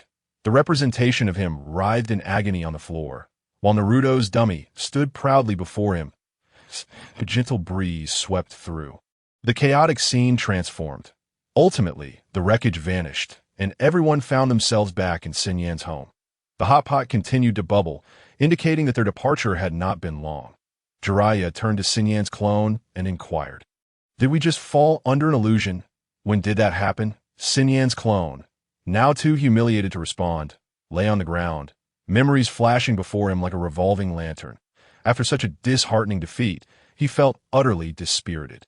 What face could he possibly maintain in this world if he could not even protect a man's dignity? At that moment, a warm light caught his eye. This light was so inviting, so intense. Instinctively, Sun Yan reached out, yearning to touch it, only to grasp another hand instead. Upon closer inspection, he realized it was Naruto's hand. Naruto offered him a bright smile. "Don't be so down. It's just a game. There's no need to take it so seriously. I had a blast playing with you. Be my friend, Araki Sun Yan." Chapter 68. To fly standing or lying down. Naruto's smile pierced through Sun Yan's clone's heart like a radiant beam. In that instant, Sun Yan felt a healing warmth wash over him. The world around him transformed into a vibrant paradise, and the shadows clouding his heart dissipated. Just as he was about to accept Naruto's invitation to friendship, a sudden chill coursed through him, sending shivers down his spine. Goodness, I almost fell victim to this guy's verbal prowess, truly a master of persuasion. Even I, a time traveler, nearly succumbed to his charm. The clone swiftly withdrew his hand from Naruto's grasp, and under Naruto's mournful gaze, addressed the two.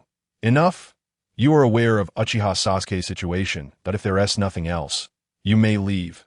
Seeing Sun Yan urge them to depart, Naruto asked, perplexed, "Aren't you coming with us? I heard from Neji about your circumstances. You are certainly not the kind of person to kill your comrades. There must be some misunderstanding. Are you not going to return to the village and clarify things?" Jiraiya, too, cast a curious glance at Sun Yan. The bodies of the Okawa team had been discovered by Umbu, and upon examination, it was confirmed that they had succumbed to poisoning. Jiraiya found the situation suspicious. Given Araki Sun Yan's strength, it should have been a simple matter to eliminate the three without resorting to poison. Naruto and Jiraiya awaited Sun Yan's response. The clone yawned and replied, "There's no need to explain anything to Konoha. Even if I clarified things with you, Konoha would reach the same conclusion, downplaying the matter. After all, Konoha would penalize its own advisory elders for the sake of a mere rogue ninja, and I no longer wish to serve Konoha. Life here is quite pleasant. You need not return to Konoha to explain anything. Just treat it as if I were the one who killed the Okawa team." Jiraiya sighed helplessly, recognizing the truth in Sun Yan's words that he and Tsunade were well aware that Shimura Danzo was not a good person. However, their utmost limit was merely to confine him. Eliminating him was out of the question. Frankly speaking, they could not afford to jeopardize their position for the sake of a few civilian ninjas. Naruto and Jiraiya departed from the Land of Teeth, as they still needed to continue their training on controlling the Nine-Tails chakra. Thus they did not linger longer. Throughout it all, they remained oblivious to the fact that the Sun Yan before them was merely a clone. Meanwhile, the real Sun Yan found himself grappling with a dilemma. He was currently hovering in the skies of the Land of Grass, but his posture was rather peculiar. One moment, he was lying down in mid-air, and the next he stood upright. Ultimately, he descended to the ground, arms crossed, lost in thought. He contemplated a question that had puzzled him for a long time. Should one fly standing up or lying down? The celestial beings of the heavenly empire always flew standing. Initially, Sun Yan attempted this method as well. However, after a short while, he felt the wind resistance was rather strong that he then recalled the Superman style of flying prone and decided to give it a try. This method indeed reduced wind resistance, but it lacked any semblance of style. Moreover, exposing his harmless belly to the onlookers below felt somewhat shameful. After all, there was no S emblazoned across his chest. Only a B. Comparatively, flying upright appeared far more impressive, casually slipping his hands into his pockets, exuding an air of dominance. Yet this method was highly impractical aerodynamically, having been educated under 9 years of compulsory education. Sun Yan naturally scorned such energy-wasting pretentiousness. After much contemplation, he devised a solution. The celestial beings of the heavenly empire, besides flying on their own, sometimes rode mounts. These steeds were all the more impressive, formidable characters worthy of the journey to the west. If he could acquire a mount as well, it would resolve his dilemma of whether to fly standing or lying down. Sun Yan smacked his thigh and praised himself, thinking that such a clever idea could only have been conceived by him alone in this world.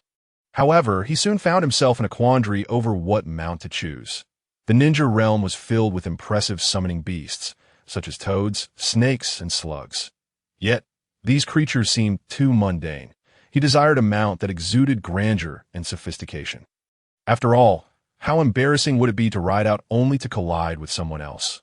His thoughts drifted to the slumbering Juin on the cat god continent, but he quickly dismissed this notion. Cats were meant to be cherished companions, not ridden upon. What about a tailed beast? Gallivanting around on a tailed beast would surely be quite the spectacle. Yet they appeared rather weak, often sealed away or on the verge of being sealed. It felt somewhat cruel to capture such unfortunate beings as mounts. Just then, an epiphany struck him, and a sly smile spread across his face. With a mere thought, a powerful surge of mental energy erupted from his palm. This energy twisted and transformed until it took on the form of a man. The figure donned crimson armor, his long hair cascading down his back like a hedgehog's quills. His angular features and aloof demeanor radiated an air of indifference and stoicism. Any seasoned ninja witnessing this would undoubtedly be left agape, for the man summoned was none other than Uchiha Madara, who had helped bring an end to the warring states alongside the ninja god. Senju Hashirama, decades 8G08T this moment. Madara appeared youthful, with a rosy complexion devoid of any wrinkles, seemingly in the prime of his 40s. An optimal age for a ninja. His imposing presence instilled a sense of dread in those with fragile minds. Sun Yan gazed at Madara with immense satisfaction. Such a formidable mount was befitting of his persona. With a snap of his fingers, Madara, upon receiving the command, knelt like a loyal hound, his hands resting on the ground. Observing Madara's broad back, Sun Yan chuckled softly. Just as he was about to mount him, a thought crossed his mind. He reached out to stroke Madara's thick hair, feeling a twinge of envy in his past life. Sun Yan had attempted to grow his hair long, but he had cut it before it even reached his shoulders. Truth be told, maintaining long hair was quite uncomfortable, but he could never fathom how women managed to grow theirs so long, especially in such heat. Now, witnessing Madara's long and lustrous mane, Sun Yan was filled with admiration. Nevertheless, admiration aside, he needed to mount. He carefully arranged Madara's hair, laying it smoothly across his back. Such a splendid natural cushion could not be wasted. Having completed this, Sun Yan promptly mounted Madara's back. The spaciousness was quite comfortable. Indeed, he tugged at Madara's hair and pointed forward, proclaiming, "Warriors, follow me in a battle." With that, he charged ahead, riding Madara. As they sped forth, that Madara's speed was like lightning, his forelimbs pounding the ground as they shot off like a streak of light, vanishing into the horizon. Chapter 69. Coming to show off before me, on a rural road bordered by farmland in the land of rice. Farmers were diligently toiling in the fields. This year's harvest was promising, and smiles of joy illuminated their faces. I could see that moment. A young man in his 20s pointed into the distance, exclaiming, "Look over there." The crowd turned to follow his finger, their eyes widening in astonishment that a plume of dust rose in the distance, and within it, A flash of red and white light streaked by, before they could comprehend what had just occurred. The red and white light, accompanied by the swirling dust, dashed past them, racing toward the horizon. A chill ran down their spines. What on earth was that? Meanwhile, Xinyan, riding Madara, was exhilarated beyond measure that Madara's speed was unparalleled. In comparison, the notions of speed and passion from his past life seemed akin to a tortoise's crawl. Moreover, Madara was not limited to the road. He could traverse mountains, rivers, and any terrain without hindrance. If motorcycle enthusiasts from his past life were to acquire such a mount, they would surely go wild. The spectacle of him galloping through the land of rice was also witnessed by two white Zetsus lurking nearby. The two white Zetsus poked their heads out, exchanging glances at the distant dust cloud. One dove back underground to feign being a plant, while the other hurriedly relayed the information to Uchiha Obito. Upon learning of Xinyan's presence in the land of rice, Obito utilized his Kamui space to arrive in a dimly lit chamber. Just as he stepped out, Orochimaru eagerly inquired, "So, have you located Araki Xinyan?" Obito nodded, responding, "He is currently in the land of rice. It appears he is seeking you." Orochimaru smirked wickedly, shaking his head. Araki Xinyan is far too naive. After the collapse of Konoha, how could he still be in the land of rice? However, this was of little consequence to him. He turned to Nagato and asked, "Nagato, how are preparations on your end?" "It's all set. We can commence at any time," Nagato replied. At that moment, he was no longer the frail figure he once was. Following their formal partnership, Orochimaru had transplanted Hashiroma's cells into Nagato. With this enhancement, Nagato's body had transformed dramatically, now capable of enduring the strain of the Rinnegan. However, he still needed to manipulate the Outer Path's demonic statue, leaving him with some physical deficiencies. Nonetheless, these shortcomings were negligible, and this operation did not require his physical body to intervene. Orochimaru felt gratified. His transplantation technique for Hashiroma's cells had matured significantly. Regrettably, both he and Nagato found their wood-release abilities rather weak. Presently, their prowess was comparable to that of Yamato, lacking the legendary capacity to pacify the ninja world. This ninjutsu had become rather futile for them, rendering wood release almost a burden. However, they had not initially sought the wood release when transplanting Hashiroma's cells, so their disappointment was minimal. After confirming that the plan was ready, he turned his attention to Uchiha Obito. "Uchiha Madara, take me to Araki Xinyan," Orochimaru instructed. Obito nodded but hesitated, saying, "Let me speak with Araki Xinyan first, if you don't mind." Orochimaru smiled. "That's fine, but I advise you not to harbor too much hope." Orochimaru was well aware of Obito's intentions. He merely wished to use grand ideals and lofty goals to persuade Xinyan into willingly serving him. This tactic was one that Orochimaru had long mastered. Obito's naivety was evident. This approach might still work on young ninjas who had yet to fully develop their worldview, but based on his observations, Araki Xinyan was not someone easily swayed. Thus, let Obito attempt. Should he fail, Orochimaru would intervene immediately. Obito transported himself and Orochimaru to a secluded forest. What a convenient jutsu, Orochimaru remarked, licking his lips. Ignoring Orochimaru, Obito walked straight toward a nearby riverbank. There, Xinyan was staring in disbelief at Uchiha Madara, who was bathing in the river. Today was indeed a stroke of bad luck for him. They had been racing down the road at breakneck speed, the exhilarating rush leaving him dizzy. Suddenly, he sensed something amiss. It seemed Madara had stepped on something. He swiftly halted to investigate, and upon doing so, he was met with a most unpleasant discovery. During their high-speed dash, Madara had inadvertently stepped into a pile of cow dung, leaving it scattered like confetti across his back. This revolted Xinyan, who quickly led Madara to the riverbank to wash off.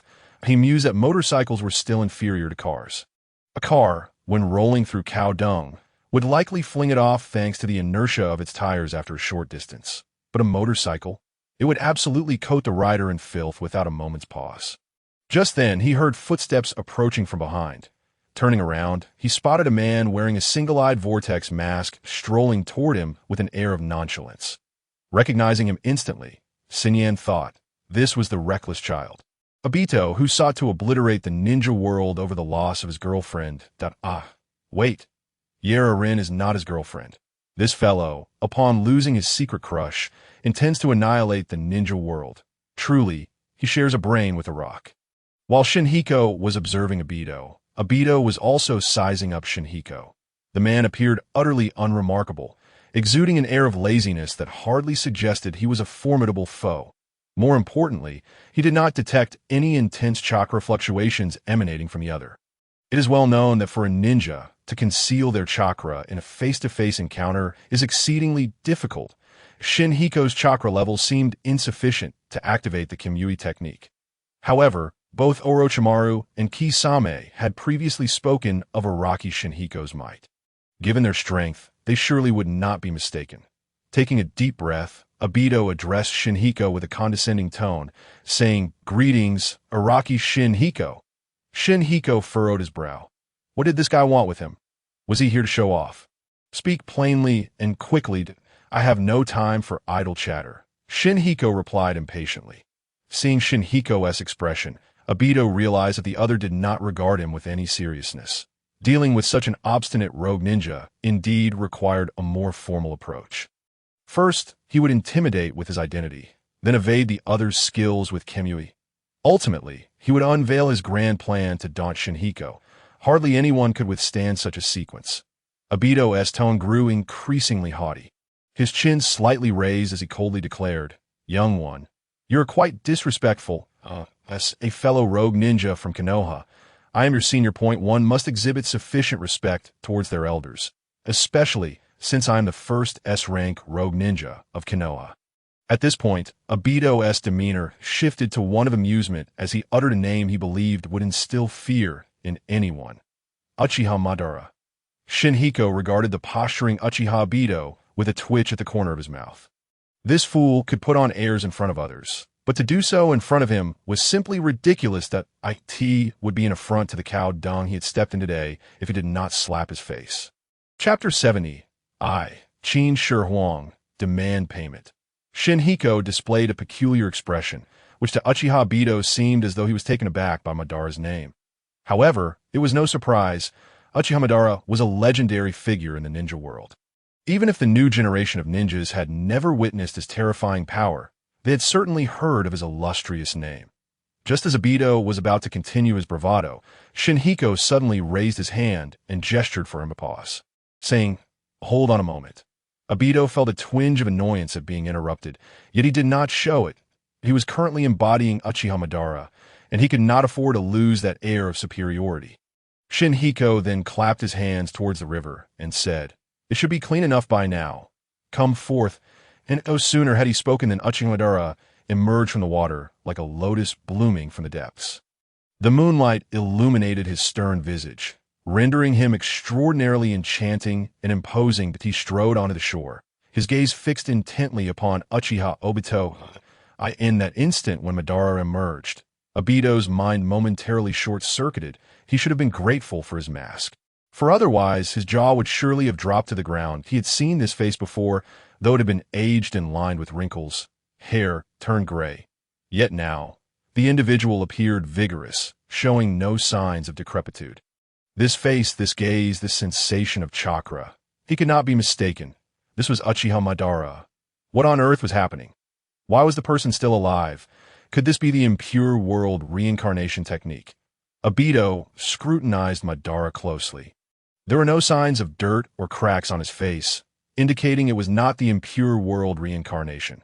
Clenching his fists tightly, he took several deep breaths before exhaling slowly. Once his emotions had settled, he feigned calmness and asked Madara, "Why did you not seek me out upon your resurrection? Given your character, I would expect you to inquire about the progress of the plan at the earliest opportunity." Obito's eyes bore into Madara's. The latter's revival was indeed unexpected. Madara had once left a curse mark within Nagato, and the method to activate it was inscribed on Obito's hand. His task was to await Nagato's collection of all the tailed beasts before using that mark to control Nagato to resurrect Madara. However, Obito had never intended to let Madara have his way. In his plans, he envisioned himself as the Jinchuriki of the Ten Tails. Following that, he would personally cast the infinite Tsukuyomi. Peace in the ninja world could not be entrusted to another's hands. Yet, He had not anticipated that Madara possessed other means of resurrection, that it seemed this Araki Shinhiko was yet another contingency left by Uchiha Madara. That detestable Uchiha Madara. The dead should remain at peace in the Pure Land, not prancing about nonsensically. Just as Obito was musing in disdain, Madara suddenly moved.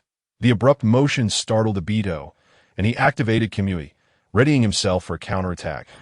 As Obito remained on high alert, Madara slowly approached Shinhiko. In the face of Obito's incredulous expression, Madara knelt on the ground, supporting himself with his legs. Obito could scarcely believe his eyes. He clasped his hands together, attempting to dispel the illusion before him. However, after several attempts, the scene remained unchanged. Madara continued to kneel as if a lowly slave, while Shinhiko nonchalantly laid Madara's hair across his back. He then sat down, crossing his legs and smiling at Obito, saying, "My apologies. I'm terribly sorry. The wind was quite strong earlier. I didn't catch your name. Could you repeat it for me? What is your name?" At this, Obito was utterly speechless, momentarily a loss for words. Should he identify himself as the one beneath the weight of Madara? Gritting his teeth, he responded, "So you have taken control of Uchiha Madara. That implies you're already aware of the Moon Eye Plan." Shinhiko scratched his head. While he knew of the Moon Eye Plan, it had not come from Uchiha Madara. However, explaining this to Obito seemed pointless, so he simply confessed, "Indeed, I am aware of the Moon Eye Plan." Obito's expression grew grave as he inquired, "How do you perceive this plan? A world devoid of suffering, devoid of conflict, where everyone can attain their desires and live the life of their dreams. Such a perfect world, such a peaceful plan. What do you think?" Shinhiko regarded Obito's earnest demeanor. When discussing the Moon Eye Plan, he appeared akin to a devout believer. This reminded him of a video he had once watched in his previous life. A man had been swindled out of over 300,000. When the police arrived to demand he return all the money, he insisted that the other party could not possibly be a fraud. He even declared he would contact the police again the following day, once he confirmed the money could not be recovered. When Shinhiko had seen that video, his worldview had nearly shattered. Was there truly someone so foolish in the world? Yet, reality provided the answer.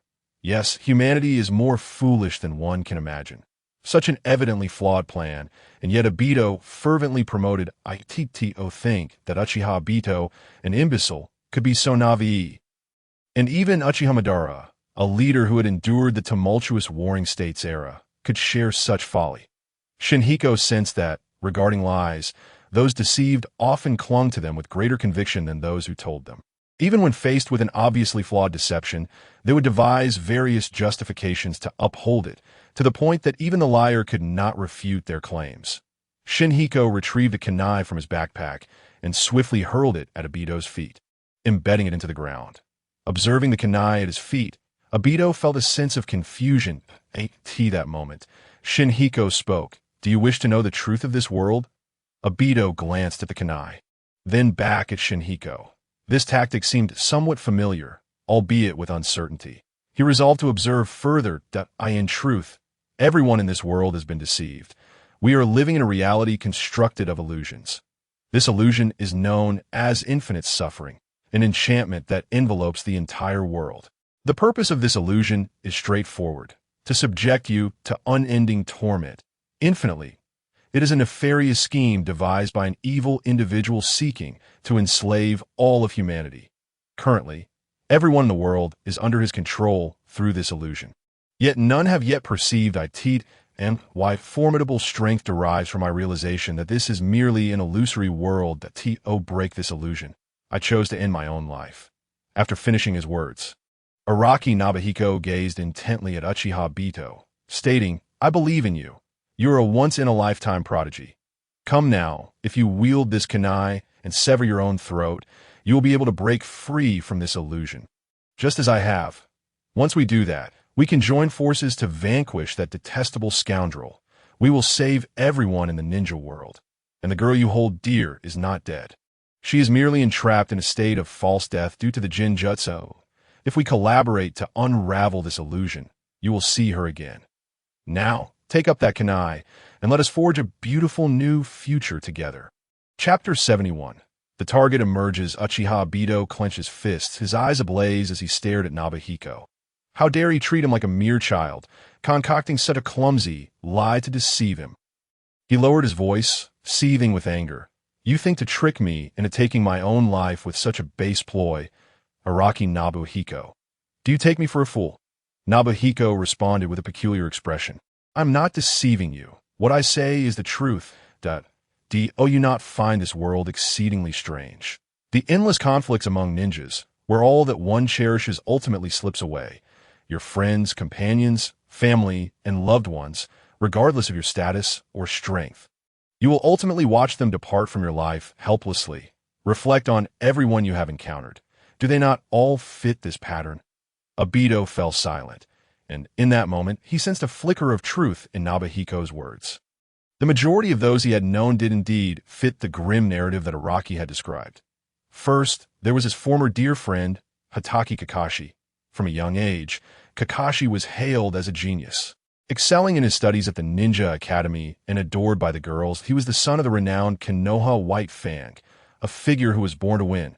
Yet, just as he stood on the precipice of success, his father, Konoha White Fang, became a disgrace for abandoning a mission and ultimately took his own life in shame.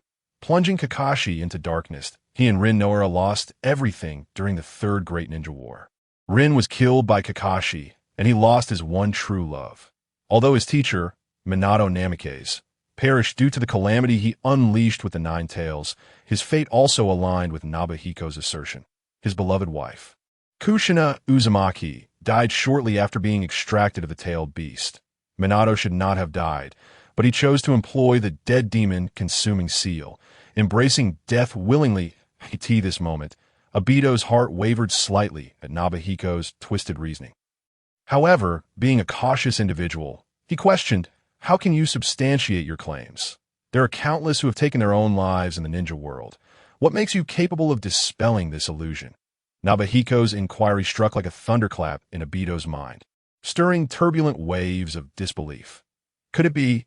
Could this fool actually believe such absurdity? To his astonishment, Obito found himself somewhat convinced. Nobuhiko quickly composed himself and replied, their suicides are not comparable to mine. They chose to part with this world amid pain and despair. In such circumstances, the Jinjutsu of infinite pain seals away the consciousness of those who take their own lives. But I differ from these individuals. I embrace hope and love in my demise. Therefore, infinite pain does not imprison my consciousness. Rather, it exiles it. This is why my awareness can traverse between the realm of illusion and reality at will. The reason I remain in this illusion is that in the real world, I alone stand no chance against that demon. Thus, I seek allies to defeat him and save this world, with sincerity gleaming in his eyes. Nobuhiko approached Obito, picked up the kunai from the ground, cradled it gently in his hands, and presented it before Obito, saying, your name is Uchiha Obito, is it not? After waiting for so many years, I have finally found someone who shares my ideals. Come, take it up, and with love and hope, sever your throat. Remember, it must be done with reverence. Do not harbor excessive selfish desires. That I believe in you, Uchiha Obito. Gazing at the kunai before him, Obito felt a surge of passion. So this was the truth? Was his suffering throughout his early life merely a consequence of that illusion called infinite pain? He gently lifted the kunai from Nobuhiko's hand, lowering his head to gaze blankly at his own reflection in the blade. This world was indeed a grotesque one. It was a facade, and oh wonder it was rife with suffering and despair. Its very essence lay here. Obito pressed the kunai against his throat, contemplating, if I just cut it, everything will come to an end. Just as he was about to conclude his existence, a stone suddenly flew from the distance and knocked the kunai from his grasp, with the kunai sent flying. Obito regained a semblance of clarity and clutched his head in disbelief. What had he just done? Had he truly been swayed by Araki Nobuhiko's words to the point of contemplating suicide? Meanwhile, Nobuhiko, frustrated at being interrupted just as he was on the verge of success, fumed inwardly. Just as he was about to achieve his aim, who was the imbecile that dared to thwart him? From behind a nearby tree, a light chuckle emerged at As expected of you, Nobuhiko. To be able to manipulate the wielder of the Mangeki Sharingan without a sound is an unprecedented feat. Your Genjutsu prowess is unparalleled among all ninjas in history. Orochimaru emerged from the shadows, clapping his hands in admiration. Upon realizing the situation, Obito broke into a cold sweat, his spine tingling. He had come so close, so very close, to severing his throat. He had been completely unaware of how he fell prey to the Genjutsu. Such a silent and imperceptible illusion was terrifying. He immediately focused his chakra to search within himself, yet found no evidence of being ensnared by any Genjutsu. What was happening? Even if the opponent's Genjutsu was formidable, there should be some trace left on him. Observing Obito's actions, Nobuhiko interjected, "I did not cast any Genjutsu on you. You need not search further." Obito did not trust Nobuhiko. To him, Nobuhiko was a cunning and vile individual. He would not believe a single punctuation mark of what this man said. Conversely, Orochimaru, possessing the Rinnegan, appeared somewhat surprised. Under his scrutiny, there were indeed no signs of Obito being ensnared by any Genjutsu. He directly inquired of Nobuhiko, "If there are no traces of Genjutsu, then how did you manage to lead him to the brink of suicide?" Nobuhiko smirked disdainfully. Dealing with such a simpleton does not require the use of Genjutsu. Orochimaru was taken aback for a moment before bursting in a hearty laughter. I could see that moment. He was using Uchiha Sasuke's body, and his laughter perfectly mirrored Uchiha Madara's notorious cackle. After the laughter subsided, he said, "Greetings, Nobuhiko. We have met before, but I did not introduce myself. My name is Orochimaru. I look forward to our collaboration."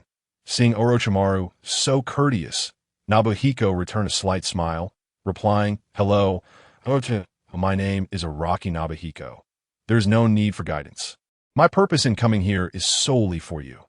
Hand over Uchiha Sasuke's body, and you may avoid some physical suffering." Chapter 72, Uchiha Madara versus Orochimaru. Orochimaru chuckled in response. "That simply will not do. Sasuke-kun is someone I went to great lengths to acquire. If I were to hand him over, all my efforts would be in vain." Nobuhiko sighed deeply. "So it appears we must fight. What a bother this is." Orochimaru laughed. "If you find this troublesome, you may allow Uchiha Madara over there to take the stage. I believe that should resemble the reanimation jutsu, yes? Hee. If you wish to battle him, that is indeed possible. However, I must caution you that while he may be a creation of my jutsu, his strength is no less than that of the true Uchiha Madara." With that, Nobuhiko reached into the void and conjured a chair. Calmly taking a seat to await the ensuing battle between Orochimaru and Uchiha Madara, Orochimaru's expression turned cold. He had merely been jesting, not expecting Nobuhiko to genuinely push him into combat with that mere imitation. What could a mere imitation possibly achieve? The Uchiha Obito, it seems, possesses merely the strength of a shadow, and in his eyes, such power has become exceedingly trivial. He extended his hand towards Uchiha Obito and softly uttered, "Universal pull." Suddenly, the Uchiha Obito, arms crossed, sensed a formidable force enveloping his body. Instantly, he was drawn straight into Orochimaru's grasp. A cold smirk played upon Orochimaru's lips. He mused that this ninjutsu could be annihilated simply by draining Obito's chakra with his hungry ghost path ability. It was audacious for someone so unaware to engage in battle with him. Araki Yoshihiko was indeed overly arrogant, just as he prepared to activate his hungry ghost path to siphon Obito's chakra. Uchiha Obito extended his right hand and seized Orochimaru's wrist. In the astonished gaze of Orochimaru, Uchiha Obito gradually spoke, "Young one, you are exceedingly presumptuous." Orochimaru's eyes widened in disbelief as he beheld Uchiha Obito grasping his wrist. Although Obito's expression remained icy, there was a newfound vitality in his gaze, no longer devoid of life as it had been before. In Orochimaru's moment of shock, Obito launched a powerful kick directly into his chest. With the Rinnegan, Orochimaru clearly perceived Obito's movements. Yet his body could not keep pace with his vision, for the body he currently inhabited was merely 14 years old. Orochimaru was sent soaring into the air from the impact of the kick. Yet Obito clung tightly to his wrist, rendering him suspended mid-air. Ultimately, the force of Obito's kick dissipated, leaving Orochimaru sprawled on the ground, his wrist still firmly held by Obito. Nearby, Kakashi's eyes widened. He harbored a premonition that this Uchiha Obito was no mere puppet. Seated comfortably, Yoshihiko crossed his legs and chuckled softly. Just moments ago, he had endowed Uchiha Obito with genuine consciousness and will. This was the character he had crafted based on his understanding of Obito from his previous life, watching Naruto. He even simulated and implanted a portion of Obito's memories into his being. At that moment, Obito possessed the memories and strength from the Valley of the End, a peak period in his early life, promising an enthralling spectacle to unfold.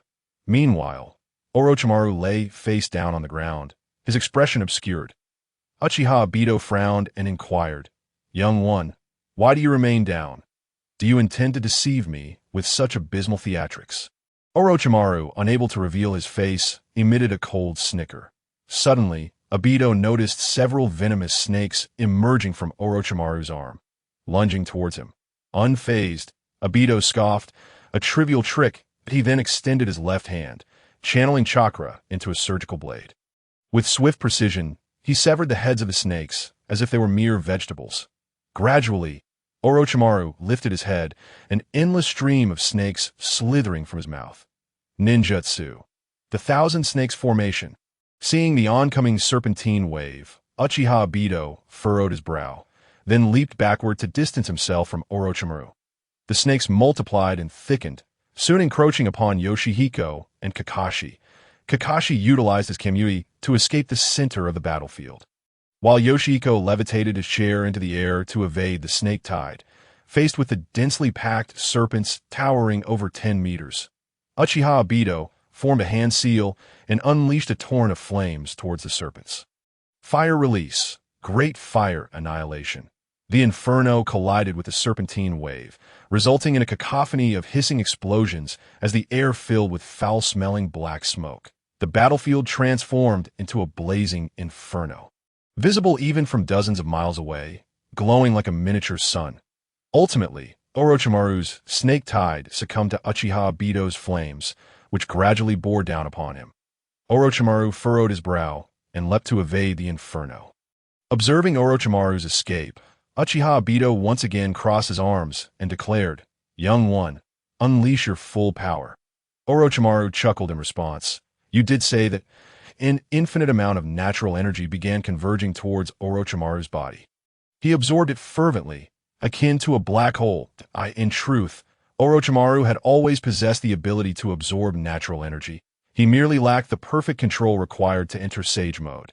After switching into Sasuke's body, he discovered a significant enhancement in his mastery over natural energy. He was now poised to activate true Sage Mode, elevating his combat prowess to new heights. Once this was accomplished, Orochimaru smirked wickedly and proclaimed, "Apologies for the wait. The second round of battle commences now." As soon as the words left his lips, Orochimaru swiftly formed hand seals, causing the ground to tremble and swirl beneath him. Sage Art. Earth Release. Dance of the 100 Dragons. Instantly, hundreds of brown earth dragons surged forth from the ground, hurtling towards Uchiha Obito. Glancing at the approaching dragons, Uchiha Obito remarked, "This ninjutsu lacks originality. It is merely a barrage of earth dragons. Have you entered Sage Mode merely to unleash more earth dragons?" As his words faded, a colossal blue Susanoo erupted from his surroundings, towering to a height of 100 meters. The hundreds of earth dragons struck against the Susanoo, barely causing a scratch, as if they were merely tickling it. "Young one, is this where it ends?" Uchiha Obito stood atop the Susanoo's forehead, exuding an air of dominance. Orochimaru, with a slight smile, altered his hand seals and softly declared, "Sage Art, Earth Release, Dance of the 10,000 Dragons." Instantly, the earth surged like a tidal wave, and tens of thousands of earth dragons erupted from the ground, lunging towards the Susanoo. The overwhelming swarm of dragons engulfed the Susanoo entirely. Despite Uchiha Obito's attempts to maneuver the Susanoo's weapons, he found himself ensnared within the vast multitude of earth dragons. Ultimately, with no other option, Uchiha Obito dispelled the Susanoo and leaped free from the endless encirclement of dragons. Just then, one of the dragons behind him opened its maw, and Orochimaru leaped forth, seizing Uchiha Obito's shoulder with his right hand. "I've got you now, Uchiha Obito." Chapter 73. Exile. Orochimaru's wicked smile widened as he activated the Hungry Ghost Path ability. Chakra from Uchiha Bito was relentlessly siphoned away through Orochimaru's grip. Just as Orochimaru wore a victorious expression, Uchiha Bito's form suddenly dissipated into a cloud of white smoke. Orochimaru's pupils contracted. It was merely a shadow clone. When had this occurred? At that moment, a figure darted past one of the Earth Dragons. Uchiha Bito transformed into a streak of light, charging towards Orochimaru, colossal skeletal structures emerging around him, the half-formed Susanoo's arm reaching out for Orochimaru. Orochimaru, witnessing this, twisted his serpentine body, contorting into an uncanny curve to evade the Susanoo's grasp. The two engaged in a fierce exchange of ninjutsu, jinjutsu, and taijutsu. One wielded the Susanoo with unparalleled finesse, while the other showcased mastery of elemental ninjutsu. Their battle escalated, expanding its reach and intensity. The aftermath of their clash rippled outward, drawing the attention of numerous factions in areas untouched by the battle. Konoha's reconnaissance ninjas gazed in astonishment at the distant spectacle. The immense blue giant and the towering ninjutsu colliding with ferocity. The sheer magnitude of their power and presence instilled trepidation even in these seasoned elite ninjas. One team member trembled, voice quaking. "See, Captain, what should we do next?" The captain responded gravely. "We will remain here and observe. You must return to the village immediately and report the situation to Lord Hokage." Upon receiving the command, the team member felt as if granted a reprieve and immediately turned to vanish into the depths of the jungle. Similar occurrences unfolded in multiple locations, as the various major powers of the ninja world were drawn to the spectacle of this battle. In the heart of the battlefield, Orochimaru grew increasingly impatient. He believed that if the fight continued, victory would inevitably be his, given that he had activated Sage Mode and was bolstered by Hashiroma's cells that, in terms of chakra, he felt confident that he could rival the Nine Tails at its peak. However, this was not his true objective. He had no desire to engage in a life-and-death struggle with Uchiha Madara. Out of the corner of his eye, Orochimaru discreetly glanced at Araki Nobuhiko, who appeared utterly unfazed. Seated comfortably in a chair, sipping on soda, much like a Chunin instructor observing two students sparring him, this protracted battle seemed akin to children's play. This situation could not persist. He needed to devise a method to approach Araki Nobuhiko and employ that ninjutsu. With this thought in mind, Orochimaru continuously adjusted his position, seeking the opportune moment. Upon finding a suitable vantage point, he promptly channeled his chakra into the void ring held in his hand. This served as a signal agreed upon with Nagato. Upon receiving it, Nagato would be prepared to execute that ninjutsu at any moment. Subsequently, he deliberately exposed a vulnerability, turning his back towards Uchiha Madara. Naturally, Madara could not let such an opportunity pass. He wielded his colossal Susanoo, delivering a downward strike. Orochimaru feigned terror, seemingly caught off guard by the discovery of his flaw. As the sword descended, Orochimaru's body was instantaneously cleaved into countless fragments, blood splattering chaotically across the battlefield in a scene of extreme violence. Hovering not far above, Nobuhiko furrowed his brow, filled with confusion. What trickery was Orochimaru up to? In his estimation, the victor of this battle should undoubtedly be Orochimaru, endowed with Hashiroma's cells and Sage Mode to sustain him. Moreover, with the Rinnegan and various enigmatic techniques at his disposal, Orochimaru's current strength was certainly not inferior to that of the legendary Senju Hashirama at his zenith. Yet the power level Nobuhiko had assigned to Uchiha Madara was merely reflective of the valley of the end battle. At that time, Madara, riding the Nine Tails, had been unable to defeat Hashirama. How could he possibly overcome the current Orochimaru? Could it be that he intended to use the snake substitution jutsu to recover from his injuries? However, how could one recover after being reduced to a mere mass of flesh? Although Sasuke had also been rendered into a heap of fragments previously, at least his head and torso remained intact. This time, Orochimaru had been reduced to a blood mist. Nobuhiko surmised that the snake's substitution jutsu had not yet reached the point of blood rebirth. Just then, a figure gradually materialized from the void beside Nobuhiko. Turning to look, he found it was Orochimaru, who had seized Sasuke's body. I could see this moment. He was gazing with his eerie purple Rinnegan, a visage brimming with excitement. Finally, he had succeeded. Prepare yourself, Araki Nobuhiko. Rinnegan Eye Technique. Heavenly Hand Power. Activate. Seated in the void. Nobuhiko suddenly felt a surge of spatial energy envelop him. In the next instant, his form vanished with a swish, and in his place appeared a stone roughly the height of a human. The stone floated in mid-air for half a second before succumbing to gravity and plummeting to the ground. Deprived of Nobuhiko's command, Uchiha stood immobile like a statue. Orochimaru and Uchiha Obito, who had been observing from afar, let out a long sigh of relief. The successful activation of Heavenly Hand Power meant they were halfway to achieving their plan. Now, it all depended on Nagato. They hoped he would not make any missteps. Meanwhile, in a remote ruin within the Land of Wind, 6 orange-haired men were seated in a peculiar formation. Suddenly, a flash of light erupted from the formation, and a stone at its center vanished without a trace. In its stead, a young man seated in a chair appeared, bewilderedly clutching a soda, utterly a loss.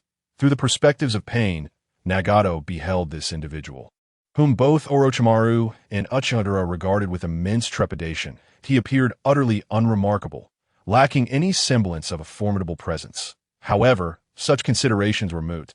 Even if he were merely a civilian, any potential threat to the peace of the ninja world must be eradicated. With a mere thought, he activated the formation, which radiated a brilliant white light. Nobuhiko, dazed, stood up from his chair, utterly perplexed by the formation beneath him. He found himself in a state of utter bewilderment, questioning why he had suddenly been transported here without having initiated a teleportation of his WNT that moment. A colossal chakra surged beneath him, surpassing even that of the Nine Tails in both quantity and quality. Before he could comprehend the situation, the light intensified beneath him, and the entire space began to spin violently. His body twisted and ultimately vanished from the very center of the formation, witnessing his figure dissipate. Nagato, concealed several kilometers away in the ruins of Lulon, slowly lowered his hand from the hand signs. He turned to Black Zetsu beside him and remarked, "It is done. But are you truly certain that those banished by the dragon vein can never return?" Black Zetsu, upon hearing this, let out a breath of relief. With confidence, he replied to Nagato, "That is indeed the case. The specific location to which the dragon vein leads remains unknown to anyone. Historical records indicate that those exiled by it have never reappeared in the ninja world. Araki Nobuhiko will not return, and thus our plan can officially commence." Chapter 74. The easygoingness of Slacker at midnight. In a secluded, desolate mountain, Nobuhiko sat in bewilderment on a chair, surveying his surroundings. Where is this place? Why have I been transported to a desolate mountain? The rapid succession of events had unfolded too swiftly, akin to viewing a series of slides. One moment he was in the formation. The next he found himself in a forest. He attempted to contact Uchiha Madara, but received no response. Nobuhiko scratched his head, perplexed. This was not supposed to happen. He had created this Uchiha Madara, using his mental energy. Much like Orochimaru's Curseal clones, there should have been a continuous mental link between them. Could it be that Uchiha Madara had been eliminated by Orochimaru in such a short span? He then tried to communicate with his clone left in the Land of Water, only to receive the same lack of response as with Uchiha Madara. At this point, he could no longer maintain his composure. If his clone in the Land of Water was also unreachable, could it be that it had been eliminated as well? How could this be? Even if his clone was weak, it should have been more than capable of handling the inhabitants of the Naruto world. Nobuhiko estimated that the most powerful known entity in the ninja world, Kagaya Otsutsuki, was merely a low-tier version of a nascent soul cultivator, and even that was a rather inflated assessment. His clone, however, was a genuine transformation stage entity. Surely that legendary Otsutsuki would not be more formidable than that. Why had his clone inexplicably vanished? Could there be an even more terrifying presence lurking in the ninja world? He stood there in a daze, taking a few steps forward, only to nearly stumble on the uneven mountain path. Steadying himself against the chair, he expanded his mental energy to search for information. He sought to locate a nearby household to inquire about his whereabouts. Once he ascertained his location, he would consider whether to return to the land of water and investigate the situation. Nobuhiko found himself in a hilly region, the surrounding paths rugged and devoid of human habitation. He tirelessly explored with his mental energy, ultimately discovering a village several dozen miles away. Nobuhiko teleported directly to this village. Finding a house, he was about to knock on the door when he suddenly realized that such an action might be inappropriate. It was already late at night, and the inhabitants were likely deep in slumber. Knocking at this hour would disturb their rest. Thus, Nobuhiko decided to wait until the following morning to gather information. The next morning, a spirited Haijiro, armed with a hoe, prepared to step outside. Upon opening the door, he was taken aback by the sight before him that a house had inexplicably appeared across from his own. This house, a single-story wooden structure, looked exceedingly simple and unadorned. Yet, this was not the crux of the matter. The real question was why such a house had suddenly materialized in front of his doorstep. The Haijiro's thoughts turned to the terrifying ninjas. The recent conflicts they had instigated had left the populace in dire straits. The ninjas waged war without restraint, and several of his distant relatives had perished as a result. Could this house also be a tactic employed by the ninjas? With this thought, he dropped his hoe in panic and turned to flee with his family. Just then, the door across from him swung open, and a pale hand reached out, grasping his shoulder and pulling him inside. "Help! Someone save me!" With a thud, Nobuhiko delivered a swift blow to Haijiro's head and threatened, "If you dare make another sound, just wait and see how I deal with you." Just moments ago, Pinzuro, who had been shouting loudly, suddenly became meek, kneeling on the ground in a manner reminiscent of an elementary school student. Trembling, he uttered, "Esteemed ninja, I have both elderly and young ones relying on me for sustenance. I implore you to show mercy and spare my life. I shall repay your kindness with utmost diligence." Impatiently, Nobuhiko interjected, "Enough of the pleasantries. Tell me, where are we? Which nation does this place belong to?" Pinzuro, unable to conceal the truth, hastily replied, "Reporting to you, my lord, this is Okamura village in the land of rice." Upon hearing that they were in the land of rice, Nobuhiko's brow furrowed. The clash between Uchiha Madara and Orochimaru last night had reverberated with tremendous force. It was unlikely that even the neighboring small nations had remained oblivious to such a tumultuous battle. Under these circumstances, the utter lack of chaos in Okamura village was perplexing. Furthermore, he had sensed the surrounding area and found no signs of a fierce battle, which was decidedly abnormal. Thus, Nobuhiko pressed on with his inquiry. "You say this is the land of rice. Were you not aware of last night's battle?" Pinzuro shook his head, leaving Nobuhiko even more bewildered. The devastation wrought by the previous night's conflict was akin to that of a nuclear explosion. Anyone with sight would have been roused by the flames. Yet this fellow claimed ignorance. Suddenly, a thought struck him, and he hesitantly inquired, "What year is it approximately?" Pinzuro appeared utterly perplexed. What did what year mean? Nobuhiko rephrased his question, "How many years has it been since the establishment of Konoha?" With an odd expression, Pinzuro responded, "Exactly 20 years. That I was born in the very year Konoha was established, so I remember it quite well." Nobuhiko's mind momentarily malfunctioned. 20 years. Since Konoha's founding meant it had been over 40 years since then. This suggested that the last time he had been transported, he must have been at the ruins of Lulon. In the early days of the ninja world, the only place capable of allowing time travel was that location. As for the later temporal artifacts, they had not yet been discovered by Konoha in this era. Thus, it became clear that Orochimaru and his associates had exiled themselves to this time period. Pinzuro continued to prattle on, but Nobuhiko paid him no mind. He waved his hand, and the hastily constructed wooden house transformed into flecks of starlight, vanishing in a thin AI in an instant. He too disappeared before Pinzuro, who nearly fainted from shock. Nobuhiko found himself standing alone on a rural path, gazing blankly at the sun slowly rising in the distance. Everything was gone. His hard-won ticket to the land of Tooth had simply vanished. To make matters worse, despite the 20 years since Konoha's founding, which was only a mere 44 years behind the 64 years of Konoha, The technological advancement had regressed by several magnitudes. At the very least, this era lacked the sweet nectar of life that one might call soda. Without soda, there were no televisions, no computers. What meaning was there in life without these luxuries? After finally reaching a point where he could enjoy life, he found himself thrust back into a time of hardship. He reached out into the void, retrieving the chair that had accompanied him through his travels. Placing it beside him, he sat down, staring at the rising sun with a heart full of confusion. After a long while, his mindset gradually shifted toward tranquility. It was merely a matter of surviving in a different era. As a seasoned slacker, lying about in any place was fundamentally the same. All he needed to do was find a small nation and become its protector. Moreover, in the 64 years of Konoha's timeline, he still had a clone residing in the Land of Tooth. Even if his main body were to leave, that clone would not vanish if he became the protector of that nation as well.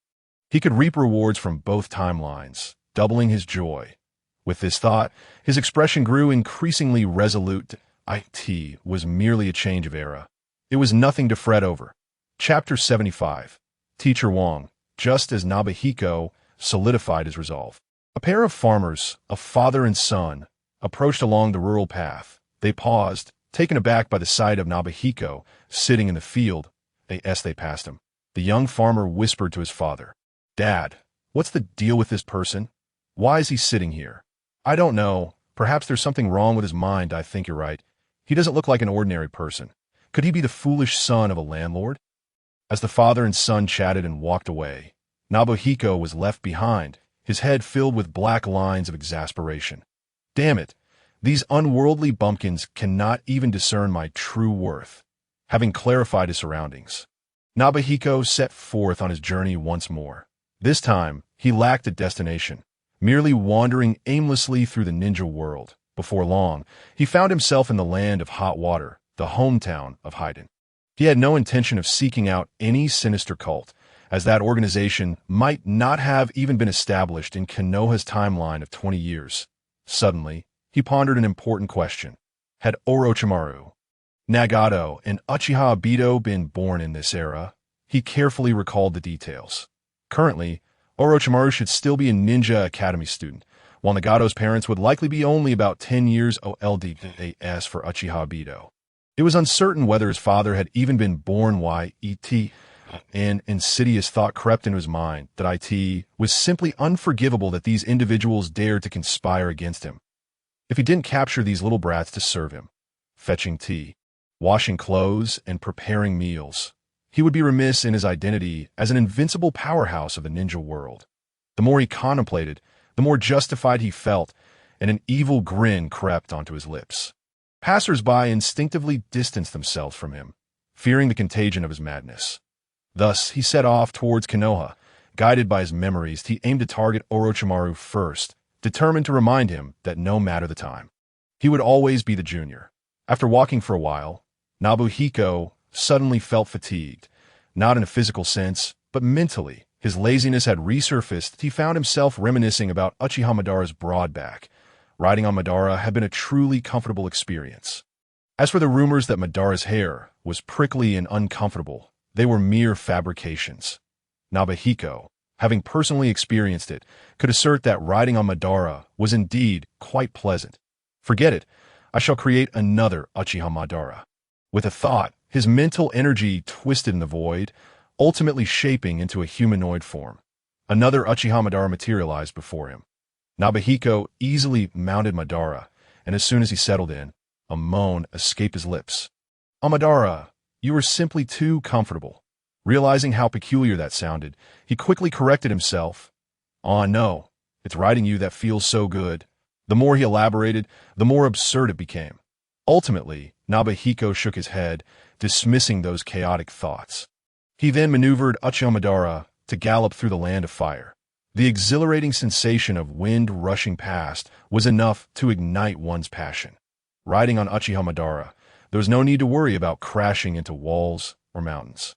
He elegantly weaved around all obstacles as if dancing through flowers.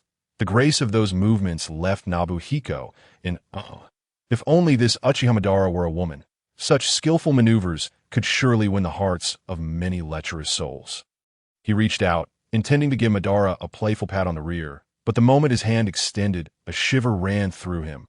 Damn it, I am a straight man. That instinctive action had nearly led to a catastrophic misunderstanding. This cursed ninja world was indeed toxic. Even a steadfast straight man like him was almost swayed. As he lost himself in such thoughts, a cacophony suddenly erupted ahead on the road. Nobuhiko turned his gaze to discover two groups engaged in combat. One group, clad in matching attire, appeared to belong to some faction, standing guard before a lavishly adorned palanquin, likely the retinue of a noble. The other group, clad in tattered clothing and exuding a menacing aura, clearly did not seem benevolent. Nobuhiko raised an eyebrow. He had stumbled upon bandits descending from the mountains to plunder. He shook his head. The bandits were numerous, and the guard would likely not hold out for long. However, this matter bore no relevance to him. All he needed to do was bypass the scene. At that moment, a figure emerged in his line of sight, an older man with a receding hairline. Nobuhiko recognized him instantly. It was none other than his former ethics teacher, Teacher Wong. Teacher Wong, what are you doing here? Nobuhiko exclaimed in surprise. Teacher Wong, holding a large iron teacup, spoke in a tone laced with frustration. You still remember I'm your teacher, do you? Do you recall how I taught you? In times of poverty, one should cultivate oneself. In times of prosperity, one should aid the world. With their current abilities, it would be a mere trifle to rescue this group of people. If that is the case, why not extend your hand to save them? Have the lessons on moral character imparted by your teacher over the years been in vain? Upon finishing, the figure of Teacher Wong transformed into a wisp of gentle breeze and vanished from sight. Sun Yan stood in a daze, contemplating his own actions. Indeed, he was no longer the inconsequential figure he once was, languishing at the bottom of society. He had now become an invincible powerhouse in the ninja world. It was one thing to overlook injustices. However, if he were to remain indifferent upon witnessing them, how was he any different from the scoundrels of his past life? In an instant, a surge of fervor coursed through his veins. This once dormant individual seemed to have regained his essence, akin to a salted fish leaping over the dragon gate, experiencing a profound transformation. With a mighty roar, he rolled up his sleeves and charged toward the 100-odd bandits. Startled, the bandits turned to see a lone youth rushing toward them. They had neither the inclination to mock Sun Yan nor the time, thinking it would be an easy task to dispatch this fool with a single blow. What era was this, still engaging in chivalrous deeds? Truly, the mind was deranged at a few bandits, regaining their composure, prepared to advance together and eliminate this simpleton. Yet, as their blades were just raised, Sun Yan unleashed his fists, one punch for each. Reducing them to a pulp. At this point, the bandits could no longer remain seated. A burly middle-aged man exclaimed, "It's a ninja! Everyone run!" Upon hearing the word ninja, the bandits fled in all directions like startled horses. However, how could these ordinary men escape the clutches of Sun Yan? In under a minute, over 100 bandits lay scattered as remnants of flesh upon the ground that, on average, he dispatched 2 each second. With some unfortunate souls even perishing from the gusts of his punches, the sight was enough to nearly cause the guards to soil themselves. The terror of the ninja was indelibly etched into their hearts. Meanwhile, the curtain of the palanquin was gently lifted, revealing a lovely visage gazing at Sun Yan with admiration. His unremarkable face left a profound impression upon her, as if she had licked the essence of her heart. Chapter 76. A perfectly matched lunatic. The corpses of the bandits lay strewn across the ground, the blood-soaked earth instilling fear in the hearts of the guards, preventing them from advancing. Typically, those who uphold justice would first bellow a warning, proclaiming their name, such as thief, do not flee.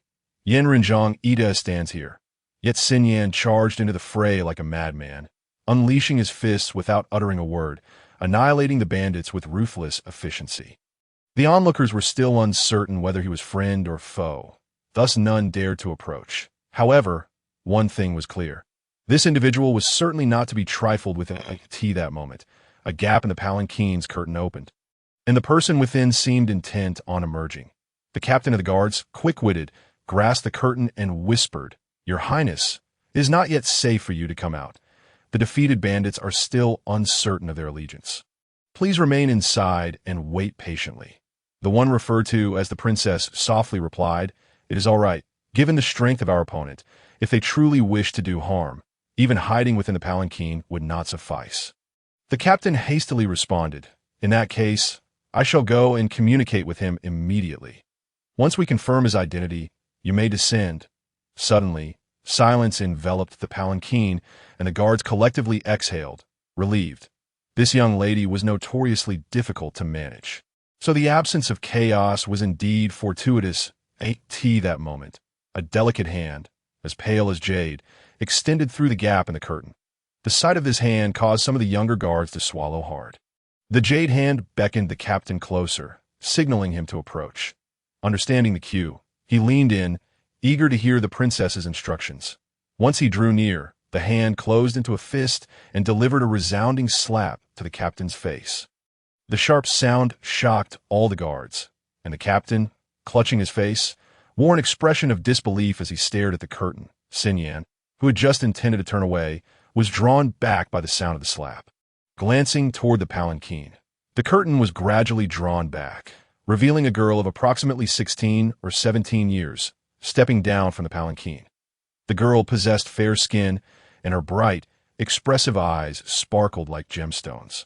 Clad in a pink corseted kimono, she appeared diminutive and delicate. Her long, lustrous black hair cascaded over her shoulders, exuding an air of genteel elegance. Upon stepping out, her gaze immediately fell upon Sinyan. Their eyes met for a fleeting 2 seconds before she shyly averted her gaze, unable to maintain eye contact. Meanwhile, the captain, still recovering from the slap, approached the princess and whispered, "Your Highness, you should return to the palanquin. Leave this to me." The latter half of his statement was halted by the princess's piercing gaze. She squinted her eyes, smiling sweetly at the captain. Beads of cold sweat began to form upon the captain's brow, prompting him to take a step back, wary of further words. Once the captain was dealt with, the princess approached Sinyan, her face flushed with shyness as she said, "Thank you for saving me. Kind Sir, my name is Xiangsong Mena. May I inquire your name?" Sinyan observed the girl, whose expressions shifted more rapidly than the pages of a book, and felt a twitch at the corner of his mouth. He had witnessed her strike his subordinate just moments prior. Based on his years of experience, he discerned that she belonged to that type of dangerously infatuated individuals. It was prudent to avoid excessive contact with such a person, otherwise entanglement could become troublesome. Thus, he fabricated a lie, saying, "I'm Gingmin Zerhun. I have urgent matters to attend to, so I must take my leave." With that, he disregarded the desperate attempts of Xiangsong Mena to retain him, swiftly making his way to Uchiha. It was then that everyone noticed a man in red armor, standing a short distance away. Sinyan promptly sat upon the back of Uchiha. The two figures transformed into a flash of lightning, leaving behind a lingering shadow before vanishing from sight.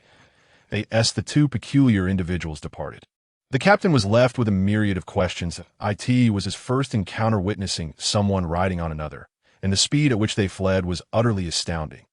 Yet, the departure of these two oddities was a relief, as it meant he could escort the princess safely. The captain turned to look at the princess, only to find her gazing dreamily at Sinyan's retreating figure. That moment, the captain suddenly felt that the odd man and the princess were a perfect match.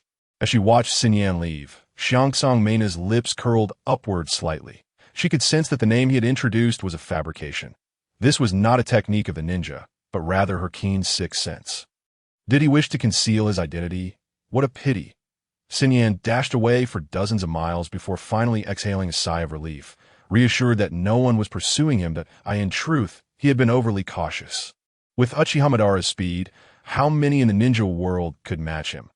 However, the haste of his escape had led him down an arbitrary path, covering an extensive distance, now faced with several diverging paths.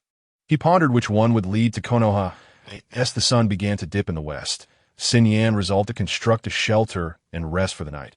After all, time was abundant. He could always search again tomorrow. He was that lazy, finding any excuse sufficient to lounge in bed for several days. Sinyan chose a small hillside, symbolically forming a few hand seals to create a 2-story wooden house, with the abode prepared. The next issue was to procure food.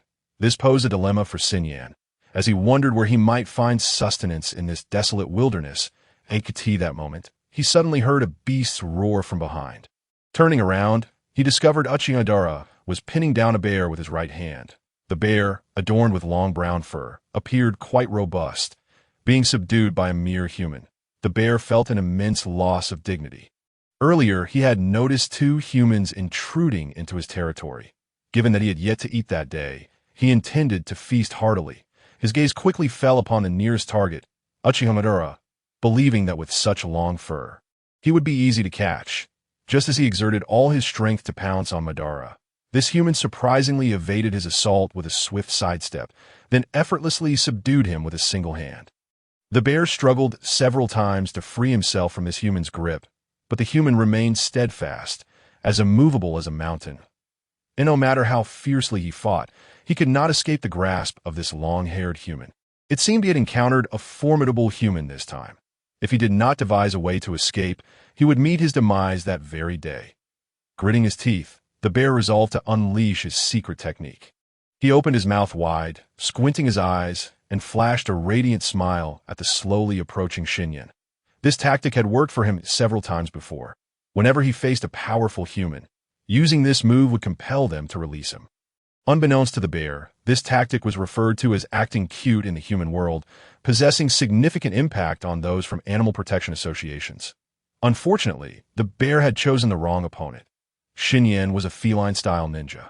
Had the one acting cute been a tiger, perhaps he would have been spared. Alas, the one attempting to charm him was a canine bear. Thus, that night, Xinyan enjoyed a sumptuous feast of bear paws. Chapter 77.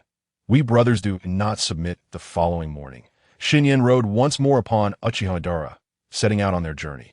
This time, he deliberately slowed his pace, appreciating the scenic vistas along the way. Before long, Xinyan arrived at a town named Matsudara. Truly, the Land of Water was a small nation renowned in the shinobi world. The scale of this town was not much smaller than that of the capital of the Land of Iron. Outside the town, Xinyan found a secluded large tree to tether Uchiha, primarily to prevent him from wandering off and being taken by others. After all, this was his only possession at present, and losing it would leave him utterly impoverished. Xinyan had once contemplated disguising Uchiha to accompany him into the town. However, upon considering his striking red armor and long flowing hair, he abandoned the idea. Such a flamboyant appearance could not be concealed. It was better to find a place to hide him. After securing Uchiha, Xinyan swaggered into the town. This town was not a significant area, and the military presence of the Land of Water was quite weak. Thus, there were no soldiers checking at the entrance. Anyone with legs could enter freely. The streets were lined with hot spring establishments. One after another, how many shops had this single spring supported? The technological level of this era was vastly inferior compared to that of 44 years hence. Electronic products were nearly non-existent, and entertainment primarily revolved around hot springs, casinos, and brothels. However, Xinyan had no interest in such places. Even in a degenerate world, he resolved to maintain his dignity and not be tainted by worldly vices. That moment, a courtesan from a brothel spotted Xinyan. Her listless demeanor clearly indicated she was an industry insider. "Hey there, handsome. Come have a seat," she purred, adjusting her posture and casting flirtatious glances his way. Xinyan glanced at her listlessly. Did he really appear to be a client? He hastily quickened his pace, distancing himself from the establishment. Once he was out of earshot, the courtesan spat disdainfully on the ground. What a pretentious act! A disinterest in women must mean he's either a pauper or impotent. As Xinyan wandered aimlessly, a group entered the Land of Water. At the forefront was a white-haired man clad in blue armor, sporting a metallic headpiece. This man was no ordinary figure. He was Senju Tobirama, the second Hokage of Konohagakure. However, he appeared quite disheveled, covered in mud with dried blood smeared across his face. The 6 young shinobi accompanying him were equally disheveled. These individuals, who would one day command respect in the shinobi world, now resembled frightened strays, as if they were fish that had slipped through the net.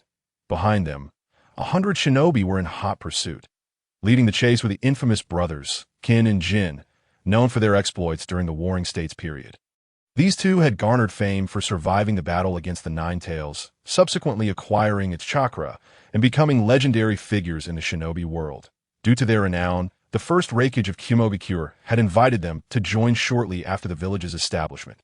However, the brothers, proud by nature, had no intention of becoming subordinate to anyone, especially when they perceived the first Reikage, A, as weak. They had contemplated turning against him to take his position. Yet, A's astrological sign aligned closely with theirs, and his power was formidable. The brothers knew they could not withstand the sheer numbers of the Reikage forces. Thus, they begrudgingly settled in Kumogakure. The brothers had initially thought to escape at an opportune moment, but upon entering the shinobi village era, they realized that the power and resources available to shinobi villages far surpassed those of their former clans. Remaining in Kumogakure offered them more advantages than being a petty warlord on the outside. Their ambitions swelled, and after finally outlasting the first Reikage, they believed their strength was sufficient to assume the Reikage's mantle. They privately agreed that the elder brother, Kin, would become the second Reikage, and after 5 or 6 years, the younger brother would take on the role of the third Reikage. However, they did not anticipate that the first Reikage, A, would pass the Reikage position to another powerful member of the Yagura clan. This individual inherited A's title and became the second Reikage, leaving the brothers empty-handed and forced to continue in a subservient role. This time, the brothers could no longer endure. Kumogakure treated them like dogs and offered no rewards. They rallied their loyal followers and launched a surprise attack on the second Reikage and the second Hokage during a peace treaty meeting. The second Reikage, caught off guard, was killed by the brothers. In truth, after slaying the second Reikage, Kin and Jin could have simply sat down with Senju Tobarama to negotiate, resolving the matter easily. After all, Tobarama was not a Kumogakure shinobi. He was merely present to sign the peace treaty. Whether the treaty was signed by the second or third Reikage was of little consequence to him. However, having just killed the second Reikage, Kin and Jin were feeling rather invincible. They were aware that during the First Shinobi World War, Kumogakure had suffered a defeat. The current peace treaty was largely unfavorable to Kumogakure and the Land of Lightning. Signing such a treaty would lead to their condemnation by the Kumogakure shinobi. Moreover, they had committed a coup by killing the second Reikage. They could easily imagine the consequences of returning to Kumogakure with this treaty and the second Reikage's head. They would be branded as traitors, and any hope of seizing power would evaporate. Given this, they resolved to go all out. Having already killed one second Reikage, eliminating a second Hokage seemed justifiable. When the time came, the brothers would return to Kumogakure. Bolstered by their reputation for slaying the strongest shinobi village, Konohagakure's Hokage, who would dare oppose their rise to power then? Thus, the brothers Jin and In Jiao, without uttering a word, led their comrades in a relentless pursuit of Senju Tobarama and the accompanying guardian ninjas. After engaging in battle, the brothers soon realized the formidable strength of Senju Tobarama. He was not to be compared with the first and second Reikage, who were mere ironclads, were it not for their numerical advantage. The brothers would undoubtedly have suffered a significant setback. However, now that they had embarked on this course of action, they could not afford to leave any survivors. Consequently, the brothers Jin and In Jiao pursued Senju Tobarama and his entourage with their hundreds of loyal subordinates. Senju Tobarama, along with his 6 students, fought while retreating, hastily making their way toward the Land of Fire. They fled from the negotiating grounds in the Land of Frost all the way into the territory of the Land of Hot Water. Once they returned to the Land of Fire, they would secure the support of the Leaf Ninjas, and at that point, their numerical disadvantage would be mitigated and their chances of survival would increase. Yet, they tragically discovered that if they continued to flee, they would be overtaken before reaching the borders of the Land of Fire. At that juncture, none among them would escape, and they would face the dire fate of total annihilation among the crowd. Shimura Danzo clenched his fists, his heart filled with trepidation. Chapter 78. How could this be possible? Sensing Danzo's anxiety, Sarutobi Hiruzen, standing nearby, spoke up to offer reassurance. Fear not, Danzo. We shall surely return safely to the village. However, Hiruzen's words did little to alleviate Danzo's inner turmoil. Instead, they heightened his unease. He did not wish to perish here. He still had dreams yet to fulfill. How could he succumb at this juncture? It was not only Danzo. Even Mito Kamen and Uzumaki Koharu beside him exhibited expressions of sheer terror. Akimichi Torufu and Uchiha Kagami, hailing from prestigious clans, fared slightly better, having accepted the reality of potentially dying in battle since the day they became ninjas. Observing the expressions of his comrades, Sarutobi Hiruzen intended to offer words of comfort. Yet, before he could speak, his teacher, Senju Tobarama, doused the spirits of the group with cold water. At this rate, we will soon be caught. I propose sacrificing one person to hold them off. I wonder who among you is willing. As soon as Tobarama finished, an eerie silence enveloped the scene. Everyone lowered their heads, unwilling to voice their thoughts. They all understood that the one left behind would undoubtedly not survive, that Tobarama's suggestion was a call for someone to volunteer for sacrifice. And that individual could not be a weakling, for anyone below the strength of a Kage would be incapable of obstructing the pursuing cloud ninjas. Mito Kamen and Uzumaki Koharu felt a slight relief. The task of holding off the enemy would certainly not fall upon them, as their abilities were insufficient to impede the advancing cloud ninjas. Thus, they were removed from the list of potential sacrifices, and they felt immensely grateful for their lack of strength. Akimichi Torufu and Uchiha Kagami also gritted their teeth, although their strength was not lacking. They were merely of average Jainin caliber. Even if they volunteered, it would be futile, as the purpose of this mission was to obstruct the enemy, not to sacrifice themselves. The crowd's gaze turned towards Sarutobi Hiruzen and Shimura Danzo. Among them, the only ones with Kage-level strength besides the Hokage, Senju Tobarama, were these two. At that moment, it was evident to everyone that the choice for the sacrifice rested between them. Danzo clenched his fists, cold sweat beading on his forehead. He longed to raise his hand and volunteer to hold the rear. Yet his body felt as heavy as lead, and no matter how hard he tried, he could not move a muscle. Move! Why won't you move? Damn it! Speak up! I want to hold the rear. Just say it. Just say it. Then let me hold the rear. A casual voice reached the ears of the crowd. Danzo exhaled the pent-up frustration from his chest, unclenching his fists and relaxing his shoulders. The words just spoken were not his. It was Sarutobi Hiruzen who had spoken. Yet, rather than feeling anger to having his line stolen, he felt an overwhelming sense of relief. However, upon regaining his composure, Danzo was engulfed by a profound humiliation. His teacher and comrades were watching, their eyes capturing his every reaction. How disgraceful! It was utterly embarrassing. He immediately clenched his fists and shouted, "What nonsense are you spouting? The one who should hold the rear is clearly me." Seeing Danzo's demeanor, Sarutobi Hiruzen smiled and replied, "But I spoke first, so the one to hold the rear has already been decided to be me. Are you jesting? Does saying it first grant you the right? Clearly, the one who holds the rear should be." "Enough," Senju Tobarama thundered, cutting off the bickering of the two. Danzo and Hiruzen promptly fell silent, evidently intimidated by their teacher, Senju Tobarama. Tobarama continued, "You need not argue. I shall take the rear." The crowd gasped in astonishment, urging him otherwise. Sarutobi Hiruzen exclaimed, "Teacher, as Hokage, how can you undertake such a perilous task?" Mito Kamen chimed in, "Indeed, Konoha needs you, Tobarama-sensei. How can you put yourself in such danger?" Senju Tobarama interrupted their protests, stating, "My mind is made up. There is no need for further persuasion. The future of Konoha rests upon you young ones, not upon a relic of the old era like myself. The time has come for you to safeguard Konoha, while I, this outdated old man, shall shield you from the storm one last time."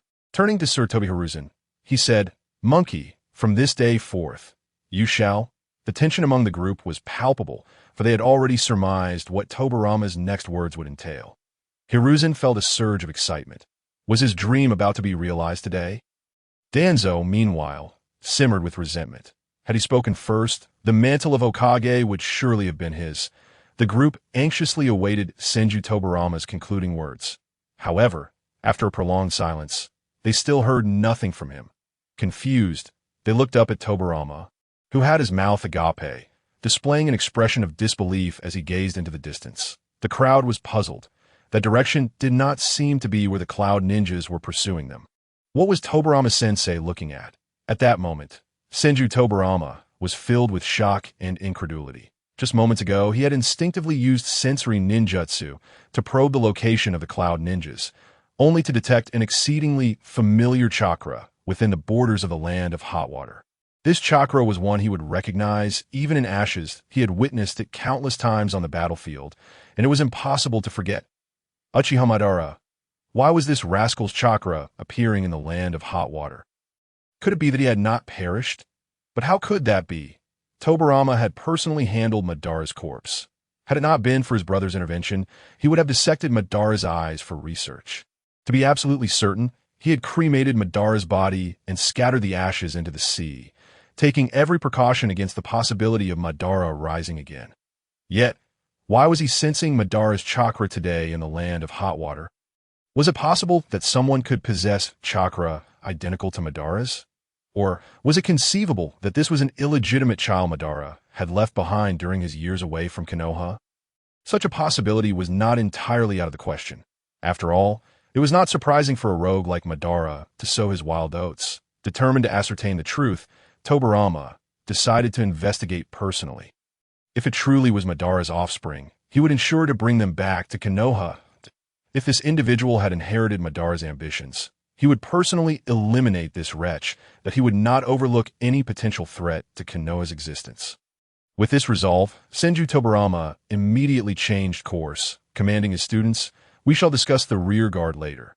Follow me to confirm something.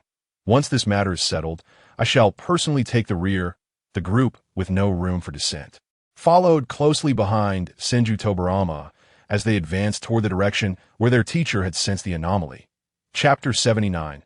Aren't you supposed to be dead?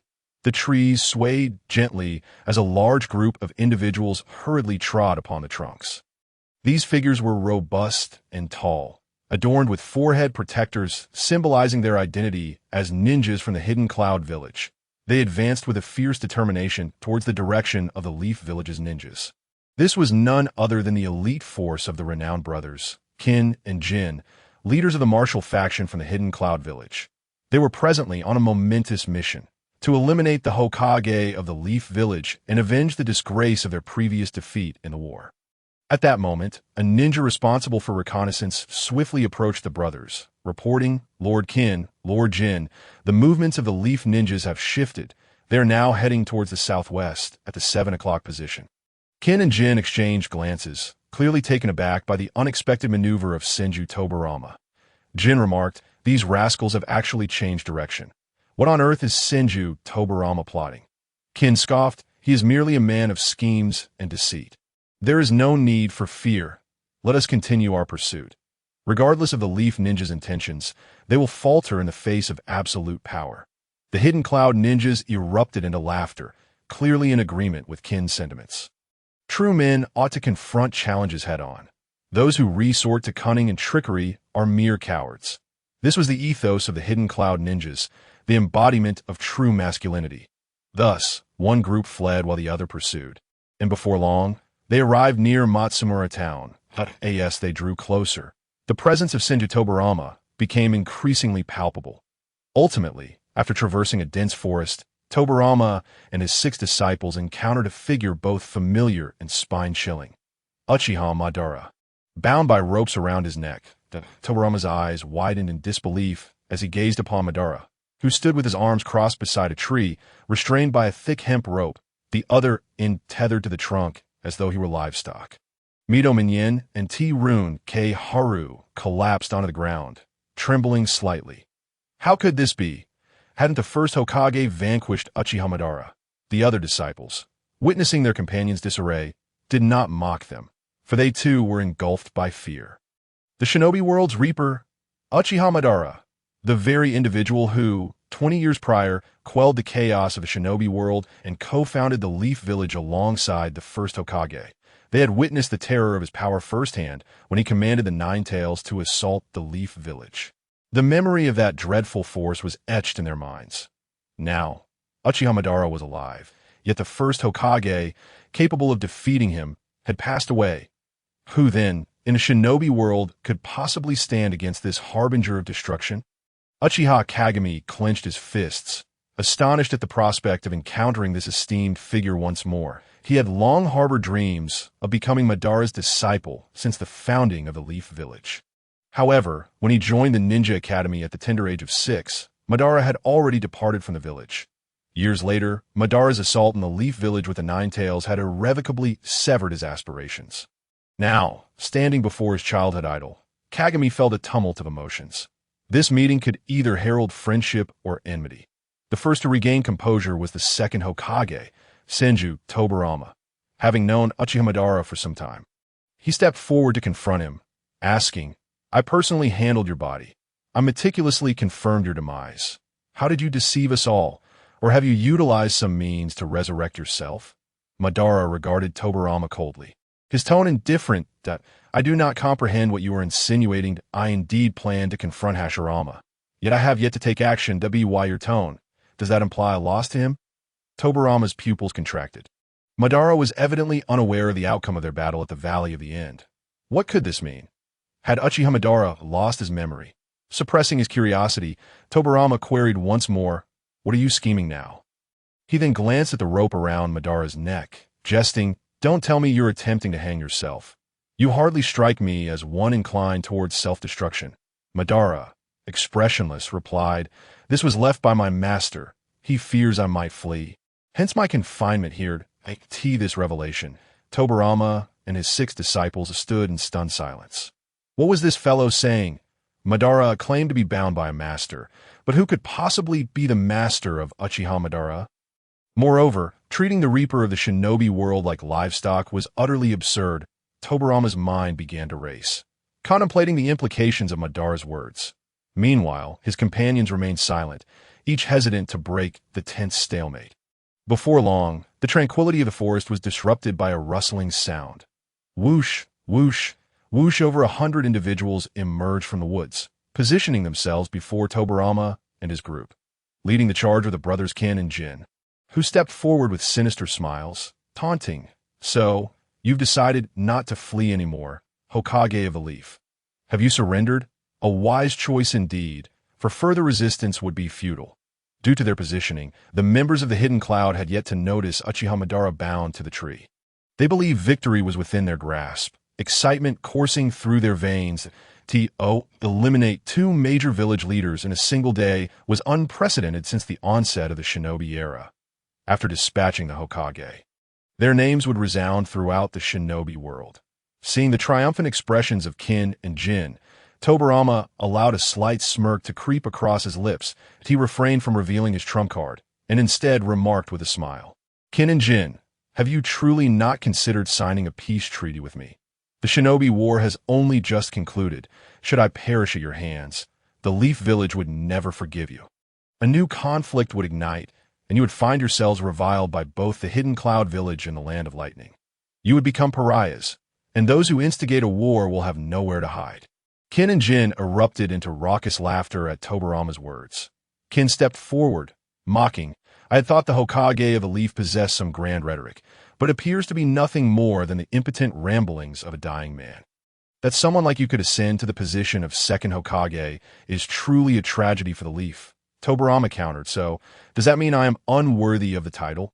Kin retorted, "Your ability may qualify you as a leader, but it depends on who you are compared to. As far as I know, the most suitable candidate for the second Hokage was not you, Senju Tobirama.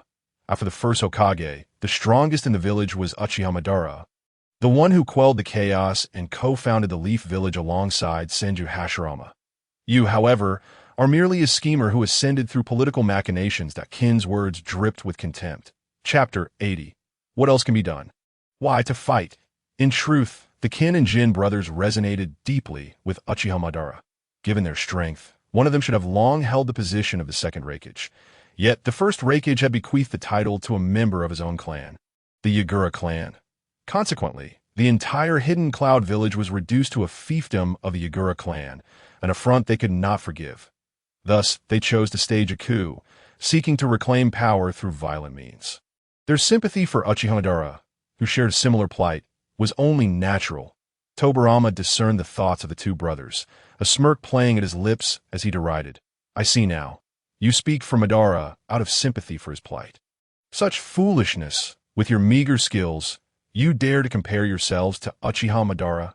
Truly, that is the height of absurdity. The brothers of the Golden and Silver Horns found themselves in a state of indignation.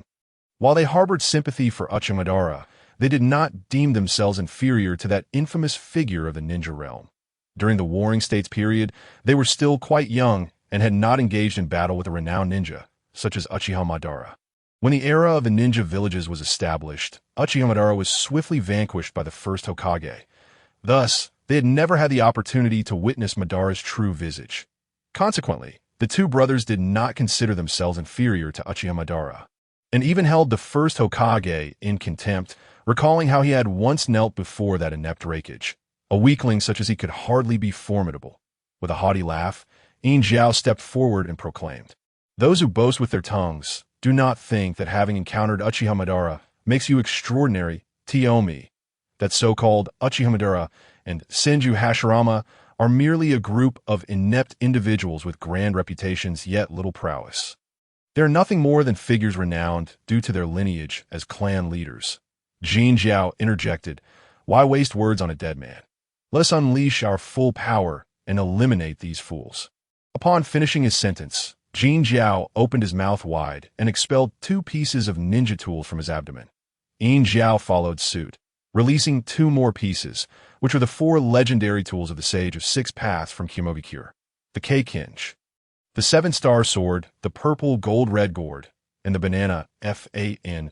The 2 leaders showcased the 6 Paths ninja tools. The 100 or so formidable ninjas from Kyumogakure behind them drew their ninja blades. Preparing for battle, Senju Tobirama smiled lightly. His objective accomplished, and it was time to retreat. He exchanged glances with his students. Upon receiving the signal, Sarutobi Hiruzen and the others promptly stepped aside, revealing Uchiha Madara to the Kyumogakure ninjas. At that moment, the Kyumogakure warriors realized that there was indeed another presence behind the Leaf ninjas. This individual bore a fierce and intimidating countenance. Yet the Kyumogakure ninjas were not the type to be easily intimidated by an enemy's appearance. Yin Zhao remarked with a smile, "So there's another person. Is this the Leaf's reinforcements? Humph, it matters not. It is merely an additional corpse." He wrapped the Keikinji around his left arm, ready to strike, when suddenly a cacophony erupted from behind. An aged elite ninja, approximately 50 years of age, collapsed to the ground, exclaiming in disbelief, "Impossible! How can this be? It cannot be you. You should have perished long ago." The veteran ninja trembled uncontrollably, his eyes filled with terror and incredulity. Witnessing his subordinate's disgraceful demeanor, Yin Zhao seethed with anger and was about to reprimand him. However, with the old ninja's exclamation, several other elder ninjas slumped to the ground. Shivering in fear, one elder ninja, eyes wide with horror, pointed at Uchiha Madara and stuttered, "You Uchiha Madara." At this proclamation, a collective shiver ran through the Kyumogakure ninjas. Yin Zhao scolded the prostrate elder, "Kiyoshi, what nonsense are you spouting? Uchiha Madara died over a decade ago. Are you losing your mind in your old age?" At this moment, Senju Tobirama feigned profundity, stating, "He is not aired. This man is indeed Uchiha Madara." The news of his death was deliberately disseminated by Konoha to deceive the ninja world. Since Kyumogakure has shown no intention of halting hostilities with Konoha, do not blame us for employing our most lethal tactics. After speaking, he turned slightly to address Uchiha Madara, saying, "These fellows are yours to handle. Monkeys, Danzo, Koharu, Amura, Q. Let us depart." With that, Senju Tobirama stepped closer to where Uchiha Madara stood. The distance between them diminished, causing Sarutobi Hiruzen and the others to grow increasingly anxious. They were acutely aware that the words spoken by their teacher were mere fabrications, intended to incite Uchiha Madara into a fray against the Kyumogakure ninjas. Under the scrutinizing gazes of the onlookers, Senju Tobirama brushed past Uchiha Madara. He exhaled a sigh of relief, realizing that Uchiha Madara was indeed faithfully executing his master's orders and would not act against them without provocation. Having narrowly escaped a crisis, Senju Tobirama vanished in an instant, and Sarutobi Hiruzen and the others regained their composure, following in his footsteps. Throughout the encounter, the Kyumogakure ninjas remained motionless. Even the notoriously reckless Golden and Silver Horns were cautiously observing the situation. Although they had boasted moments ago, they felt a tinge of trepidation when faced with the real Uchiha Madara. Yin Jiao swallowed hard and asked Jin Jiao, "Do you think this Uchiha Madara is genuine?" Jin Jiao shook his head, replying, "I cannot say for certain. Perhaps we should find someone to test it." With that, he fixed his gaze upon a subordinate behind him, seizing him with ease. The Kyumoga Kira ninja, akin to a chicken hand, cried out in terror, "Lord Jin Jiao, what are you doing?" Without responding, Jin Jiao hurled the Kyumoga Kira ninja toward Uchiha Madara. Although the ninja was frightened, his quality as a ninja did not falter. In mid-air, he aimed his long blade at Uchiha Madara, hoping to ascertain whether Madara was a mere impostor. Upon witnessing the approaching Kyumoga Kira ninja, Uchiha Madara merely scoffed derisively. He effortlessly sidestepped the swiftly thrust blade and, in a flash, snatched the weapon from the ninja's grasp, severing the head from his body in one swift motion. Yet that was not the end. He reached toward the back of the headless corpse and tore off an explosive tag. Affixing the already igniting explosive tag to the long blade he had just seized, he then hurled it back toward the direction of the Kyumoga Kira ninja. Seeing this, Jin Jiao and Yin Jiao promptly leaped away. While some slower Kyumoga Kira ninjas were caught in the explosion, sustaining severe injuries, as the smoke dissipated, Yin Jiao brushed off the dust from his clothing while cursing, "Damn those Konoha ninjas. They are incredibly cunning. To use Uchiha Madara's false death to deceive the ninja world is utterly shameless. Jin Jiao, what shall we do next?" Jin Jiao licked his lips and smiled. "What else can we do? Of course. We shall fight." Chapter 81. The despair of Jin Jiao. Uchiha Madara regarded the Golden and Silver Horn brothers with an impassive expression. He had heard their earlier conversation with Senju Tobarama clearly. He had no intention of explaining anything to them. In fact, he felt a subtle anticipation brewing within. This period had been particularly stifling for him, as his formidable strength was relegated to the role of a mere steed for his master. Now, an opportunity had finally presented itself to unleash his frustrations. One must seize the moment, for such chances are fleeting. Observing Uchiha Madara's disdainful gaze, the proud brothers of the Golden and Silver Horns could no longer remain composed. Yin Jiao wasted no time and launched his attack. With the Kei-Kinj in his left hand and the seven-star sword in his right, he transformed into a silver streak, hurtling toward Uchiha Madara. Jin Jiao, however, remained stationary, meticulously observing Uchiha Madara's combat style. Unlike his impatient brother, in the blink of an eye, Yin Jiao arrived before Uchiha Madara, his right hand wielding the seven-star sword arcing toward Madara's neck. Intent on delivering a fatal blow, Uchiha Madara merely tilted his head slightly, deftly evading the meteoric strike. He then raised his right leg, delivering a swift kick to Yin Jiao's abdomen. The speed of the kick was so astonishing that even Yin Jiao, a master of taijutsu, could not evade it. With a resounding thud, Yin Jiao was sent hurtling through the air, and Jin Jiao rushed forward to catch him as he fell. Once on the ground, Yin Jiao shook his head, feeling as though the entire world was spinning. After taking several deep breaths, he regained some composure. With a grin, he remarked, as expected of Uchiha Madara, "Even his taijutsu is remarkably powerful. We truly underestimated you. A force capable of subduing the ninja realm is not to be taken lightly." Uchiha Madara crossed his arms, disdainfully retorting, "What? Do you wish to plead for mercy now?" Pleading for mercy. "The one who should be pleading for mercy is you. As he spoke, Jin Jiao nonchalantly waved the Kei-Kinj in his left hand. "When you kicked me just now, I managed to touch you with the Kei-Kinj. This is a ninja tool passed down from the sage of six paths. Even one, such as you cannot hope to withstand its power." Upon uttering those words, Yin Jiao unleashed the power of the SH Kin rope, a mystical tool capable of drawing the enemy's spirit from within. Once it strikes an adversary, the foe is compelled to expel their spirit.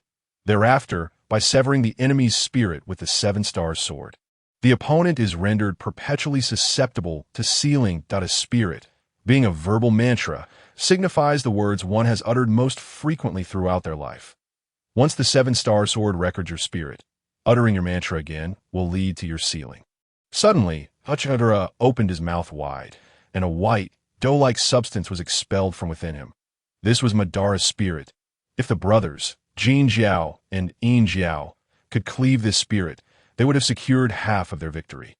With uncontainable excitement, Yin Jiao charged toward Uchiha, exhilarated at the prospect of facing an opponent of such legendary stature.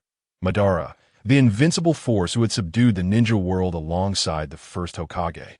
The notion that such a formidable warrior might perish at the hands of the two brothers filled Yin Jiao with immense thrill. Jin Jiao, too, was eager to engage, having already uncorked the purple golden red gourd, awaiting the moment when Yin Jiao would sever the enemy's spirit for sealing that in a fleeting instant.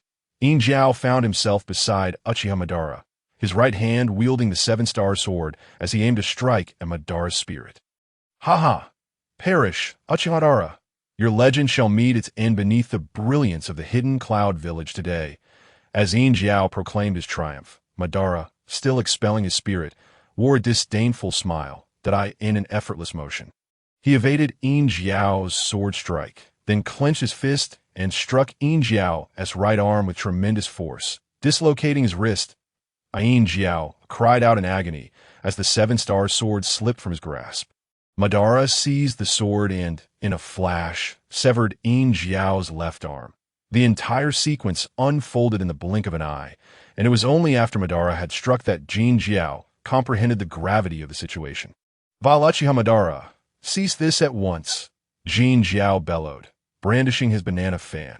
This fan, when waved, could unleash elemental ninjutsu without the need for hand seals, and the speed of its technique's manifestation surpassed that of ordinary releases. A towering whirlwind surged toward Uchiha Madara. With a scoff, Madara swung the seven-star sword, cleaving through his own spirit.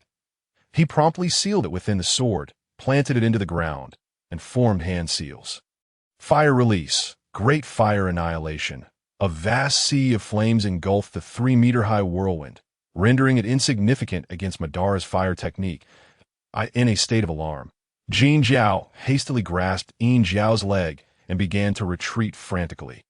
Yet his speed could not possibly match that of Madara's flames. Moreover, burdened by the wounded Yin Jiao, he had no choice but to wield the banana fan in a desperate attempt to counter Madara's inferno.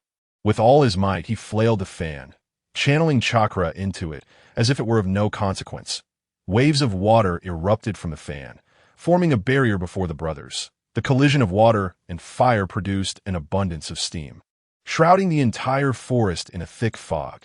Approximately 10 minutes later, the inferno receded. In its center, Jin Jiao sat on the ground, disheveled, his clothing tattered, his body marred with burn marks. Yin Jiao lay unconscious, his robust constitution barely allowing him to survive the grievous injury and the searing flames. His life force ebbed perilously close to depletion, and without prompt medical attention, he would not see the dawn. Despair engulfed Jin Jiao as he grasped the magnitude of the chasm between their strengths and Uchiha Madara's. The adversary had remained stationary throughout, vanquishing them without even untying the rope that bound him. Jin Jiao gasped heavily, lamenting, "Is this the realm of the Shura in the ninja world? How disheartening it is to realize the vast difference in our powers." Uchiha Madara paid no heed to Jin Jiao's lamentations, but instead bent down to retrieve the 7 stars sword from the ground. Observing the inscriptions that adorned the blade, he chuckled softly, surprised to discover that his own mantra was inscribed there. He had never noticed it before, but it was rather amusing. Perhaps he would leave it for his master upon his return. With that, he manipulated the 7 stars sword to return the spirit to his body, then addressed the brothers. "It has been a delightful encounter, but it is time to send you both on your way." Upon hearing this, Jin Jiao's eyes flickered with pain and despair. Ultimately replaced by a ruthless glint, he drew a kunai and, to Uchiha Madara's astonishment, slashed Yin Jiao's throat. Chapter 82. A Game Gone Awry. Uchiha Madara furrowed his brow, perplexed by Jin Jiao's actions. Had he truly just slain his own brother? Was the shock too profound, driving him to madness? Yin Jiao's eyes widened in agony as he struggled for breath. Ultimately succumbing to death, Jin Jiao gritted his teeth. He would never have resorted to such an act unless he was left with no choice. The threat posed by Uchiha Madara was insurmountable. Should they fail to act, neither brother would survive. "Yin Jiao, please forgive me." After a moment of mourning for his brother, Jin Jiao cast the kunai aside, plunging his hand into Yin Jiao's chest, under Madara's watchful gaze. He extracted a piece of blood-red flesh from Yin Jiao's abdomen. The moment he laid eyes on the flesh, Uchiha Madara understood it was a fragment of the Nine Tails, confirming the rumors that the brothers had indeed obtained the power of the Nine Tails. As the flesh was extracted, red chakra emanated from Jin Jiao, resonating with the blood-red morsel. The two seemed to possess an irresistible pull, urging Jin Jiao to consume it. Without hesitation, he opened his mouth wide and devoured the blood-red flesh. Instantly, the chakra of the Nine Tails surged within him, causing the entire forest to sway under its formidable power. The terrifying aura sent the hidden cloud ninjas observing from the treetops fleeing in panic. What a jest! Uchiha Madara's might was unfathomable. They had witnessed the preceding battle clearly. With a single glance, Madara had severed Yin Jiao's hand, and with a single technique he had incapacitated both brothers. Such overwhelming strength was beyond their capacity to confront. Now, with Jin Jiao prepared to take on Madara, they had no choice but to flee for their lives. They were indeed warriors, but not fools. They would not recklessly march towards certain death against an opponent far beyond their abilities. Desperately, they scattered in all directions, showing no inclination to assist Jin Jiao. The prospect of punishment from Jin Jiao was of no concern. In this moment, self-preservation reigned supreme. Meanwhile, Jin Jiao's transformation continued, enveloped in a shroud of crimson chakra, 6 blood-red tails swirling behind him. His hollow gaze and gaping maw rendered him unrecognizable as human. He had fully morphed into a monstrous form. Uchiha Madara smirked, bemused that Jin Jiao would resort to the power of that beast against him. Elsewhere, Senju Tobirama sensed the chakra of the Nine Tails and pondered, perplexed, why does the chakra of the Nine Tails manifest itself here? Suddenly, he recalled a piece of intelligence previously received by the Umbu. The brothers Jin and Yin Jiao from Yunin village had once consumed the flesh and blood of the Nine Tails, thereby acquiring its chakra. However, at this moment, he lacked the inclination to ponder over the matter of the Nine Tails chakra.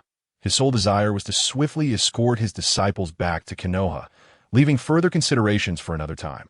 Senju Tobirama resolutely led his 6 disciples away from the land of hot water. The commotion from the earlier battle had been considerable, and anyone with keen ears in Matsumian town would have heard the tremendous uproar.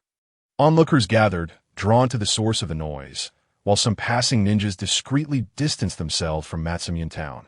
With their vast experience, they understood that something unimaginable must have transpired nearby. This was during the First Shinobi World War, where both village ninjas and rogue ninjas exhibited high standards of conduct. Inquiring into matters unrelated to oneself had become an ingrained principle among ninjas of this era. Logically, such a significant disturbance would prompt Shinya to investigate immediately. But unfortunately, he was not present to hear in the cat god continent. Shinya was preoccupied, incessantly petting the towering orange cat, Juru.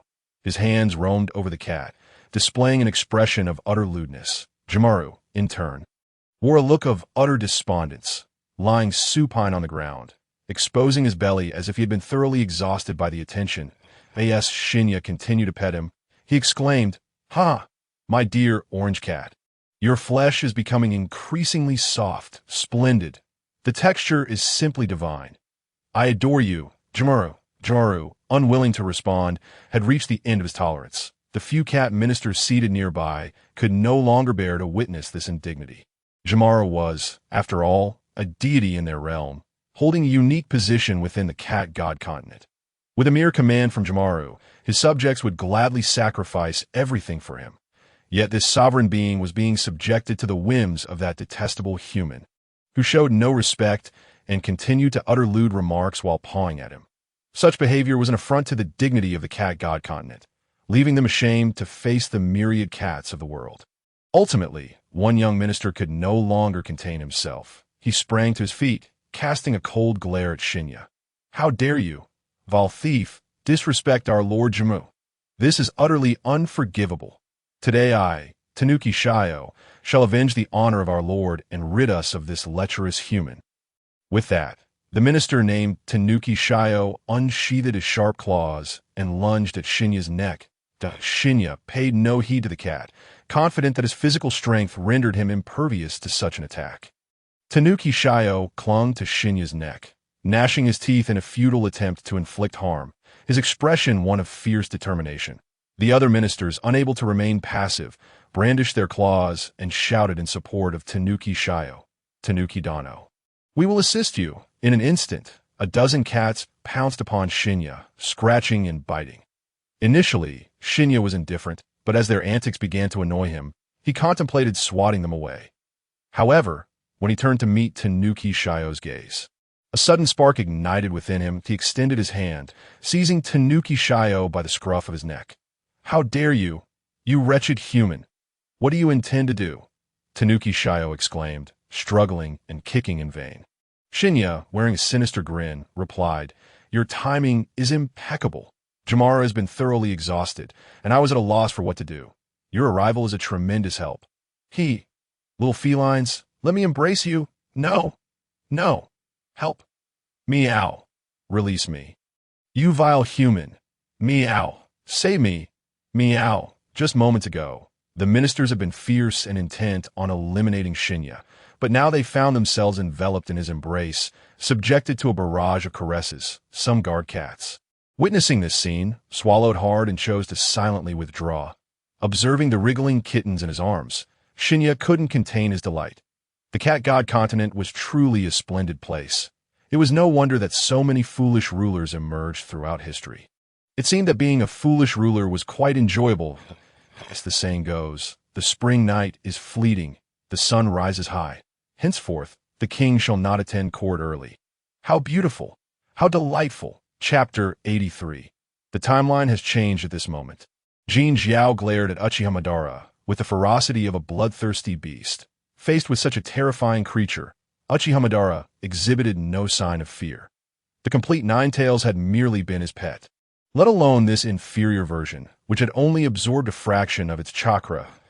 As the transformation completed, Jin Jiao crouched low to the ground, his body arched like a wild beast, powerful thighs coiling with latent energy. With a resounding boom, Jin Jiao launched himself toward Uchiha Madara like an arrow released from a bow. The ground beneath him cracked like a spider's web, the immense force sending sand, stones, and dirt flying in all directions. In an instant, Jin Jiao reached Uchiha Madara, his fist poised to strike. Even Uchiha Madara did not dare to underestimate the ferocity of this attack, but a blue Susanoo manifested, and Jin Jiao's punch met the ethereal barrier without making any impact. Subsequently, the blue specter raised its right fist and struck toward Jin Jiao. In that moment, Jin Jiao's awareness faded, yet his instincts remained. He swiftly flicked his tail against the ground, propelling himself to evade the oncoming blow.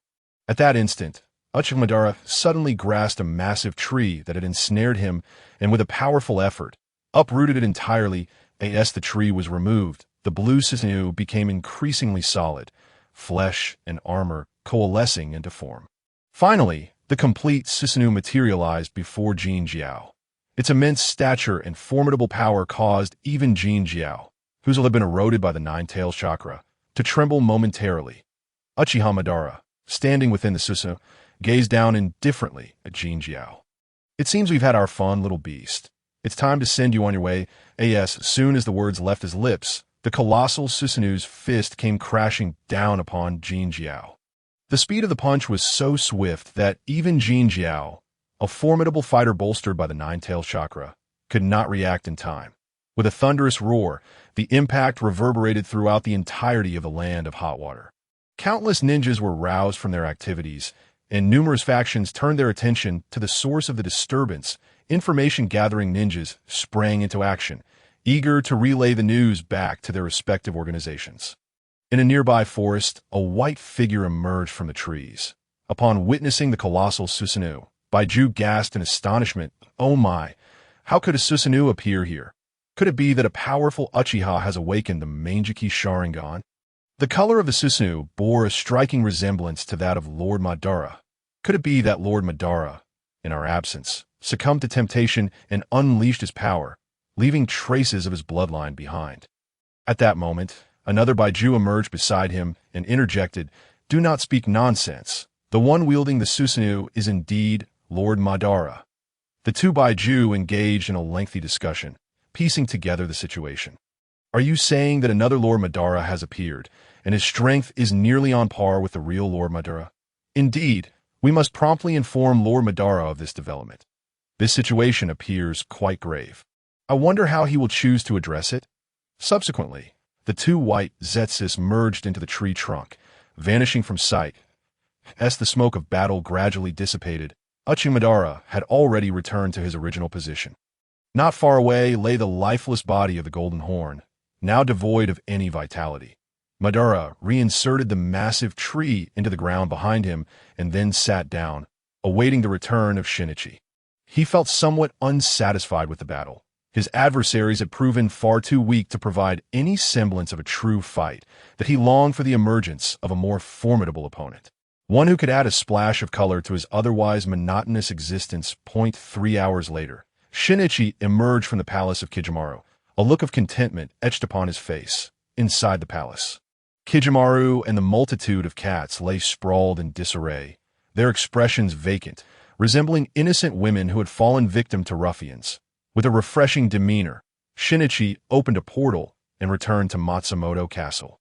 Having thoroughly enjoyed his escapades, however, upon his return, he sensed a peculiar atmosphere. The land of water, known for its hot springs, was relatively prosperous among the smaller nations. Some of its bustling towns rivaled the splendor of the 5 great nations. For instance, Matsumoto Town, which had been bustling with life before he departed, now lay deserted.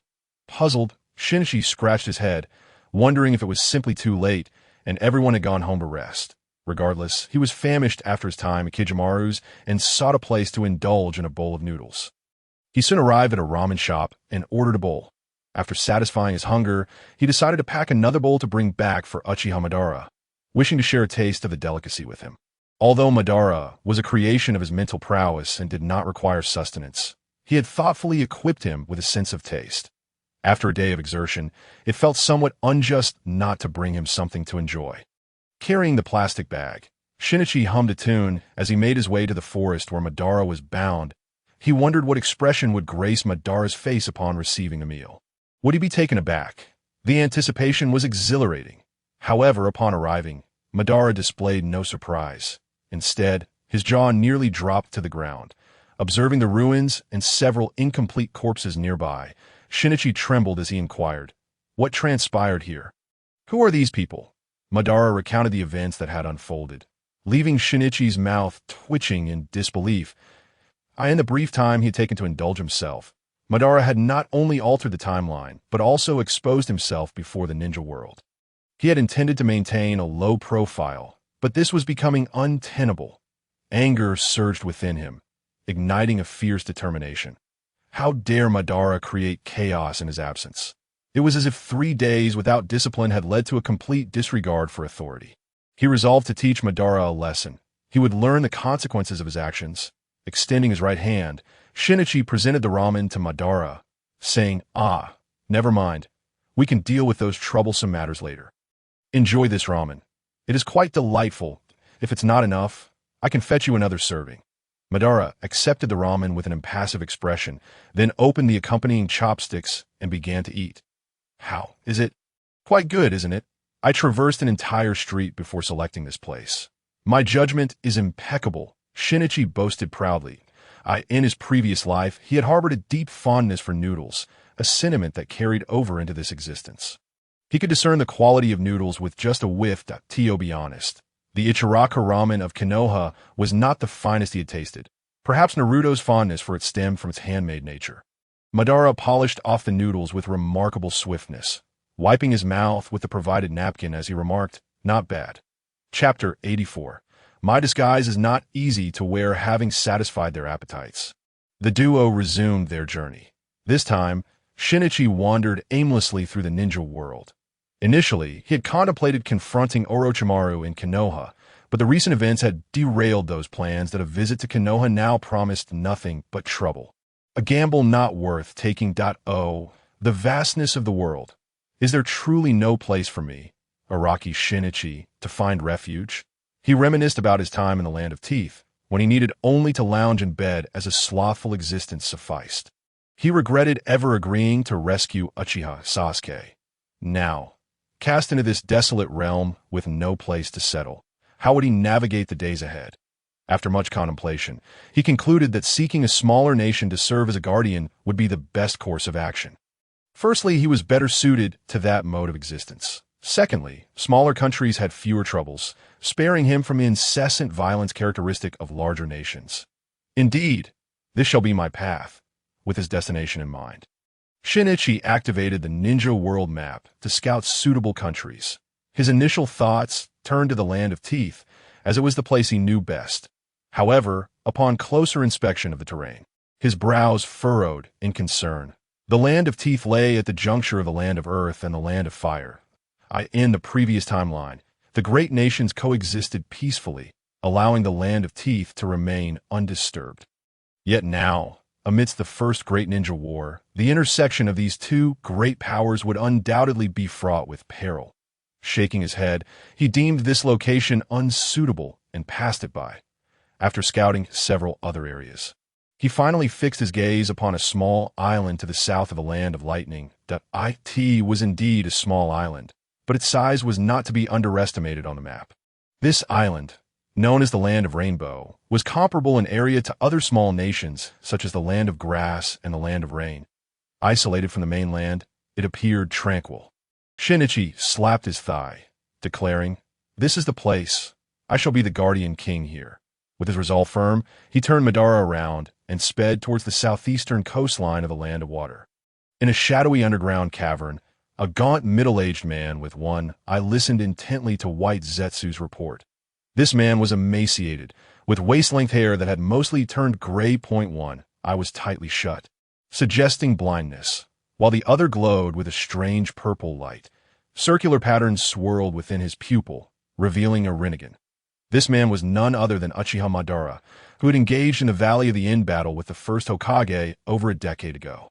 During their confrontation, he had bitten off a piece of flesh from the first Hokage and subsequently utilized the Uchiha clan's forbidden technique, Izanagi, to feign his death. This ruse had been executed flawlessly, fooling even the cunning and suspicious Senju Tobirama. However, the cost had been steep. His right eye had lost its sight due to the activation of the forbidden technique. Under normal circumstances, the possibility of regaining vision in that eye was slim.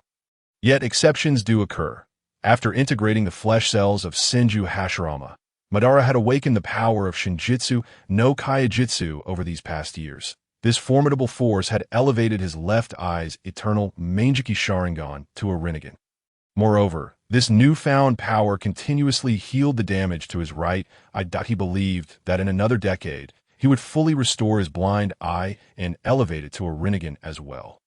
By then, he would be able to collect all the tailed beasts and become the Ten Tails Jinchuriki, thus realizing his Moon Eye plan. Originally, everything was progressing smoothly, with only the restoration of his right eye standing between him and his grand design. However, today he received a report that filled him with rage. A counterfeit version of himself had surfaced in the ninja world, making a conspicuous appearance. If that were not enough, the counterfeit had been mounted by another. When had Uchiha Madara ever endured such a grievous humiliation? Not only had he faced such an affront, but even those who dared to speak disrespectfully had long since turned to ashes beneath his wrath. As he listened to White Zetsu's account, Madara's aura grew increasingly menacing. The unintentional display of his power sent shivers through the reporting White Zetsus. After a prolonged silence, Madara exhaled deeply. Patience was essential. He could not allow this impostor to disrupt his plans at present. He was not at a zenith of strength and could not crush the ninja world with absolute might. If the vile 5 great nations chose to conceal the tailed beasts or obliterate them outright, his efforts to collect them would be in vain. After careful consideration, he resolved to endure this time. Regaining his composure, Madara reined in his aura, leaning back against the stone chair and gazing up at the ceiling. A sly smile crept across his face as he mused, "How audacious to impersonate my name. What an intriguing character. However, my name is not so easily usurped. One must be cautious, lest they play with fire and get burned." After speaking, Uchiha Madara closed his eyes and fell into a feigned slumber to the entrance of Konohagakure. Two middle-ranking shinobi stood tall and vigilant, their gazes unwaveringly fixed ahead. These were two young men, around 20 years of age, imbued with the vigor of youth. Both were ninjas of the Senju clan, and within this village founded by their ancestors, they felt an immense sense of pride, even when assigned to the seemingly mundane duty of guarding the gate. They harbored no grievances as long as they could contribute to their village and protect their family in Konoha. They were willing to sacrifice everything to that moment. A sudden commotion arose from the distance. Before the two could react, a silver figure materialized before them. Instinctively, they drew their kunai, ready to engage. "Calm down, it's me," came the resonant voice of Senju Tobarama, reaching the ears of the two Senju clansmen. Only then did they realize that the unexpected figure was none other than their current clan leader, who also held the title of the second Hokage of Konohagakure. The two clansmen immediately straightened their posture, bowing deeply at a 90-degree angle, exclaiming, "Greetings, esteemed clan leader." Senju Tobarama furrowed his brows and quickly admonished, "There is no clan leader here. My identity is that of the second Hokage of Konohagakure." Startled, the two clansmen promptly corrected themselves. "Yes, Hokage-sama." Despite having rectified their mistake, a lingering concern gnawed at Tobarama's heart. The sense of identity these Senju clansmen held for their clan often overshadowed their allegiance to Konoha itself. This was a troubling sign. If left unchecked, the Senju clan might eventually find themselves at odds with the interests of Konoha. With his elder brother deceased and his own strength waning, Tobarama feared that one day he would be unable to protect the Senju clan, leading them down a path toward ruin. Resolute, Tobarama concluded that the plan to dissolve the clan and integrate into Konoha could not be delayed any longer. However, before he could proceed with that, another, even more pressing matter awaited his attention, one that could determine the very survival of Konoha itself. Chapter 85, Preparation for the 5 Kage Summit. Upon returning to Konoha, Tobarama disbanded the escort team. Sarutobi, Hisashi, and the others breathed a sigh of relief. The mission had been perilously dangerous, and several times they had thought their lives were forfeit. Sarutobi Hisashi chuckled. "That was a close call. Almost thought I wouldn't make it back." "Indeed," chimed in Nara Shikaku. However, before Shikaku could finish his thought, Mito-Minge interjected sharply, "Be cautious. Do you not remember Master Tobarama's orders before we departed?" Only then did Shikaku recall Tobarama's explicit command regarding the matter of Uchiha Madara. Silence was paramount, and no one was to mention it without his express permission. Shikaku hastily closed his mouth, wishing for a zipper to prevent any slip of the tongue in his sleep. That moment, Akimichi Choji noticed that Danzo's expression was not quite right, and he inquired, "What's wrong, Danzo? Are you feeling unwell?" Danzo was in a foul mood. During their time in the Land of Water, he had performed poorly. Out of fear, he had failed to step up and take on the responsibility of holding the rear, allowing Hisashi to speak first. Although Tobarama's unfinished words had not been explicitly stated, anyone with eyes could understand his intentions. Tobarama had undoubtedly meant to pass the mantle of Hokage to Hisashi, a decision that would likely be difficult to reverse in the future. Clenching his fists, Shimura Danzo was filled with bitterness and regret. He was so close, so very close to realizing his dream of becoming Hokage. When faced with Choji's inquiry, Danzo did not respond. Instead, he turned and walked away, leaving the others perplexed. What was the matter with him? Had he lost his mind? At that moment, Uchiha Kagami addressed the group, saying, "I too have matters to attend to, so I shall take my leave." Just as he turned to depart, he was intercepted by Sarutobi Hisashi. "What's the matter, Hisashi? Is there something else?" Kagami asked in confusion. Hisashi hesitated briefly before quietly reminding, "Don't forget Master Tobarama's orders." In an instant, Kagami understood, and he smiled reassuringly at Hisashi, saying, "Fear not. I know what should be said and what must remain unspoken." The others were filled with uncertainty, utterly bewildered by the cryptic exchange between the two. Meanwhile, Uchiha Kagami felt a pang of frustration. Did Hisashi truly distrust him so much? The existence of Uchiha Madara was undoubtedly significant for the Uchiha clan. Yet without Master Tobarama's directive, how could he possibly divulge such information to his clan? Over the years of serving as an elite guard to the second Hokage, he had never disclosed any mission details to his family. Because of this, he had been marginalized by his clansmen, who even whispered behind his back, branding him a traitor. Yet he remained indifferent, believing that the interests of Konoha outweighed all else, a conviction he took pride in. However, it stung that his clansmen did not trust him, and even Hisashi, his close companion, harbored doubts. Kagami had always thought of Hisashi as someone who would never voice such suspicions. He surmised the reasons behind Hisashi's change in attitude. Previously, even the mightiest shinobi was merely a Hokage guard, in a village teeming with strength. Whether the Hokage position would ever be has remained uncertain.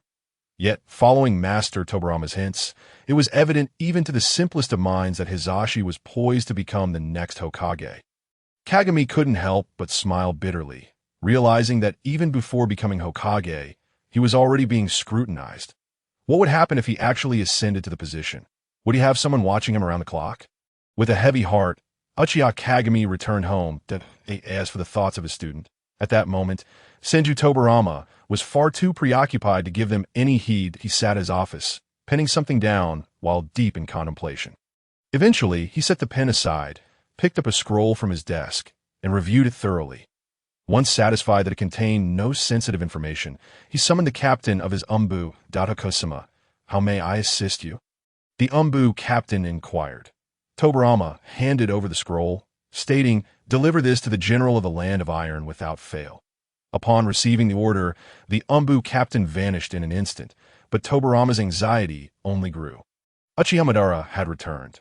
While the individual who resurrected him had yet to make any moves, caution was paramount. Moreover, that Uchiha Madara seemed to possess memories from before his assault on Kanehagakure. Such a dangerous and unstable factor needed to be eradicated swiftly. Otherwise, it would surely become a significant threat in the future.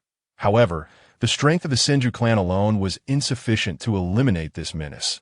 Thus, he contemplated enlisting the aid of the other four great nations. In doing so, he could not only eliminate Uchiha Madara, but also take the opportunity to weaken the other great nations' powers. This way, even if Madara were defeated, a major war would be unlikely to erupt for decades. What troubled him most was whether the five great nations could truly vanquish that formidable foe. The thought of Uchiha Madara's terrifying power made Tobarama's brow furrow deeply. In light of this, he suddenly recalled his elder brother, Senju Hashirama. If all else failed, he would have no choice but to rely on that jutsu. "Forgive me, brother. For the sake of Konoha and the shinobi world, I must impose upon you." Tobarama's letter was swiftly delivered to the hands of the current general of the Land of Iron, a man named Miyamoto Masatake, a veteran warrior of the same era as Senju Hashirama. As he perused Tobarama's correspondence, his fists clenched tightly, turning white with rage. How dare that accursed Hokage, that detestable Konoha? He bellowed, slamming the scroll onto the table. What do they take the Land of Iron for? To demand that we assist in convening the second Five Kage Summit, and to do so in a commanding tone.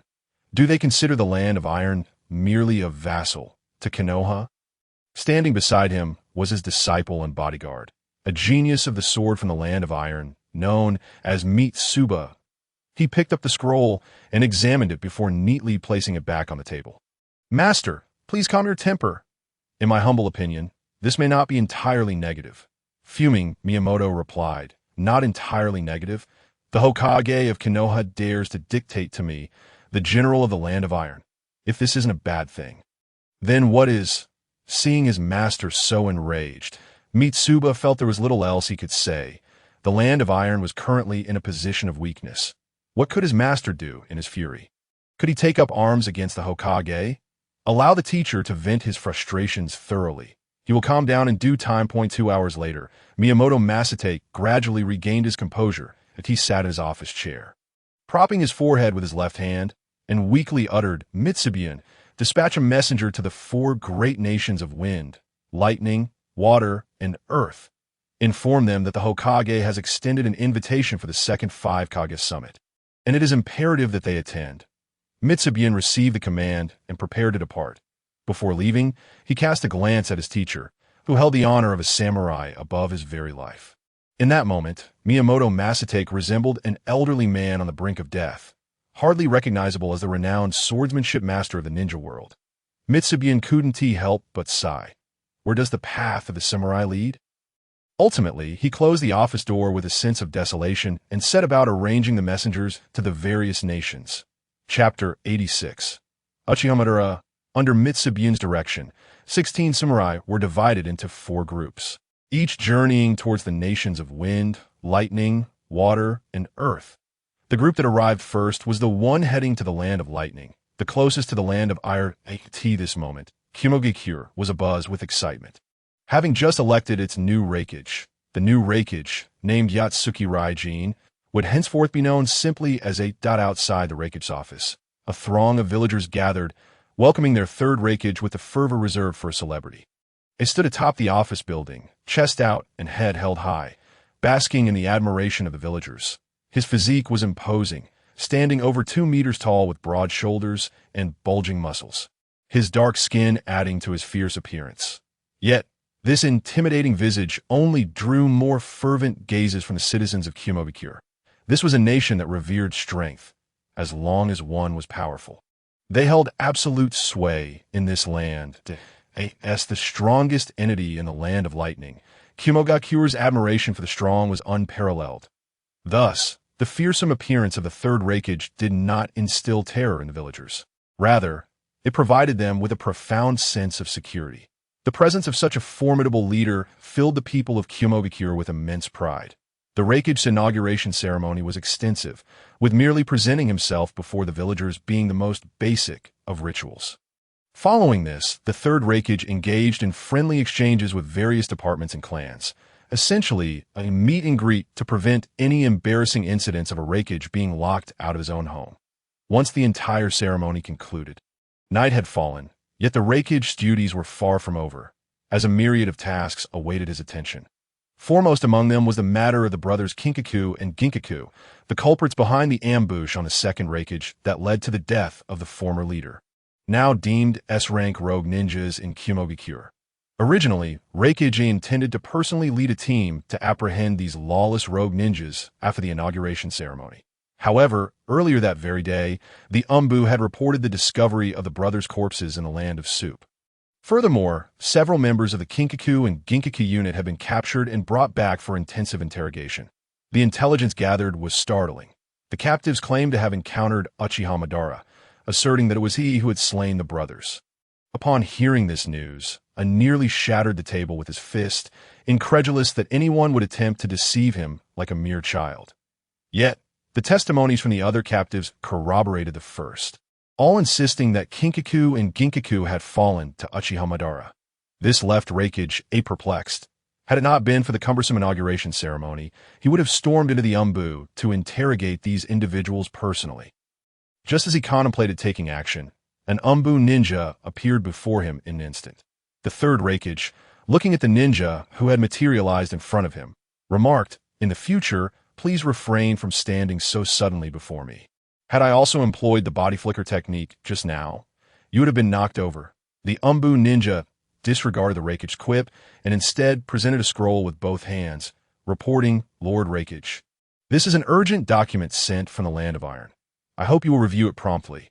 The third Reikage, unfazed, accepted the scroll and dismissed the Umbu as he made his way to the interrogation department. He lowered his head to peruse the scroll. The more he read, the more his brow furrowed.